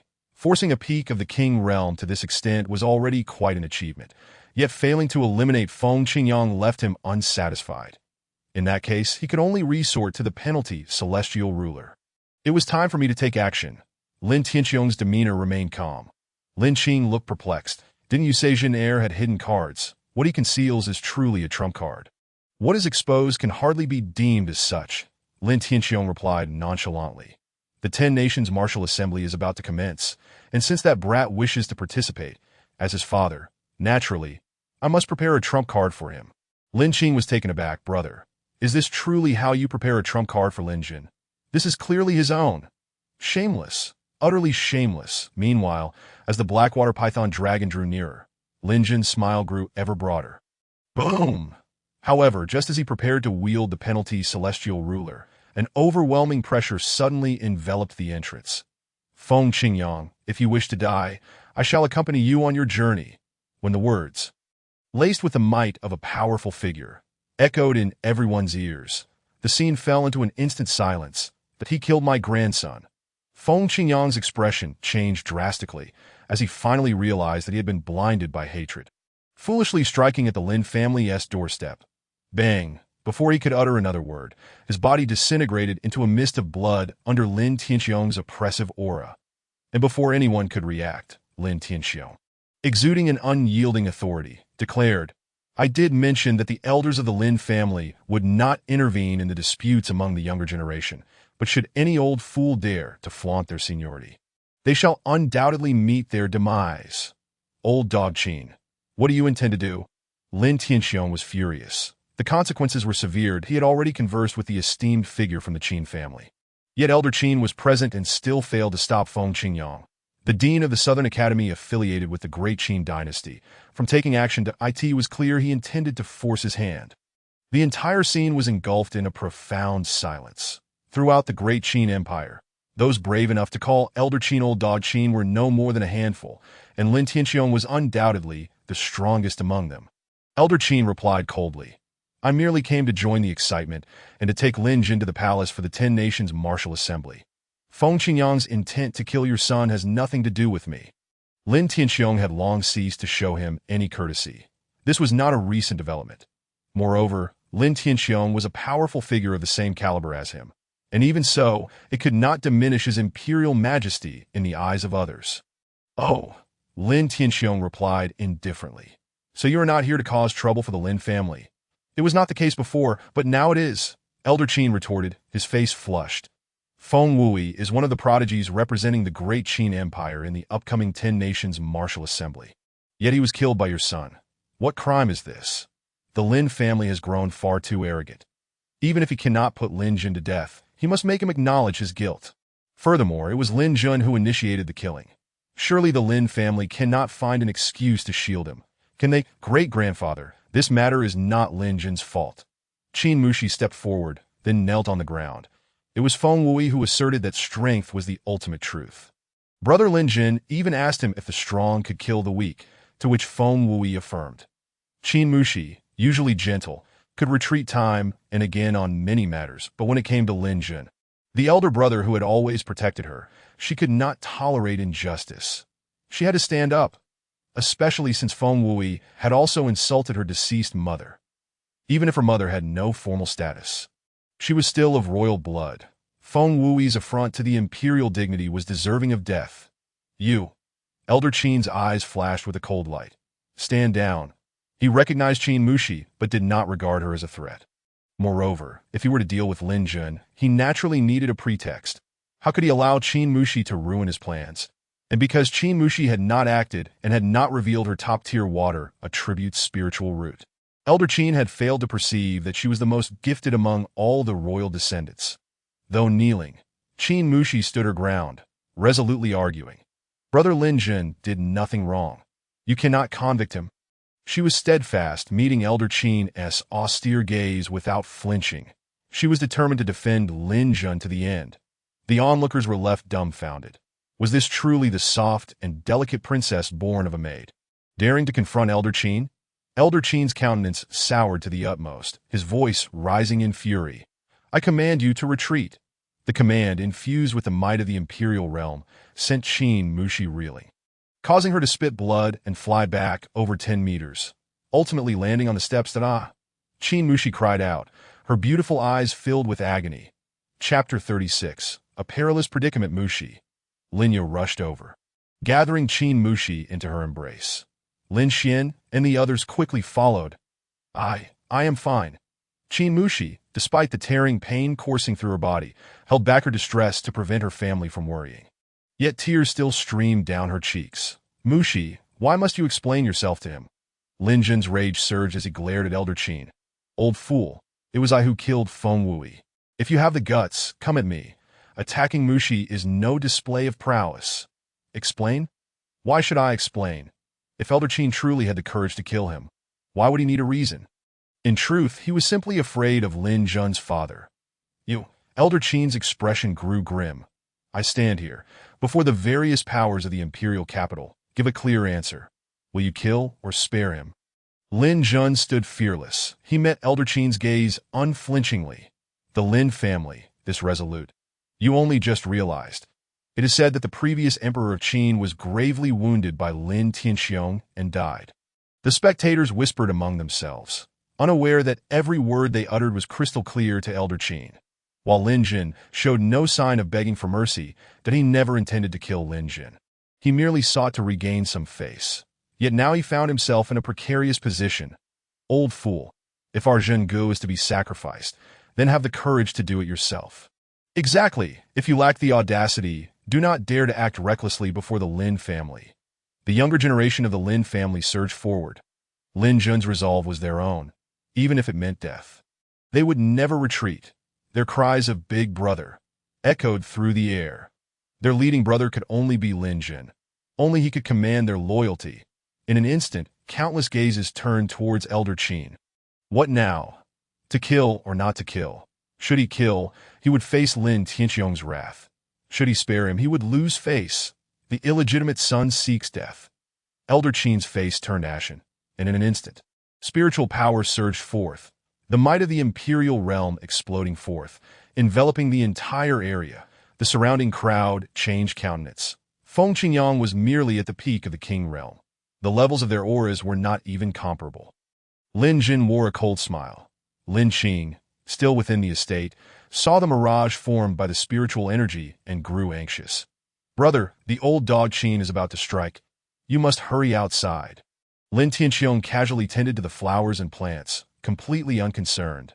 He wouldn't dare to strike. That person has arrived nearby. If he is not foolish, he will not joke with the great Qin Empire. Of course, even if the esteemed figure from the Qin family did not intervene, he was confident that the moment Elder Qin made a move, he could eliminate him. After all, strength speaks volumes. At the peak of the imperial realm? A mere slap. Lin Qing was utterly dumbfounded. Meanwhile, Elder Qin, caught in a painful struggle, raised his hand but found it hard to bring it down. The pressure in his heart was intolerable. Impertinent fool, will you not retreat? Just then, an explosive sound resonated in Elder Qin's consciousness. Father, Emperor? Elder Qin's expression was one of shock, his weathered face instantly filled with terror. That was the voice of the Emperor. It must be. The Emperor is still alive. Moreover, he has successfully broken through to the realm of the esteemed. A wave of ecstasy surged through Elder Qin. But before he could celebrate, the overwhelming pressure from the esteemed realm left him trembling and unable to move. You must return to the palace at once. I have matters to discuss. The voice of the ancestral emperor was icy, yet he communicated through thought, so only Elder Qin could hear. Naturally, if Lin Tianxiong wished to eavesdrop, he could, but he clearly had no interest in such affairs. The internal matters of the great Qin royal family were far less significant than the koi in a pond. Upon hearing the voice, Elder Qin hurriedly made his way back to the palace, unaware that upon his return, a scene of filial piety under duress would unfold. Father Emperor? What Father Emperor? What has happened to him? The onlookers were left in a daze, none understanding why Elder Qin had suddenly departed. After all, no one dared to imagine that the ancestral emperor, thought to have perished 200 years ago, could still be alive. In truth, Elder Qin's father had not passed away. He had been wholly focused on breaking through to the esteemed realm, secluding himself in his mausoleum to comprehend the essence of death. Ultimately, he succeeded in entering the esteemed realm and gained profound insights. And just after leaving his coffin, he encountered Qin Mushi, leading to the events that transpired earlier. Not only the spectators, but even the Lin family members exchanged bewildered glances. Zhenggu, what has happened to him? Indeed, why did he leave so suddenly? Lin Jun shrugged his shoulders and exclaimed, How should I know? He then stepped forward, his sword-like brows slightly furrowed. Mushi, you are gravely injured. Quickly, take her inside to tend to her wounds. This old man truly was ruthless, not even sparing his own great-granddaughter. Lin Xian shouted angrily in protest. Linya supported Qin Mu, she insisted. I'm fine, just a minor injury, to allay their worries. Qin Mu, she told a little white in truth. She felt indifferent. Despite being a princess of the royal family, she found herself defending the Lin family. Within the palace, she felt no familial warmth. While in the Lin household, she was enveloped in affection. She even had no desire to return to that cold and heartless palace. In the aftermath of the battle, Feng Wu had perished, and the reinforcements led by Feng Qingyang were swiftly eliminated. Even the venerable Qin ancestor had been frightened away. They could not ascertain the true strength of the Lin family, but it was certain that Lin Tianxiong was undoubtedly the mightiest among the Qin Empire. Meanwhile, within the imperial palace's Yangxin Hall, the venerable Qin ancestor, donned in humble attire, sat upon the dragon throne. Father, is it truly you? Qin Renyi, having rushed back from the Qin family, dared not lose a moment. Hastily entering the grand hall, upon seeing the elder on the throne, he was overwhelmed with emotion, tears streaming down his face as he knelt and saluted. I, your son Qin Renyi, pay my respects to you. Father, the Qin ancestor chuckled. You still remember me as your father. Do you recall what you said when I abdicated in your favor? Qin Renyi quickly replied, though 300 years have passed. I remember it clearly.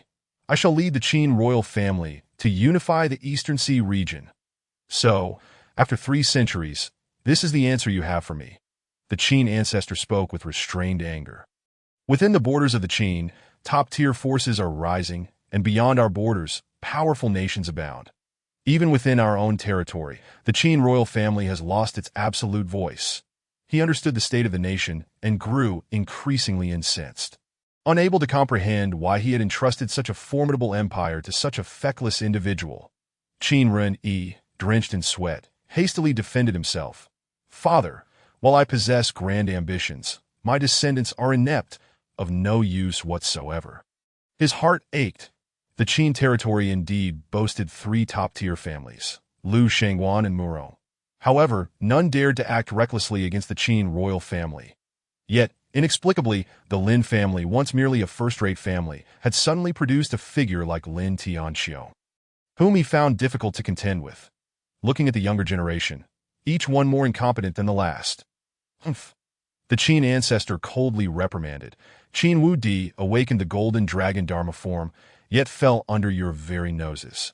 Qin Mu, she possesses an extreme mean constitution, and is endowed with a top-tier water attribute spirit root, yet she has also faced oppression. Is this what you refer to as the Qin royal family being in decline? The Qin family had not weakened, nor was there a lack of prodigies among the descendants. They were simply buried under neglect. Father, Qin Renyi, now agitated, began to stutter. I truly had no knowledge of Qin Mushi's exceptional talents.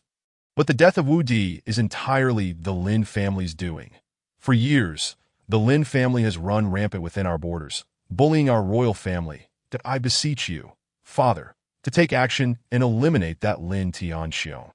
He keenly sensed his father's overwhelming aura, which clearly indicated that he had entered the realm of the esteemed ones, making the slaying of Lin Tianxiong a trivial matter. Once the Lin family was dealt with, the remaining 3 top-tier families would pose no threat, even without his father's intervention. Chapter 37. Welcoming the little princess back to the palace foolish, the Qin ancestor waved his sleeve, conjuring a surge of spiritual power that sent Qin Renyi tumbling to the ground. Rolling several times, Father, Qin Renyi, though a formidable figure in the emperor realm, was resilient, quickly rising to kneel once more, trembling in fear. What have I said wrong? Struggling to comprehend his father's murderous intent from years past. He wondered why, upon entering the esteemed realm, his father had become so submissive. Lin Tianxiong's cultivation was not inferior to his own, and it was evident that the Lin family had no interest in the throne. Otherwise, did he think the Qin Empire still belonged to the Qin family? The Qin ancestor, consumed with rage, bellowed, and upon hearing this, Qin Renyi's face filled with dread. Lin Tianxiong's cultivation was not beneath that of his father. This implied that Lin Tianxiong was not merely in the emperor realm, but had attained the esteemed realm. All these years, he had remained hidden. What was the intent behind it? had he acted against the Lin family on several occasions. He too might have met the same fate as Feng Qingyang. Listening closely, he felt a chill run down his spine. Understand this. Qin Mu, she is the royal heir I intend to cultivate. Should she suffer even the slightest grievance, you shall bear the consequences. Each word of the Qin ancestor was as firm as iron. His desire to nurture Qin Mu, she stemmed not only from their fateful encounter at the royal tomb, but also because of her extreme Yin constitution and top-tier water attribute spirit root. Additionally, her close ties with the Lin family could ease many conflicts between the Qin royal family and the Lin family. Yes, father. I shall see to it immediately. Qin Ren Yi, pale with fear, scrambled out of the Yangxin Hall. This disheveled appearance was fortuitously witnessed by Qin Jingtian, who had come upon hearing the news. Qin Ren Yi quickly straightened himself. Feigning composure, grandfather, is it true that great-grandfather still lives? Qin Jingtian's eyes sparkled with anticipation. Indeed. Qin Ren Yi nodded. Moreover, he has entered the esteemed realm. With a respected one from our Qin royal family in command, no powerful nation in the Eastern Sea region shall dare to look down upon us. Wonderful! Qin Jingtian exclaimed, overwhelmed with joy. What orders does great-grandfather have? Qin Ren Yi grew serious. You must immediately dispatch the Qin Imperial Guard to the Lin family to escort Qin Mu, she back with full royal honors. Treat her with the utmost respect. Do you understand? Qin Jingtian's face was filled with confusion. Grandfather, but she is do as I say. If anything goes awry, I will hold you accountable. Qin Ren Yi barked. Had it not been for his father's reminder, he would have been unaware of Qin Mu, she's extraordinary talents. Understood. Qin Jingtian, with many questions swirling in his mind, obediently departed to carry out the imperial order. With the black and gold-clad Imperial Guard cavalry leading the way, followed by the golden-armored infantry, the entourage was lavish, adorned with resplendent gemstones. The steeds pulling the carriage were not mere horses but 6 Earth-grade demonic beasts known as sawtooth tigers. The grandeur of the procession was astonishing. Within the Eastern Palace, upon learning the news, the Crown Prince was utterly flabbergasted. Why would his father mobilize such a grand display to welcome a lowly princess born of a maid? Moreover, Feng Wuyi's demise filled him with great fury that a glint of cold light erupted in his eyes. Lin Jun, you shall undoubtedly perish. The talents displayed by Lin Jun were alarmingly formidable. If not dealt with promptly, he would surely become a future source of trouble. Someone, at your command, notify the palace guards that Qin Mu Shi is forbidden from entering the palace. Those who disobey shall face execution without mercy. Understood. When the Qin Imperial Guard arrived at the Lin family estate, the Lin family members were thrown into a frenzy. What could the Qin royal family possibly want? Were they here to retrieve Mu Shi? Lin Ye furrowed her brows in anger. I suspect they harbor ill intentions. Lin Xian, equally grave, stated Mu Shi, you must remain in the Lin family and not go anywhere, even if the venerable Qin ancestor arrives. He shall not take you away. The Lin family members nodded in agreement. Given Qin Mu Shi's courage to stand against the venerable Qin ancestor for Lin Jin, no one would dare to oppose her. Moreover, this little princess had developed a close friendship with their descendants, earning their affection, and there was no reason to cast her aside. That is my home, not some hellish abyss. Qin Mu Shi smiled sweetly. I will come to visit you all when I have the time. Though she was reluctant to return, she felt she had no choice. She feared that her presence might bring trouble to the Lin family. Mu Shi, don't be foolish. What family exists in that palace? Exactly. Lin Teng and others stepped forward to dissuade her, genuinely worried that Qin Mu Shi might face punishment due to the events of the afternoon. Qin Mu Shi lowered her head and smiled gently. It's all right. Lin Jin calmly declared, I will escort her back. Brother Jin, you need not trouble yourself. Qin Mu Shi instantly looked up, her beautiful eyes filled with gratitude. It's just on the way. Have you forgotten I am to attend the 10 Nations Martial Conference? Lin Jin ruffled Qin Mu Shi's hair. Qin Mu Shi's smile was enchanting, and she relished such affectionate gestures. Her bright, sparkling eyes were brimming with happiness. Lin Xian, Lin Jin called out. Lin Xian hurried over. Brother Jin, what is it? You bear the responsibility for the future of the Lin family. After I depart, ensure they diligently train. If anyone dares to slack off, give them a good kick. Lin Jin spoke earnestly, his gaze sweeping across the crowd. Hey, Brother Jin, why are you looking at me? Lin Ting scratched his head in embarrassment. I've been working hard lately. My cultivation has risen from the third stage of fusion realm to the fifth. Lin Xian rolled his eyes. Was it your own doing? Clearly, it was Brother Jin who provided us with abundant resources.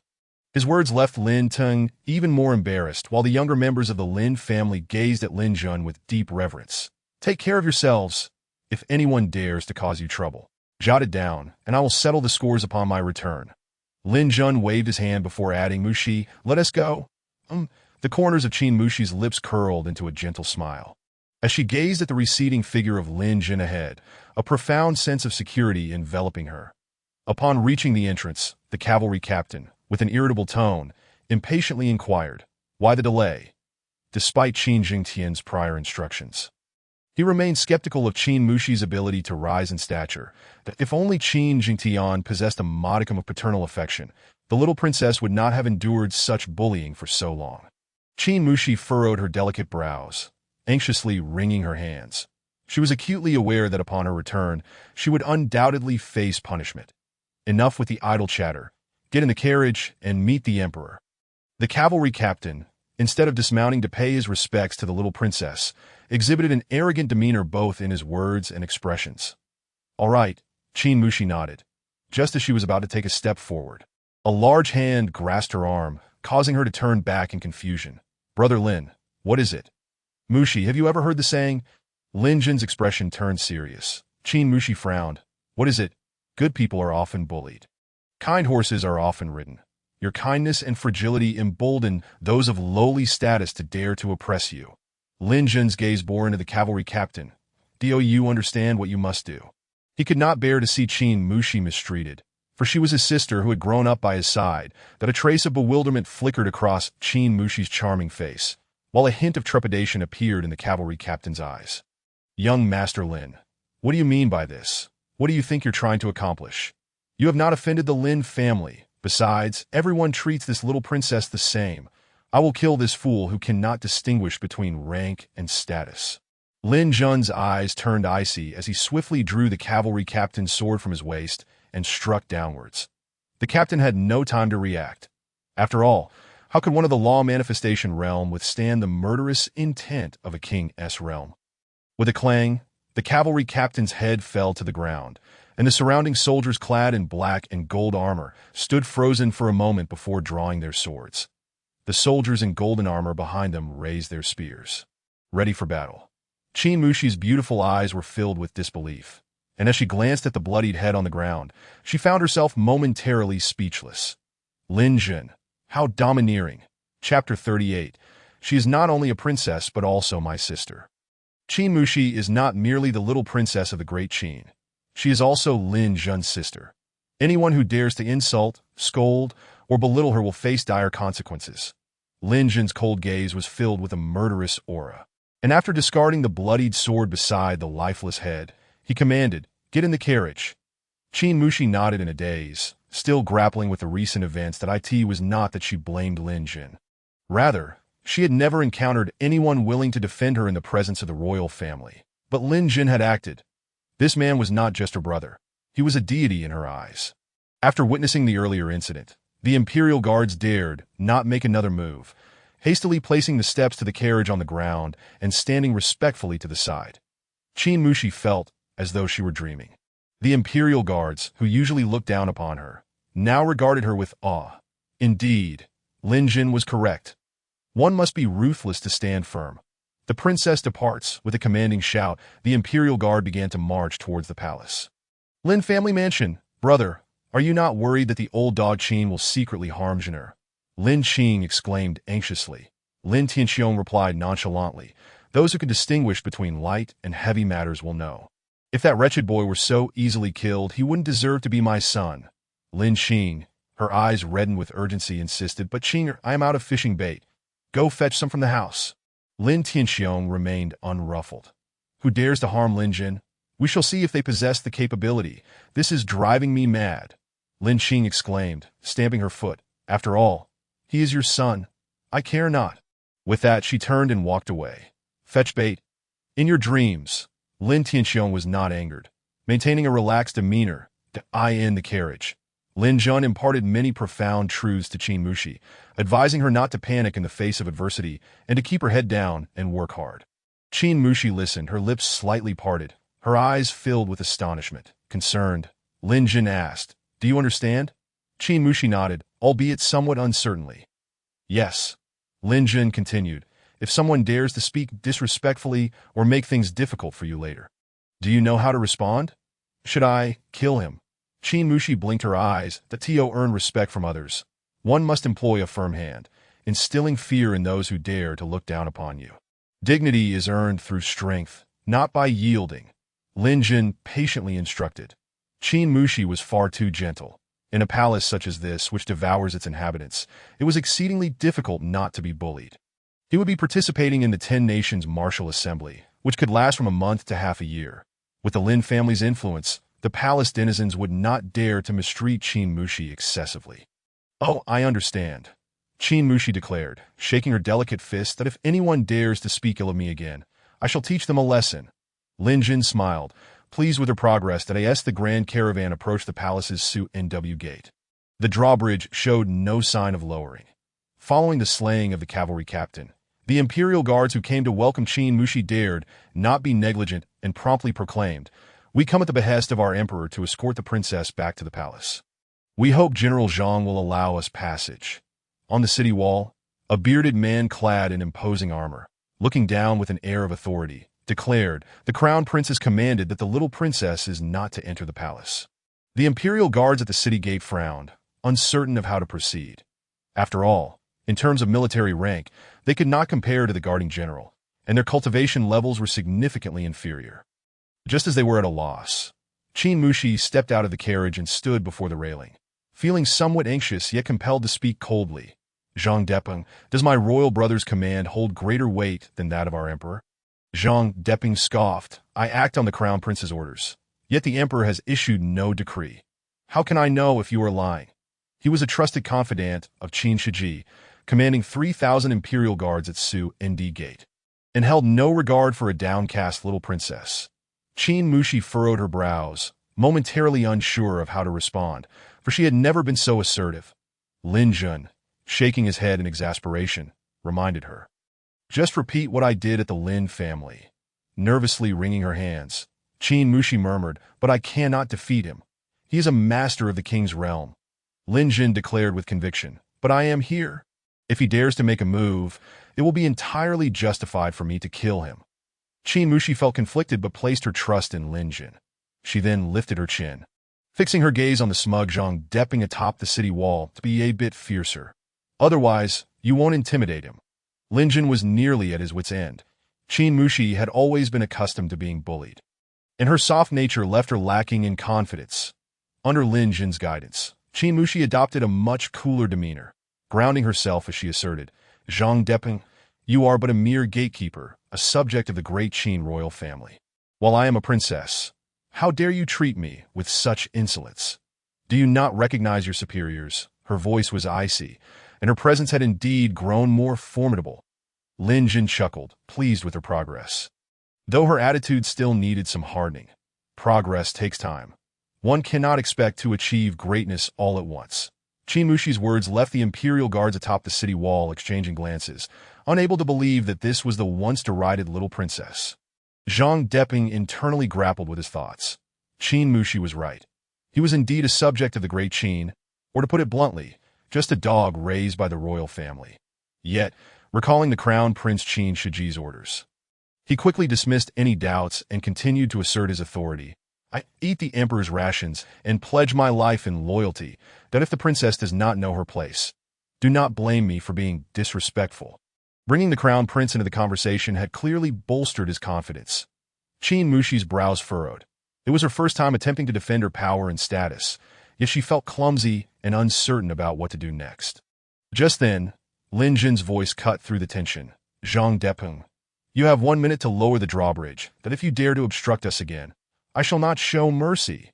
As his words fell, the oppressive aura of the king's realm enveloped Su Nd Gate, and the murderous intent emanating from him instilled terror in all. How many lives must be taken to amass such a palpable aura of menace? Zhang Depeng's expression darkened. He had never anticipated that Lin Jun, this madman, would share a carriage with Qin Mushi, that he had heard of Feng Wuyi's death and the tales of Lin Jun's battle with Feng Qingyang, that no matter how arrogant he was, he did not consider himself a match for Feng Qingyang. The key was that Lin Jun was bold enough to act, even against the ninth prince.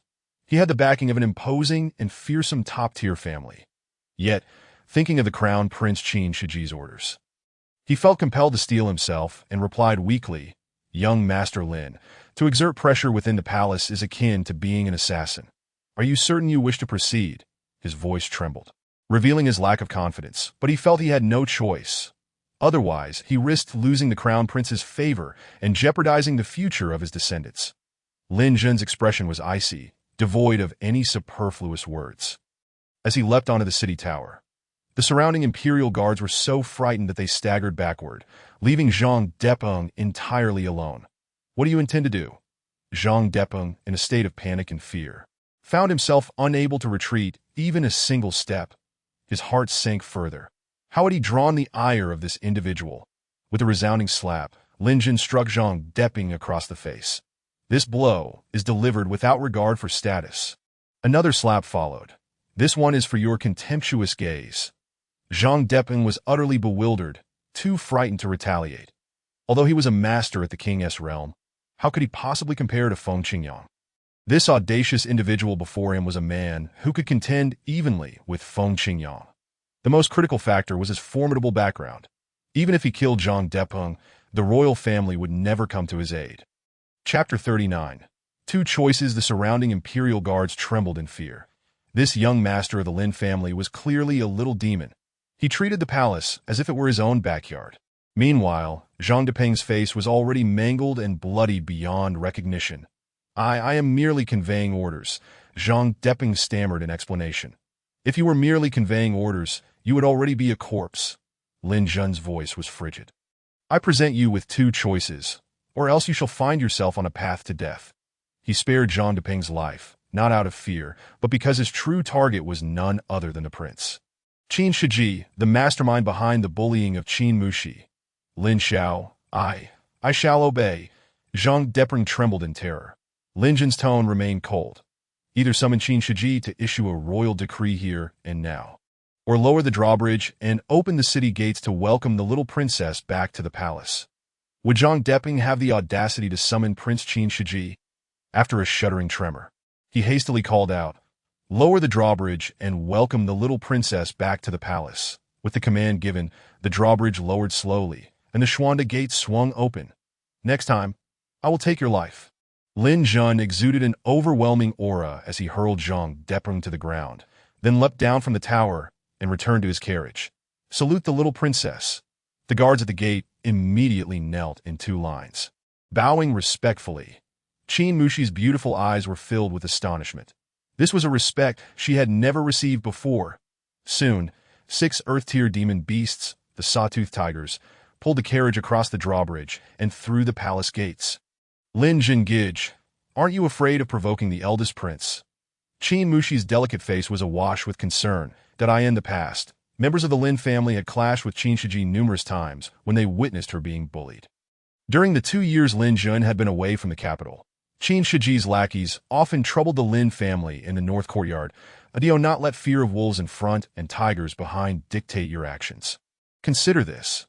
If they are unafraid of you, why should you fear them?" Lin Jun spoke plainly. "Your past lack of talent may have been excusable, but now, with your current level of cultivation, you can firmly establish yourself among your peers. There is no need to fear them." He had long-standing grievances with Qin Shiji and was utterly indifferent. Following his battle with Feng Qingyang, he had a clearer understanding of his own strength. Faced with a peak master at the king's realm, he knew victory was unlikely without using the punishing celestial ruler, yet he could still maneuver freely. Currently, among the younger generation in the Qin Empire, only he had broken through to the king's realm. If he were to assert himself, it was time to do so. In the East Palace. "What?" Qin Shiji glared furiously, slapping the table with a resounding crack. Lin Jun was simply too audacious. Zhang Depeng, bloodied and trembling, dared not utter a word, kneeling in fear. "Your Highness, Lin Jun has only just returned and already disregards you. This is simply unforgivable." Indeed, if we do not punish him. Where is the imperial authority? Those speaking were all prominent figures participating in the Ten Kingdoms Martial Assembly, yet they were merely young masters from families lacking sufficient power, hence their flattery towards Qin Shiji. For instance, there was Lu Qianqian of the Lu family, Murong Wan of the Murong family, and Shangguan Jinghong of the Shangguan family, all viewing the spectacle with amusement. Lin Jin had indeed overshadowed them. Returning to steal the limelight that was rightfully theirs, that we are all distinguished talents of the Qin. Why should Lin Jin be allowed to rank first? Everyone here is a talented representative of our Qin Empire at the Ten Kingdoms Martial Assembly. Lin Jun's arrogance, his disdain for imperial power, and his propensity for violence. Are you willing to accompany me to face the emperor and expose this rogue's heinous crimes? Qin Shiji spoke passionately, completely oblivious to why the Qin royal family was reluctant to engage in conflict with the Lin family. Perhaps fearing the ambitions of the various noble families within. This time, he intended to rally everyone to voice Lin Jun's crimes in the imperial court, alleviating the emperor's concerns. Likewise, Lin Jun must die. Otherwise, he would have no chance to rise. As the next Qin emperor, he refused to be overshadowed by his peers. In accordance with the prince's command, everyone clasped their fists in agreement. Qin Shiji's brows furrowed slightly. He hoped to gain the support of Lu Qianqian, Shangguan Jinghong, and Murong Wan, yet those three seemed merely spectators. Lu brother, Shangguan brother, Wan, what are your thoughts? Qin Shiji could no longer contain himself. Ultimately speaking out, for these three were all direct descendants of top-tier forces. If they were willing to act, they could significantly influence the emperor's judgment. Murong Wan, with her stunning beauty, clad in a light blue gown and her hair elegantly tied up, smiled gently. Whatever the prince decides, we shall follow. Shangguan Jinghong crossed his arms defiantly. I am in agreement with Wan. Lu Qianqian remained aloof, saying nothing. Very well. Qin Shiji's eyes gleamed with cold determination as he clenched his fists. Then let us proceed to the imperial court to petition for Lin Jun's punishment. With those words, he turned and led the way out of the East Palace. Meanwhile, in the Grand Hall, Qin Jinan sat upon the dragon throne, exuding an imposing presence without displaying any anger. Lin Jun remained unfazed. After all, the enmity with the Qin royal family could not be resolved. He dared to enter the palace, unafraid of Qin Jingtian's hidden machinations. Pay your respects to the emperor. Qin Mushi nervously performed the courtly kneeling salute. Her voice trembling, not daring to raise her head. Quickly rise. Qin Jinan immediately descended from the throne, approaching Qin Mushi with a fatherly smile. Who is this? This is the strongest figure in the current Qin royal family. His great-grandfather's designated prodigy. He would never dare show her any neglect. Lin Jun furrowed his brow. What scheme was this old man concocting? It was entirely different from what he had anticipated. Qin Mushi was equally taken aback. Thank you. Father. Mushi, I am often burdened with state affairs and have little time to attend to you. Why have you not come to see me? Qin Jingtian spoke warmly, a scene that would astonish any onlooker. Yet, the more cordial he became, the more anxious Qin Mushi felt. What was her father truly planning? Lin Jun suddenly interjected. It seems not that Mushi does not wish to see you, but rather that she has been unable to. Qin Jingtian's expression darkened, suppressing his anger. But as he recalled that Lin Tianxiong had not yet attained the imperial realm, but was instead a respected figure, his smile returned. Nephew, I indeed have my shortcomings. Yet there are also my own constraints. Mushi is my youngest princess, and her mother passed away too early. As he spoke, Qin Jinan took Qin Mushi's delicate hand, his eyes glistening with tears. Mushi, it is the emperor who has failed you. In the future, I shall surely cherish you well. Father, your majesty. Qin Mushi lifted her head slightly, feeling a pang of sorrow. Crystalline tears cascaded down her cheeks uncontrollably. Regardless of the circumstances, she had never imagined that the father who had seldom been present in her life would shed tears for her. Lin Jun chuckled coldly. What are you trying to do? Perhaps you should clarify your intentions. Something was amiss. Absolutely amiss. Even though Qin Mushi possessed the cultivation of the law phase realm, it was inconceivable for Qin Jingtian, this old fox, to feign such remorse without ulterior motives. There is nothing wrong with wanting to give Mushi more love. Am I mistaken in that? Qin Jingtian spoke with such sincerity, locking eyes with Lin Jun, not flinching in the slightest. He had previously looked down upon this daughter. Born of a drunken night with a maid, but now, Qin Mushi had acquired leverage he could exploit. Furthermore, with her ancestral support, he dared not act recklessly. The atmosphere in the grand hall suddenly grew heavy. Lin Jun narrowed his eyes, stepping forward to embrace Qin Mushi, facing the current Qin emperor, demanding, "You wouldn't possess such proclivities, would you? If so, I shall not allow it to come to pass." Recalling the events from 8 years ago, Qin Mushi blinked in disbelief. The feelings of warmth that had arisen within her were instantly extinguished, replaced by confusion and overwhelming dread. Surely, her father would not intend to Chapter 40. The Qin Emperor's regret. Lin Jun had heard about the events from 8 years ago from Qin Mushi. How the little girl had come to the Lin family in tears, claiming that her father did not recognize her and had demanded her to serve him. At 18 years old, it was easy to imagine how young she was back then. 18 years of neglect, and now, all of a sudden, he was showing her unsolicited affection. The only motivation he could fathom was to possess Qin Mushi. Qin Mushi trusted Lin Jun, believing him to be far superior to her father before her. In Qin Jingtian's eyes, a glimmer of cold light flickered, and he followed with a heart-wrenching lament. "Noble nephew, I indeed have certain predilections, yet I am still capable of discerning the principles of human relationships. She is my daughter, her veins coursing with my blood. How could I ever commit such morally reprehensible acts? Enough. I am acutely aware that Mushi has endured too much suffering over the past 18 years, and it is entirely understandable for her to distrust me. However, it brings me solace to know that she is such a good friend in you." As he spoke, Qin Jun mournfully pounded his chest.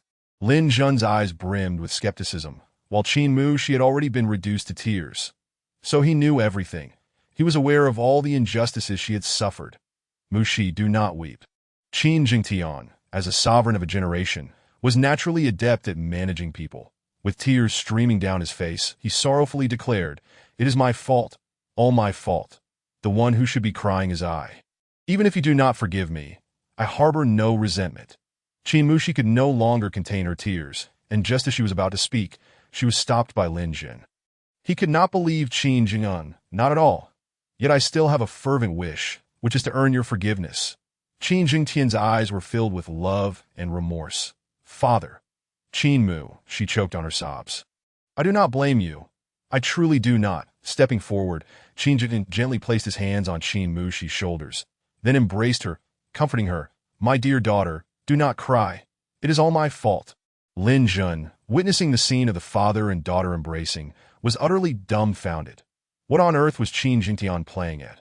Was he genuinely repentant? He could not believe it. Just then a eunuch burst in, and upon seeing the scene before him, he was left speechless, his mouth agape. Like Lin Jun, his mind was unable to process what he had just witnessed. Huff. Qin Jingtian let out a long sigh.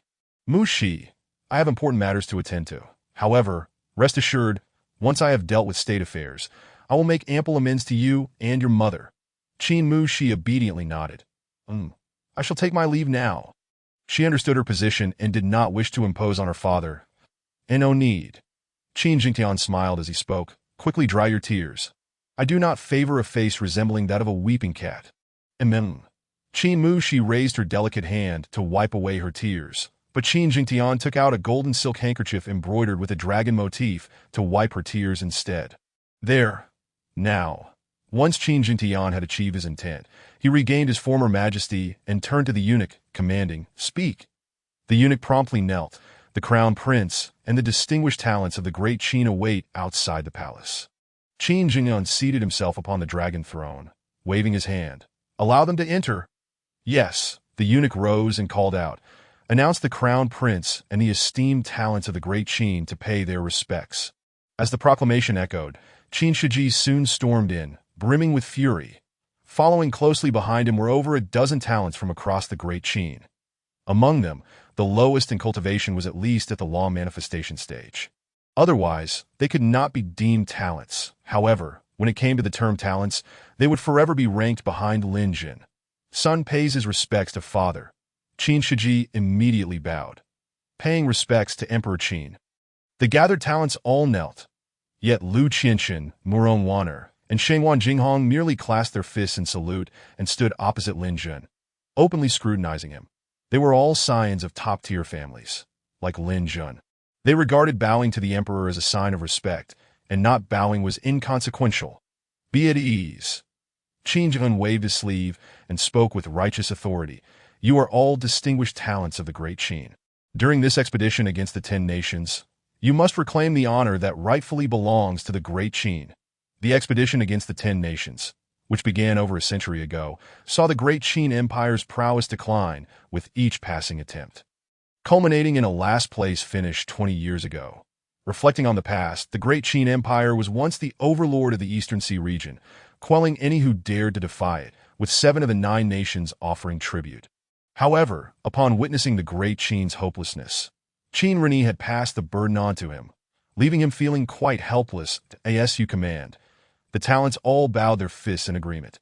Yet, Qin Shiji spoke up, Father, before we set out to confront the 10 nations, I have a matter to request. Qin Zheng nodded slightly. Speak. Lin Jun is reckless and sinful, deserving of execution. Qin Shiji's piercing gaze swept over Lin Jun, each word resonating with conviction. Lin Jun, unfazed, thought to himself. Sinful. What a joke. Qin Zhengtian's expression darkened. How could they bring up such matters now? Before he could offer his guidance, the crown prince had already stirred up trouble, and he immediately hinted, Lin Jun is my great Qin's foremost talent. What crime has he committed? Such a hint was clear enough, yet the same mention of Lin Jun caused Qin Shiji to pause momentarily. However, recalling that he had united all the forces within the great Qin, fueled by jealousy and hatred, he boldly accused, Lin Jun's first crime is murdering my 9th imperial brother and seizing the great Qin royal totem, the Golden Dragon Law Manifestation. His second crime is that Lin Jun has repeatedly spoken disrespectfully to my grandfather and father, showing contempt for royal dignity. Such disrespect warrants severe punishment. His third crime. He failed to notice the darkening expression of Qin Jingtian on the dragon throne, who had attempted to convey several messages to him through his glances. Yet he completely misinterpreted them, believing that his father was merely angered with Lin Jun. Qin Mushi could no longer listen in silence, and stepped forward. Elder brother is mistaken. 9th brother willingly signed a death pact with brother Lin Jun. Their duel was fair and just, and there is no crime. Preposterous. This is no place for your words. Qin Shiji coldly reprimanded. Step aside. Qin Mushi fell silent. You are the one being preposterous. Qin Zheng pounded on the armrest of the dragon throne, his fury boiling over. Mushi is your biological sister. How can you be so disrespectful? He needed to interrupt. It was imperative to do so, even if he wished to eliminate Lin Jun more than anyone else. He had to endure, at least until the great Qin royal family produced another expert of the respected realm. They could not afford to clash with the Lin family. Qin Shiji was taken aback. Frozen in place. Was the man seated upon the dragon throne still his father? Had he been possessed? How could his father possibly speak on behalf of Qin Mushi? Yet, as the thought of his father's wrath crossed his mind, he quickly apologized. What father says is true. I shall remember it well. I was indeed rude just now. I hope my little sister can forgive me. Qin Mushi had never imagined that the crown prince, who had always targeted her, would one day apologize to her. She could hardly fathom that her father would admonish his most favored eldest son for her sake. Lu Qinshan, Muron Waner, and Shengguan Jinghong, along with several talents, were equally bewildered that they would not rush to apologize just yet. Let us discuss my third crime. Lin Jun inquired leisurely. I wish to see just how wicked I truly am. He chuckled. Although he could not fathom why Qin Jingtian, that old fox, had suddenly turned favorable towards Qin Mushi, he vaguely sensed it was certainly related to the Lin family. Perhaps his father had stormed into the palace to teach Qin Jingtian a lesson? It was possible that both had been reprimanded. But how terrifying must his father be to reprimand both old and young together? One thing was certain. The stronger his father became, the more confidence he would possess. Qin Shiji glared furiously. Your third crime is the assassination of Feng Wui during the expedition against the 10 nations, seeking to tarnish the honor of the great Qin. You deserve to die 1,000 deaths. Qin Jingtian gritted his teeth, filled with frustration. Had his hints not been clear enough? Lin Tianxiong was of the respected realm. Thus, for his son Lin Jun, killing Feng Wui was insignificant. The fourth crime is that Lin Jun unjustly assaulted the city commander, Zhang Deping, utterly disregarding the law. Qin Shiji grew more agitated as he spoke. After finishing, he immediately turned and clasped his fists. We, the talents, united petition to the emperor to execute this villain, to honor the talents of the great Qin as we head to the 10 nations. We petition for the execution of Lin Jun. We petition for the execution of Lin Jun. Following this, over 10 talents knelt in unison. As long as Lin Jun remain alive, they would never have a chance to rise. Hence his must die. Even Lu Qianqun, Murong Waner, and Shenghuan Jinghong, who were merely watching from the sidelines, shared the same sentiment, wishing for Lin Jun's utter demise. Enough, Qin Jinian rebuked. Feng Wui and Qin Wudi sought their own deaths. And this has nothing to do with my nephew Lin Jun. Ultimately, I summoned Mushi to enter the palace to see me, yet you dare to obstruct her. Do you wish to rebel? As his powerful words reverberated within the hall, everyone was left in shock. But, father, Qin Shiji stammered, still wishing to argue. Whoever dares to speak ill of Lin Jun shall be executed without mercy. Qin Jingtian's authority was palpable as he reprimanded. Furthermore, I have an announcement to make. I shall posthumously honor Mu Shi's mother as Shi Fei and relocate her remains to the royal mausoleum. Anyone who objects will be charged with great disrespect. Additionally, I must convey to you all that Mu Shi is a princess of the royal family. No one shall bully her. They were all dumbfounded, completely stunned. Qin Shiji felt as though he might shatter. What was happening? Lu Qianqun and the others wore expressions of utter confusion. What was this farce about? Thank you, father. Qin Mu, she knelt in gratitude, tears streaming down her face. If only her mother could know. She would surely be overjoyed. Qin Shiji had completely lost his wits. Father, I do not agree. Boom. Get out. However, before his words had even finished resounding, Qin Jinian waved his sleeve, unleashing a surge of spiritual power that sent his bewildered son flying out of the hall. Does anyone else have any objections? Qin Jingtian's gaze swept across the assembly. No one dared to utter a word. An eerie silence enveloped the room. Your Majesty, I have one more matter to discuss. At that moment, Lu Qianqun clasped his fists and coldly addressed Qin Jingtian. Speak. Originally, there were 20 prodigies participating in the 10 Nations Martial Assembly. Yet now, with both Qin Wudi and Feng Wui having perished at the hands of Brother Lin, how shall we deal with the remaining 2 slots? Lu Qianqun's inquiry was one that concerned everyone.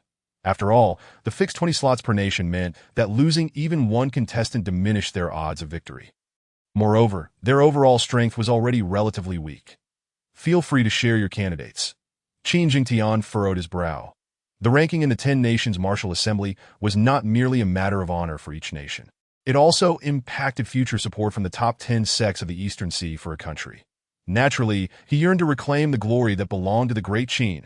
I do have a candidate, Shenghuan Jinghong declared. However, I am uncertain if Brother Lin would be willing to accept. Lin Jun, seemingly indifferent, replied, What do I have to disagree with? After all, it's merely a group of useless individuals competing, even if you recommend an ordinary person. It matters not to me. Upon hearing this, the audience erupted in outrage. Brother Lin, is that not excessive? Even if you have stepped into the king's realm, there is no need to humiliate us so. Indeed, the assembly of prodigies, red with fury, reacted vehemently. Did Lin Jun's words even qualify as human discourse? Their cultivations were solid, so how could they be labeled as useless in Lin Jun's eyes? Especially Lu Qianqun, Murong Waner, and Shenghuan Jinghong, who were particularly displeased, yet managed to maintain their composure. Dissatisfied, Lin Jun scanned the agitated prodigies. Who dares to challenge me?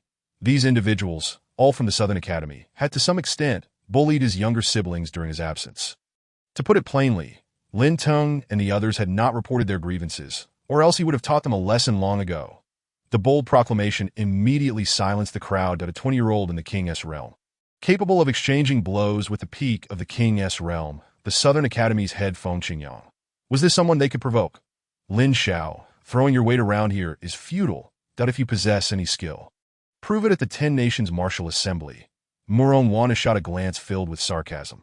Enough. This is not the time for disputes. Qin Jingtian interjected. Jinghong, you mentioned a candidate. Who is it? Shenghuan Jinghong then clasped his fists and stated, Miss Zhao Jinhua from the Zhao family. As far as I know, she is currently at the Law Manifestation realm and has integrated the Fire Attribute Law Manifestation, making her perfectly suited to participate in the 10 Nations Martial Assembly. Lin Jun's expression remained placid. He had no particular opinion about Zhao Zhi. He merely did not expect this name to surface so suddenly. Qin Mushi indignantly said, Shengwan Jinghong, you are well aware that Zhao Jinhua has harmed my brother Lin Jun. Why would you? Shengwan Jinghong retorted with a cold laugh. Little princess, I speak merely on the facts, devoid of any ulterior motives.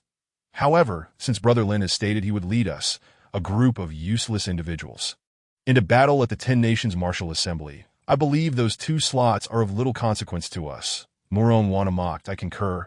After all, Lin Jun alone can handle the entire competition without our involvement. Their words immediately garnered a chorus of agreement. Yet Lu Qianqian remained silent. Qin Jintian furrowed his brow. Virtuous nephew, what are your thoughts? Qin Mushi grew anxious. Father. But Lin Jun interjected, I have no objections. Everyone was taken aback. They all knew that Shengwan Jinghong's remarks were intended to provoke Lin Jun into losing control, but none anticipated that he would be entirely unfazed. If one feels discomfort, they should express it. After all, crying is not a sin for a man. At worst, it signifies a lack of ambition. Muron Wanner sarcastically remarked, there is no need to feign strength. Lin Jun coldly retorted, if you dare to speak nonsense again, I shall not hesitate to strike, even though you are a woman. Muron Wanner immediately grew anxious, and upon seeing Lin Jun raise his hand, Qin Jintian remained silent, quickly backing down. This madman was not someone to provoke. He simply did not wish to draw attention. Since the virtuous nephew has no objections, let Zhao Zhao be counted. Qin Jintian said coolly, the last slot shall be filled by Mushi. The statement shocked everyone once more. To suggest that Qin Mushi take the place, what nonsense. A useless warrior-level participant to attend the Ten Nations Martial Assembly. Yet they had not realized that the current Qin Mushi was no longer at the warrior level. If Zhao Jinhua could participate with her law manifestation realm cultivation, then why could not my little princess, who also possessed the law manifestation realm cultivation, attend the Ten Nations Martial Assembly? Qin Jingtian's expression turned icy as he questioned. He had his own plans for sending Qin Mushi to the Ten Nations Martial Assembly, and allowing Zhao Jinhua to participate was merely to silence the murmurs of the crowd. Furthermore, he was wary of Lin Jun not exerting himself. But with Qin Mushi present, that would be a different story. Your Majesty, while it is known that you dote on the little princess, there is no need to deceive, is there? Lu Qianqian finally spoke up. It is common knowledge that the little princess possesses exceedingly poor talent, merely at the warrior level. How could she possibly be at the law manifestation realm? Indeed, this is the Ten Nations Martial Assembly, not a child's play. The crowd quickly clasped their fists. They did not wish to be hindered by Qin Mushi, a group of arrogant individuals who claimed Mushi was at the warrior level. Lin Jun said coldly, Mushi, let them see clearly. He had no objections to bringing Qin Mushi along, for according to Xiao Beiling, as long as they could achieve victory, there would be immense benefits to gain, but he certainly wished to include Qin Mushi. Moreover, he finally understood why Qin Jingtian's attitude towards Qin Mushi had undergone a complete transformation. It was evidently an attempt to curry favor with him. Chapter 42, The Arrival of the Wei Dao Sect. Yes. Encouraged by Lin Jun, Qin Mushi slightly nodded and unleashed her law manifestation realm aura. Boom. In an instant, all the prodigies fell silent. Lu Qianqian, Muron Wanner, and Shengwan Jinghong were all astonished, their eyes wide with disbelief. Damn it, when did she step into the law manifestation realm? Qin Shiji, kneeling outside the main hall, wore an exceedingly sullen expression that he had clearly instructed his subordinates to investigate all of his younger siblings. Yet he had overlooked this little princess, who had never caught his eye. First, there was Qin Wudi, who awakened the Golden Dragon law manifestation, and now there was Qin Mushi, who had quietly entered the law manifestation realm. How many secrets did these individuals still conceal from him? Especially the drastic shift in their father's attitude towards Qin Mushi, which instilled in him a heightened sense of crisis. Fortunately, no dynasty had yet seen a female emperor. Otherwise, he would be restless, inside the main hall. Do you have nothing to say? Lin Jun reminded lightly. Qin Mushi furrowed her brows. What should I say? Do as I instructed you along the way. Lin Jun's expression remained calm. Do not allow others to look down on you. After pondering for a moment, Qin Mushi tentatively clenched her delicate fist and asked, Do you mean? Lin Jun nodded, giving her an affirmative response. The little girl finally grasped the concept. Even if he were not present in the future, she would likely not be bullied anymore. In other words, as long as the Lin family did not fall, the royal family's attitude towards Qin Mushi must change. Listen carefully. I am not someone to be trifled with. Anyone who dares to bully me in the future will face my wrath. Qin Mushi adopted a fierce demeanor, looking at the assembly of prodigies and issuing her threat. Lin Jun was speechless. He had thought Qin Mushi understood, yet it turned out she merely made a public joke. It truly provoked an urge to turn and walk away. The assembly of prodigies was left dumbfounded. Conversely, Qin Mushi appeared as happy as a child, blinking her eyes and eagerly asking, "Brother Lin Jun, is this acceptable?" Yes, Lin Jun nodded helplessly. It seemed he still needed to teach her properly. However, at the Ten Nations Martial Assembly, where various prodigies gathered, Qin Mushi would likely learn something. Since everyone has no objections to Mushi's cultivation, let it be settled. Qin Jian finally spoke, then added, "Draft an edict to summon Zhao Jinhua to the palace. In 1 hour, she shall board the spirit vessel to East Ling Nation." East Ling Nation lay to the east of the Great Qin Empire. It was not particularly far, and traveling by spirit vessel would only take a day. As a flying magical artifact, spirit vessels were not something every faction could possess. The entire Great Qin Empire had merely 6 publicly known spirit vessels. What was astonishing was that the Lin family, as a top-tier faction, had never produced any flying magical artifacts. Yet who could say for certain what lay behind the scenes? When the imperial decree reached the Zhao family, they were utterly astonished. "Thank you for your great kindness." Zhao Ting, kneeling on the ground, received the decree with both hands. The eunuch responsible for delivering the message, with his fingers delicately poised, spoke in a sharp voice. "Congratulations, Zhao family head. Miss Zhao will represent the Great Qin Empire at the Ten Nations Martial Assembly, and the Zhao family shall surely ascend to new heights. Thank you for your praise, Your Excellency." Zhao Ting, excited, rose and quickly produced a storage ring, stuffing it into the eunuch's hand with a beaming face. "Zhao family head, what is the meaning of this?" The eunuch, ecstatic, feigned modesty as he pushed back at a small token of appreciation to express my respect. Zhao Ting whispered, "I hope Your Excellency can speak favorably of me before the Qin Emperor." "Haha." The eunuch covered his mouth in laughter. "Of course, certainly. Zhao family head, let us hurry and have Ms. Zhao prepare to enter the palace." "Your Excellency, I have nothing to pack. I am ready to leave at once." Zhao Jinhua, brimming with excitement, initially believed that with Qin Wudi's demise and the Zhao family's loss of the Lin family's support, they would swiftly decline. However, fate has other plans. She unexpectedly earned a spot to lead the expedition of the Great Qin Empire to the Ten Kingdoms Martial Assembly. Those fortunate enough to be selected, regardless of their life or death, would see their families richly rewarded. That if the Zhao family could secure a position in the Great Qin court, it could ensure a century of prosperity. "Lin Jun, I shall demonstrate to you through my strength that leaving you was the wisest decision of my life."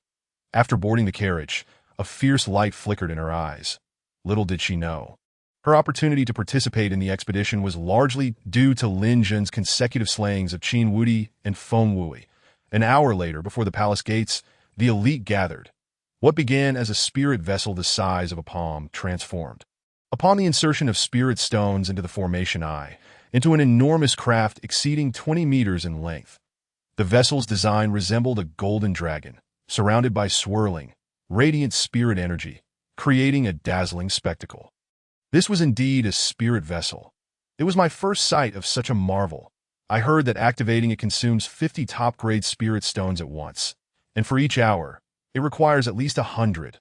My heavens, does that mean flying to Dongling Kingdom would cost us several 100,000 mid-grade spirit stones? Many less privileged elites were captivated upon witnessing the spirit vessel, and their anticipation grew when they learned that each journey demanded such a hefty sum. A group of unsophisticated bumpkins, Muron Wana remarked sarcastically before retrieving her spirit vessel from her storage ring, addressing the elderly man beside her. "This is troublesome." The elder, a guest elder of the Murong family, injected spirit stones into the formation eye, causing the vessel to rapidly expand. This spirit vessel, though noticeably smaller than those of the Great Qin royal family, was still an object of envy. Who would complain about its size?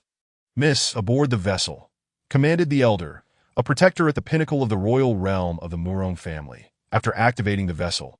Simultaneously, the spirit vessels of the Liu and Shangguan families ascended into the skies.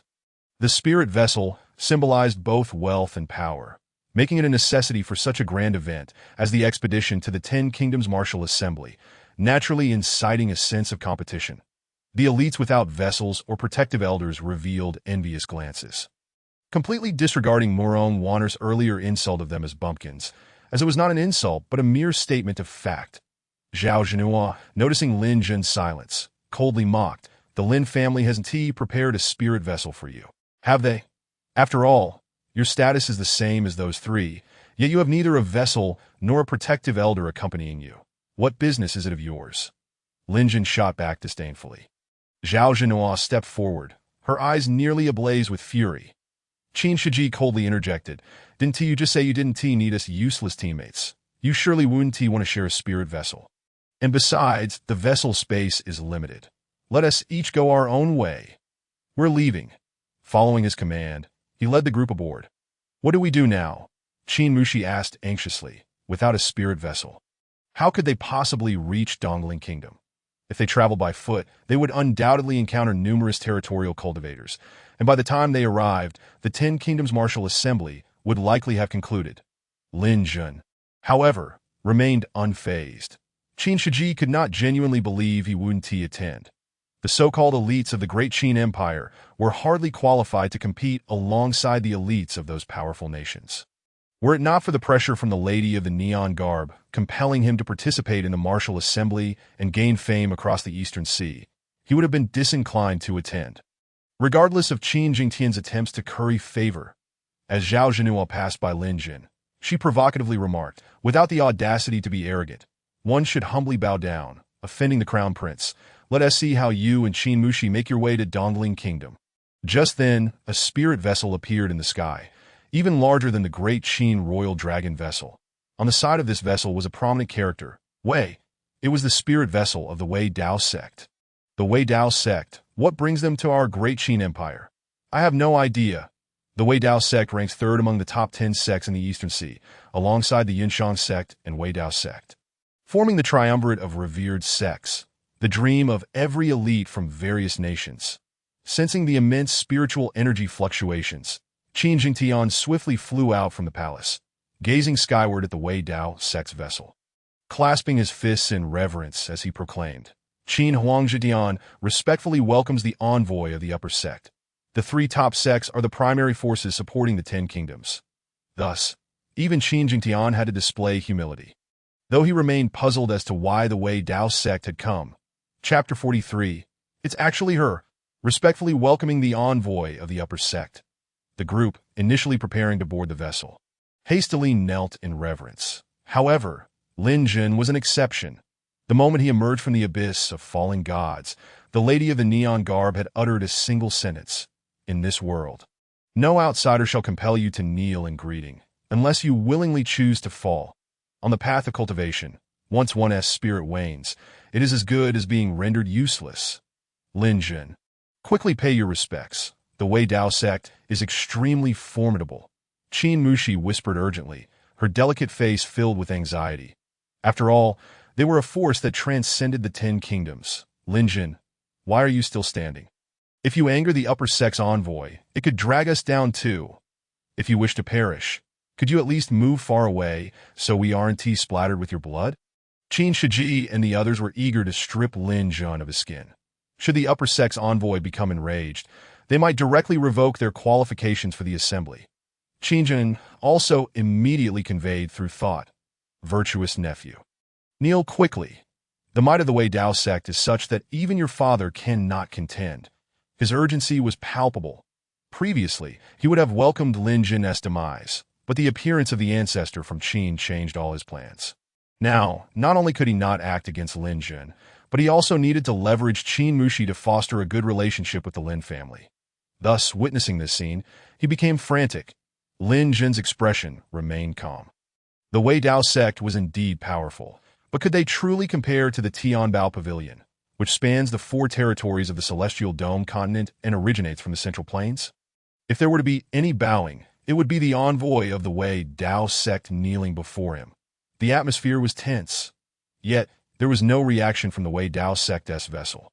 Inside the lavish spirit vessel, Xiao Beiling exclaimed excitedly, "Li Lao, You lost again. I told you he would never kneel easily. Li Jianqing shook his head helplessly. This youth is indeed proud and lofty. But that is not necessarily advantageous. Rigidity may lead to breakage. The arrivals were not envoys of the Wei Dao sect, but rather Xiao Beiling and Li Jianqing. They were unconcerned with what transpired below. And Xiao Beiling completely disregarded Li Jianqing's advice, retorting, "Such a man is worthy of my attention." Li Jianqing could only shake his head. Lin Jun, oblivious to the dangers of his actions, was creating enemies at every turn. A slight misstep could lead to lethal consequences. Yet, he had never considered that many harbored grievances against Lin Jun, but those daring enough to act were long gone, dressed in a light blue gown. Xiao Beiling, with her waist-length hair cascading down, eagerly leapt onto the deck, waving, "Lin Jun, it's me." The previously solemn atmosphere dissipated in an instant. No one anticipated that Lin Jun would know someone from the Wei Dao sect. Could it be, especially Qin Jingtian, whose thoughts turned increasingly fearful? Who exactly is Lin Jun?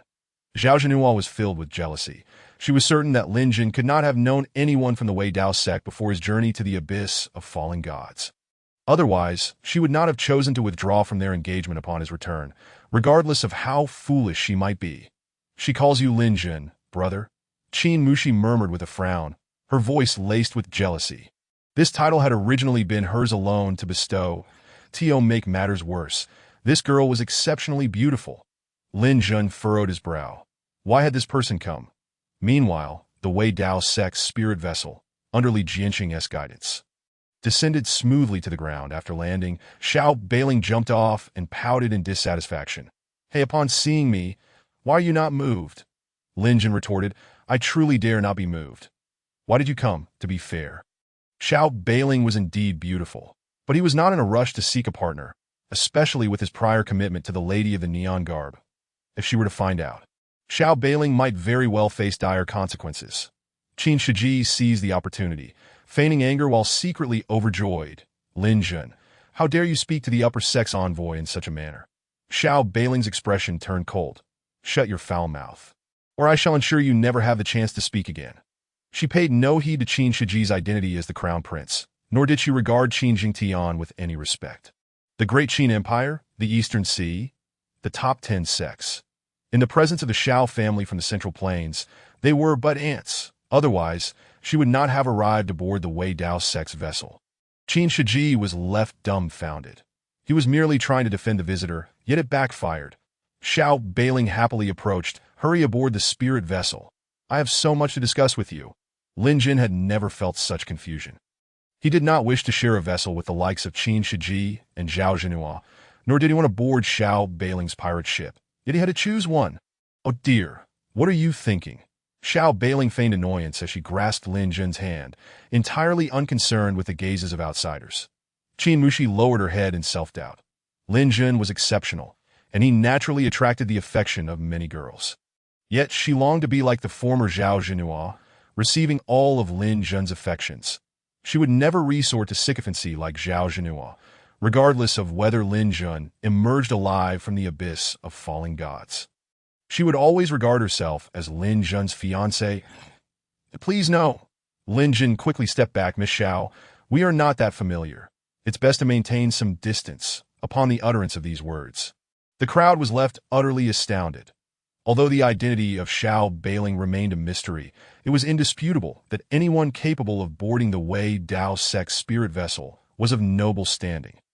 The fire of fury nearly ignited in Qin Shiji's eyes. That scoundrel Lin Jun, truly a glutton who knows not the pangs of hunger. What makes you think you are worthy of Xiao Beiling? And you still dare to act aloof? Miss Xiao, cast your gaze upon me. Should you find me to your liking, I vow to be your devoted admirer. Qin Mushi, equally incredulous, could hardly believe that Lin Jun would so bluntly reject such an exceptional girl. Yet, unbeknownst to her, Lin Jun had similarly dismissed the Lin family's proposal to seek a royal match with the same resoluteness. "No, no," Xiao Beiling exclaimed, her large, watery eyes wide with indignation as she leaned closer to Zhao Zeno. "In what way am I inferior to her? Her features are hardly more pronounced than mine. Am I not as beautiful? Why were you once able to harbor feelings for her, yet now cannot for me? Moreover, I would never bring you harm. Zhao Zeno's face turned pale with anger, yet she dared not voice her displeasure. Why was she being compared to this insufferable woman? Most infuriating of all, this wretched girl had the audacity to claim superiority in physical attributes. This was blatant bullying. Inside the spirit vessel, Li Jianxing was equally taken aback. This was indeed the eldest daughter of the Shao family, and her audacity was astonishing. Such intimate remarks, could they not be reserved for private discussions? Lin Jun was bewildered. No, Miss Shao. Your words are not intended to protect Zhao Zeno. Her feelings are of no concern to me. But Xiao Beiling is innocent. Umph. With arms crossed, Xiao Beiling retorted, regardless. I have come specifically to escort you to the Ten Kingdoms Martial Conference. Do as you see fit. Lin Jun sighed. I shall board, but I wish to bring a companion. Otherwise, I fear you may harbor ulterior motives against me. Look at this. Are these the words of a rational being? Not only did Qin Shiji find it intolerable, but even the typically taciturn Lu Qianchen felt compelled to curse. Ulterior motives? What grievances do you have? She possesses a formidable background and is stunningly beautiful. Zhao Zeno is in no way comparable, and yet you dare to express disdain. On what grounds? Xiao Beiling narrowed her eyes with satisfaction. Who do you wish to bring? This spirit vessel boasted a high-level spirit gathering array. A night of cultivation within would be equivalent to 10 days outside. A considerable opportunity indeed. Lin Jun turned. Mushi, aboard the spirit vessel. Huh. Qin Mushi, still trying to comprehend the situation, was dragged aboard by Lin Jun. Xiao Beiling was nearly rendered speechless. No, he's bringing a girl. Lin Jun is even holding her hand. Did she arrive too late once again? Chapter 44. The water Qilan Dharma formed. The interior of the Wei Dao sect's spirit vessel was vast, accommodating only 4 individuals, leaving ample space even if each person occupied 2 rooms. The opulence was breathtaking. Qin Mushi gasped, Brother Lin Jun, the Wei Dao sect possesses remarkable power. They even use heavenly-grade fire sunstones as lamps. And that tiger skin mat, I've read of it in ancient texts. It is of the level of a demon king. She meticulously pointed out every detail upon entering the spirit vessel, but when she realized that what she had mentioned was merely the least valuable among the vessel's treasures, she fell silent. You are correct. Xiao Beiling approached with her hands clasped behind her back, her demeanor amiable. Yet you have overlooked the most precious aspect. The very framework of this spirit vessel was crafted from the remains of the sky-swallowing python, a demon saint-level creature slain by the founding ancestor of the Wei Dao sect. Demon saint? Qin Mushi was momentarily stunned. Such a formidable beast, if it were to appear in the great Qin Empire, could annihilate the entire nation with a single breath. Indeed. Xiao Beiling continued with a smile. Sister Mushi, do you not sense that the spiritual energy within this vessel is far denser than outside? A single night of diligent cultivation here is equivalent to 10 days of training elsewhere. Qin Mushi was increasingly astonished, at a loss for what to do. She glanced at Lin Jun, hoping this man would provide some guidance, for she remained uncertain of the nature of his relationship with Miss Xiao. To go ahead. Although you have reached the Dharma form stage, your foundation remains unsteady. You can only exert about 60% of your power at this stage. Lin Jun encouraged he could protect Qin Mushi, but he could not be her guardian forever. There would inevitably be times when he was unavailable. The stronger this sister, who had grown up in his shadow, became, the less he would need to worry. All right. Qin Mushi nodded obediently before entering the room indicated by Xiao Beiling's finger. Xiao Beiling smiled. Sister Mushi, do not hesitate to ask if you require anything. Thank you, sister. Qin Mushi nodded slightly. However, just as the door was about to close, Xiao Beiling called out again. Sister Mushi, do you possess a top-tier water attribute spirit root? Qin Mushi, puzzled, nodded. Sister, how did you know? She had not released her spirit root. Even though Xiao Beiling's cultivation was superior, she should only be able to discern Qin Mushi's level, not the specific attribute of her spirit root. Right? I not only discern that you possess a top-tier water spirit root, but I can also see that although you have entered the Dharma form stage, you have yet to integrate your Dharma form. Xiao Beiling clarified once more. At this moment, not only was Qin Mushi astonished, but even Lin Jun was taken aback. Even he found it challenging to perceive this. How could Xiao Beiling do so? Do not look at me like that. Xiao Beiling raised her head proudly. I harbor no ill intent. The reason I can see this is that I possess the eye of truth, which allows me to perceive spirit roots and dharma forms, provided that the opponent's cultivation does not exceed 2 major realms above mine. The eye of truth is an innate divine ability, exceedingly rare among mortals. Most importantly, it can be cultivated. The legendary destruction sovereign once developed the Eye of Annihilation, capable of slaying unparalleled experts in the Holy Realm with but a glance. Lin Jun finally understood. So that is how it is, but why would Xiao Beiling not conceal such a secret as the Eye of Truth? Indeed, given her status, she could easily traverse the 4 domains without concern for revealing her trump cards. Sister, you are incredible. Qin Mushi's beautiful eyes sparkled with admiration. I have read in ancient texts that human cultivators with innate divine abilities are rarer than those possessing 5-element spirit roots. All right, you are quite impressive as well.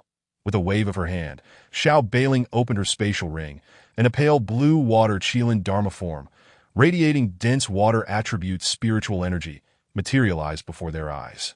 This is the royal-grade water Qilin. Qin Mushi's eyes widened in disbelief as she gazed at the lifelike water Qilin floating in midair. Xiao Beiling smiled sweetly. It may be difficult to integrate within 10 days. But I have a solution. As she spoke, she produced a scroll. This is a time scroll inscribed by a Holy Realm expert, allowing you to gain 10-fold time within a single day.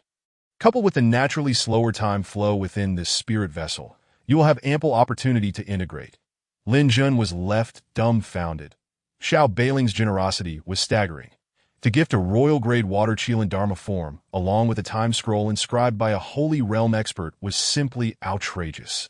Such treasures, if revealed in the EC domain, would surely incite a storm of bloodshed. This was on par with the Golden Dragon Dharma form of the Great Qin royal family, and the time scroll was invaluable beyond measure. Even if gaining 10 times the effect over a single day seemed somewhat impractical, it was important to note that it was personally inscribed by an unparalleled Holy Realm expert in all of Great Qin. There wasn't even a single revered one, let alone a Holy Realm powerhouse. One can only imagine its rarity. Is this for me? Qin Mushi could hardly believe her ears, standing there in a daze. Of course, Xiao Beiling feigned a serious expression. Do you dislike it? Or do you find it too cheap? And no, sister, it's just too precious. We have only just met. How could I accept such an extravagant gift? Qin Mushi panicked, hastily refusing. Such a grand gift deemed cheap. If word got out, even the royal family of Great Qin would surely seek to seize it. You've called me sister, so surely I must present you with a fitting gift for our first meeting. Xiao Beiling replied with a light laugh, turning to the ever-silent Lin Jun. What do you think? Lin Jun, maintaining an expression devoid of joy or sorrow, stated. Miss Xiao, your noble status renders such mundane treasures inconsequential. Since she is so insistent on gifting it, then you should accept it. Xiao Beiling's lavish generosity indeed surpassed his expectations. He understood that with Xiao Beiling's relentless nature, once she had the thought of giving a gift, Qin Mushi would find it impossible to refuse. It would be wiser to accept it sooner and integrate it earlier than a royal-grade water Qilin Dharma form would undoubtedly serve as a significant foundation for Qin Mushi in the Great Qin Empire. Qin Mushi still felt uneasy, but look, your brother Lin Jun has already spoken. Since we are so familiar, you need not stand on ceremony. Xiao Beiling's intention was straightforward, to foster a good relationship. If she could not manage Lin Jun, how could she not handle Qin Mushi, who stood beside him? She was determined to discover just how indifferent this man truly was toward women. Take it, and hurry to integrate. Lin Jun nodded. He had further inquiries for Xiao Beiling. This girl was truly a handful, yet he did not dislike it. Seeing this, Qin Mushi quickly said, Thank you, sister. Xiao Beiling clenched her delicate fist. Smiling radiantly, Sister Mushi, do your best. After Qin Mushi nodded, she hurriedly turned and returned to her room. Li Jiansheng, who was in charge of controlling the spirit vessel, could not help but shake his head and sighed inwardly. Miss, why are you so fixated on Lin Jun? He is certainly not the right person for you. Lin Jun's arrogant nature, combined with his exceptional talent, suggests that given time, his achievements could be immeasurable. However, at this juncture, it seems unlikely that Lin Jun will survive long enough to wield the power of thunder. Once only 2 individuals remained in the living room, Lin Jun furrowed his brows slightly and asked, How did you come to board the spirit vessel of the Wei Dao sect to arrive in the Great Qin? If you claim it was merely a coincidence, there are no members of the Wei Dao sect aboard this vessel. He even suspected that it had been forcibly taken by Xiao Bailing. The founding ancestor of the Wei Dao sect was a junior brother of my family's elder. Before his passing, the elder specifically instructed the Xiao family to look after the Wei Dao sect. Throughout these millennia, whenever the Wei Dao sect faced near annihilation, it was the Xiao clan who stepped in to avert disaster. Borrowing a spirit vessel is hardly excessive, is it? After explaining, Xiao Bailing quirked an eyebrow playfully. Are you going to ask me why I would bestow such a precious gift upon Sister Mushi? With a dismissive wave, Lin Jin replied, No, I am not that curious. His demeanor remained calm, showing no signs of falling into her trap. If your intention in gifting Qin Mushi such an extravagant present was merely to provoke my curiosity, you are destined to be disappointed. Hey, what kind of person are you? Xiao Bailing huffed, her fists clenched in frustration. Yet she felt utterly helpless that in truth, I saved your life, and you had Li Lao rescue me in return. We are no longer indebted to one another. Lin Jin responded earnestly he was no fool. He could see through the situation. Xiao Bailing was clearly trying to forge a connection with Qin Mushi. Yet, he found it hard to bring himself to harm such a good-hearted girl. Oh, you truly infuriate me. Xiao Bailing exclaimed, her chest heaving with agitation as she paced back and forth in the hall. After a moment of deep thought, she suddenly had a realization. But wait, I am the eldest daughter of the Xiao family. While you are merely a young master of the Lin family from the East Sea, your life is not worth as much as mine. I say I owe you. Then I owe you. Lin Jin was left dumbfounded. How could such a person exist in this world? Even if he were exceptional, was it necessary for her to regard him in such a light? Once his mind cleared, he added, Miss Xiao, we are but fleeting encounters in each other's lives. There is no need to fabricate a bond. My current aspirations lie elsewhere, and while I am grateful for your kindness, I must, when faced with enemies. He could strike them down mercilessly, but against someone who genuinely cared for him, he found himself unable to raise a hand, even to utter a harsh word. That's all right. We are still young. I can afford to wait. Xiao Bailing said nonchalantly. You see, during this 10 Kingdoms martial assembly, my eye of truth can be of great assistance to you that I in my presence. No one can hide anything. Lin Jun's brows knitted together. Can you see through me? The eye of truth is the nemesis of all illusions, and his Fei Xianqi also possesses concealing capabilities. He wondered if it could withstand the scrutiny of the eye of truth. Not telling you, Xiao Bailing retorted with a playful pout, though inwardly she was puzzled as to why she could not see through Lin Jin. Why did he appear as a mere ordinary person devoid of spiritual power under her eye of truth? Lin Jin had no intention of probing further, and instead remarked, It is getting late. Miss Xiao, you should rest early to— Oh, you truly infuriate me. Xiao Bailing glared at Lin Jin as he entered the room. Her anger boiling over, Li Jianxing stood at the bow of the vessel, his body protected by a barrier of vital energy. Even at high speed, neither his clothes nor hair were disturbed, for the wind could not penetrate. Before him was a reflection, showcasing the silhouette of a man. Linger. Do you still not wish to come back? The man's tone was calm and unhurried. Mrs. Too playful. Should we not wait until after the 10 Kingdoms martial assembly to bring her back? Li Jianxing furrowed his brow. The figure in the reflection was none other than Xiao Bailing's father, Xiao Baoong. Even among the formidable figures of the Central Lands, he was a force to be reckoned with. Enough, I have cast an omen.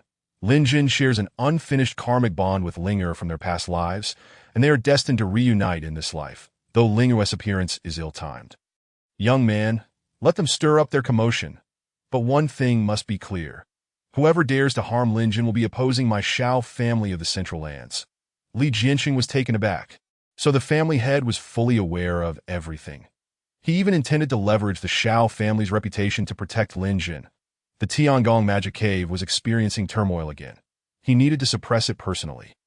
If anything arises, contact Xiao Tongqi that he will act in my name to resolve it. The tone of Xiao Boang's words carried a hint of melancholy. Li Jianxing was further alarmed. Family head, isn't the seal of the Tiangong Magic Cave still secure for another 20 years? You are mistaken. Xiao Boang's expression turned grave. Trouble has emerged below. It is likely that the Demon Emperor has reappeared. If I do not return, you and Linger should take refuge in the East Sea. They will not find you for a while. Lin Jin will surely be able to protect you in the future." With those words, the reflection vanished. Xiao Baoong had traversed 1,000 miles in the blink of an eye. Family head. Li Jinxing's eyes reddened. The family head was entrusting him with a heavy responsibility. If the seal of the Tiangong magic cave were to weaken, countless lives would be at stake across the Tianqiong continent. The family head was determined to venture into the Tiangong magic cave, resolved to sacrifice himself for the sake of the people. "Rest assured, I will protect the young lady." Li Jinxing's eyes brimmed with tears as he bowed towards the void, bidding farewell to the family head's unwavering spirit. In the Lin family estate of the Great Qin Empire, Lin Tianqiong, who was feeding fish, suddenly sensed something amiss and his expression turned solemn. "This is bad." "Brother, what is wrong?" Lin Qing asked, puzzled that Qing or I must depart on a long journey. For the time being, remember to keep a low profile and avoid making enemies. With that, Lin Tianqiong's figure disappeared from the spot. "Hey, brother, what on earth is happening?" Lin Qing attempted to inquire further, but received no response. Lin Tianqiong had already followed the aura to the imperial palace, where he found Qin Xianju. Qin Xianju was taken aback. He had originally thought Lin Tianqiong was merely a revered individual of comparable cultivation, but the fact that he could appear before him without a sound indicated that he was far beyond that. "What kind of prodigy is this?" Despite his shock, he quickly rose and cupped his fists. "Predecessor, you have come in such haste. Could it be that the imperial family of the Great Qin has offended the Lin family?" He was panicking, completely panicking. He was certain that Lin Tianqiong possessed the strength to obliterate him instantly. Cultivators often experience time differently, and reaching the Emperor realm granted them 500 years of lifespan. Many retained their youthful appearances as well. Thus, in most circumstances, status was determined by strength. After all, he could not be sure who was older, he or Lin Tianqiong. Moreover, during his tenure, he had never encountered Lin Tianqiong, nor had he ever heard of him. "I am not here to settle scores. The Lin family has no interest in imperial power." Lin Tianqiong exuded an aura of righteousness, completely shedding his usual laziness. "Please enlighten me." Qin Xianju understood the gravity of the situation and recognized the truth in Lin Tianqiong's words that if the Lin family truly sought to overthrow the imperial authority, they would have acted long ago. And he lacked the power to stop them. The seal of the Tiangong magic cave is weakening. Once the demonic creatures break through the restrictions below, it will spell disaster for the entire Tianqiong continent. Lin Tianqiong stated solemnly that I have come to implore you to treat the Lin family well, rather than to see them annihilated upon my return. Every word Lin Tianqiong spoke was laced with gravity. The Tiangong magic cave. The second of the 10 forbidden places in the Tianqiong continent, second only to the abyss of fallen gods. Qin Xianju murmured, suddenly realizing the seriousness of the matter that if the seal weakens, even the opening of ancient battle ruins will be invaded by demonic creatures. The proud sons of the Great Qin, the royal heirs, will perish beneath their onslaught. Rest assured, I shall guard the Great Qin imperial family. Whoever dares to harm the Lin family shall face my wrath. Qin Xianju dared not delay. Moreover, considering the safety of the entire human race on the Tianqiong continent, Lin Tianqiong's willingness to venture into the Tiangong magic cave was for the greater good. How could he enjoy the protection of Lin Tianqiong while simultaneously harming his kin? If he did so, the Great Qin would inevitably perish. Lin Tianqiong left a final remark to ensure Qin Xianju comprehended the seriousness of the situation before sweeping his sleeve and heading towards the central lands Tiangong. "May I be so bold as to inquire, what realm do you possess, predecessor?" Qin Xianju could not suppress his curiosity. "Realm?" Lin Tianqiong chuckled lightly. "Let us say I am at the level of an emperor." The Tianqiong continent was named after him, rendering the cultivation system of the continent irrelevant to him. When the Tianqiong continent was birthed, he had suffered grave injuries, leading to its imperfect formation, riddled with spatial fissures. Over the years, he had patched it up, yet it remained insufficient that 100,000 years ago, when faced with the invasion of foreign evil beings, it was the Lady of Neon Garb who, alongside her partner, intervened to save the continent, ultimately giving rise to the abyss of fallen gods, which even he dared not approach. As Lin Tianqiong vanished from sight, Qin Xianju, who had been reluctant to believe, was drenched in cold sweat, exclaiming, "The power of laws, spatial jumping. He truly is an emperor." Chapter 46. I have a son, named Lin Jun. The heavenly pool of the Middle Earth is the pinnacle of the Tianqiong continent, standing at an elevation of 20,000 meters. Surrounded by swirling clouds and mist, blanketed in pristine snow, the temperature here is frightfully low. Even a cultivator at the revered level would be instantly frozen into an ice sculpture. The reason it is called the heavenly pool is due to its depths that rival the ocean. Despite the frigid temperatures, the water within this pool remains unfrozen. Crystal clear, yet its bottom is utterly unfathomable. Wisps of crimson demonic energy are rising from the depths. The 201st patriarch of the Shao family, Bo Wang, has not forgotten the aspirations of his ancestors. In the face of the current demonic creatures stirring restlessly, intent on obliterating the vast landscapes of the Tianqiong continent, Bo Wang, even though he comes alone, carries no fear in his heart. Dressed in white, Xiao Bo Wang stands amidst the glistening snow, allowing the piercing cold wind, sharper than blades, to whip through his long hair and robe with clasped hands.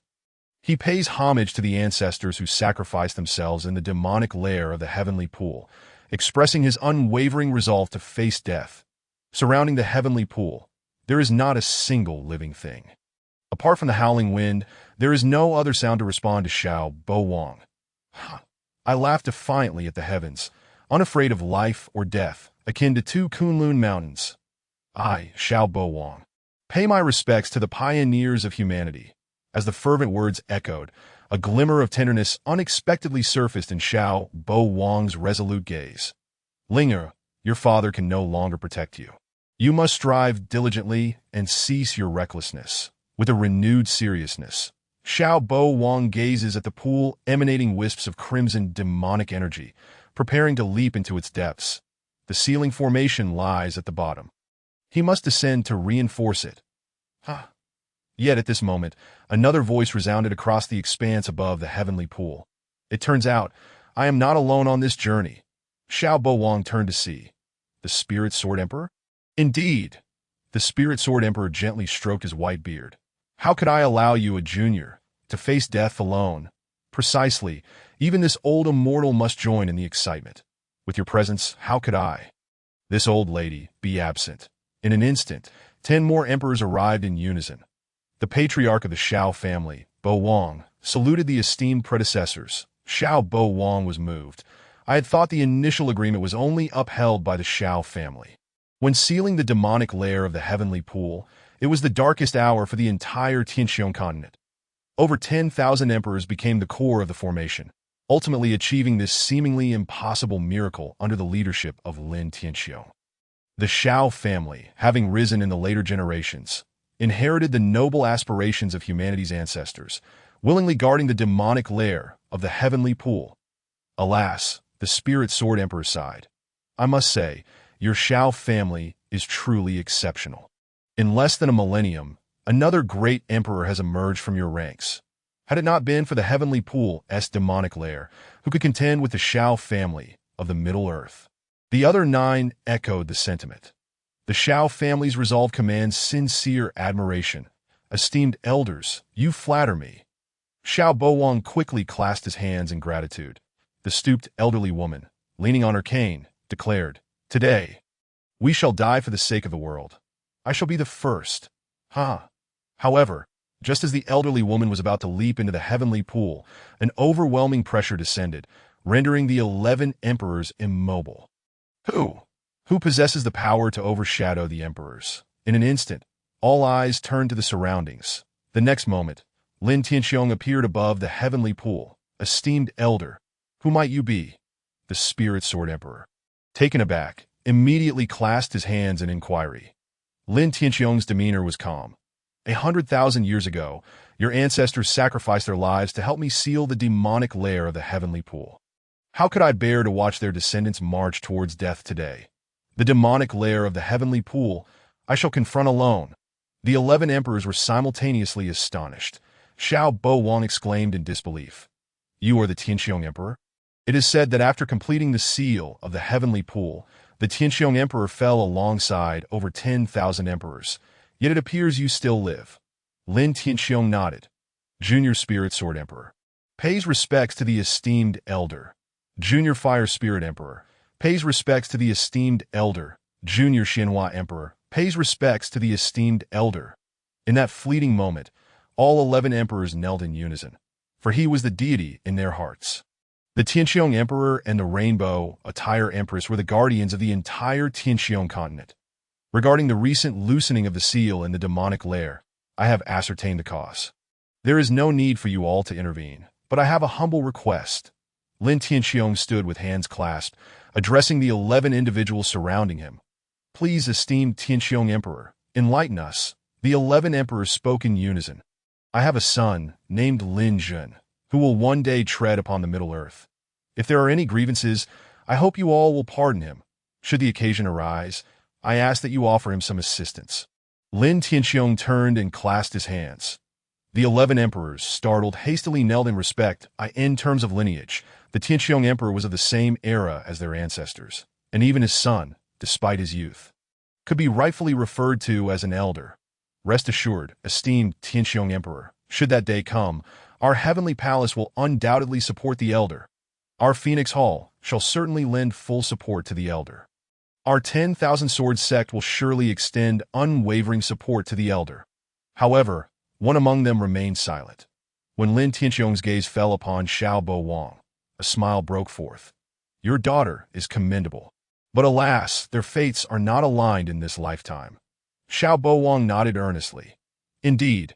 I thank you all for your send-off. After clasping his hands, Lin Tianqiong's figure vanished into the depths of the heavenly pool. How shall we act as guardians for the Tianqiong Emperor? Excellent. Let us proceed. As the words fell, all 11 emperors moved in unison, establishing a Taiji Inyang barrier that enveloped the demonic lair of the heavenly pool. Each of them was a formidable presence that commanded respect across the Tianqiong continent. Yet in the presence of Lin Tianqiong, they could only humbly regard themselves as juniors. After all, Lin Tianqiong was one who fought alongside their ancestors 100,000 years ago. Yet Lin Jun remained unaware that he had become the esteemed ancestor of these legendary emperors. Nonetheless, it must be said that with such high lineage, one finds no disadvantage wherever they go. Within the grand palace of the Deqin, the ancestors of the Liu, Shangguan, and Murong families convened, denouncing Qin Rini and demanding an explanation. They had collectively expended spirit stones, only to find themselves deceived. And the burden weighed heavily on their minds. Moreover, Qin Rini had promised to provide them with a response today. Esteemed sirs, it is not that I am unwilling to speak, but rather that Lin Jun has indeed only relayed this to me. Qin Rini earnestly attempted to persuade them, previously contemplating a solution, but with the return of the emperor, there was no longer a need. Qin Laogo, if you do not speak today, we 3 old fellows will make this grand palace of Deqin a desolate ruin. Indeed, the 3 ancestors simultaneously unleashed their imperial auras, no longer caring for another confrontation. However, just then, a terrifying aura tore through the 3's oppressive presence. Who dares to destroy my Deqin? The voice of the Qin ancestor was cold, tinged with a sense of weariness and undeniable authority. A revered one. Is there still a revered one watching over Deqin? Esteemed elder, we have spoken in haste. We hope for your forgiveness. The 3 ancestors of the families were so frightened that their legs turned to jelly. Collapsing to the ground, Deqin belongs to my Qin family. Should anyone harbor even the slightest thought of rebellion, they shall find no place to be buried. Begone, with a fierce command from the Qin ancestor. An unstoppable wave of pressure erupted from within the grand hall, sending the 3 ancestors, who were kneeling in the palace, flying 1,000 meters away. In the EC region, revered ones are indeed invincible beings, rendering any reasoning unnecessary, for they themselves embody the truth. Under the night sky, adorned with countless stars, 5 spirit vessels soared through the air at remarkable speed. Lin Jun, feeling rather bored, approached the bow of the ship. Whereupon, spotting Li Jiansheng, he clasped his hands in greeting. Elderly indeed. Li Jiansheng smiled and nodded. Young Master Lin, are you not cultivating? This evening is not crucial. Lin Jun shook his head nonchalantly. His cultivation had transcended the need for training. As long as he possessed a sufficient number of spirit stones, he could ascend swiftly. And now, without spirit stones, there was no need to convert the spiritual energy of the world. At that moment, Lin Jun noticed the shields of the other 4 spirit vessels opening a portal. Upon closer inspection, he saw Qin Shiji accompanied by Zhao Zino, Murong Waner, and Shangwan Jinghong boarding Lu Qianqian's spirit vessel. He squinted slightly, pondering whether these individuals were plotting against him, but if so, it would certainly be interesting. Chapter 47. Unable to swallow this grudge. Shangwan brother, Waner's sister, Lu brother. Upon arriving at the spirit vessel, Qin Shiji clasped his hands in greeting. Murong Waner and Shangwan Jinghong returned the gesture, while Lu Qianqian remained seated at a distance, seemingly disinterested in associating with them. Originally, discussions were to be held aboard the Deqin Long vessel. But he couldn't be bothered to move, leaving Qin Shiji and the others with no choice but to come to him. Your Highness, let us get straight to the point. What brings you here? Murong Waner spoke with a teasing smile that I shall not beat around the bush. Qin Shiji's eyes glinted with coldness. Do you have no opinions regarding Lin Jin? Murong Waner chuckled. What can we do if we have opinions? After all, your father has yet to take any substantial action. Is what transpired in the Grand Hall today not sufficiently clear? If Qin Jingtian wished to act against Lin Jin, were not all 4 reasons death sentences? Yet the one proposing these reasons, the Crown Prince Qin Shiji, was unceremoniously struck out of the Grand Hall and punished to kneel. One must understand that Lin Jin, who brazenly commits murder now, if allowed to grow, will surely turn us all into his victims in the future. Qin Shiji continued to incite, and upon hearing this, both Murong Waner and Shangwan Jinghong visibly changed their expressions. Young Master Shangwan, Miss Murong, based on my understanding of Lin Jin, he shows no mercy to anyone. At this moment, Zhao Zino spoke up. I was once his fiancé, but after our fate ended. Do you know what they did to me? Not only did they demand the return of all possessions, but even Lin Qing attacked our family's protective formation, relentlessly dismantling it for over 10 days without pause. Zhao Zino harbored deep resentment, struggling to comprehend why Lin Jin's fortune was so extraordinary, not only surviving the abyss of fallen gods, but also overpowering the esteemed talents of the great Qin. Such strength incited her jealousy and fear. The man who once fulfilled her every wish now regarded her as insignificant. Proud as she was, she could not bear to witness Lin Jun's rise, which would render her decision to break off their engagement a mere joke. Hence, she could not swallow this humiliation. Murong Waner scoffed disdainfully. That is what your Zhao family deserves for treating marriage as a mere transaction. Zhao Zino's expression turned icy. She had come to broker an alliance, but was met with such harsh words from Murong Waner after just one remark, and she found herself unable to retort. I believe Waner is correct. Your presence diminishes our stature. Thus I prefer not to see you. Shangwan Jinghong remarked coldly. Their families were bound by a marital alliance, and though they were not yet wed nor in love, neither would dare propose a dissolution of engagement, as it would bring disgrace to their families. Thus, Zhao family's actions appeared more ridiculous than comical, and no one could regard Zhao Zino with any respect. Enough, we are here to discuss matters. Qin Shiji attempted to mediate, but he overlooked the fact that the 3 before him were not the talented youths of the Dragon Boat, but rather the scions of the top families of the great Qin, who had no obligation to grant him any favor. Brother Qin, if she remains, Waner and I shall leave. Shangwan Jinghong declared resolutely that a mere newcomer to the law manifestation realm posed no threat to them. Moreover, the initial suggestion for Zhao Zino to participate was merely to irritate Lin Jin, but Lin Jin had disregarded it entirely. Thus Zhao Zino lost her value as a pawn. Instead, it was Qin Jingtian who seized the opportunity to allow the useless Qin Mushi to infiltrate their ranks and hinder their progress. The more she pondered, the more enraged she became. Zhao Zino felt a surge of unwillingness and quickly spoke. Your Highness, I leave. Qin Shi's demeanor was cold and unyielding. To him, Zhao Zino was merely a tool to be utilized, unworthy of their company. After all, they were the future rulers of the great Qin. What was the Zhao family? Gritting her teeth in humiliation, Zhao Zino reluctantly turned to depart. As she stepped onto the deck of the spirit boat, her gaze inadvertently fell upon the colossal spirit boat of the Wei Dao sect, and by misfortune, her eyes met Lin Jun's. The emotions in their gazes were profoundly intricate, yet Lin Jun remained exceptionally calm. Farewell, Zhao Zino. His expression was as placid as a still lake, his heart as tranquil as water, devoid of even the slightest ripple.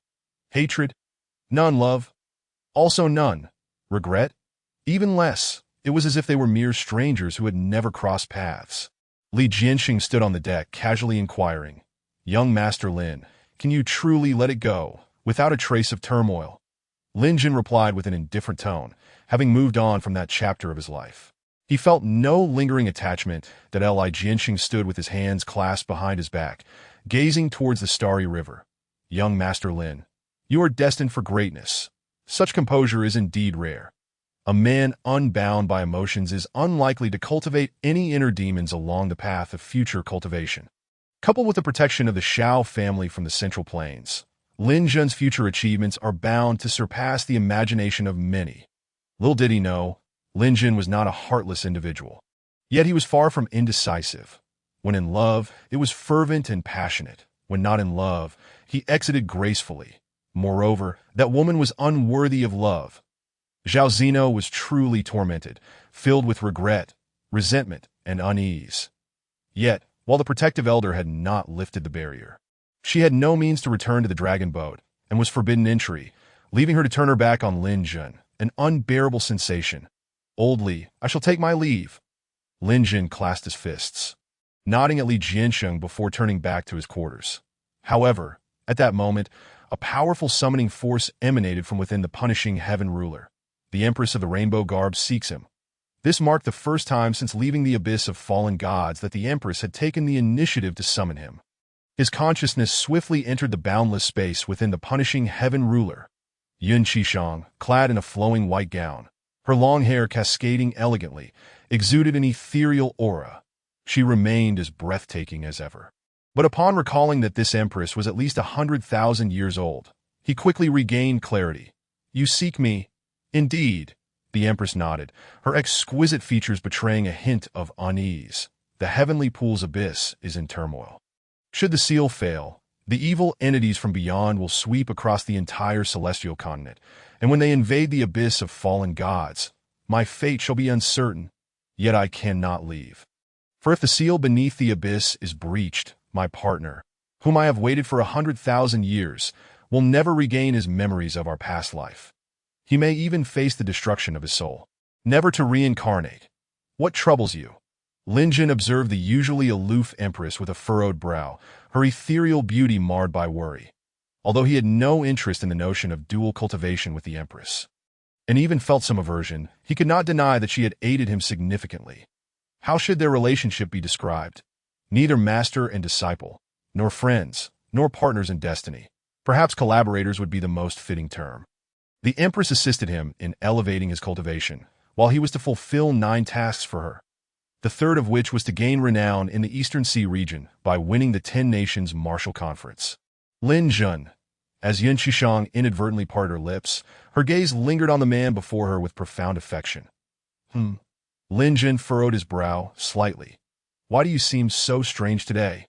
In his memory, this was the first time Yun Qishang had addressed him by name, and he felt that the Empress was acting unusually. Yun Qishang hesitated, then bitterly shook her head. "It's nothing." "Speak plainly. There is no need for evasions." Lin Jun was taken aback. The Empress, who had lived for 100,000 years, was showing a vulnerable side before him. It was indeed captivating and stirred his heart. His pulse quickened. This sensation was something even Zhao Zino had never evoked in him. Why did Yun Qishang's recent demeanor feel so familiar? Chapter 48. Someone awaits you for 100,000 years call. After a long breath, Yun Qishang finally spoke. "Once, that man asked me to wait for him. No matter how long it took, he promised he would return to find me. Yet this wait has lasted 100,000 years. Throughout these 100,000 years, I have not stepped away from the abyss of fallen gods." Reflecting on the past, a faint smile graced Yun Qishang's lips, though it was tinged with sorrow and concern. Lin Jun felt an inexplicable pang in his heart. What was happening to him? Why did seeing Yun Qishang in such a state cause him such profound pain? After calming the turmoil within, he feigned indifference and asked, "Did he return?" "Indeed." Yun Qishang stood amidst the endless void, her beautiful eyes softening. "He has returned, but he no longer recognizes me." "Indeed, he has returned." Yet he no longer harbored any affection for her, regarding her with the wariness reserved for an enemy. Lin Jun's expression turned cold. "That man is me."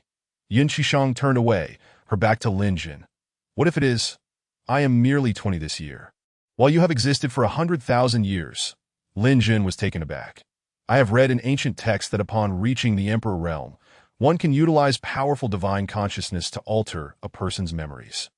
You wouldn't intend to do something so shameless to me, would you? He suspected that the Tianbao pavilion operated in such a manner.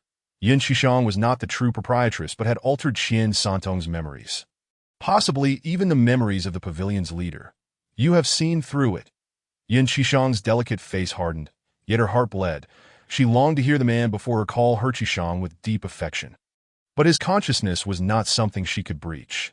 Unless Lin Jin could dominate the 10 Nations Martial Conference, earning the right to enter the ruins of ancient battles and encounter the lingering essence of her past life.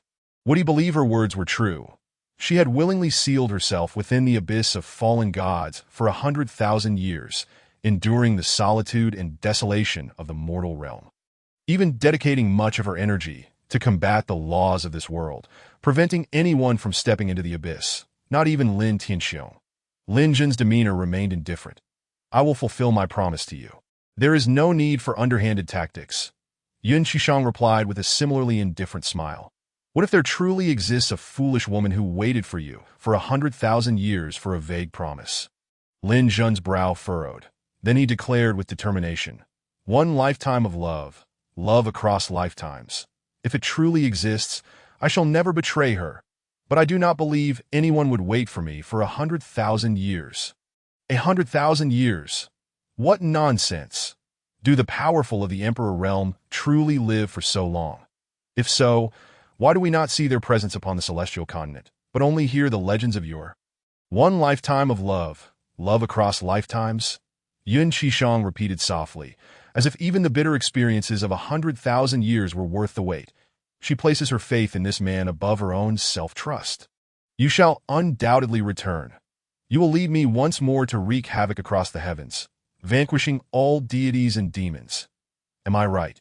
Yin Nishang's spirit has vanished, while her corporeal form remains within the abyss of fallen gods. Gazing upon the ceiling at the bottom, under the relentless onslaught of extraterritorial malevolence, a hint of loosening gradually emerges. She then bites her finger, allowing a drop of golden-hued essence to fall upon the seal, if given the choice. I could wait another 100,000 years, yet time is not on our side. Should I falter again in this lifetime, I shall follow you into the void, merely a wisp of spirit adrift in the chaos of the cosmos. Upon exiting the infinite space within the punishing celestial ruler, Lin Jun furrowed his brows, pondering the true intentions of the Empress, that if she truly wished to rewrite his memories, would he be powerless to resist? Could it be that he is the man Yin Nishang has awaited for 100 millennia? Such absurdity. Meanwhile, discussions aboard the Lu family's spiritual vessel continued with fervor, with Lin Jin now entangled with the Wei Dao sect. If we were to act against him, would it not provoke their wrath and lead us to our demise? Shangguan Jinghong's expression grew grave. This was no trivial matter. The entire Qin Empire could scarcely withstand the Wei Dao sect's fury, particularly with that woman surnamed Xiao, who could command the spiritual vessel. Her standing within the Wei Dao sect must be formidable. I find Jinghong's assessment to be sound. Murong Wana nodded in agreement. Though Lu Qianchen remained silent, he too wished for Lin Jin's downfall. This individual was simply too powerful, and should he rise, their prospects would be bleak as a premier power of the Qin Empire. Each family aspired to thrive, at the very least maintaining a balance of strength to counter one another. Yet, Lin Jin's emergence had already established a crushing dominance over them, for their own sake and that of their kin. They could not allow Lin Jin to persist. Unbeknownst to the three, I share a profound camaraderie with the crown prince of the Great Zhou. As long as we refrain from intervening, Zhou Qian has pledged to elevate us after eliminating Lin Jin. At this moment, Qin Shiji finally revealed his trump card. Zhou Qian, that 30-year-old who has ascended to the rank of a king. If he is involved, Lin Jin is as good as dead in the glory days of the Qin Empire. 7 nations paid tribute, with the great Zhou Empire standing as the mightiest among the remaining 2, that once the Qin royal family fell into decline, the great Zhou Empire ascended to supremacy, especially with Zhou Qian, who has been heralded as the unrivaled prodigy of the Eastern Sea region in a century. Throughout his life, he has known no defeat. against his peers, he has triumphed with overwhelming force. Thus, upon learning of Qin Shiji's connection to Zhou Qian, the other three nodded in unison. They were few in number and lacking in strength. If they allied with Zhou Qian, not only could they secure a victory, but they could also eliminate a future foe. What was there to lose? Furthermore, they would not need to lift a finger, merely spectate. In light of this, the decision was swiftly made. Qin Shiji proclaimed with pride, "We shall collaborate with Zhou Qian. He will rid us of Lin Jun and grant us the opportunity to enter the ruins." No one objected. Thus, an unspoken agreement was reached. Lin Jun's fate was of no concern to them. Their only interest lay in their own gain. At dawn, Lin Jun opened his eyes, remarking with a hint of sarcasm, "I was made to dream all night. Truly impressive." In his dream, he witnessed Yin Nishang besieged by numerous formidable foes, nearly succumbing to grievous injury. Clad in battle armor, wielding the punishing celestial ruler, he vanquished those adversaries and ascended to the 9 heavens with Yin Nishang, ultimately journeying to the outer realms that end that final confrontation. He fell due to overwhelming odds. Yin Nishang, bearing a fragment of his spirit, arrived in the celestial dome continent, expending her divine power to create the abyss of fallen gods, sealing that remnant of soul within. Of course, he believed all of this to be the result of Yin Nishang employing the means of an emperor, never suspecting it to have truly transpired. After all, achieving such a feat was not difficult for Yin Nishang. Lin Xiao.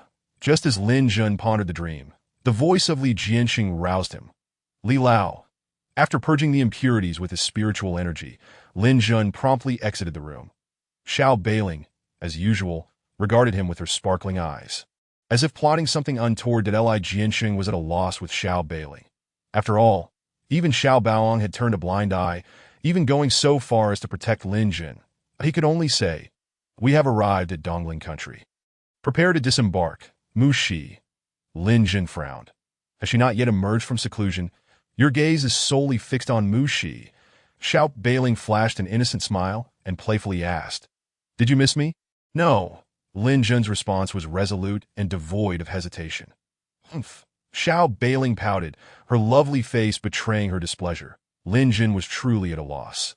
He could not fathom what Xiao Beiling found appealing about him and genuinely wished to change. However, just as the atmosphere grew awkward, Qin Mu Shi pushed the door open. Just by observing her demeanor, one could tell she had perfectly merged with the royal-grade water Qilin avatar. The aura emanating from her exuded both the softness of water and an indescribable noble quality. Chapter 49. Targeted brutally to Li Lao, Brother Lin Jun, Sister Xiao. Qin Mu Shi smiled sweetly, her expression radiating a newfound confidence unlike before. "Impressive, Mu Shi." Xiao Beiling approached, generously offering her praise. "You merged with the royal-grade avatar in just one night. Truly worthy of your top-tier water attribute spirit root. I am not that remarkable. It is all thanks to Sister Xiao." Qin Mu Shi lowered her head shyly. Were it not for the aid of this spiritual vessel and the time scroll, how could she have possibly merged with the royal-grade water Qilin avatar in a single night?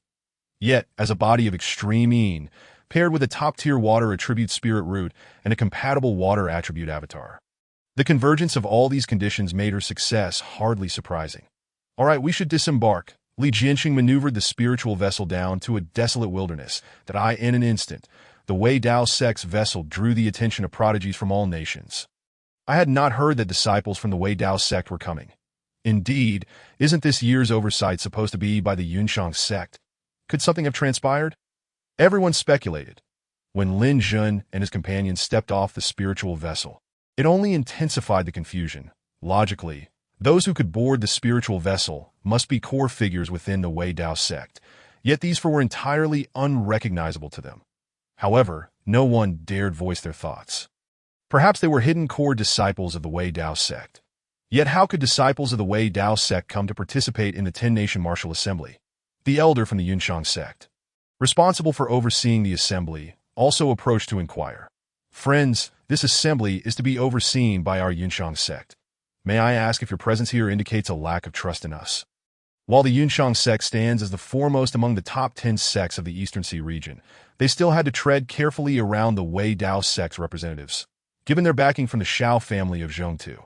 Li Jiansheng clasped his fists and replied, "We are not members of the Wei Dao sect, but were invited to observe, having picked up 2 of the great Qin's prodigies on our journey to the competition. The oversight will still be the responsibility of the Yunshang sect." The elder of the Yunshang sect's face displayed a hint of doubt, but since that was the explanation provided, he could only gesture for them to join. "In that case, please take your seats and observe." Li Jianxing did not hesitate, proceeding to the viewing platform. Xiao Bailing shot Lin Jin a playful smile. "Do your best. We are counting on you to break through." Lin Jin offered no reply. Qin Mushi, however, nodded with a smile. "All right, Sister Xiao." Meanwhile, 200 prodigies, 20 from each of the 10 nations, gathered. The elder of the Yunshang sect stood with his hands clasped behind his back and declared, "The rules for the 10-nation martial assembly remain unchanged from previous years. Only those who fight their way to the final 30 will earn the chance to be selected by the top 10 sects. During this time, whether you choose to cooperate or engage in solo battles, it is all within the rules. Each participant will receive a teleportation jade token. Should you find yourself unable to continue fighting, you must promptly crush the token to leave the arena. Failure to shatter the token will be interpreted as a desire to continue combat. And the consequences of life and death will not be the concern of the top 10 sects. If anyone has objections, please voice them now." A resounding chorus echoed throughout the venue. "None." Following this, disciples clad in white robes from the Yunshang sect approached to distribute the jade tokens. Qin Mushi exclaimed in surprise, "Brother Lin Jin, can this truly save our lives?"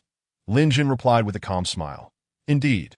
The teleportation jade tokens can indeed preserve life, but they must be used within an established formation that if crushed now, there is no means of teleportation. This is a higher-tier existence within the formation, which is understandable for Qin Mushi not to know." Once the distribution of the teleportation jade tokens concluded, the elder of the Yunshang sect raised his hand, causing a surge of spiritual energy to descend upon the formation's core, activating it to form a massive transparent half-spherical shield, enveloping all 200 prodigies from the 10 nations within. However, the battle had yet to commence, as they still had time to form alliances. Qin Mushi stepped forward immediately. "You, what do you think you are, to dare call yourself my royal brother?" Qin Shiji coldly reprimanded. "I am of royal blood. My mother is the empress of the great Qin, while you are but a lowly princess born of a concubine." Qin Mushi had intended to propose an alliance, but was met with insult the moment she spoke. "My mother is not a concubine. My father has posthumously elevated her to the rank of consort she. My mother is both renowned and respected. She could endure insults and bullying, but she could not tolerate the defamation of her mother. A concubine is a concubine. Even with a title, it cannot alter the fact that you are a lowly princess born of a concubine."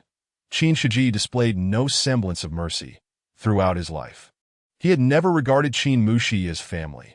After being reprimanded by the emperor due to Qin Mushi's actions the previous day, how could he possibly swallow such indignation? The emperor had instructed him not to provoke Lin Jin, and though he refrained from doing so, he still ensured that the crown prince of the Great Zhou was eliminated. Under these circumstances, even upon returning to his homeland, he would evade punishment, provided, of course, that Lin Jin could shatter the teleportation jade tablet before facing death, thus qualifying him to return and lodge a complaint. Qin Mushi's beautiful eyes glimmered with fury, just as she prepared to confront him. Lin Jin intervened. There was no need for debate. Only strength could silence the incessant murmurs. Lin Jin remained unfazed, understanding that engaging in futile squabbles would only squander mental energy.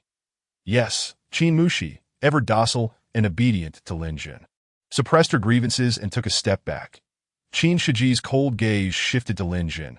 "Didn't you claim to be in need of no allies? Very well, take this lowly princess, born of a mere servant, and have her eliminated." In his view, allying with the mightiest Zhou Qian had already secured victory. Lin Jin's presence was of no consequence whatsoever. Suddenly, Lin Jin transformed into a fleeting shadow. Before Qin Shiji could react, a resounding slap struck him. Qin Shiji was taken aback by the searing pain in his cheek, and upon touching it, found his hand stained with blood.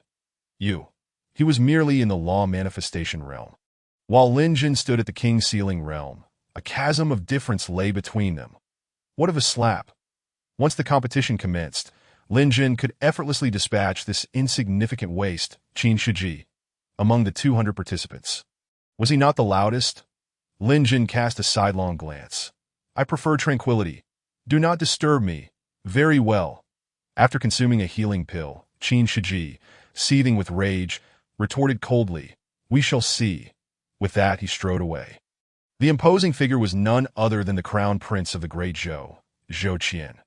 The moment he entered, he sensed Lin Jun and realized that this might be the only individual among the 200 prodigies capable of posing a threat to him. His sharp gaze fixated on Lin Jun. Yet, Lin Jun remained as calm as ever, entirely unconcerned.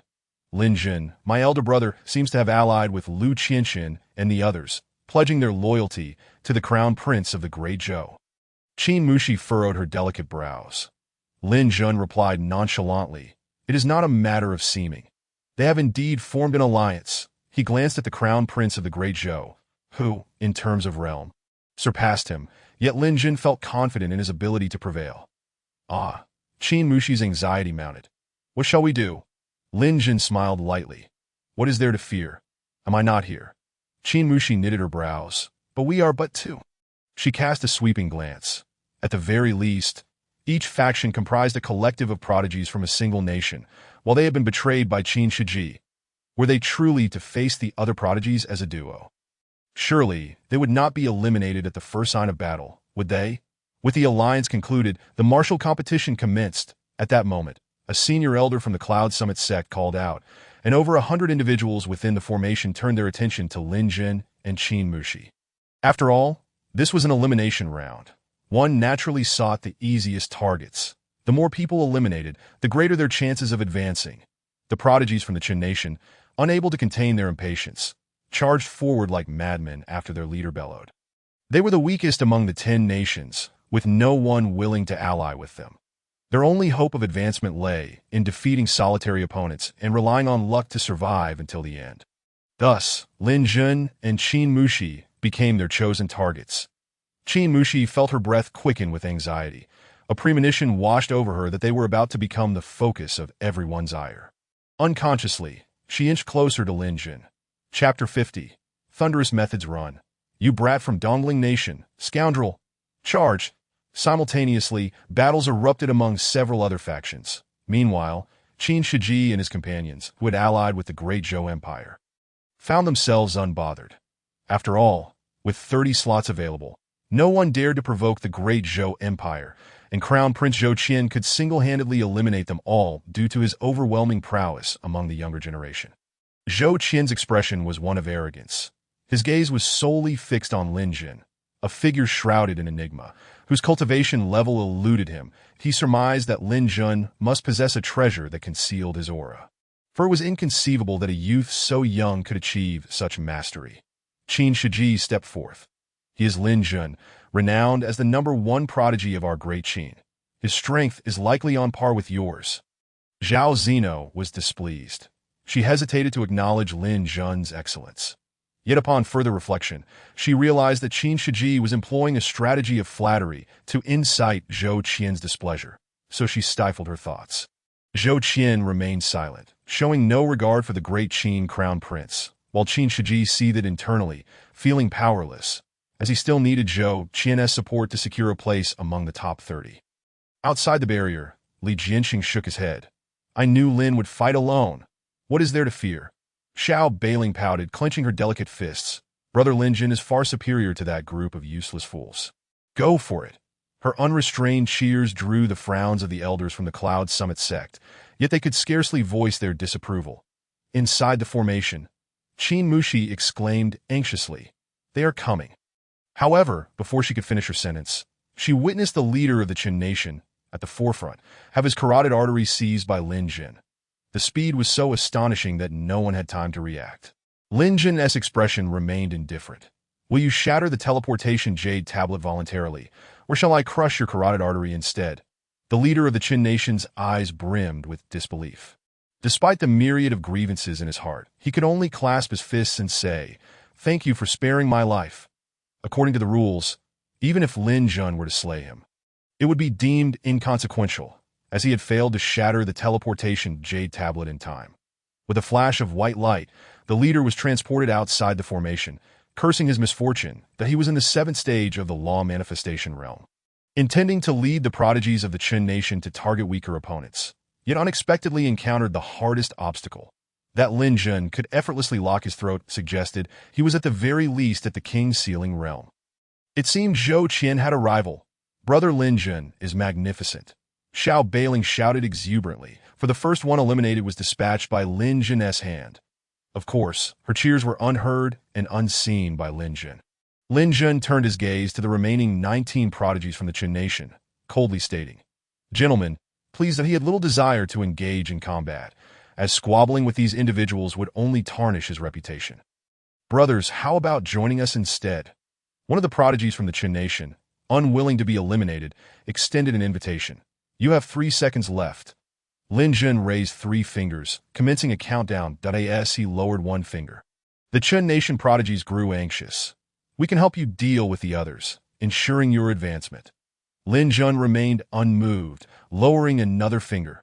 The 19 prodigies from the Qin nation sought to bargain. But when Lin Jun's final finger descended, a terrifying aura erupted.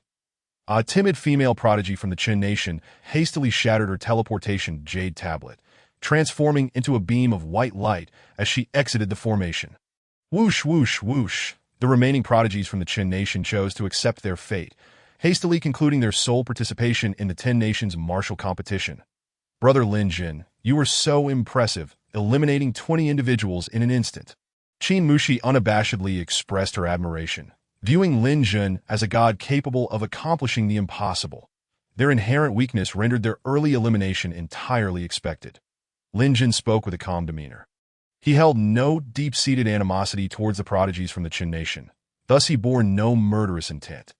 Otherwise, those 20 individuals would have undoubtedly perished the moment they charged in. The disparity between the king's sealing realm and the law manifestation realm was simply too vast. Cultivators in the law manifestation realm relied on their dantian to store spiritual energy, releasing their manifestations and martial techniques in battle, while those in the king's sealing realm could directly harness the spiritual energy of the world without needing to pass through the dantian. Just this difference alone rendered victory unattainable through mere numerical advantage. Once one reached the Emperor Ascendant's realm, they could soar through the skies, traversing thousands of miles overnight. Thus, only upon reaching the Emperor Ascendant's realm could one truly be deemed a formidable force. But I do not understand why you would eliminate them. Wouldn't it be better to let them battle others? Qin Mushi's delicate face was filled with confusion.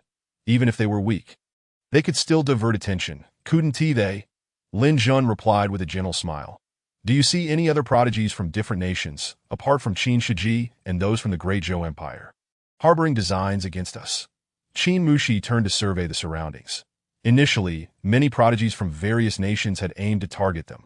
Yet, after Lin Jun swiftly eliminated 20 prodigies from the Qin nation, those individuals understood that they were not to be trifled with, and thus refrained from approaching. Strength alone is the finest shield. Hope must never be placed in others. Lin Jun's tone remained calm, that if one lacked strength, even bowing before others would elicit naught but indifference. Qin Mushi's beautiful eyes sparkled with realization as she nodded gravely. I understand now. She was reluctant to be protected, yet when would she be able to assist Lin Jun in return? After half an hour of chaotic fighting, only about 100 individuals remained within the formation, yet this was still far from the conclusion. Moreover, the longer one could endure, the more formidable their strength, making it improbable for them to be easily eliminated. Qin Mushi curiously inquired, So, are we to do nothing now? Is it not enjoyable to watch the spectacle? Lin Jun replied with a faint smile, indicating that these individuals were not worth his intervention. He had no need to contemplate victory, rendering the outcomes of eliminations and advancements inconsequential to him. Ultimately, when the ancient battleground relics were unveiled, these individuals would become adversaries, and it could only be said that whichever nation's prodigies remained in greater numbers would reap more benefits within the ancient battleground. Brother Zhou, if you do not act soon, Lin Jun will advance. Qin Shiji could no longer remain composed. With only 30 advancement slots available, and according to previous negotiations, Zhou Qian had allocated merely 5 slots to the Qin state. It meant that, regardless of the final outcome, 15 would be eliminated. Naturally, he did not wish for Lin Jun and Qin Mushi to advance. Indeed, if you do not take action soon, Lin Jun will advance. Precisely, make your move. Murong Wan'er and Shangguan Jinghong echoed. Equally anxious that by all rights, the Qin Empire should have had at least 5 slots for advancement. But if Lin Jun and Qin Mushi were not eliminated, only 3 slots would remain for their 4 members. Who could bear to withdraw? After all, the ancient battleground was not only brimming with opportunities, but also filled with numerous divine weapons left over from the archaic era. To forego such a chance would be a significant loss. Zhao Zhenhua felt the urgency as well, but knew she lacked the qualification to speak, so she remained silent. After observing the battlefield, Zhou Qian finally stepped forward, leading the prodigies of the Zhou state toward Lin Jun and Qin Mushi. A smirk appeared on Qin Shiji's lips. In terms of strength, Lin Jun could indeed crush them, but what of it? He would still be eliminated. Lin Jun, it is time for you to exit. Qin Shiji, emboldened by Zhou Qian's protection, arrogantly barked like a dog. And you, the lowly spawn of a maid. Lin Jun replied indifferently. As the crown prince of the Qin state, do you not feel ashamed to bow before the crown prince of another nation? Qin Mushi chimed in. Elder brother, this is treason. If father were to learn of this, he would surely silence. Qin Shiji interrupted. I am the crown prince of the Qin state. You are not qualified to lecture me. Are you anxious? Indeed, quite so. But as long as we can eliminate Lin Jun and Qin Mushi, I will smoothly advance into the ancient battleground. Lin Jun scoffed. With your servile demeanor, should you ascend to the throne of the Qin, you would only bring ruin to the sovereignty of the Qin Empire. You speak nonsense. Qin Shiji roared. The Qin is the realm of my family. It is my kingdom. What right do you have to dictate terms? Did he not wish to stand tall? Yet his strength did not permit it. Most importantly, he would rather bow before the Zhou crown prince than relinquish the dignity of his royal lineage before Lin Jun. You are merely a prince. Whether you can endure until the day the Qin emperor abdicates remains uncertain. Lin Jun's tone was flat, yet each word struck like a dagger. The emperor of Qin had a lifespan of 500 years. While a king would only live for 200 to Lin Jun's eyes, Qin Shiji's potential ceiling lay within the king realm. It would be exceedingly difficult for him to enter the emperor realm in this lifetime. Observing the current emperor of Qin, who was barely over 200 years old, if Qin Shiji could not reach the emperor realm, he would not become the next Qin emperor. You are outrageous. Lin Jun, how dare you speak so disrespectfully to the crown prince? Kneel. Except for Lu Qianxin and 2 others, the remaining prodigies with weaker backgrounds could not afford to miss the opportunity to curry favor with Qin Shiji and shouted in unison. Lin Jun glanced at them disdainfully. You foolish lot. Do you genuinely believe there will be slots for you in the final advancement? Do you think Qin Shiji will grant you any benefits? Upon hearing this, the prodigies of the Qin state instantly recognized the gravity of the situation. Since Qin Shiji had allied with Zhou Qian, then Zhou Qian was the leader, and his strength was undeniably formidable. How could he not secure slots for the remaining prodigies of the Zhou state? With 10 slots left, even if all were given to Qin, it would not suffice. Who would be eliminated? You speak nonsense. Qin Shiji retorted. Advancement depends solely on strength. Lin Jun shot back without reservation. If it truly depended on strength, do you believe you deserve to advance? Do you dare to challenge me? Qin Shiji was immediately left speechless.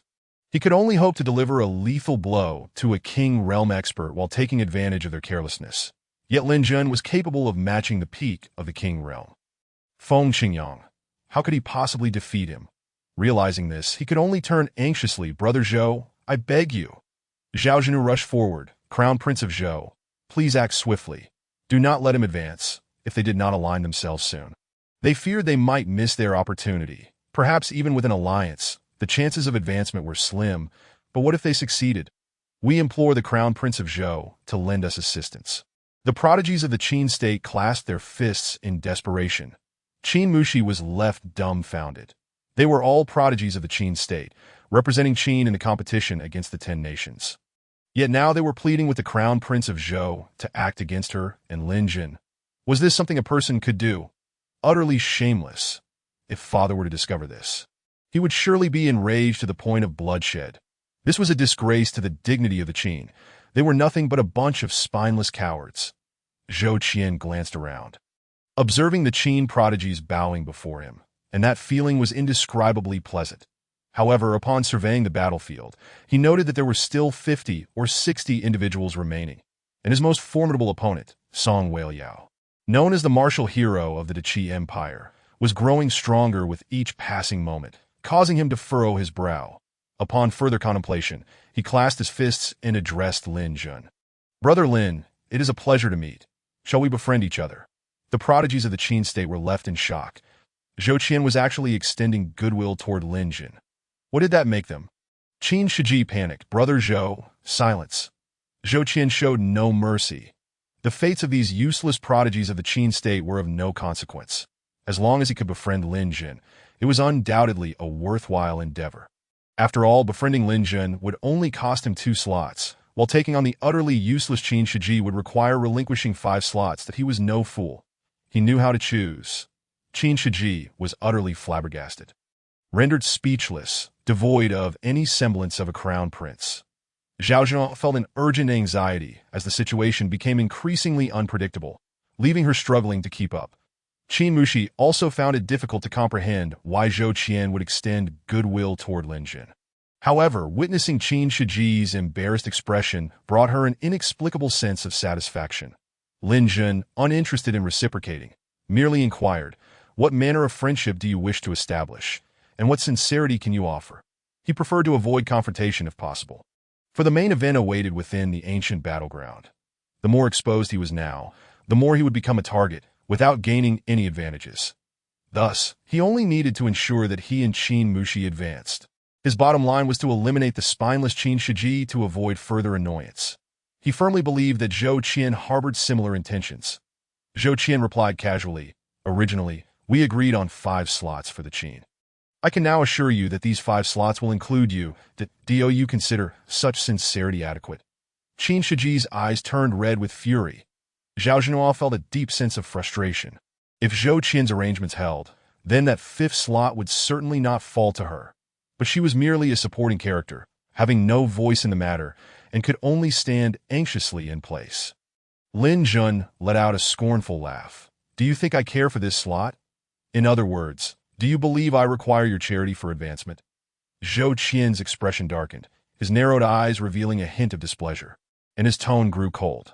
"Then what is Brother Lin's intention?" Lin Jun replied flatly, 2 slots for the Qin will suffice. Let the rest be eliminated. What did the fate of the others have to do with him? Furthermore, the interests of the Qin state bore no relevance to him. The Lin family was simply the Lin family, residing within the territory of the Qin, yet they did not share a sovereign-subject relationship with the Qin royal family. Nor could they tolerate those who schemed against him advancing. "Lin Jun, are you not a subject of the Qin? Your actions are no different from treason. This is excessive. Upon returning, I shall certainly explain the situation to the Emperor of Qin." An uproar ensued. The prodigies of the Qin state could no longer sit idly by. After all, Lin Jun had declared his intent to eliminate them. Zhao Zhen, filled with righteous indignation, shouted, "Lin Jun, you spineless wretch. For your own selfish interests, how dare you betray the interests of the Qin?" Lin Jun coldly smiled. "My actions require no explanation to you. Zhou Qian, it is up to me to send them out. Will you eliminate them, or will you protect your own interests?" This group was indeed hypocritical. In their efforts to eliminate him, they had knelt before the Zhou Empire, while he merely returned the favor. And they could not endure it. They were nothing but naive little innocents. What did the interests of the Qin state matter to him? Unless Qin Mushi were to seize power, none of the others were of concern to him. "The Crown Prince of Zhou, he is threatening you." Zhao Zhenhua seized the opportunity and immediately turned to report. "How can you allow such a person to persist?" Even Qin Shiji had not anticipated that Lin Jun would utter such brazen words. Should we really eliminate the proud scions of the great Zhou? What a delusional dream to entertain. I fear that even if Zhou Qian were to defend the dignity of the great Zhou, he would no longer consider an alliance with Lin Jun. Chapter 52. I want you dead, what are you? Zhou Qian glared at Zhao Zhenhua with cold fury, then discreetly signaled to his trusted aide beside him. The man, understanding the cue, approached Zhao Zhenhua with a grave tone, stating, "Will you leave on your own, or shall I force you out?" Zhao Zhenhua was taken aback, utterly unprepared for Zhou Qian's first target to be herself. She could only turn to Qin Shijie, pleading, "Your Highness, please say something." The ancient battlefield within the ruins was rich in spiritual energy, and as it was a remnant from the primordial era, it contained numerous relics from powerful beings that if one could acquire even a single treasure, it would be sufficient to restore the Zhao family's former glory and even surpass the so-called four top families. Standing shoulder to shoulder with the imperial family, she had no desire to leave. Fool, get out. Qin Shijie was almost apoplectic with rage to present his loyalty. He stepped forward and violently restrained Zhao Jinhua, promptly shattering the teleportation jade token at her waist. In a flash, Zhao Jinhua transformed into a wisp of white light, sent away from the formation. Qin Shijie turned and smiled. Brother Zhou, that troublesome woman has been personally dispatched by me. Please calm down. Even though they were both princes of powerful empires among the 10 nations, Qin Shijie still addressed Zhou Qian with an honorific. Using you in a respectful manner, it was clear that his actions had left the proud scions of the great Qin dumbfounded.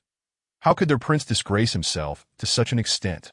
Was he nearly on the verge of kneeling for a mere slot? Will you choose dignity, or shall I assist you in maintaining it? Zhou Qian's words bore no hint of emotion, only disdain in his gaze. If the great Qin were to fall into the hands of such a worthless individual, it would surely become a second-tier nation. Brother Zhou, we had an agreement. Qin Shijie was utterly flustered. Did Zhou Qian mean to acquiesce to Lin Zhen's demands, to expel them? Zhou Qian coldly commanded, take action. Boom, boom, boom. In an instant, the proud scions of the great Zhou unleashed their oppressive might, to Zhou Qian's surprise. There were also 3 experts at the king's realm present. The proud scions of the great Qin were left completely stunned. I shall take my leave. I too shall depart, swish, swish, swish, fully aware that advancement was impossible.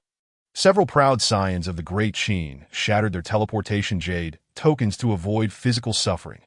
Lu Qian maintained a calm demeanor, feeling that associating with slaves like Qin Shijie was a complete loss of face. After exchanging glances, Shengwan Jinghong and Murong Wanair quickly made a decision. Qin Shijie, how can a waste like you be worthy of being the crown prince of the great Qin? I disdain you. The 2 women harmonized their sentiments, swiftly distancing themselves from Qin Shijie. Lin Zhen is he, and we are we. They must not be conflated. We bear no grievances from the past, nor enmity in the present. We shall not interfere in each other's matters. Shengwan Jinghong and Murong Wanair continued. You all. Qin Shijie's face turned crimson. Why had he become the ultimate loser? However, Murong Wanair and Shengwan Jinghong paid him no heed, aligning themselves with Lu Qianshun, effectively forming a new alliance. Seeing that he was now surrounded by no one, Qin Shijie shamelessly shouted, Imperial sister, I am the leader of the proud scions of the great Qin. Please, speak in my favor. His antics only deepened the collective disdain of those present. Though Qin Mu, she had hesitations. Recalling Lin Zhen's earlier words, she resolutely declared, I have no elder brother like you. Qin Shijie was dumbfounded. How dare this lowly princess refuse his goodwill? Lin Zhen coldly remarked, leave, do not disgrace yourself here. Such a person was utterly repugnant. The more one looked, the more it tormented the eyes. Lin Zhen, you traitor. Qin Shijie bellowed in rage. I shall ensure your demise. With a furious roar, his aura surged to its zenith. Gathering all his spiritual energy, he concentrated it in his arm. Imperial Dragon Transformation.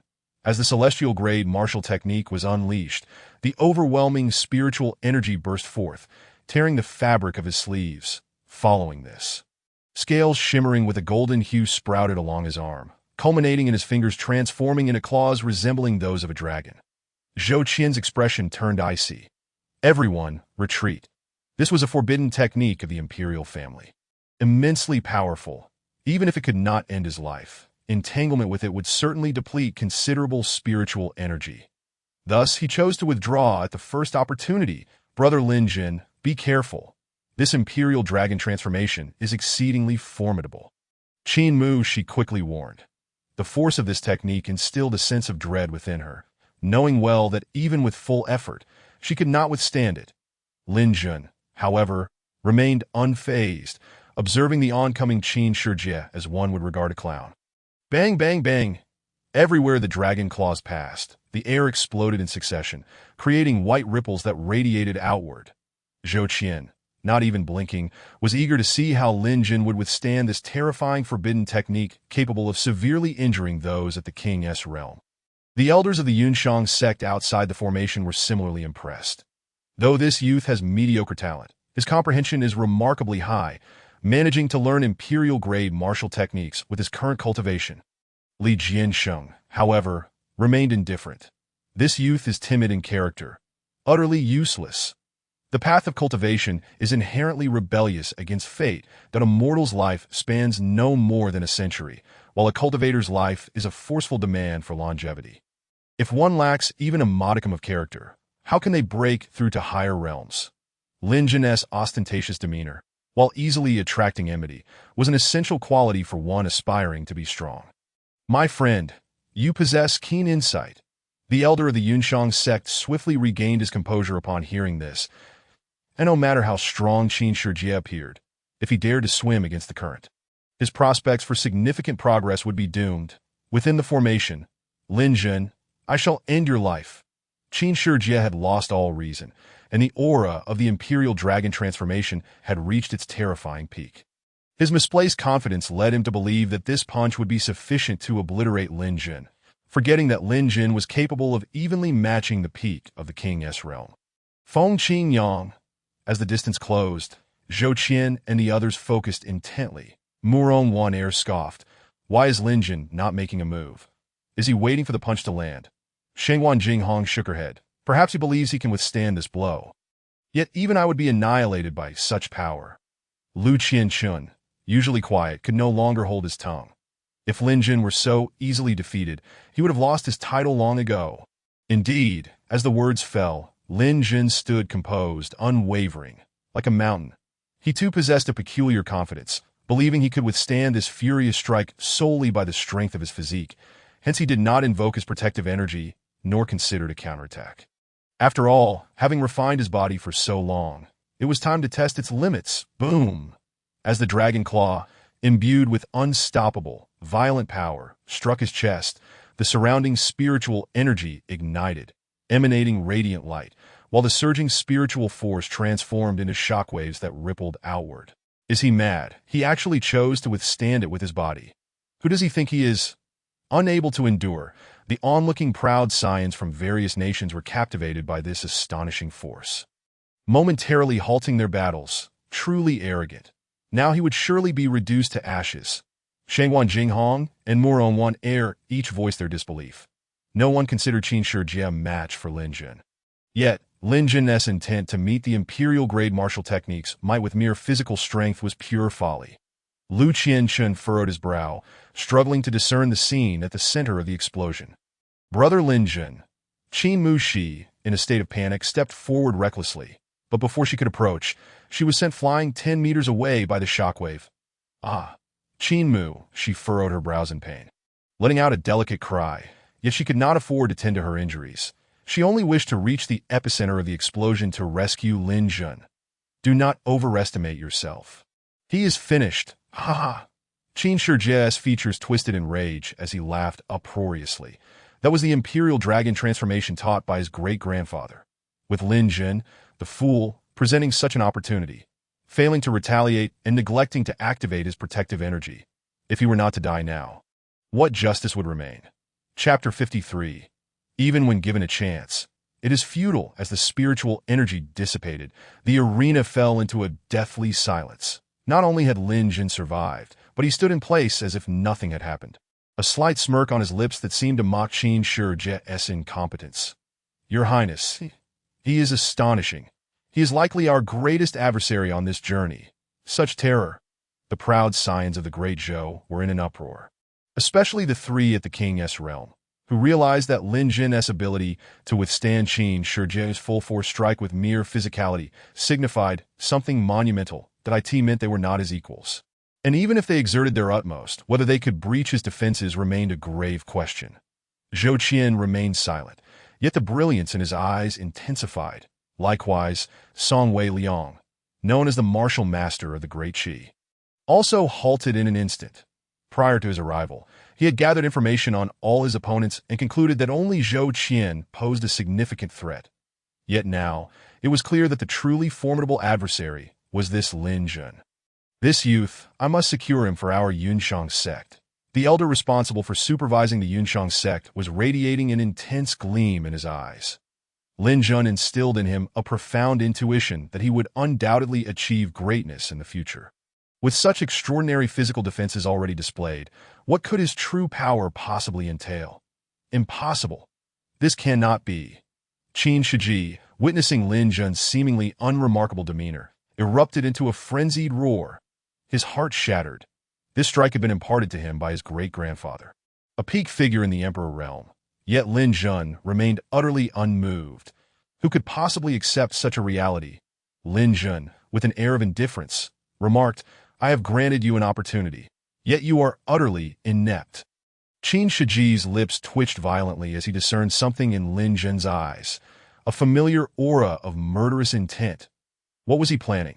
Was he about to strike? In a state of utter disarray, Qin Shiji shook his head in panic. "Lin Jun, please do not act recklessly. I am the crown prince of the great Qin." Lin Jun took a step forward, prompting Qin Shiji to retreat. "Sister, save me," he cried out desperately. Qin Mushi, roused from her stupor, immediately shouted, "Brother Lin Jun."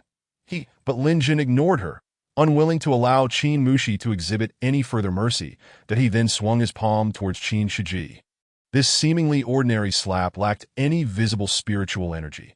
However, in truth, he had unleashed 80% of his strength, aiming to reduce Qin Shiji to mere pulp. The spiritual energy, concealed beneath the punishment heaven ruler, went unnoticed by outsiders. Qin Shiji howled in terror, suddenly grasping the teleportation jade tablet in his hand as if it were a lifeline. "Haha, Lin Jun, you cannot kill me. Once I return home, I will certainly report to my father." With a snap, he shattered the jade tablet, releasing a burst of white light, yet he found himself unable to teleport away. Qin Shiji stood frozen in place, utterly bewildered. How could the teleportation jade tablet fail? But as he glanced at the ever-approaching Lin Jun, a chill coursed through him, causing him to tremble. "What?" The elder of the Yunshang sect gasped in astonishment. Lin Jun was able to unravel the restrictions on the teleportation jade tablet, rendering it ineffective for Qin Shiji. This indicated that he was a formation master in his own right, yet he had only just entered the King realm.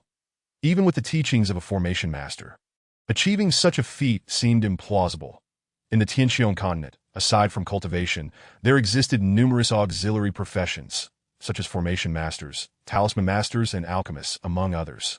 However, the prerequisite to learn an auxiliary profession was to attain a cultivation level of the King realm and possess the requisite talent. Moreover, these teleportation jade tablets were crafted by the elders of the Yunshang sect, imbued with restrictions from the Emperor realm. The fact that Lin Jun had unraveled them signified that his understanding of formations far surpassed that of their sect. He was undoubtedly a top-tier prodigy, excelling in both cultivation and the path of formations. "Look at your naive expression. My brother Lin Jun is truly formidable," Xiao Beiling exclaimed, her heart swelling with pride, particularly when she uttered that man's name. How could the man she admired be merely an ordinary person? Meanwhile, within the formation, Qin Shiji appeared as if he had seen a ghost that he don't come any closer. "Stay away," Qin Mushi followed suit. "Brother Lin Jun, he is still the crown prince. Killing him will lead to great trouble." She did not blame Lin Jun but feared he would face repercussions, nor did she wish to see a conflict between the great Qin royal family and the Lin family. "Mushi, remember this. When someone attempts to take your life, regardless of who stands behind them, you must never show mercy." Lin Jun's hesitation to strike was not born from fear or deference to the great Qin royal family, but rather a desire for Qin Shiji to perish in terror, that he sought to impart a lesson to Qin Mushi. This little girl was still far too naive. As Qin Mushi pondered Lin Jun's words, she realized, indeed, Qin Shiji had already harbored murderous intent. Had it not been for Lin Jun's formidable strength, he likely would have perished beneath the royal dragon transformation, that if he were to show mercy now. Given Qin Shiji's vengeful nature, he would surely strike again, and next time, he would be far better prepared, far more difficult to contend with. Boom! At that moment, the grand formation suddenly dissipated, revealing only 30 individuals remaining. This meant that all 30 had successfully advanced. "Ha!" Qin Shiji cackled maliciously. "Lin Jun, I have advanced. The martial arts competition is over." He was elated, having just barely escaped the clutches of death, still drenched in cold sweat. The relief of surviving such a close call left him gasping for breath. This was becoming interesting. Murong Wan'er and Shengguan Jinghong exchanged mocking remarks, stating that the martial arts competition had concluded. And if Lin Jun were to act again, it would be a violation of the rules. He could only blame himself for missing the opportunity to eliminate Qin Shiji. "Oh," Lin Jun replied calmly. "Do you truly believe it's over, and that you will live? Otherwise," Qin Shiji retorted with arrogance, "if you have the guts, kill me in front of the sect elders." "Huh." As Lin Jun's hand descended, that brazen laughter was abruptly silenced. In an instant, Qin Shiji was reduced to a mist of blood, shock, dismay. No one dared to believe that Lin Jun would dare to harbor murderous intent after the conclusion of the martial arts competition. Even the elders of the Yunshang sect could not help but rise to their feet. This child possessed extraordinary talent, but exhibited an aloof disposition, as if he regarded the world with disdain. To put it bluntly, the 30 individuals who advanced from the martial arts competition were granted direct entry into the top 10 sections. Thus, Qin Shiji was no longer just the crown prince of the great Qin Empire, but also a disciple of one of the top 10 sects.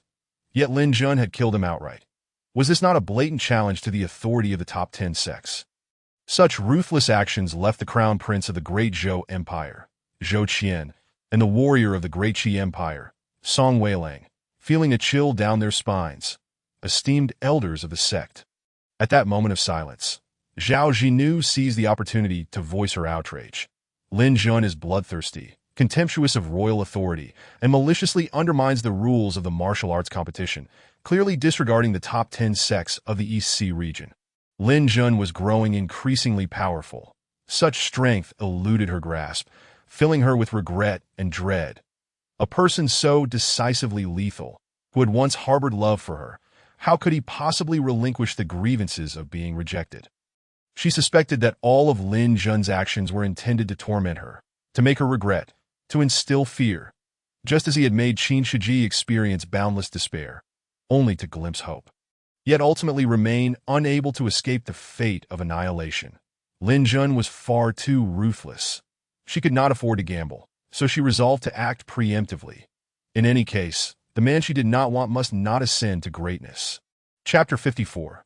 What crime have I committed? Upon witnessing Zhao Jinu stepping forward, the other proud youths of the great Qin bowed and clasped their fists, imploring, "Please, esteemed elders, discern the truth." They were all subjects of the great Qin. If the crown prince were to perish, how could they evade punishment upon their return? However, if Lin Jun were to die, perhaps their own culpability could be mitigated. Faced with a chorus of accusations, Lin Jun remained unfazed. Qin Mushi, however, grew anxious. "Zhao Jinu, why must you drive my brother Lin Jun to his death? Clearly, it was my elder brother who first harbored murderous intent." Though she understood the rationale, she steadfastly chose to stand by Lin Jun's side, favoring kin over justice. "I do not comprehend your words. The martial arts competition serves as a selection process for the inner disciples of the top 10 sections. His Highness the Crown Prince acted within the formation, which is entirely reasonable, whereas Lin Jun, after the competition's conclusion, chose to act with lethal intent. This is utterly unforgivable." Zhao Jinu adopted a moral high ground, condemning Lin Jun's transgressions. The elder of the Yunshang sect remained silent, internally conflicted. Lin Jun's actions had indeed offended the top 10 sects and violated the rules, yet such an extraordinary talent, should he possess a future, would surely astonish the world and become a pillar of any sect. He treasured talent and was reluctant to see it extinguished. Thus, he wished to wait for further developments. Xiao Beiling remained silent, her eyes filled with admiration. Lin Jun was a wolf. Wolves act thus, avenging grievances on the spot, never allowing them to fester overnight, lest they disturb their own resolve. Meanwhile, Zhou Qian, Song Weilang, Lu Qinshan, and others, not comprehending the elder's intentions, refrained from speaking out, as they had no deadly enmity with Lin Jun. Lin Jun turned his gaze to Zhao Jinu, his demeanor as graceful as the wind. "Do you wish for my demise so fervently? Or is it that my existence instills fear within you?" He had long severed any lingering emotional ties, holding no animosity toward Zhao Jinu. However, her repeated provocations were beginning to irritate him. "Lin Jun, You have committed a grave sin and deserve to be punished, Zhao Zhenu asserted resolutely, her eyes glinting with icy determination. Should she manage to persuade the elder of the Yunshang sect to execute Lin Jin, eliminating a future threat to the great Qin royal family, she would undoubtedly be rewarded, and the Zhao family would rise once again. Oh, so you understand that those who err must be punished? Lin Jin stepped forward, a derisive smile gracing his lips as he approached Zhao Zhenu. That if that is the case, I believe you have yet to face punishment. Should we not settle accounts properly now? What do you mean? Zhao Zhenu's heart burned with anxiety. Why had the elder of the Yunshang sect still not made a statement? She needed to hold her ground, betting that the elder would surely act to uphold the dignity of the top 10 sects by executing Lin Jin. Regarding your annulment of our engagement, Lin Jin said casually, did you perhaps suffer from amnesia, forgetting so quickly? Zhao Zhenu replied defiantly, when I annulled our engagement, I returned all the betrothal gifts. This matter has concluded. No, the betrothal gifts rightfully belong to the Lin family. You are merely returning what is ours. Our Lin family demonstrates great magnanimity by not demanding interest, Lin Jin remarked with a hint of mockery. Yet you personally have not faced any retribution for this. Zhao Zhenu's complexion turned ashen in an instant. Are you suggesting that you wish to kill me? How had she never noticed Lin Jin's madness before? Yet now, it felt as though he intended to take action against her. After all, this fellow had already slain 2 princes, with Qin Shiji being the crown prince. What was she in comparison? You are not worthy of soiling my hands, Lin Jun declared proudly. Ever since you called off the engagement, you have been destined to fall out of my favor. Get lost. His temper was not one to be trifled with. Should Zhao Zhenu dare utter another word, he would not hesitate to take action. After all, killing Zhao Zhenu would be akin to squashing an ant, utterly devoid of satisfaction. How dare you act so brazenly before the elder of the upper sect? Zhao Zhenu exclaimed, panic seeping into her voice. Elder of the upper sect, you must intervene on our behalf. Please, elder, uphold justice. The other dozen or so elite figures from the Great Qin knelt down in unison. However, Lu Qianqun and his companions remained motionless, for they were unwilling to make an enemy of Lin Jin, knowing that entering the ancient battlefield required powerful allies, even if only temporarily. Zhou Qian, Song Weiliang, and the others had never anticipated such a rift within the Great Qin Empire, so they chose to be mere spectators. Qin Mushi stood steadfastly beside Lin Jin, her loyalty unwavering, and no matter if Lin Jin stood against the world, he would forever be the best man in her eyes. Thus, regardless of the adversities he faced, she would never shy away. The elder of the Yunshang sect spoke coldly. Lin Jin, do you acknowledge your crimes? He had to step forward now. Although reluctant to take action against such a prodigy, it was contingent upon Lin Jun's willingness to join the Yunshang sect. What crime have I committed? Lin Jun replied nonchalantly, standing with his hands clasped behind his back. Pray tell, elder, which clause in the martial arts rules you proclaim states that one must not use lethal force after the conclusion of a duel? The elder of the Yunshang sect narrowed his eyes. He held great esteem for this youth's talent, yet found it difficult to accept such arrogance. Did Lin Jin truly believe he would not act? Lin Jin, you are far too presumptuous. This is the elder of the upper sect. You are utterly disrespectful. The kneeling elites of the Great Qin began to stir the pot, and the elder felt his authority being undermined. He unleashed his formidable aura at the pinnacle of the Emperor realm, furiously declaring, Lin Jin, you have slain the crown prince of the Great Qin and yet dare to argue your case while showing me such disrespect. Do you not recognize your crimes? Lin Jin smiled coolly. Killing Qin Shiji is merely a matter pertaining to the state of the Great Qin. What concern is it of yours? As for you, have I struck you or insulted you? Must I kneel before you like these spineless curs to show respect? The crowd erupted in shock. Lin Jun's audacity knew no bounds. Brother Lin Jin, cease your words. Qin Mushi panicked, her beautiful eyes reflecting her growing concern. One must remember, even the 3 most powerful empires among the 10 nations must show absolute humility before the upper sect. Otherwise, the emperor would not personally greet the spirit vessel of the Wei Dao sect. Mushi, in this world, the only one you can ever trust is yourself. Do not expect anyone to show you kindness or leniency. Lin Jin's expression turned solemn. Having already taken the life of Qin Shiji, he had naturally considered all possible repercussions. His conclusion was clear. Not even the elder of the Yunshang sect could kill him, let alone the 10 major sects, setting aside Xiao Beiling and Li Jianxing. His position as the head of the Tianbao Pavilion within the Great Qin Empire ensured that he stood on equal footing with the elder of the Yunshang sect. Unless the Yunshang sect truly intended to offend the top-tier force from the Central Plains. The Tianbao Pavilion. You, base-born child, are far too arrogant. The elder of the Yunshang sect, furious and flushed, bellowed, "Today, I shall make you pay for your hubris." As his words fell, a tremendous aura enveloped the entire area. This was a battle for dignity. It was a struggle for respect, as he, an elder of the upper sect, faced the disrespect shown by the citizens of a lower nation. It was not merely about the death of a crown prince. Qin Mushi felt a wave of panic, wanting to step forward to explain, but under the overwhelming pressure of the Emperor realm, she could barely move an inch. Speaking was even a challenge. Lin Jun, you have offended the elder of the upper sect. This is a path to self-destruction. Zhao Jinua's eyes glinted with a chilling light. At that moment, Xiao Beiling could no longer bear to watch. Stop. This wretched person had escalated matters to an irreparable state without even seeking her assistance, fully aware that she would undoubtedly step in to help. You, as a disciple of the Wei Dao sect, dare to obstruct me? The elder of the Yunshang sect seethed that my grandson, Ming Sheng, is an elder of the Law Enforcement Hall of the Yunshang sect. If you do not wish to provoke animosity, step aside immediately.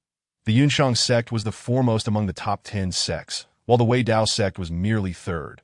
Though both were among the upper 3 sects, distinctions existed even among them. They did not wish to provoke the Wei Dao sect, but would not tolerate any initiative from the Wei Dao sect to challenge them. Unbeknownst to them, Xiao Beiling was not a disciple of the Wei Dao sect, but rather the young lady of the Xiao family from the Central Plains. Chapter 55. A group of embarrassingly ridiculous creatures. Hey, you old man, your words are quite bold. Xiao Beiling glared angrily. Li Lao, I have secured Brother Lin Jun. You may handle the matter as you see fit. Li Jianxing looked utterly helpless. Miss, Lin Xiao's actions must have their reasons. Please bear with it for a moment longer. Were it not for the fact that the seal of the Tianshan Devil's Cave had not been loosened, the family head Xiao Baoong would not remain stationed at the Xiao family. However, the issue was that the family head had ventured to Tianshan with a heart set on death, and before departing, he had expressly instructed that if he did not return safely, she should hide in the EC region. What did it mean to hide? Naturally, it meant not to expose her identity easily. Xiao Beiling was furious. Li Lao, would she simply stand by and watch Lin Jun court death? Yet at that moment, Lin Jun stepped forward. I am the head of the Tianbao Pavilion within the Great Qin Empire. Does the elder of the Yunshang sect truly wish to suppress me and assert the prestige of the Yunshang sect? The crowd was left dumbfounded. What? He is the head of the Tianbao Pavilion within the Great Qin Empire. The elder of the Yunshang sect, Sun Mingsheng, stood frozen in place. The Tianbao Pavilion was the largest merchant association on the Tianqiong continent, maintaining neutrality and never involving itself in the conflicts of major powers. Moreover, the Tianbao Pavilion had branches throughout the 4 regions aside from its headquarters in the Central Plains in the EC region. For instance, there was a Tianbao Pavilion within the borders of each of the 10 nations. Each Tianbao Pavilion held a status equal to that of the local royal family. Similarly, the Yunshang sect was merely the foremost sect within the EC region. Its sect master could not be compared to the Tianbao Pavilion in the Central Plains. Thus, in terms of hierarchy, it could only stand on equal ground with the head of the Tianbao Pavilion in the EC region. As an elder, Sun Mingsheng could not be compared to the sect master.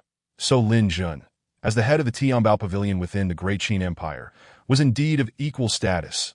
The most crucial aspect was that the backing of Lin Jun, the Tianbao Pavilion from the Central Plains, was a top-tier force that even sect masters dared not offend. Realizing this, a smile gradually spread across Sun Mingsheng's face, and he clasped his hands in a gesture of respect. Young friend Lin, truly remarkable for one so young. I beg your forgiveness for my earlier short-sightedness. Lin Jun returned the gesture. Too kind, elder son. However, regarding my personal grievances, what do you think? Sun Mingsheng stated earnestly. Qin Shiji has offended you and deserves to be punished. Lin Jun replied nonchalantly. Thank you, elder son, for your impartiality. Everyone was left in stunned silence. No one had anticipated that events would unfold in this manner. Lin Jun was indeed on equal footing with Sun Mingsheng. Yet they were the ones who had to kneel before Sun Mingsheng. But the ones who felt the most discomfort were undoubtedly Zhao Jinua, who could not comprehend. How can you possibly be the head of the Tianbao Pavilion? I am your fiancé. Why was I never informed of this? If you truly are the head of the Tianbao Pavilion, why couldn't you produce even a low-tier fire attribute manifestation back then? Elder son, he is clearly lying, impersonating the head of the Tianbao Pavilion within the Great Qin Empire. She refused to believe it. Even if it cost her life, she would not accept it. Sun Mingsheng also furrowed his brow slightly. How could the head of the Tianbao Pavilion within the Great Qin Empire be so young? He too harbored doubts, remaining silent, but casting a questioning glance at Lin Jun, clearly seeking proof. Please, elder son, our Tianbao Pavilion within the Great Qin is managed by Qian Zhonghe. I have never heard of a pavilion head. Indeed, Lin Jun dared to impersonate the head of the Tianbao Pavilion. This was a grave crime. And if not executed, it would be difficult to appease the public. The elites of the Great Qin clamored in unison. This was more unbearable than being killed. Zhou Qian, Song Weiyang, Murong Wanner, and others were also unwilling to believe. However, as Lin Jun produced the identity jade slip, the atmosphere fell silent once more. The previously skeptical Sun Mingsheng approached with a beaming smile. Young friend Lin, please take your seat, with the identity jade slip in hand. How could it be forged? Thank you. Lin Jun replied courteously and proceeded to walk forward. As he passed by Zhao Jinua and the kneeling elites of the Great Qin. He unleashed a surge of fierce spiritual energy, a bunch of embarrassingly ridiculous creatures. How dare you claim the title of elites alongside me? As his words fell, a mist of blood enveloped the scene.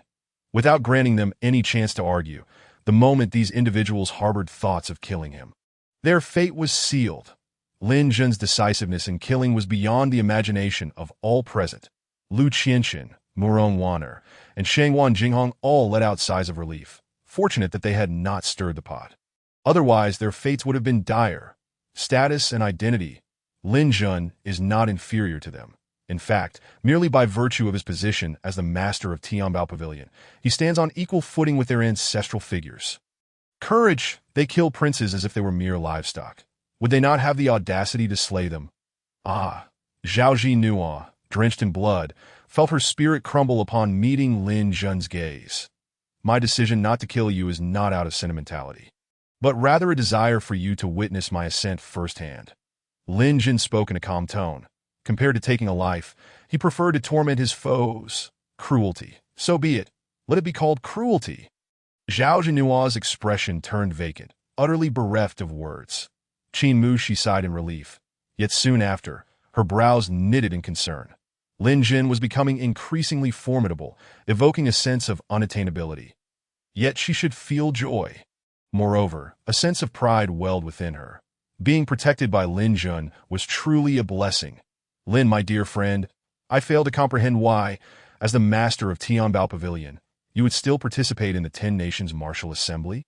Sun Mingsheng pondered deeply, for the Ten Nations Martial Assembly was a selection event for disciples among the top 10 sections given Lin Jun's stature. There seemed to be no necessity for his participation. In other words, even if Lin Jun chose not to partake in the assembly, as long as he asserted his identity and expressed a desire to join a certain sect for cultivation, who could refuse the opportunity to forge ties with the esteemed Tianbao Pavilion? It is not that I wish to attend, were it not for my promise to the Empress Enai Chong. Even if I were to be killed, I would have no desire to partake in such a gathering.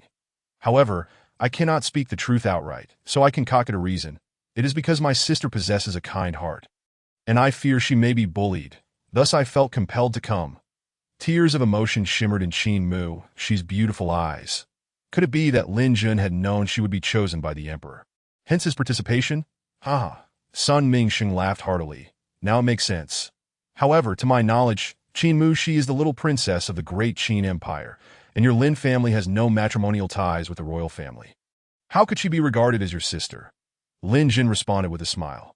Son elder, you may not be aware that when Mushi was young, she often visited the Lin family and was dearly cherished by the clan elders. Thus we naturally became siblings. She is the beloved of the Lin household. This was no jest. His father, 3 aunts, the clan leader, and numerous elders all held Qin Mu Shi in great affection. Otherwise, they would not have contemplated proposing marriage to bring her home. Of course, Qin Mu Shi shared an even closer bond with them.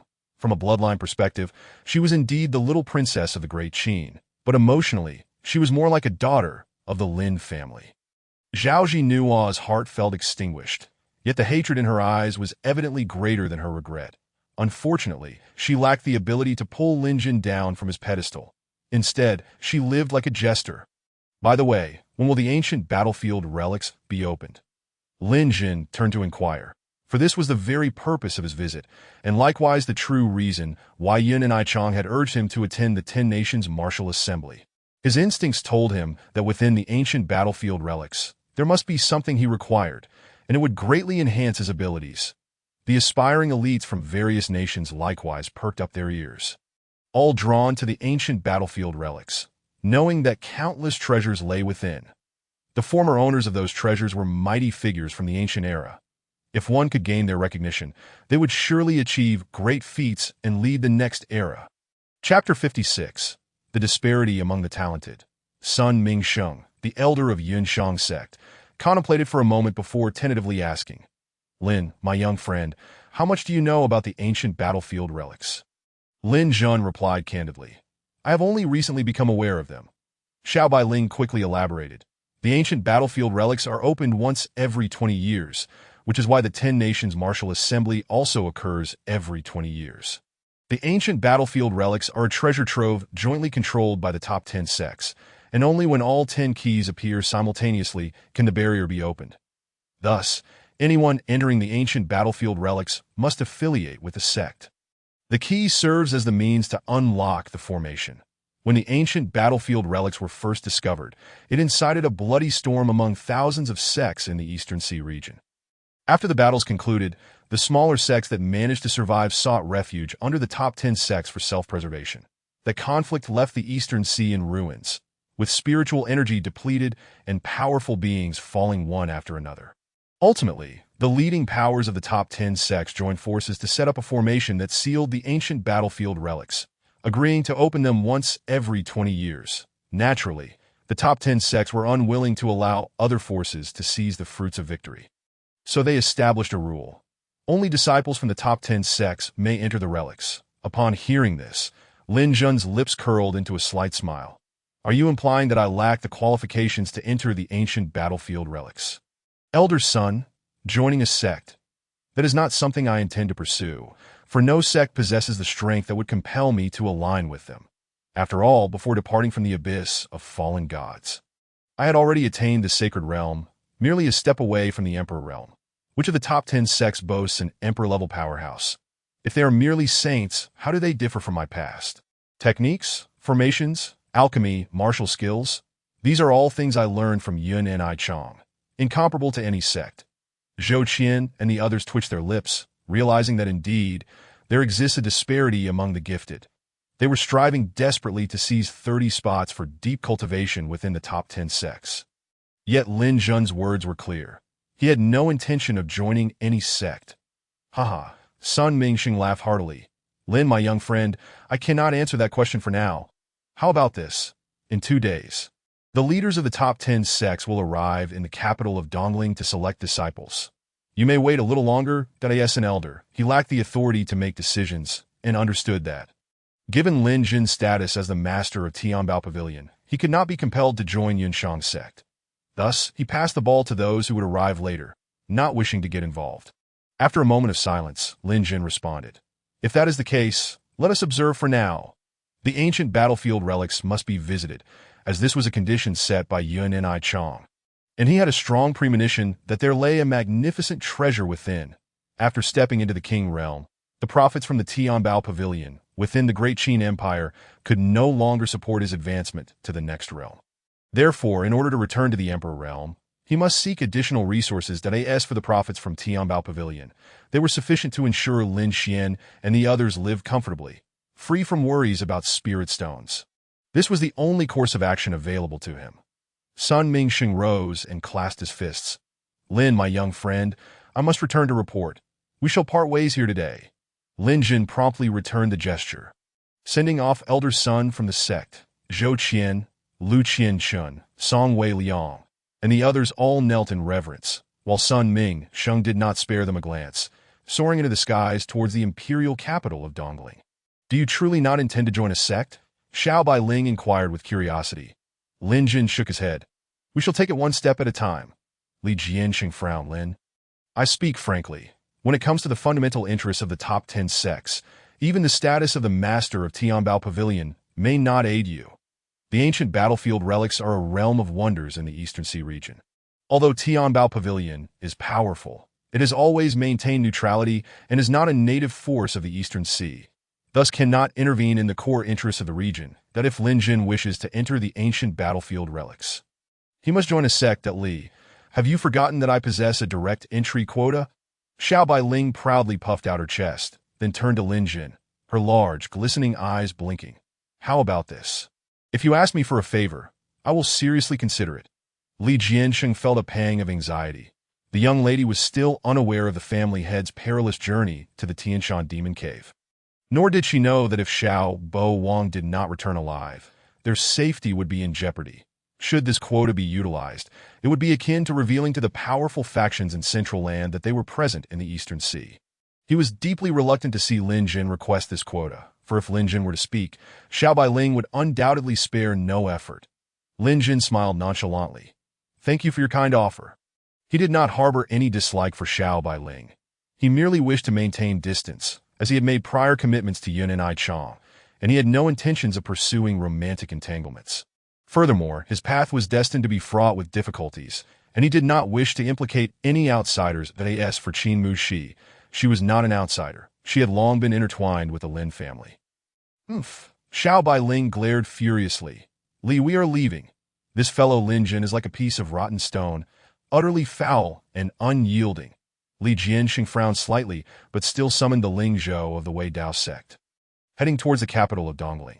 Upon seeing this, Qin Mu Shi anxiously asked, Brother Lin Jin, are we truly not joining any sect? Lin Jin replied gently with a smile. You may, but I cannot. I will follow your lead. Though Qin Mu Shi was delicate, she unconditionally trusted Lin Jin in this regard. Even if mountains of gold lay before her, as long as Lin Jin forbade her from approaching, she would not cast even a glance. Brother Lin. Just then, Zhou Qian approached with a beaming smile, clasping his fists. The journey to the capital of Dongling is long. If we rely on our feet, it may take 3 days. Why not travel together on our great Zhou Empire's Ling Zhou? What do you think? There were 30 spots available, or rather, now only 29 remain. The great Zhou Empire occupied the majority of these spots, leaving the remaining ones to the 5 members of the Great Qi Empire, led by Song Wei Liang, and the 5 from the Great Qin Empire, including Lin Jin. As for the other 7 small nations' elites, they were all eliminated. Zhou Qian's willingness to extend an olive branch signifies his recognition of Lin Jin's formidable prowess, as he seeks to forge a new alliance amidst the ancient battlefield relics. Should Lin Jin choose to join, the Great Zhou Empire would surge forward with unstoppable momentum, reaping substantial benefits and wielding the greatest influence, enough to shape the cultivation of the next generation of prodigies for the ensuing 2 decades. Lin Jun cast a glance, his demeanor indifferent, and replied, What are you to presume a brotherly bond with me? Do you dare to be so brazen before the elders of the 10 great sects? Had he not exhibited transcendent strength, Zhou Qian would have acted against him during the formation of the magical array. Thus, such a person was beneath his notice. Zhou Qian's face flushed a deep crimson. Yet under Lin Jun's icy gaze, he dared not retort further, merely turning away in disgrace and declaring, We shall take our leave. Subsequently, the great Zhou prodigies departed aboard their spiritual vessel. Song Weilang contemplated approaching. But considering Zhou Qian's humiliation, she deemed it unnecessary to court discomfort. That as the spiritual vessel of the Great Qi Empire vanished from sight, only the members of the Great Qin Empire remained. The atmosphere was particularly tense for the protective elder of the Great Qin, who faced Lin Jun with a tumultuous heart. Clearly, Lin Jun possessed the capability to lead the Great Qin prodigies to advancement. Yet he had ruthlessly slain all 15, including the Crown Prince. However, with an imperial decree from the Qin Emperor forbidding any conflict with Lin Jun, The elder had refrained from intervening. Conversely, it was also the fault of Qin Shiji for disregarding Qin Jingtian's warning, resulting in his demise here. Lin Jun, Shenghuan Jinghong called out invitingly, "Now that they have departed, we are the only ones with a spiritual vessel. Why not journey together to the capital of Dongling?" Chapter 57. Who was I in my previous life? Let us go. Lin Jun did not refuse again, for his cultivation had yet to reach the emperor's realm, rendering him incapable of flight. Should he lack a spiritual vessel, it would indeed pose many inconveniences. Shenghuan Jinghong felt a surge of joy, and with the protective elder of her clan releasing the spiritual vessel, she promptly stated, "Please." Once, in terms of status and position, they were equals, yet with Lin Jun's display of power, coupled with his terrifying background, they were now left in his wake. Qin Mushi trailed closely behind Lin Jun, harboring little resentment towards the three, for although they looked down upon her, they had not bullied her. "Brother Liu, I believe there is no need to waste spiritual stones." Shenghuan Jinghong reiterated, "Our spiritual vessel, though modest, is sufficient to accommodate us." Lu Qinshan understood her implication. It was a request for him to join the discussion.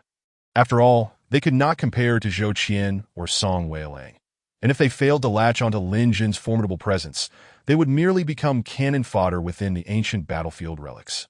Abandoned, Zhao Zhenhua glared at the departing direction of the Shenghuan family's vessel, gritting her teeth and muttering, "Lin Jun, I shall not allow you to have the last laugh." Why should she witness Lin Jun's rise? She was determined to extinguish his ascent before it could begin. She could not fathom that the 10 great sects would disregard the secrets of the abyss of fallen gods. Although the 3 premier families had failed to pressure the Qin imperial family, any single sect among the 10 great sects was far beyond the capabilities of the great Qin Empire. Thus, she too would venture to the capital of Dongling, where she might encounter the elders of the 10 great sects and expose this explosive news to the world. Aboard the vessel, Lin Jun had just fallen asleep when he entered a dream that I end this dream. He wielded the punishment heaven ruler, accompanying the injured Yun Nishang as he vanquished 10 divine emperors. Against the support of various factions, he slaughtered gods and Buddhas alike, growing increasingly frenzied with each wound he sustained. Ultimately, he found himself amidst a mountain range, beset not only by human foes, but also by demons and malevolent entities from beyond the realm. The battle raged chaotically until he had slain all adversaries, at which point he suddenly awoke, recalling the vivid dream, his brows furrowing. Why must one be so aggressive? This was undoubtedly Yun Nishang utilizing her abilities from the realm of the emperors to cloud his memories. A bitter smile escaped him as he turned to gaze out the window of the vessel at the vast starry sky, ultimately succumbing to the allure of the punishment heaven ruler. To his surprise, this time, there was no shout. Yun Nishang's spirit seemed to anticipate his arrival, waiting there for him. She remained as beautiful and aloof as ever, akin to a celestial being untouched by mortal affairs. However, the vast age difference, coupled with Lin Jun's aversion to threats, rendered any romantic acceptance impossible. He questioned her, "Yun Nishang, as the guardian of the Sky Dome continent, why resort to such despicable acts? It will not be so easy for you to implant a false memory within me." Though anger simmered within him, he managed to restrain it. Yun Nishang had taught him much. Moreover, without her assistance, he could not have achieved sanctification even with the accelerated time flow within the punishment heaven ruler over 2 centuries. "Do you think those were merely dreams and not fragments of your awakened past memories?" Yun Nishang's voice was as cold as ice, devoid of emotion. "Past memories?" Lin Jun retorted with a smile. "Very well, since you mentioned past memories. Who was I in my previous life?" The notion of a previous life intrigued him, yet he could not fathom a reincarnation occurring every 100,000 years. Such a concept was absurd. He genuinely wished to hear Yun Nishang's explanation. "You are the punishment heaven emperor, who in the myriad worlds of the primordial chaos does not fear you. A prodigy. That is an insult to you." Yun Nishang's icy countenance betrayed a flicker of emotion as she continued, "In the 9 heavens and 10 earths, even they are beneath you. How could one describe you as a prodigy?" With each word, she reminisced about the bygone era, recalling how the punishment heaven emperor, with a single ruler, evoked tremors in the heavens wherever he roamed. Yet now, here in the lower realms of the Sky Dome continent, he contended with mere ants, a profound irony. Yet she understood that if Lin Jun wished to reclaim his former glory, he must ascend from the sky-domed continent to the 9 heavens. These were trials he must endure. If I am invincible across the myriad worlds, and even the 9 heavens and 10 earths are beneath me, why then have I fallen and reincarnated? Lin Jun's tone grew firmer. He despised being deceived, because Yun Nishang's lips parted, and her beautiful eyes glistened with tears that if not for her, how could Lin Jun have fallen? The mere thought caused her heart to ache as if being rent asunder. Ha ha! Lin Jun laughed heartily before turning to say, Enough, weave your tale. If I believe even a word, you may consider yourself formidable. Moreover, I must inform you, should I fail to join a sect, I cannot enter the relics. Yet if I do join a sect, I would violate the agreement. When departing the abyss of fallen gods, Yun Nishang had insisted that he not join any sect, for none could accommodate him. However, Li Jianqing had made it abundantly clear that the status of the head of the Tiandao Pavilion would not compel the 10 great sects to make concessions. Join the Yunshang sect. Yun Nishang's expression remained cold, and she did not attempt to justify her previous actions. Lin Jun's distrust meant that even if she revealed everything, he would only assume she was lying. Join the Yunshang sect? Lin Jun's brow furrowed deeply. You will soon realize that within the Yunshang sect, no one would dare to take you as a disciple, including the founding ancestor of the sect. After casting this remark, Yun Nishang's spirit faded away. Lin Jun reflected on their conversation, muttering to himself, Absurd. One moment forbidding me to join a sect, and the next insisting I join the Yunshang sect. Truly, women are fickle, and it is the small-minded who are hard to nurture. The most outrageous part was that the founding ancestor of the Yunshang sect had fallen countless years ago. It was certain that the sect was the oldest in the EC region. How could a fallen being, devoid of consciousness, possibly accept him as a disciple? Forget it. I must comply with Yun Nishang's wishes. Otherwise, I will be caught and dragged back to the abyss of fallen gods for dual cultivation. The mere thought sent a shiver down his spine. As he turned, he noticed the expanding fireball that had clearly grown significantly larger. Lin Jun reached out and grasped the fireball, somewhat puzzled, before ultimately releasing it back into the infinite void. The following day, the results of the 10 Nations Martial Assembly spread like wildfire across the East Sea region. The first prodigy of the Great Qin, having successfully slain the Crown Prince and eliminated 15 other eliminated prodigies, faced no repercussions whatsoever. Instead, he advanced successfully to the capital of Dongling to participate in the selection ceremony of the 10 great sects. Only after the selection of these successful candidates would the ancient battlefield relics be opened. In the capital of Dongling, Master Lin Jun not only possesses an extraordinary background, but also ranks among the elite of his peers in terms of cultivation. Sun Mingxing exclaimed excitedly, These are not mere rumors. I witnessed him withstand the full force of a royal-level martial technique with his physical strength. If our Yunshang sect could secure such a talent, we might just reclaim our former glory in the Central Plains.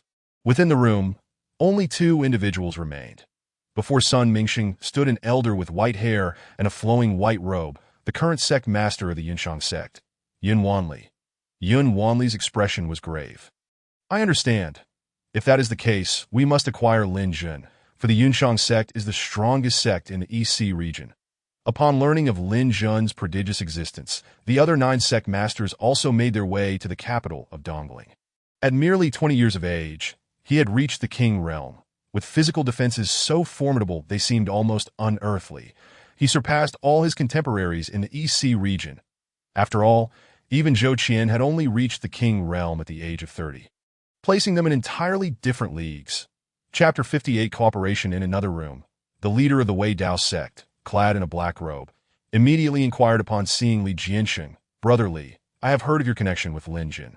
Could you lend our Wei Dao sect a helping hand?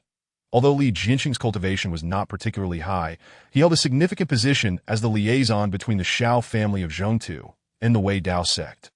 Li Jianqing shook his head. Master Wei, it is advisable to maintain a cordial relationship with Lin Jun. At the very least, do not offend him, but he must not be allowed to join the Wei Dao sect. Wei Qingyuan furrowed his brow. What do you mean by that? With such talent and connections, why can we not bring him under our wing? Lin Jun will never bow to anyone. Li Jianqing's expression turned grave. This individual is one whom the Wei Dao sect cannot control. Should we forcefully attempt to recruit him, it may invite calamity upon our doors. Having said this, he implored Master Wei to consider carefully. Wei Qingyuan was taken aback, realizing that inviting such a disaster upon the Wei Dao sect was no jest. After a moment of contemplation, he clasped his fists. "Thank you for your guidance, Brother Li. I now understand what I must do." Li Jianxing nodded. "By the way, there is one more matter. Unless absolutely necessary, do not reveal my identity in connection with the young lady. A storm is brewing. Please be prepared, Master Wei." Wei Qingyuan was left in a state of shock. What could this mean? Was the Shao family of Zhongtu in peril? Some matters were not suitable for inquiry. If Li Jianxing was unwilling to elaborate, he would have to suppress his curiosity. Upon reaching the capital of Dongling, Zhou Qian met with Song Weiliang without delay. Since Lin Jin was unwilling to form an alliance, they could only band together themselves. This way, they would possess 6 powerful king realm cultivators. Once they entered the ancient battlefield ruins, they would hold the power to dictate terms, leaving Lin Jin with no escape. After all, once such a prodigy grows, no one would be able to contend with him in the future. Zhou Qian was filled with ambition. How could he allow a prodigy who could not be utilized to become an obstacle in the future? Meanwhile, Lin Jin, after awakening, had experienced a series of unsettling dreams that left him restless, prompting him to step outside. To his surprise, Lu Qianxin, Shangwan Jinghong, and Murong Waner were already waiting at the door. "Did I ask there's something you need?" Lin Jun asked calmly, harboring no significant malice towards the trio. After all, they had never harbored intentions of harming him, and as direct descendants of top-tier families, their conflicts were rather commonplace. Zhou Qian and Song Weiliang have already formed an alliance. Once they enter the ancient battlefield ruins, they will undoubtedly plot against us. Shangwan Jinghong quickly conveyed the news. The Great Zhou Empire and the Great Qi Empire combined had 25 slots, among which were 6 king realm powerhouses. Even if they united, survival was not guaranteed. However, without unity, death was almost certain. You mean to say, you want me and Mushi to join you?" Lin Jin replied, a hint of mockery gracing his lips. 6 king realm cultivators indeed constituted a formidable lineup, yet he was confident of standing his ground. During his previous battle with Feng Qingyang, the pinnacle of the king realm, he had not even utilized the punishment celestial ruler. Furthermore, Zhou Qian, no matter how formidable, was merely at the 3rd stage of the king realm, posing little threat to him. However, if Qin Mushi was included, the situation became unpredictable. This was also why he was willing to engage in conversation. "No, we will join you," Murong Waner stated earnestly. "Do not underestimate us. Lu Qianxin and Jinghong are both king realm powerhouses. Though their auras are concealed by our ancestor, I am indeed at a disadvantage. But I possess a trump card capable of delivering a fatal blow to those newly entering the king realm." They approached with sincerity, fully aware of Lin Jin's caliber and their own strength. It was evidently impossible for Lin Jin to join them. "I have but one request." Lin Jin's demeanor turned serious. Shangwan Jinghong inquired, "Speak." "If battle erupts, you must ensure the safety of Mu Shi," Lin Jin said nonchalantly. "Should she perish, regardless of the outcome, I will eliminate you all." Fury ignited in the eyes of both Shangwan Jinghong and Murong Waner to demand that they protect Qin Mushi. Was that not tantamount to making them her bodyguards? What difference was there from humiliation? Very well. However, Lu Qianxin immediately agreed without hesitation. Shangwan Jinghong wished to retort, but was persuaded by Murong Waner to remain silent. They indeed needed this madman, Lin Jun. Thus, their cooperation was established. By the afternoon, the leaders of the top 10 sects gathered in the capital of Dongling, leaving the emperor of Dongling utterly terrified, fearing the apocalypse had arrived. They were all exceedingly cautious, scarcely daring to breathe a word. My heavens, if memory serves, in the past, it was always the elders sent from within the sects to select disciples, right? Why have all 10 leaders come? Could it be for Lin Jin? What significance did Lin Jun hold? Surely, it must be that something significant occurred within the ancient battlefield ruins. In the Dongling Imperial Palace, the martial arts arena buzzed with whispers among the Imperial Guard. Just then, a man donned in golden armor declared coldly, "Those who dare to speak ill of the sect shall be executed without mercy." Instantaneously, the arena fell silent. No matter how curious they were, they would not gamble with their lives. The atmosphere was oppressive, devoid of any sound. Lin Jun glanced at the 10 distinguished leaders on the platform, pondering deeply, unable to fathom what event could compel the 10 most powerful figures in the EC region to convene. Meanwhile, Lu Qinshan, Zhou Qian, and others dared not lift their heads under the overwhelming aura. Qin Mu, she stood anxiously beside Lin Jun. At that moment, Yun Wanli, the leader of the Yunshang sect, rose and stood with his hands clasped behind his back. You may select your desired sect, and if the sect favors you, you will become their disciple. If not, you will remain as an object of selection. Thus, I advise you all, while the top 3 sects are strong, do not aim too high. Is everyone clear on the rules? Each of the top 10 sects had 3 slots, and everyone aspired to join the top 3. However, the final decision rested with the top 3 sections. If they were deemed unworthy, they would merely be subjects of selection. Understood? Lu Qinshan and the others responded in unison, clasping their fists. Subsequently, Lin Jun received a jade slip, which could be inscribed with names using spiritual energy. Brother Lin, how should I choose? Qin Mushi whispered. Yunshang sect. Lin Jun replied calmly. What? But I am quite weak. They will surely overlook me. Qin Mu, she exclaimed in surprise. Lin Jun reassured her. Am I not here as well? Since a choice had to be made, he naturally wished to bring Qin Mu Shi along. If the Yunshang sect lacked even this bit of sincerity, what reason did he have to join? Qin Mu, she furrowed her brows, concerned yet still chose the Yunshang sect in accordance with Lin Jun's wishes.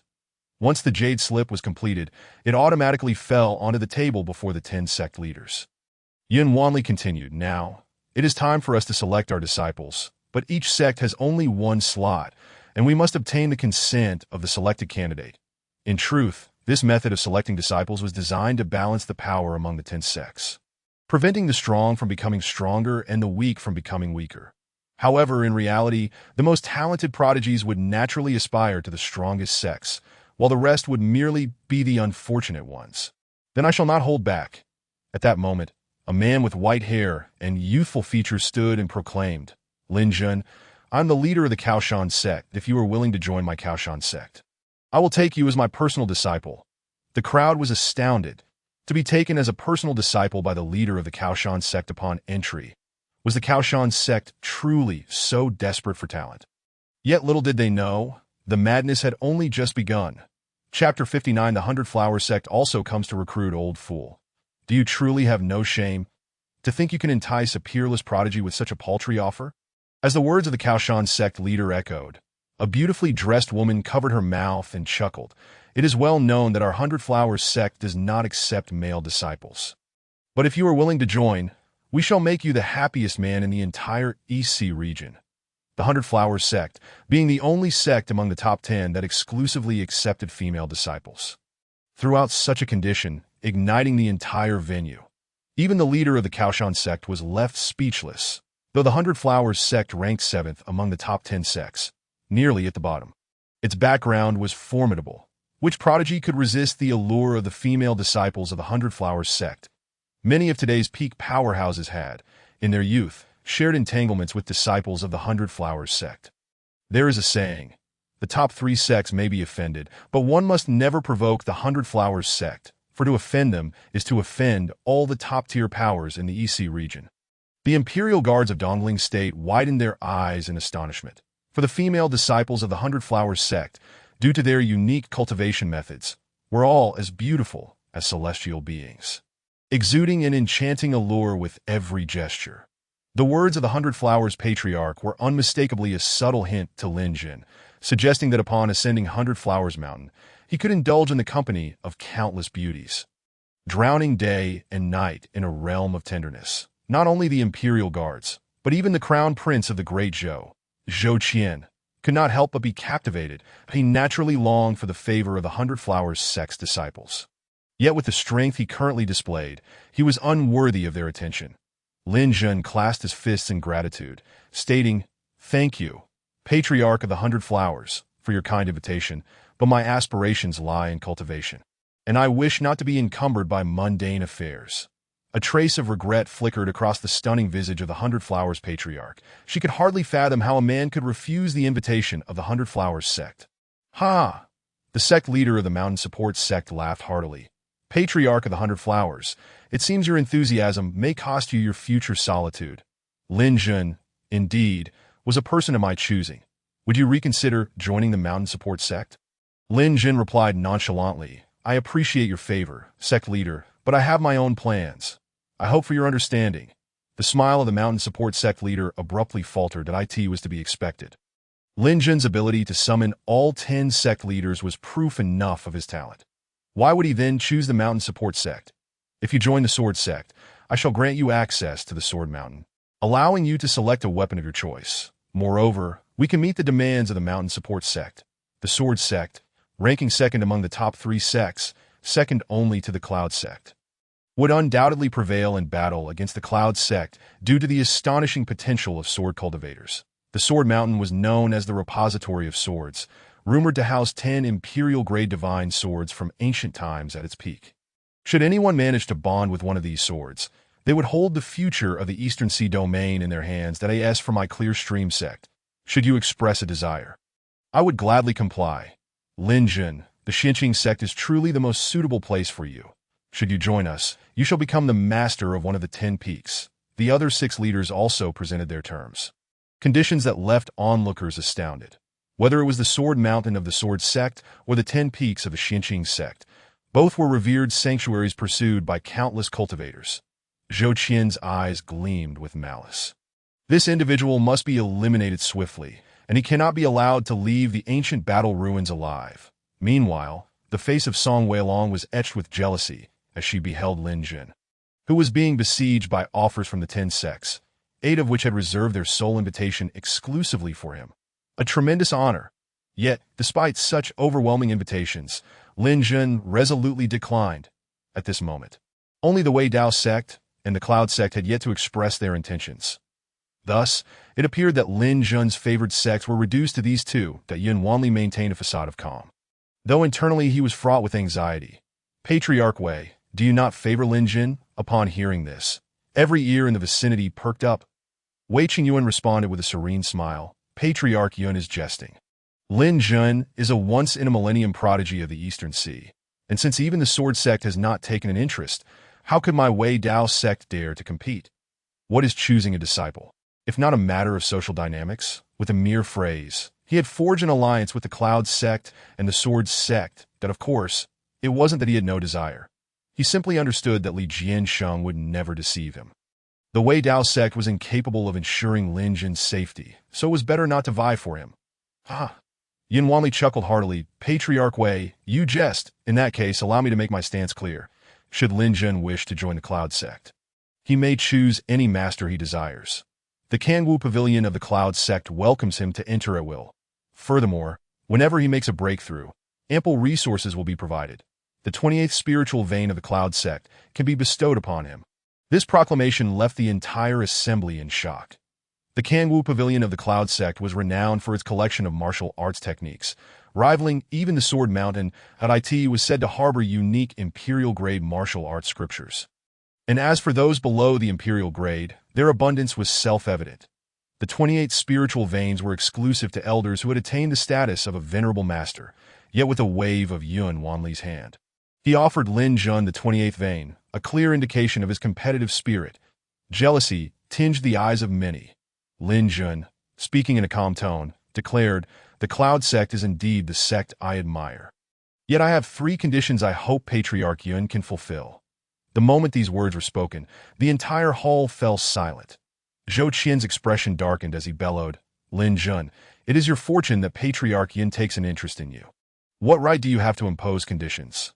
Song Weilong, filled with arrogance, retorted, though you possess considerable talent, do not be overly presumptuous. Following this, the prodigies of the Great Zhou and Great Qi empires erupted in mockery. You truly overestimate yourself. What a delusion. Daydreaming. Lin Jun, unfazed by the sharp-tongued critiques, chose not to respond. As he had always preferred to let his fists do the talking, he fixed his gaze on Yun Wanli. Awaiting a reply, after careful contemplation, Yun Wanli's expression turned solemn. Speak then. Although he felt somewhat embarrassed by such demands, Lin Jun's displayed talents indeed warranted bargaining power, as long as the requests weren't excessive. He was willing to accommodate. His response left Zhou Qian flushed with indignation, while Song Weilong could only stand aside, watching Lin Jin with envy. First, I am bound to Qin Mushi. Wherever I go, she shall follow. Lin Jin spoke with conviction, knowing that if it were purely a matter of strength, the Cloud sect would likely dismiss Qin Mushi, yet he could not trust her to join another sect. Yun Wanli nodded. This condition can be agreed upon. Please state the next. He glanced at Qin Mushi, whose talent was not too shabby. Welcoming her into the sect was certainly feasible. Lin Jin continued, the second condition is this. My family is impoverished, and my younger siblings lack a suitable environment for cultivation. Thus, I would like them all to join the Cloud sect for training. Should any elder take a liking to them, they may take them as disciples. If no one does, then it is simply their misfortune. Those familiar with Lin Jin knew that he would never forget his younger siblings when reaping benefits, just as he had insisted on bringing his younger relatives to the Northern Capital Academy years prior. He sought to ensure that Lin Xian and others received the best cultivation resources. A wave of astonishment rippled through the crowd. Lin Jin, you are too arrogant. They are unworthy even to participate in the Ten Kingdom Martial Assembly. How dare they aspire to join the Cloud sect? Patriarch Yun, this child is inherently proud and difficult to tame. Do not indulge him. It's better to strike him down. An uproar ensued. If Yun Wanli were to truly agree, how would they maintain their dignity? In the face of such a demand, there was a discernible glint of sharpness in Yun Wanli's eyes. Taking one individual was acceptable, but Lin Jun had the audacity to wish to bring a group of untalented individuals into the Cloud sect. Did he think the Cloud sect was just any place? He then coldly retorted, Lin Jun, I advise you to know when to retreat. Do not be greedy. Lin Jun, undeterred, replied with poise, Patriarch Yun, my intention in joining the Cloud sect is solely for the sake of my younger siblings. I have no interest in your Kangwu Pavilion. We can either negotiate, or we can end this conversation. His unyielding stance caused Yun Wanli's expression to shift dramatically. Wei Qingyuan finally grasped what Li Jianxing meant when he said that Lin Jin would bring about his own demise. Such arrogance was unprecedented. Even with some talent, what right did he have to challenge the 10 great sects? He was even threatening the patriarch of the Cloud sect. Such a disposition foretold a dire future. Lin Jin, you are far too reckless. At that moment, a prodigy from the Great Zhou Empire, standing at the level of Dharma manifestation, stepped forward to denounce Lin Jun, saying, How dare you threaten the patriarch of the Cloud sect? Do you truly believe yourself to be significant? Did your parents fail to teach you manners? The Cloud sect was indeed the sect he admired, and since Lin Jun was his enemy, he felt compelled to take action. Yun Wanli did not intervene, nor did any of the other 9 sect leaders. Lin Jun was a fine gem, yet he needed refinement. Otherwise, who would dare accept such a defiant disciple? Are you insulting my upbringing? Lin Jun gazed coolly at the man before him, his tone growing colder. The prodigy from the Great Zhou Empire pointed an accusatory finger at Lin Jun, declaring arrogantly, I am indeed calling you uncultured. You seek death with a swift motion. Lin Jun struck him down before the 10 sect leaders, reducing him to a mist of blood. What a wretched creature, daring to flaunt his power before me. The atmosphere in the hall became unbearably tense. The 10 sect leaders had not anticipated that Lin Jun would kill someone in their presence. The Emperor of Dongling State did not dare utter a word. Zhou Qian's eyes flared with fury. Lin Jun, you Lin Jun, exuding dominance, declared, before you insult me, be prepared for a fate without a burial ground. Very well. Truly splendid. Zhou Qian's chest heaved with rage as he turned. Kneeling on the ground, filled with ire as he reported, esteemed sect leaders, it is one thing for Lin Jun to be ruthless, but to dare kill before your eyes is a blatant disregard for the 10 great sects. I beseech the 10 sect leaders to discern this matter. Severe punishment for the murderer. Prodigies from the Great Zhou and Great Qi empires knelt in unison to petition. Lin Jun had brought this upon himself. He could not be allowed to live. Conversely, Lu Qianxin, Murong Waner, and Shengwan Jinghong felt their hearts nearly leap from their chests. Was Lin Jun truly insane? They genuinely wished to curse him out. Yet in such a setting, they dared not voice their thoughts, retreating a step back to keep their distance from Lin Jun for fear of being splattered with blood. Qin Mushi steadfastly stood beside Lin Jun, unwavering in her support for whatever decisions he made. Together through life and death, she would not forget the kindness he had shown her. Lin Jun, do you acknowledge your transgressions? In Yun Wanli's eyes, a glimmer of coldness erupted, This individual elicited both love and hate. Regardless of the circumstances, Lin Jun's audacity to slay the rising prodigy before them was an affront to the supreme authority of the 10 major sects. It was a profound disrespect towards them. Yun Sect Master, as the head of the Tianbao Pavilion of the Great Qin Empire, I refuse to tolerate such insults from a mere child. Do you believe that the Tianbao Pavilion maintains neutrality out of cowardice? Lin Jun, undeterred, met Yun Wanli's gaze directly. In that instant, silence enveloped the scene. They had forgotten that Lin Jun was not only a mere disciple, but also the pavilion master of the Tianbao Pavilion. Although the Tianbao Pavilion within the Great Qin Empire was merely a branch, its status was sufficient to rival the elders of the major sections, if one were to speak of insubordination. It was indeed the slain individual who sought his own demise. Once the Tianbao Pavilion interjected, the 10 sect masters were rendered mute. Who would dare provoke the Tianbao Pavilion openly? Who possessed the strength to do so? Lin Jun's actions were justifiable. He had slain one who overstepped their bounds, disregarding the distinctions of rank. Should they pursue this matter, and it reached the ears of the Tianbao Pavilion, it would undoubtedly lead to endless troubles. Wei Qingyuan was the first to speak, stating, "I believe Lin Zhao's words hold merit. That man deserved his fate, that we of the Wei Dao sect stand with Lin Zhao in defending our authority and the dignity of the Tianbao Pavilion." Li Jianxing had once said that while one should not accept, one should also forge good relations. His vocal support was precisely for this reason. Should this youth survive, his future accomplishments would be immeasurable. By expressing his stance now, he could also forge beneficial alliances. If he were to perish, it would have no bearing on the Wei Dao sect. He, the flower elder, chuckled, covering her red lips. "I concur with Sect Master Wei's opinion." Lin Jun clasped his fists in gratitude. "Thank you, Sect Master Wei. Thank you, Sect Master of the Flower Sect." Gradually, several other sect masters voiced their agreement. As there was no valid reason for execution, it was better to extend a gesture of goodwill. Should Lin Jun join them, he might even garner support from the Tianbao Pavilion's headquarters in the Central Lands. In that case, would you consider our flower sect? The flower elder smiled alluringly. "Our sect can agree to all your conditions." The master of the mountain sect's face darkened. "You clearly have your eyes on Lin Jun. Do not sweeten your words. Lin Jun, heed my advice. The flower sect practices forbidden techniques. Beware of being drained dry. We of the mountain sect are the true righteous path." The flower elder's exquisite features displayed displeasure. "Are you implying that our flower sect is not part of the righteous path? Have we committed some heinous act?" "Very well. If that is your stance, then I shall expose the sordid deeds of the mountain sect." The master of the mountain sect turned pale. "Flower sect master, I was merely jesting. Please do not take offense. It is no exaggeration to say that the flower sect possessed the secrets of various powerful individuals within the EC region. Should these be revealed, it would cause a great upheaval. And he would be the one to blame, ensuring that his future days would be far from pleasant. Men should not be ashamed to admit their faults to women." The flower elder scoffed.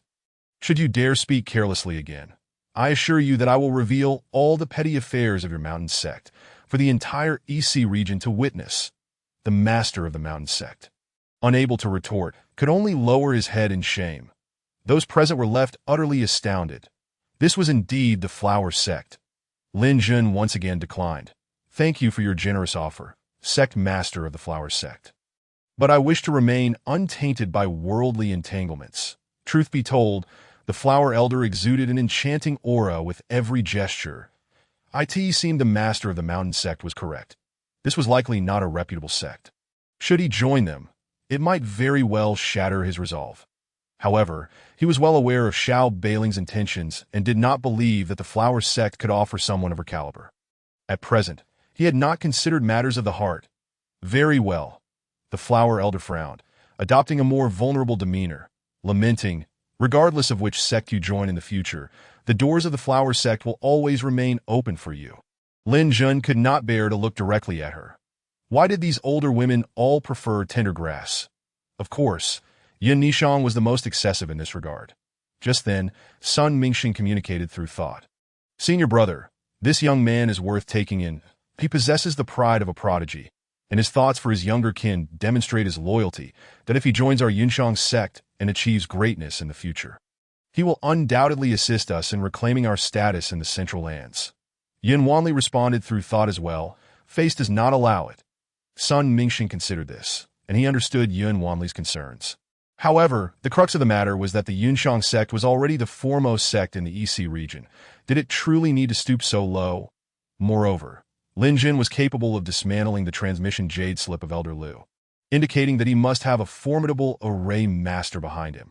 Senior brother, you must think this through, Sun Mingxing urged. His arrogance is certainly backed by merit, not the reckless bravado perceived by the world. Otherwise, given the Lin family status, he would not have become the pavilion master of the Tianbao Pavilion. Yun Wanli awoke from his reverie. Lin Jin's audacity must indeed be supported by someone powerful. To cultivate someone who had just entered the King realm to the level of dismantling a transmission jade slip. What caliber of individual must that be behind him? Contemplating this, Yin Wanli spoke. Lin Jun, I can also agree to your second condition. Now, state your third requirement. Upon uttering these words, the entire assembly erupted in astonishment. Lin Jin had clearly overstepped, yet the 10 sect masters were not only unperturbed, but even lowered their faces to defend him. What in the world was happening? Chapter 61. Even the ancestors are reluctant to accept you. My third condition is to join the Yunshang sect, but without becoming a disciple. Lin Jin had long anticipated that Yun Wanli would not refuse. He had merely maintained a facade of dignity for the sake of appearances. His expertise in formations far surpassed that of his aunt, Lin Yin, but due to his cultivation constraints, he had been unable to showcase it. To join the sect without becoming a disciple indicated that Lin Jun undoubtedly had a more formidable master behind him.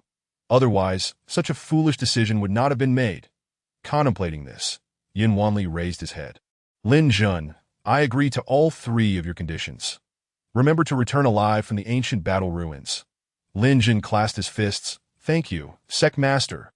Once Lin Jin entered the sect, discussions erupted among the crowd, deeming the situation utterly absurd.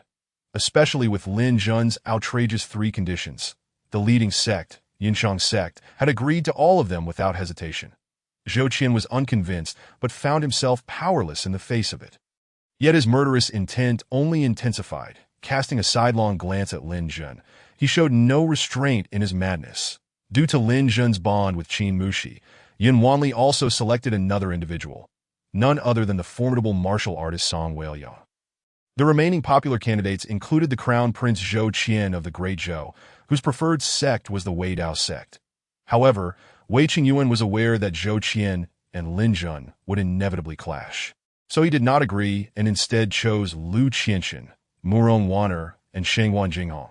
This fortunate turn of events allowed Zhou Qian to join the second-ranked sword sect. The others also found their respective sects. With the disciples settled, the next step was to pay homage to their respective ancestral masters. Yun Wanli announced loudly. With the disciples confirmed, the following process involved paying respects to the ancestral masters of each sect and receiving their blessings. As the words fell, 10 lifelike statues floated in the air. Yun Wanli, sect master of the Yunshang sect, respectfully invites the ancestral master. Jin Chun, sect master of the sword sect, respectfully invites the ancestral master. Wei Qingyuan, sect master of the Wei Dao sect, respectfully invites the ancestral master. As the 10 sect masters knelt before their ancestral masters, those disciples who had joined the sect followed suit. However, when Lin Jin prepared to bow, the statue of the Yunshang sect's ancestral master trembled unexpectedly. What was happening? I don't know. The crowd was filled with confusion at this anomaly. Yun Wanli's expression darkened as he immediately split his consciousness to carefully inspect the statue of the ancestral master, only to find it completely intact. Following closely behind, a terrifying thought surged into his mind. Could it be that the ancestral master was afraid of something? Lin Jin. It seemed that the tremor of the ancestral master's statue truly stemmed from Lin Jin's impending bow. But how could that be possible? To test the situation, he solemnly commanded Lin Jin, "Do not move." Lin Jin frowned slightly. Upon lowering his hands, Qin Mushi and Song Weiliang knelt, and the ancestral master's statue ceased its tremors. What was going on? Could it be that the ancestral master of the Yunshang sect looked down upon Lin Jin? Such a possibility indeed existed. This was no ordinary statue. It contained a fragment of the ancestral master's soul and possessed consciousness. The founding master of the Yunshang sect, Yunya was a powerful figure from the ancient era, who ultimately broke through the void and ascended to the upper realm. Yun Wanli, somewhat incredulous, then commanded Lin Jun, "Proceed with the bow." Lin Jun, equally skeptical, attempted to bow again. However, before his knee could bend, the statue of Yunya suddenly cracked. With a sharp sound, the entire assembly was left speechless. Yun Wanli, panic-stricken, called out, "Ancestral Master, if I have caused any offense, I beg for your forgiveness." Lin Jun, equally perplexed, could not fathom why the once great emperor would harbor such disdain for him. However, he soon recalled Yun Nishang's words. The Yunshang sect dared not accept him as a disciple. Could it be that she had meddled? Another crack sounded, and Yun Wanli, now frantic, shouted, "Lin Jun, do not move."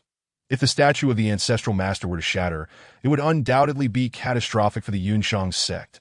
As Lin Jun lowered his hand, Yun Wanli immediately waved his hand, releasing gentle spiritual energy to mend the statue. Even if it could not be fully restored, it must not be allowed to remain in ruins, for within it resided a fragment of the ancestral master's divine soul. This not only served as the spiritual pillar of the Yunshang sect, but also as the core that maintained the operation of the sect's protective mountain formation. Lin Jun, your sins are beyond measure. Even the ancestral master of the Yunshang sect is unwilling to accept you. Zhou Qian mocked coldly. Lin Jun shot him a glare. He was well aware of Zhou Qian's murderous intent, but without the assurance of a swift kill. He would never act recklessly. That he retorted, "What business is it of yours?" What exactly did Yun Nikhang intend to do? If she did not wish for him to become her disciple, she could simply state it plainly instead of leading him on a convoluted path that left him utterly perplexed. Yet in truth, this matter had nothing to do with Yun Nikhang at all. After a full hour, the statue of Yunya was finally restored. Sun Mingxing hurriedly approached. "Senior brother, what is the situation?" Yun Wanli's expression turned grave as he replied, "You take them to the National Hotel first. I will consult the ancestral master to ascertain the cause." Yunya had ascended to a higher realm and had not fallen. Thus, a fragment of his divine soul resided within this statue. Yun Wanli could connect with him using forbidden techniques, but whether he was willing to respond depended on whether Yunya still held any attachment to the sect he had founded. After all, having ascended, he was no longer bound to the mortal realm. Understood. Sun Mingxing recognized the gravity of the situation and promptly led Lin Jun, Qin Mushi, and Song Weiliang away. The other sects followed suit. As the ancient battle ruins were about to be opened, and there were numerous matters to attend to, Yun Wanli sat cross-legged, his consciousness entering the statue of Yunya. After a tremendous effort, he finally broke through the layers of restrictions and arrived at the fragment of divine soul left behind by Yunya before his ascension. Yun Wanli pays his respects to the ancestral master. "I am unaware of what troubles have caused your anger, and I have come to plead for forgiveness." As a formidable presence at the Saint Realm, Yun Wanli felt an unprecedented pressure before the ancestral master's divine soul. Not daring to lift his gaze, all disciples of the Yunshang sect must spare no effort to protect Lin Jun in any crisis that befalls him in the future, should there be any defiance. "It shall not be taken lightly," the divine soul of Yunya spoke, sending a chill down Yun Wanli's spine. What exactly was Lin Jun's background? Ancestral master, you have yet to inquire about the reason. However, due to the limitations of divine soul energy, the connection was abruptly severed. Yun Wanli's expression turned frantic, unable to calm himself for a long time. Meanwhile, upon awakening from his shock, Yunya knelt on the ground, tears streaming down his face as he cried out, "Master, you have finally reincarnated." How could he dare to accept Lin Jun's worship? That would be an affront to the heavens. Initially, he had not dared to confirm it. But upon sensing that unique pride, he finally recognized him as the master who had guided him. He had been born in the ancient era, wielding unparalleled power at the end of that age. And even after ascending, he could never forget the support of the Emperor of Punishment. At the same time, upon returning to the National Hotel, Lin Jun's consciousness entered the punishment scale. Yun Nikhang had long awaited him. Her tone icy as she said, "Now do you believe in this emperor?" Lin Jun questioned, "What exactly have you done? This emperor is not so idle." Yun Nikhang replied, her red lips parting slightly, "Back when you were still an emperor, you once imparted guidance to Yunya, who, relying on your insights, dominated the ages, and ultimately ascended to the higher realm.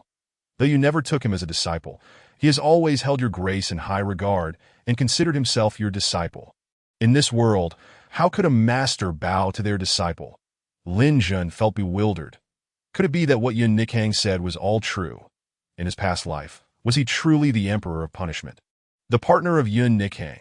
Had he indeed guided Yunya during his reign as an emperor, and was that divine emperor realm a level stronger than the emperor realm after his ascension? If this were true, just how powerful had his past self been? Chapter 62. A resolute heart for murder. Impossible. Lin Jun chuckled self-deprecatingly, certain that Yun Nikhang had set a trap for him. Perhaps the intuition he needed regarding the ancient battle ruins was largely fabricated. Yun Nikhang did not provide any needless explanations. Just then, there came a knock at the door. Lin Jun exited the boundless space of the punishment scale, leaving Yun Nikhang alone in the void. Lost in thought. One day, he would come to understand, and that day would arrive soon. The ancient battle ruins bore the traces of their past battles side by side. He hoped he could see them. Upon opening the door, Lin Jun was slightly taken aback, but soon composed himself. Master Yun, is there something you need? Could it be that the ancient battle ruins were about to open? He was eager to investigate, that as for the dealings between Zhou Qian and Song Weiliang. He was not particularly concerned. After all, there was nothing that violence could not resolve. The ancient battle ruins will open tomorrow. You all may enter. Yun Wanli stepped into the room, followed closely by Qin Mushi. Song Weiliang's gaze had not left Lin Jun since entering as members of the Yunshang sect. Once you enter the ancient battle ruins, you ought to support one another and avoid infighting. Yun Wanli's cold eyes swept over Song Weiliang. He was well aware of the collusion between Zhou Qian and Song Weiliang, so his visit this time was certainly laden with ulterior motives. Song Weiliang shivered involuntarily. Master, I have something to discuss, but I am unsure if I should. Qin Mushi gathered her courage to test the waters. Yun Wanli nodded. Speak. There are rumors that the Deqi Empire and the Dezhou Empire's prodigies have formed a powerful alliance to conspire against us. Qin Mushi's lips moved slightly, her gaze fixed on Song Weiliang. The implication of her words was already quite clear. Song Weiliang was taken aback, hastily defending herself. Qin Mushi, do not slander me without evidence. Since I have joined the Yunshang sect, I will certainly obey the sect's orders and prioritize its interests. This little girl truly dared to speak. They had indeed conspired together, especially after entering the Yunshang sect alongside Lin Jun, which solidified their resolve. As long as Lin Jun lived, no matter how talented he was, they would find it hard to rise. Lin Jun remained unfazed. Mushi, do not speak further. This battle is unavoidable. Strength shall prevail. Were it not for considering Qin Mushi's safety, he would not have cared to associate with Lu Qianxin and the others. Qin Mushi nodded slightly. Song Weiliang, is that truly how you feel? Yun Wanli's tone became notably harsher. Song Weiliang was so frightened that she immediately clasped her fists. What I said is the absolute truth. If that is the case, then I must warn you of one thing. Yun Wanli's voice turned cold. If Lin Jun and Qin Mushi were to perish within the ancient battle ruins, you need not expect to return alive. He could not defy the ancestral master's command, nor could he be deceived by Song Weiliang's petty schemes. What? Song Weiliang's body trembled, her gaze growing dazed. Why should she not live if Lin Jun and Qin Mushi were to die? Just how extraordinary was Lin Jun's background? Qin Mushi was equally astonished. She had only made a suggestion, but never expected Yun Wanli's attitude to be so resolute. Lin Jun did not voice his thoughts. With Yun Nikhang intervening, no matter what decision Yun Wanli made, he would not be surprised that he even speculated whether there was some blood relation between Yun Nikhang and Yun Wanli. If so, then Yun Wanli would have to be a descendant of Yun Nichang's lineage. You do not agree? Yun Wanli released a hint of his imposing aura, forcing Song Weiliang to kneel. Thud. Song Weiliang felt her knees buckle painfully, as if a great weight bore down on her, making it difficult to breathe. Realizing that Yun Wanli was not joking, she trembled and said, Of course, I am willing. However, the ancient battle ruins are fraught with peril, and should any accidents occur, she still attempted to argue. But in that fleeting moment of raising her head to meet Yun Wanli's gaze, she immediately knelt. I understand. Only then did Yun Wanli retract his pressure, and he continued. Lin Jun, do you have any requests? I have no particular demands. Lin Jun had no intention of hiding anything. Since this was the path laid out for him by Yun Nikang, it would be difficult to refuse. Moreover, was there perhaps another meaning behind Yun Wanli's actions? Surviving the ruins will be the sex test for you, Yun Wanli stated solemnly. The ruins will open in 3 days. Within these 3 days, you must exhaust all efforts to seek treasures and refrain from being greedy for the abundant spiritual energy within. Do you all understand? Lin Jun nodded. Treasures were mere external possessions. If the spiritual energy within was truly abundant, it must not be wasted, as he was currently in dire need of it. Understood. Qin Mushi and Song Weiliang both clasped their fists. Yun Wanli nodded, then reminded, tomorrow at 9, the ruins will open. Make sure to rest early. After his words, he turned and left the room. In Song Weiliang's eyes, a cold glimmer flashed as she pondered her next move. Wait, Lin Jun called out. He began to piece together Yun Wanli's intention, which was clearly to have him deal with Song Weiliang beforehand. Song Weiliang, feeling dissatisfied, retorted. What more do you want? She felt aggrieved. How could Yun Wanli be so partial to Lin Jun? Would she still have a chance to stand out in the Yunshang sect? As for me, I have never shown mercy to my enemies. Now you must thoroughly explain your collusion with Zhou Qian. Lin Jun's lips curled into a faint smile. Otherwise, I can hardly guarantee that you will leave here alive. Song Weiliang clenched his fists tightly, his eyes ablaze with a chilling glint. Are you threatening me? He demanded. You may interpret it as such. Lin Jun retorted with disdain. Song Weiliang's eyes reddened with indignation as he pondered. Do you dare to kill me? Surrender? We are all prodigies. Why should I concede? Lin Jun chuckled derisively. Fool. With that, he waved his hand, conjuring a soundproof barrier. Yu Song Weiliang assessed the barrier, his complexion paling. Never question my resolve. Lin Jun remained unfazed, yet his murderous intent was resolute. I shall witness your strength. After a furious roar, Song Weiliang unleashed the might of the second stage of the King's realm, summoning a dazzling white light of spiritual energy into the palm of his hand. A gentleman may be slain, but not humiliated. Lin Jun dismissed him as inconsequential, unable to tolerate such a profound insult that I end the great Qi Empire.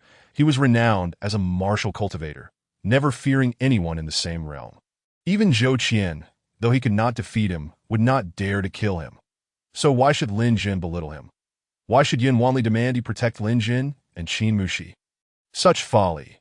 Lin Jun's expression turned frigid as he rose, spiritual energy surging within him like a gushing spring. Lion Tiger Beast.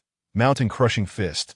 Song Weiliang unveiled his trump card from the onset, aware that against a master, there would be no opportunity for a second strike. With a roar, the celestial law avatar of the Lion Tiger Beast was summoned. The colossal creature, with the body of a lion and the head of a tiger, opened its massive jaws and lunged at Lin Jun. Simultaneously, the mountain-crushing fist was unleashed, obliterating the air before him and transforming it into dazzling white ripples that radiated outward. He had made up his mind to kill, for Lin Jun had no intention of allowing him to leave alive. Chapter 63. An ant trying to stop a chariot. Overestimating one's abilities. Be careful. Brother Lin.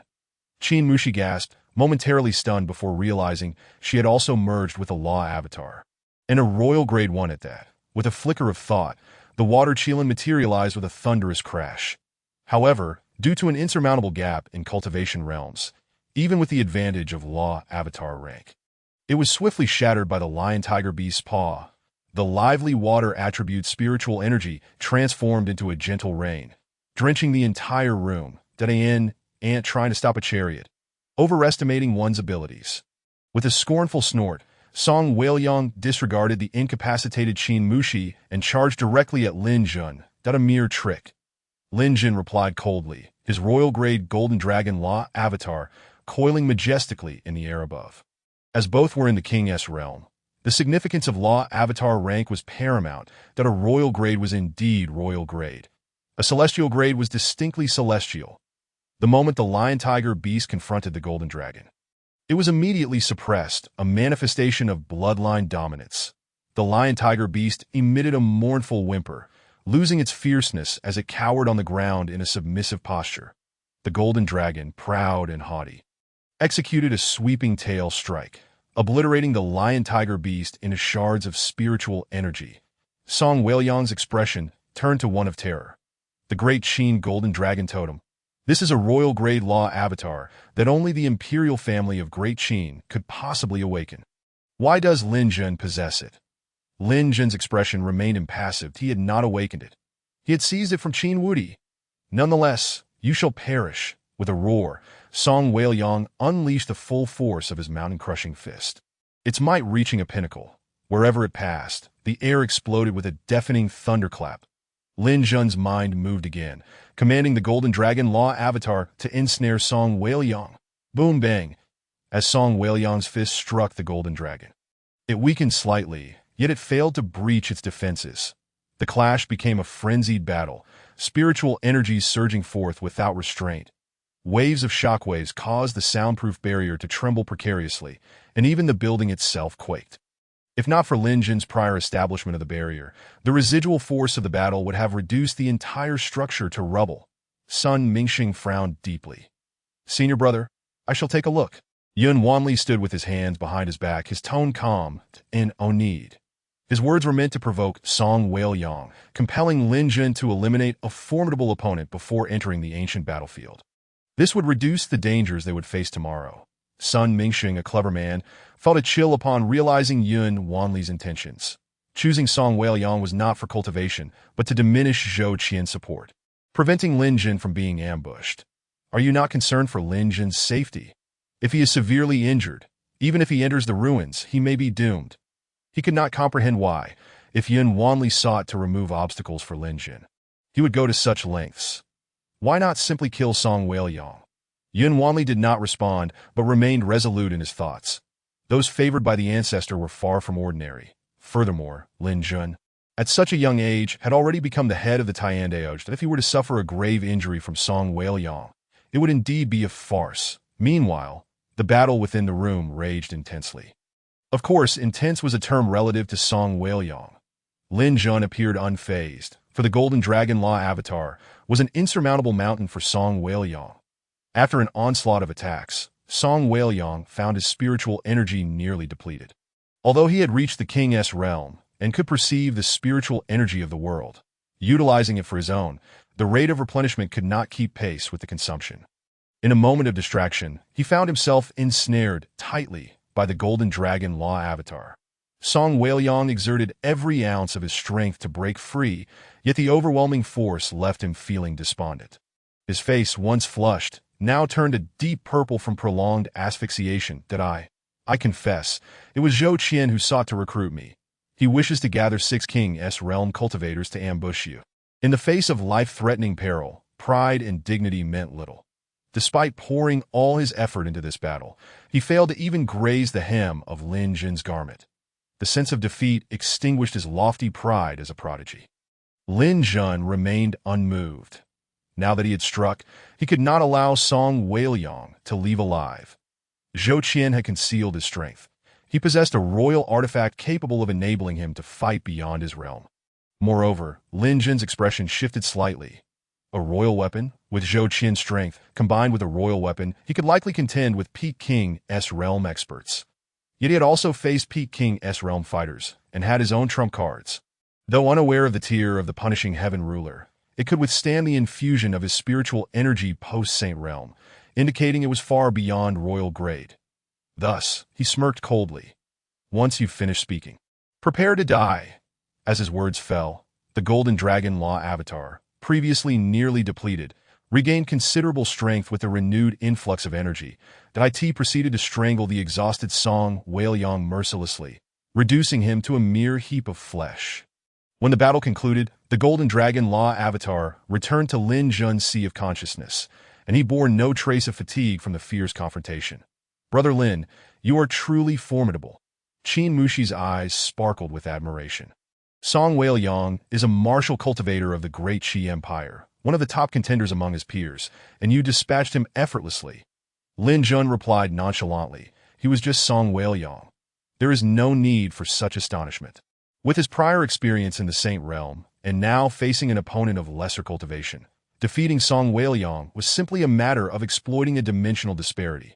After all, What he lost in cultivation was offset by his meticulous control over spiritual energy and battle experience, all retained in his memory. Moreover, he had realized something. Recultivating to the King's realm had solidified his foundation far more than before. If only I were as powerful as you, Qin Mushi pouted, wishing to assist. Despite her law avatar being of a higher rank than Song Weiliang's, she had been defeated in a single exchange. Lin Jun gently stroked the girl's hair, offering comfort. There will come a day. Qin Mushi furrowed her brow once more. But having killed him, how do we explain it to the sect master? Lin Jun chuckled. No explanation is needed. Huh. Qin Mushi was initially taken aback, then suddenly enlightened. I understand now. The sect master deliberately provoked Song Weiliang to force him into action. This way, once we enter the ruins, we will have one less formidable opponent. Smart. Lin Jun did not hide his praise. Qin Mushi frowned again. But I still don't understand why the sect master would do this. I do not know either. Lin Jun smiled. Whether Yun Wanli acted under the influence of Yun Nishang's will or sought to strengthen ties with the Tiandaoj through him remained uncertain. Simply attributing it to his talent was implausible. Suddenly, a powerful surge of demonic energy erupted outside. Both Lin Jun and Qin Mushi's expressions turned icy. Upon opening the window, they beheld the sky shrouded in red demonic energy. What manner of demons dares to be so audacious? Within the state guest house, several auras of the sage realm erupted, and even 3 from the saint realm. Looking again, they saw the 10 major sect masters ascending simultaneously, pursuing the direction from which the crimson demonic energy emanated. How could such a multitude of demons emerge suddenly? The 10 major sect masters have all taken action. Lin Jun's brow furrowed deeply. Could these demons be targeting the ancient battlefield?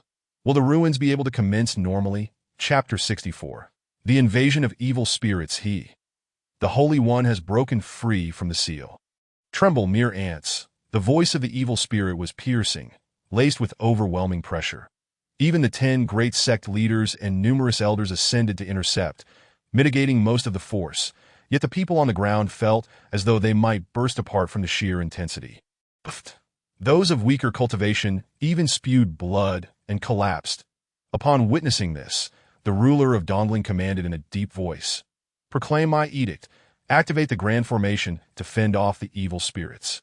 The malevolent entity in the sky, daring to call itself the Holy One, must be of the rank of demon saint, that I can only hope that the 10 sect leaders can withstand it. Otherwise, we all shall perish. As the command echoed, all the powerful beings within Dongling gathered, channeling their spiritual energy into the formation's core, and a dazzling white light shield began to rise from the ground, gradually enveloping the entire imperial palace. With the formation's protection, the weaker individuals found a moment of respite. In the night sky, spiritual energy erupted in a myriad of colors, clashing violently with the red demonic aura.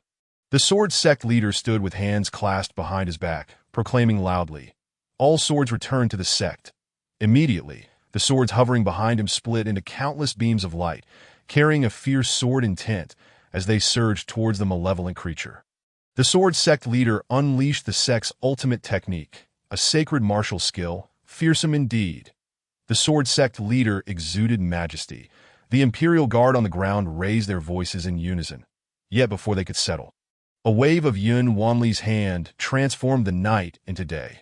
Domain of light. There are many domains, yet only those who have entered the holy realm can comprehend them. Yun Wanli's domain of light, even among the myriad of domains, is a formidable presence. The heavens resonate, and my path flourishes, the path of righteousness. Observing that Yun Wanli and the sword sect leader held nothing back, the sect leader of the righteous path, Wei Qingyuan, also ceased to conceal his strength. Upon completing the incantation, a colossal Tai Chi Inyang formation materialized above the evil spirit. Exterminate the evil. Destroy the demons. Slay the souls. A prison of heaven and earth.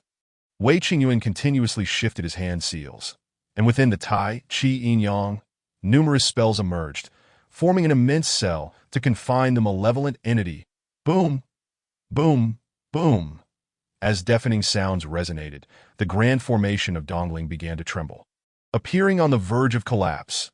During the fierce battle between the evil spirit and the 3 sect leaders, The likes of the 100-flower elder could only assist from the sidelines, too fearful to approach.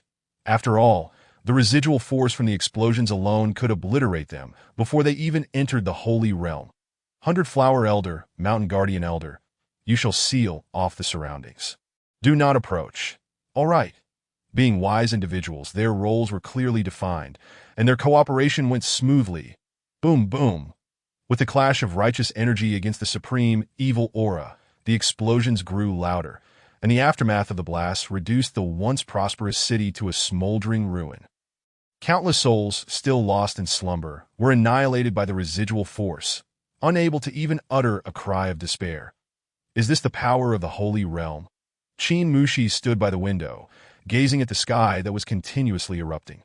Admiration for such strength shimmered in her beautiful eyes. She longed to grow stronger, no longer wanting to be the little girl protected by Lin Jun. She wished to accompany Lin Jun to the pinnacle. Lin Jun furrowed his brow. The demon saint is indeed a formidable foe, but he has just broken free from the seal and has yet to regain his full strength. Otherwise, the consequences would be dire. Ah, Qin Mushi exclaimed in surprise. Can you see the battle?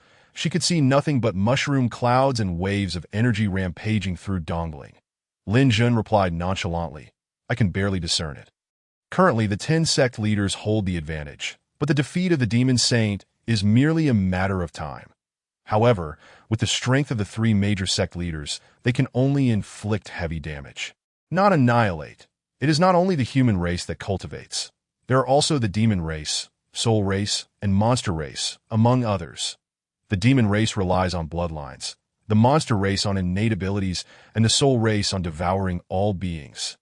Among the various cultivation races, when comparing the same realm, human cultivators are the weakest, yet they are the most intelligent. They can forge weapons, set formations, draw talismans, and create martial techniques, thus utilizing these external means to maintain a relative balance and avoid extermination. When I was in the abyss of fallen gods, I encountered a demon saint-level evil spirit, but I ultimately triumphed using the celestial punishment ruler. Looking at the strength displayed by Yun Wanli, Jian Chun, and Wei Qingyun now, it pales in comparison to my own strength back in the abyss of fallen gods. But the 3 excel in their teamwork, and the demon saint has been sealed for so long that his power is diminished. Thus, they currently hold the upper hand. You are remarkable. Qin Mushi's beautiful eyes did not conceal her admiration.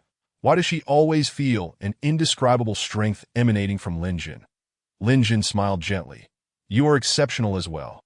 The little girl possesses an exquisite water spiritual root, and at just 18 years of age, she has already entered the Law Avatar realm. Given time, she will surely make a name for herself throughout the East Sea region. Brother Jin, Brother Yun, I will confine him. You shall slay him. Wei Qingyun's expression turned solemn as he formed another hand seal, shouting, Capture! The heavenly prison began to constrict, yet the demon saint showed no intention of surrendering. Unleashing chaotic demonic energy that violently shook the prison. Do you think that with your meager strength, you can slay the Holy One? Naive. The demon is immortal and indestructible, with the bloodline of the demon god. The demon saint launched a counterattack, and the sky filled with red demonic energy, his body swelling with power, attempting to break free from the heavenly prison binding him. Quickly, strike! Wei Qingyun's body trembled violently, as if he might collapse at any moment, yet his gaze remained resolute as he urged on. He could not hold on for long. Kill! Yun Wanli bellowed, pointing to the heavens. A radiant light illuminated the night, and a powerful beam gathered, striking towards the demon saint. Celestial slash. Simultaneously, Jian Chen shouted, swinging his sword to unleash a sword chi that extended 100 meters, cleaving towards the demon saint's corporeal form. Bang, bang, bang, boom. The demon saint, with no escape, was forced to endure the combined might of the 3 great saints. Despite his formidable physique, he could not withstand the onslaught, and the gathered demonic energy began to scatter. Holy One. Remember this, humans, the day I return shall be your demise. As his voice faded, the demon saint's body transformed into countless streams of red light, fleeing in all directions, trying to escape. In your dreams. Yun Wanli's expression turned cold as he soared through the air, pursuing one of the escaping lights. Following closely behind were Wei Qingyuan and Jian Chun. Evil spirits are indeed difficult to kill. Thus, most of the time, they can only be sealed that if they manage to escape. With the terrifying regenerative capabilities of the demon race, it is likely that within 10 years, they will regain their peak strength. Why then, who could possibly stop them? Meanwhile, the 100-Flower Elder and others, upon witnessing the myriad cracks appearing in the grand formation of Dongling, immediately set to work on repairs. After all, below them were the disciples of their sect. If they all perished, that space would never recover. Qin Mushi gazed up at the numerous spatial rifts in the sky, her heart overwhelmed with shock that words could scarcely convey. Lin Jun's sword-like brows furrowed. From whence did this evil spirit arise? The 10 forbidden areas of the Celestial Dome continent are all sealed, are they not? Could it be that the seal of one of those areas has weakened? If so, the consequences would be unimaginable. Above the heavenly pool, the seal began to shatter under the onslaught of the evil entities, with demonic energy escaping through the cracks. This is bad. Could the Celestial Dome Emperor have encountered misfortune? Nonsense. The Celestial Dome Emperor is a being of unparalleled strength. Having lived for 100,000 years, it is said that he has broken through the shackles of heaven and earth, transcending the realm of emperors to become a deity. He cannot have fallen. Everyone, today, even if it costs us our lives, we must not allow the evil spirits to escape. Fight for the human race. Even in death, there is no regret. With the thunderous roar of the Spirit Sword Emperor, Xiao Baoong and others charged forth with all their might. They treated this as their final battle in life, having long since made peace with their fates. There was no panic, no fear, only an unyielding will to fight. Chapter 65. Exterminating Evil and Upholding Justice. Boom. Boom, boom. Although the 11 emperors resolved to face death, the evil spirits beneath the heavenly pool only multiplied in number and strength. Following a violent explosion, the already crumbling barrier was shattered completely. The 11 emperors were sent flying over 100 miles by the countless waves of red, demonic energy. Each one of them was gravely injured, their blood staining the pristine white snow. The human race shall prevail. Kill. Even while severely wounded, those who could ascend to the Emperor realm during the end of the Law era were all individuals of unwavering will. They possessed the conviction to repel evil and safeguard human civilization. With a fierce shout from the Spirit Sword Emperor, he wielded thousands of light swords, navigating through the biting winds and blizzards as he surged towards the heavenly pool above. Following closely was the elderly woman, raising her dragon-headed staff, causing the heavens to change color. Kill. Xiao Baoong and the others did not retreat. They were filled with a singular determination to advance. Yet, just as the 11 emperors, having sustained grave injuries, charged back to the skies above the heavenly pool, the once dilapidated seal had transformed into an unbreakable fortress, impervious to the onslaught of countless evil spirits. It must be the Celestial Dome Emperor. He has succeeded. The Spirit Sword Emperor and the others collectively breathed a sigh of relief. Xiao Baoong spoke solemnly, yet the Celestial Emperor has not emerged. The moment these words were uttered, the expressions of the other 10 emperors tightened with alarm. The Celestial Emperor's absence from the heavenly pool posed a grave issue. Esteemed colleagues, I shall remain beneath the demon abyss to continue vanquishing the malevolent entities. I entrust the fleeing demons to your care, and I implore you to look after the Lin family of the East Sea, as well as my unworthy son. At that moment, a resonant voice echoed from below the heavenly pool. Though we may perish, we shall remain steadfast. The Spirit Sword Emperor and others vowed in unison, not for any other reason, but to honor Lin Tianqiong's selfless sacrifice. There is no need for sorrow. It is our sacred duty to establish righteousness for the universe, to safeguard the lives of the people, to carry on the teachings of the ancients, and to usher in peace for all generations. Even if faced with 1,000,000 adversaries, I shall advance. As Lin Tianqiong's voice gradually faded, the 11 emperors knelt in unison, their hearts heavy with grief. We bid farewell to the Celestial Emperor. The Lin family of the East Sea? They had heard of the Lin family in the Central Lands, but with the prowess of the Emperor, altering the memories of an entire region was trivial. The Lin family had suffered grievously from the demon's vengeance, and Lin Tianqiong, with the remnants of his bloodline, had come to the desolate East Sea to preserve the last embers of the Lin legacy. Now, as Lin Jun grew, he was destined to fulfill the Lin family's mission, to eradicate evil, slay monsters, vanquish souls, uphold the path, and protect the safety of humankind. Lin Tianxiong faced the myriad of demons without a trace of trepidation. "Ah, it is you once more." The demon god, with a twisted visage and crimson skin, seethed with rage upon seeing his old foe. 100,000 years prior, it was Lin Tianxiong who had led countless emperors to seal him here. Little did he expect that after 100 millennia, it would again be Lin Tianxiong. The saying goes, when enemies meet, their eyes turn red with fury, yet this was beyond mere animosity. It was a desire for vengeance. "It is I." Lin Tianxiong stood resolutely, unfazed even within the demon's lair, his heart as tranquil as still water after enduring 100,000 years of tribulations that I end the face of life and death. He remained indifferent. "You dare to venture into the demon realm alone? Are you not afraid?" The demon god gritted his teeth in hatred. "Haha," Lin Tianxiong laughed heartily. "My heart is filled with boundless light. How could I fear a mere span of darkness? We are old acquaintances. Let us coexist peacefully for this century. Play a game of chess, share a chat, and sip some tea, shall we? For beings of their caliber." A century passed in the blink of an eye, akin to a mere nap for an ordinary person. The demon god smirked icily. "As you wish." He did not argue, knowing full well that the man before him was not one he could defeat. Certainly, Lin Tianxiong could not kill him either. At best, he could seal him away. There was no need to waste time. "You have ascended to godhood. Why have you not transcended to the higher realm?" The demon god queried curiously. Lin Tianxiong replied nonchalantly, "I journeyed to the higher realm and returned. I find you far more intriguing." The demon god twitched his lips.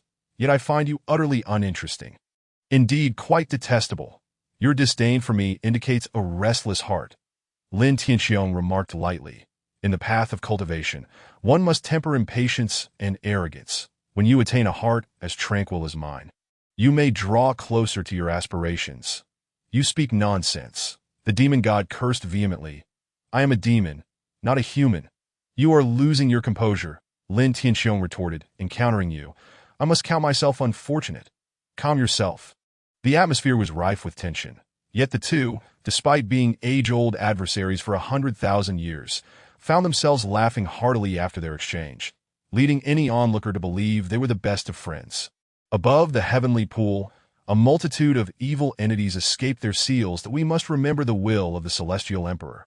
From this day forth, each faction shall eradicate the demons. The Phoenix Palace is prepared. The Southern Academy is in agreement. The Shao family of the Central Lands shall not lag behind. With a unanimous consensus among the 11 emperors, they began to meditate for healing, preparing to face the impending storm once they departed the heavenly pool. The following morning, in the capital of Dongling, all structures save the palace lay in ruins.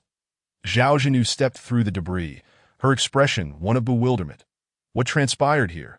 She gazed upon the intact palace, a glint of cold fury igniting in her eyes. "Lin Jun, no matter the cost, I shall make you regret this." With that, she pressed onward towards the palace, hoping that the ancient battle relics had yet to awaken, and that all was not lost. Just then, a towering wall of light erupted before her, prompting her to quicken her pace. The fierce battle of the previous night had indeed failed to annihilate the demon saint. Yet it had significantly weakened him, leaving most of his corporeal forms in tatters. Therefore, the ancient relics would proceed to open as scheduled. As 10 secret keys rested upon the barrier, a grand door slowly creaked open, revealing a desolate expanse littered with bones. "The relics are open for 3 days." Yun Wanli proclaimed, "Enter." With that command, Lin Jun, Qin Mushi, Lu Qianchen, Shengguan Jinghong, and Murong Wana leaped into the threshold. "Follow closely." Zhou Qian's voice cut through the air. Within the relics, it was a prime venue for slaughter. Having decided to spill blood, one could not retreat. "Wait, where is Song Weiliang?" "Forget him." Onward. As 28 individuals stepped into the relics, the massive door began to close behind them. Swoosh, swoosh, swoosh. At that moment, several streaks of crimson light surged into the relics. "Ants, you shall regret this." Yun Wanli's expression turned grave. "This is bad. The demons have entered." Without hesitation, Jian darted forward, attempting to slip inside the relics before the door sealed. But alas, he was a moment too late. Wei Qingyuan and the others felt a burning urgency, the 30 who had entered were the pinnacle of talent within the East Sea over the past 2 decades. The hope of their 10 major sects. Should they fall to the demons, what then? Dear friends, do not panic. That is merely a fragment of the demon's essence, at most a king-level threat, that if they can unite their strength, they will surely vanquish this demon essence. Let us hope so. Yun Wanli's anxiety mounted. He was not concerned about Lin Jun facing his numerous foes, but feared the internal discord among the 28, which might allow the demons to gain the upper hand. Yet now, there was no turning back. All he could do was pray silently. Slow down. Zhao Zhinu arrived at the scene with all her might. Staring at the vanished wall of light, despair overtaking her, that in the end, she had arrived a moment too late. Yun Wanli, exuding an aura of authority, inquired sharply, "Who are you?" Zhao Zhinu trembled but steeled herself. "I know the origins of these demons." The expressions of the 10 sect leaders shifted dramatically. They needed to ascertain the source of the demons to effectively suppress and seal them. Jinshin stepped forward eagerly. "This matter is of utmost importance. Do you understand the consequences of deceit? The demons were released by Lin Jun," she declared boldly, "but I have a condition." Zhao Zhinu summoned her courage, for this was her one opportunity to rise. Even should she fail and perish, it would be worth it to witness Lin Jun ascend to greatness. The enchanting elder of the 100 Flowers smiled. "You possess some spirit. We appreciate that. Speak your condition." The 100 Flowers sect, in selecting disciples, valued both talent and beauty. The young woman before them, though lacking in exceptional gifts, still possessed a measure of charm. If she were to cultivate the sect's secret arts, her potential would surely flourish. Once I reveal the truth, I hope the esteemed elders will spare my life and allow someone to take me as an apprentice. Zhao Zhinu exhaled in relief.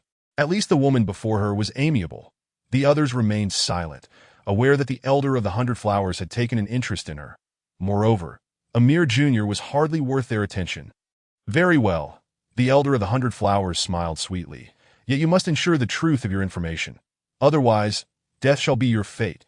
She bore no airs of superiority. Her every gesture exuded allure, captivating even the most stoic of onlookers. These demons were all released by Lin Jun. Upon receiving assurance, Zhao Zhinu hastily divulged her answer. The moment her words fell, the entire assembly fell silent. Lin Jun had released them? What folly was this? Last night, their 3 saint-level powerhouses, alongside 7 peak elders, had failed to destroy the demon saint. If Lin Jun had truly released them, how could he still be alive? Boom! In the next instant, Yun Wanli's aura erupted, his gaze growing Zhao Zhinu, unable to withstand the pressure, collapsed to the ground, spitting blood as agony contorted her features. "This is utter nonsense." Yun Wanli thundered, "Your death is of no consequence." As his words echoed, the oppressive force surged, enveloping Zhao Zhinu entirely. Her skin cracked, blood seeping through her garments. "I do not lie. I would not dare. Help me." Zhao Zhinu wailed in torment, feeling as though her very being would shatter. Her tear-soaked eyes pleading towards the elder of the 100 Flowers. The elder stepped forward, urging, "Yun Zhongzhu, why not allow her to continue?" Though Yun Wanli was a saint-level figure, the 100 Flowers sect boasted its own guardians. Otherwise, they would not rank among the top 10 sects. Wei Qingyuan remarked coldly, "We have already witnessed the power of the demon saint. If Lin Jun possessed the ability to release him, how could he merely be at the king level? However, since the elder of the 100 Flowers has spoken on your behalf, let us allow you to die with clarity. Speak." Seeing both figures stand in her defense, Yun Wanli tempered his imposing demeanor slightly. With a gasp for breath, Zhao Zhinu, having narrowly escaped death, finally stammered, "In the presence of the sect, I, as a junior, dare not lie. Lin Jun has vanished into the abyss of fallen gods for 2 years and has only recently returned. And he explicitly told me that he forged a pact with the malevolent entities imprisoned within the abyss." The expressions of the 10 sect masters grew increasingly grim that if this woman spoke the truth, it would mean Lin Jun had colluded with the dark forces. Such a grave crime would warrant 1,000 tortures, yet the bitterness in their hearts would remain unquenched. The smile of the esteemed 100 Flowers elder gradually turned frosty. her tone chillingly cold. "How do you know this?" Zhao Jinhua hastily replied, "I was once Lin Jun's fiancé.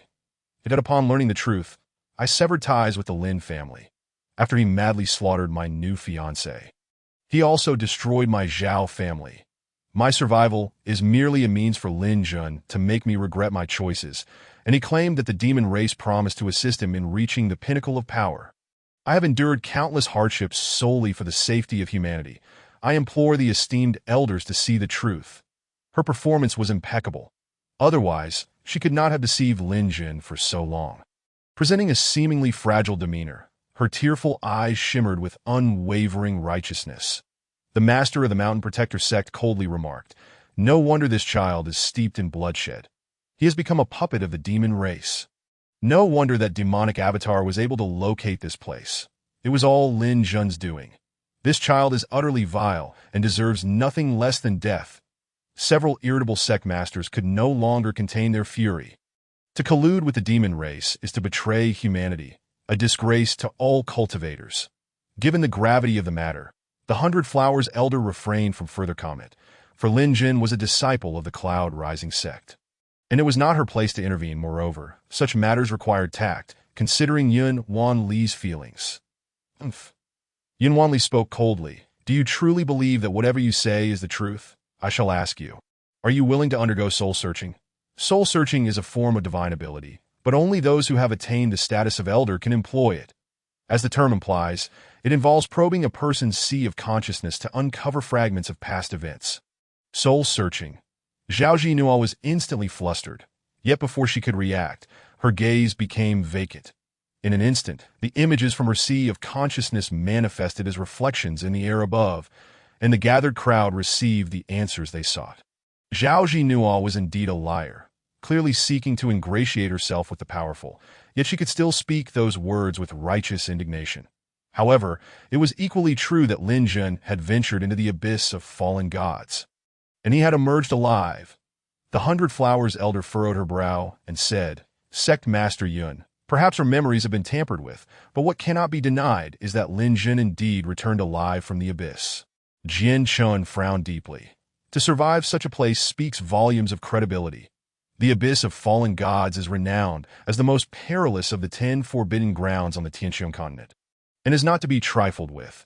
The 10 sects have attempted to explore it on numerous occasions, yet without exception, all met their demise. Thus, the secrets of the abyss remain shrouded in mystery. What if, as Zhao Jinhua claims, the abyss is indeed a realm of demons? Wei Qing Yuan felt a cold sweat trickle down his back.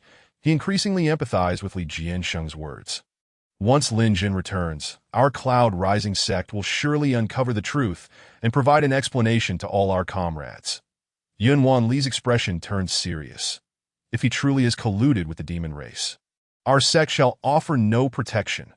However, until the truth is revealed, I urge all comrades to refrain from spreading rumors, lest we tarnish the reputation of the prodigy we have not seen in a millennium.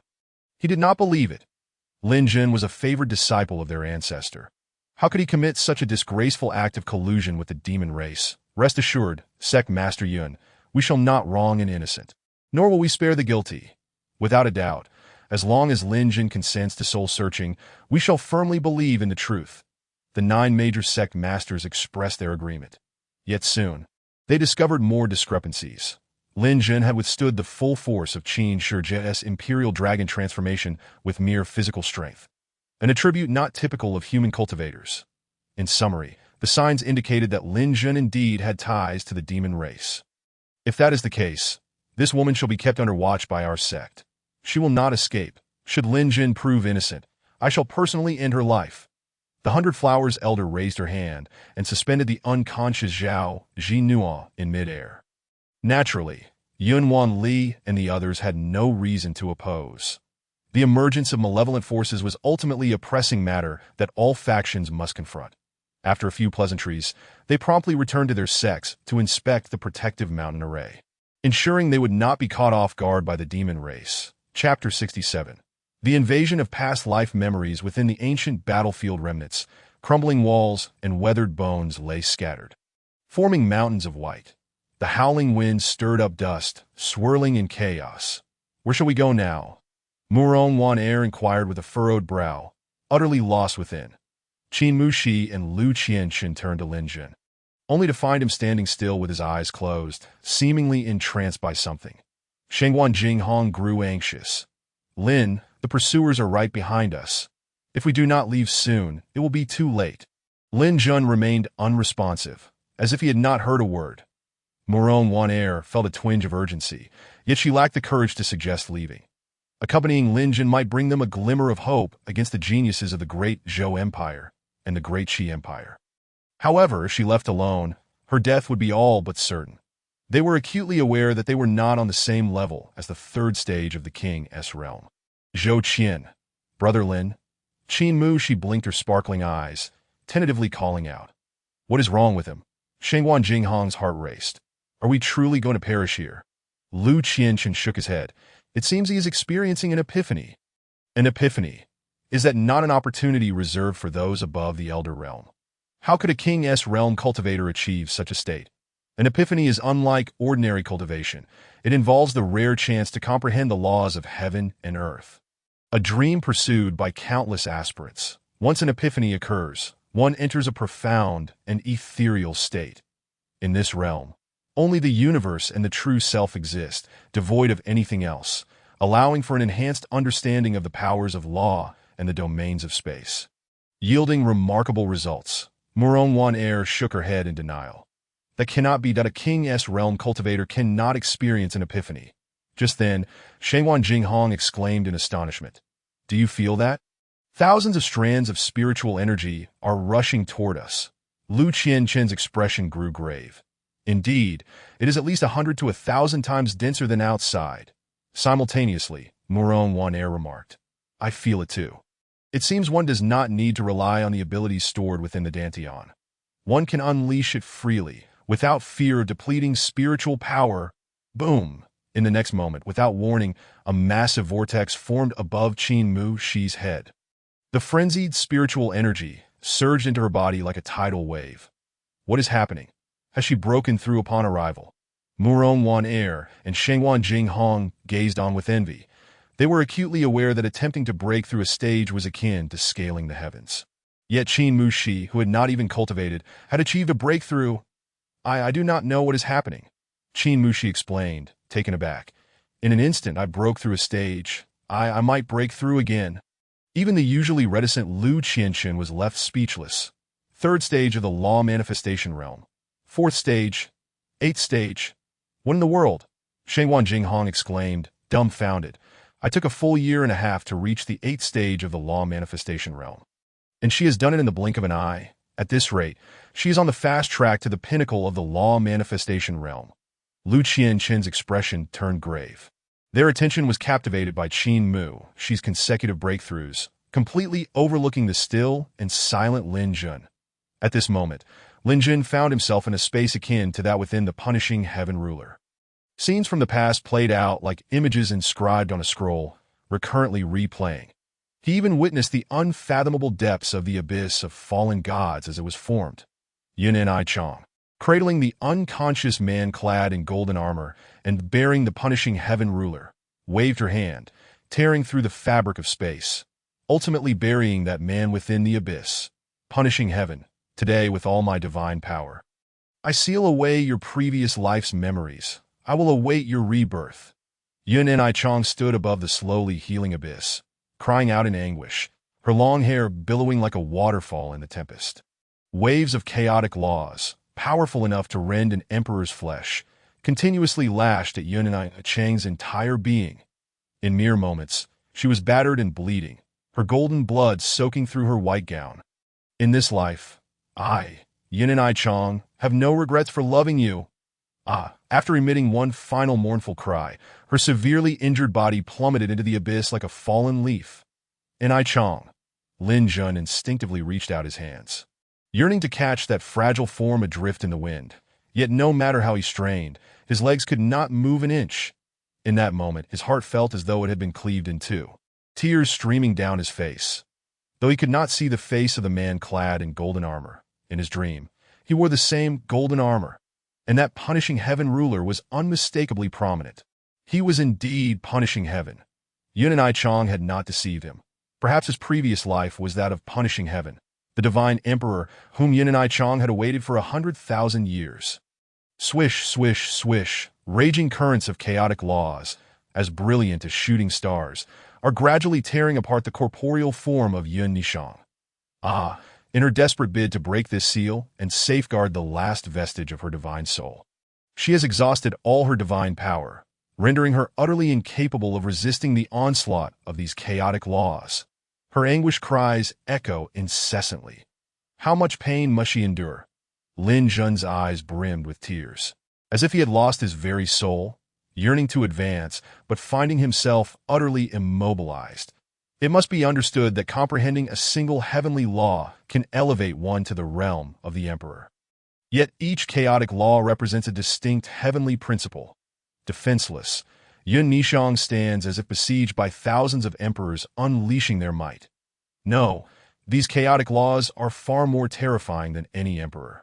The suffering I endure today shall be repaid 1,000-fold, a myriad of times, upon the return of the punishment from the heavens.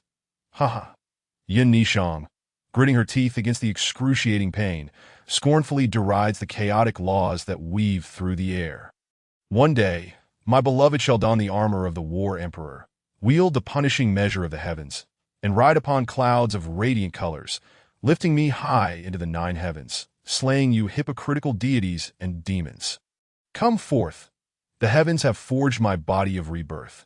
None shall take my life. Yun Nishang's shouts rang out until her voice grew hoarse, until her body was battered and bruised, yet not once did she utter a plea for mercy. Nor did she bow her head in defeat. Nishang. Lin Jun felt a chill envelop him, trembling. If he truly was punishing heaven, then how much had this foolish woman sacrificed for him? Had she endured this torment every single day for the past 100,000 years? Scoundrel, get away! Get away from here! Lin Jun strained with all his might to break free from his restraints, but to no avail. He could only shut his eyes, unable to bear witnessing the suffering Yun Nishang endured. Yet those images continued to replay in his mind. Lin Jun roared. Who am I? If I truly am punishing heaven, then what god or demon dares to obstruct me? Begone, but it was futile. Just then, a figure clad in golden armor, wielding the punishing measure of the heavens, materialized, yet still turned away from Lin Jun. Who are you? Lin Jun demanded. Why do you appear in my consciousness? Speak. He was on the verge of madness, desperate to see the man's face, yet it remained shrouded from view. No. That man was also watching the harrowing scenes of Yun Nishang's torture. His body trembled incessantly, reciting repeatedly.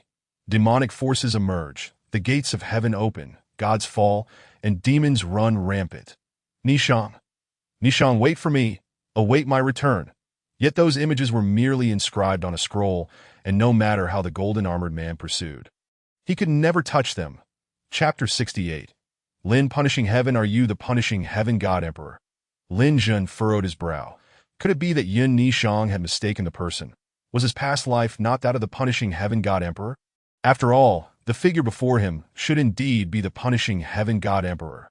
You are punishing heaven. Punishing heaven bellowed. Lin punishing heaven. Your woman suffers for you, enduring torturous torment for 100,000 years. If you do not awaken now, you are no longer human. Lin Jun's expression turned cold. And what of you? Am I punishing heaven? Is punishing heaven me? Then why do I feel no connection to this fragment of soul? Punishing heaven, in fury, declared, I am but a remnant of your past life, wandering this battlefield of gods and demons, awaiting your arrival. Save Nishang. Do not let her suffer any longer.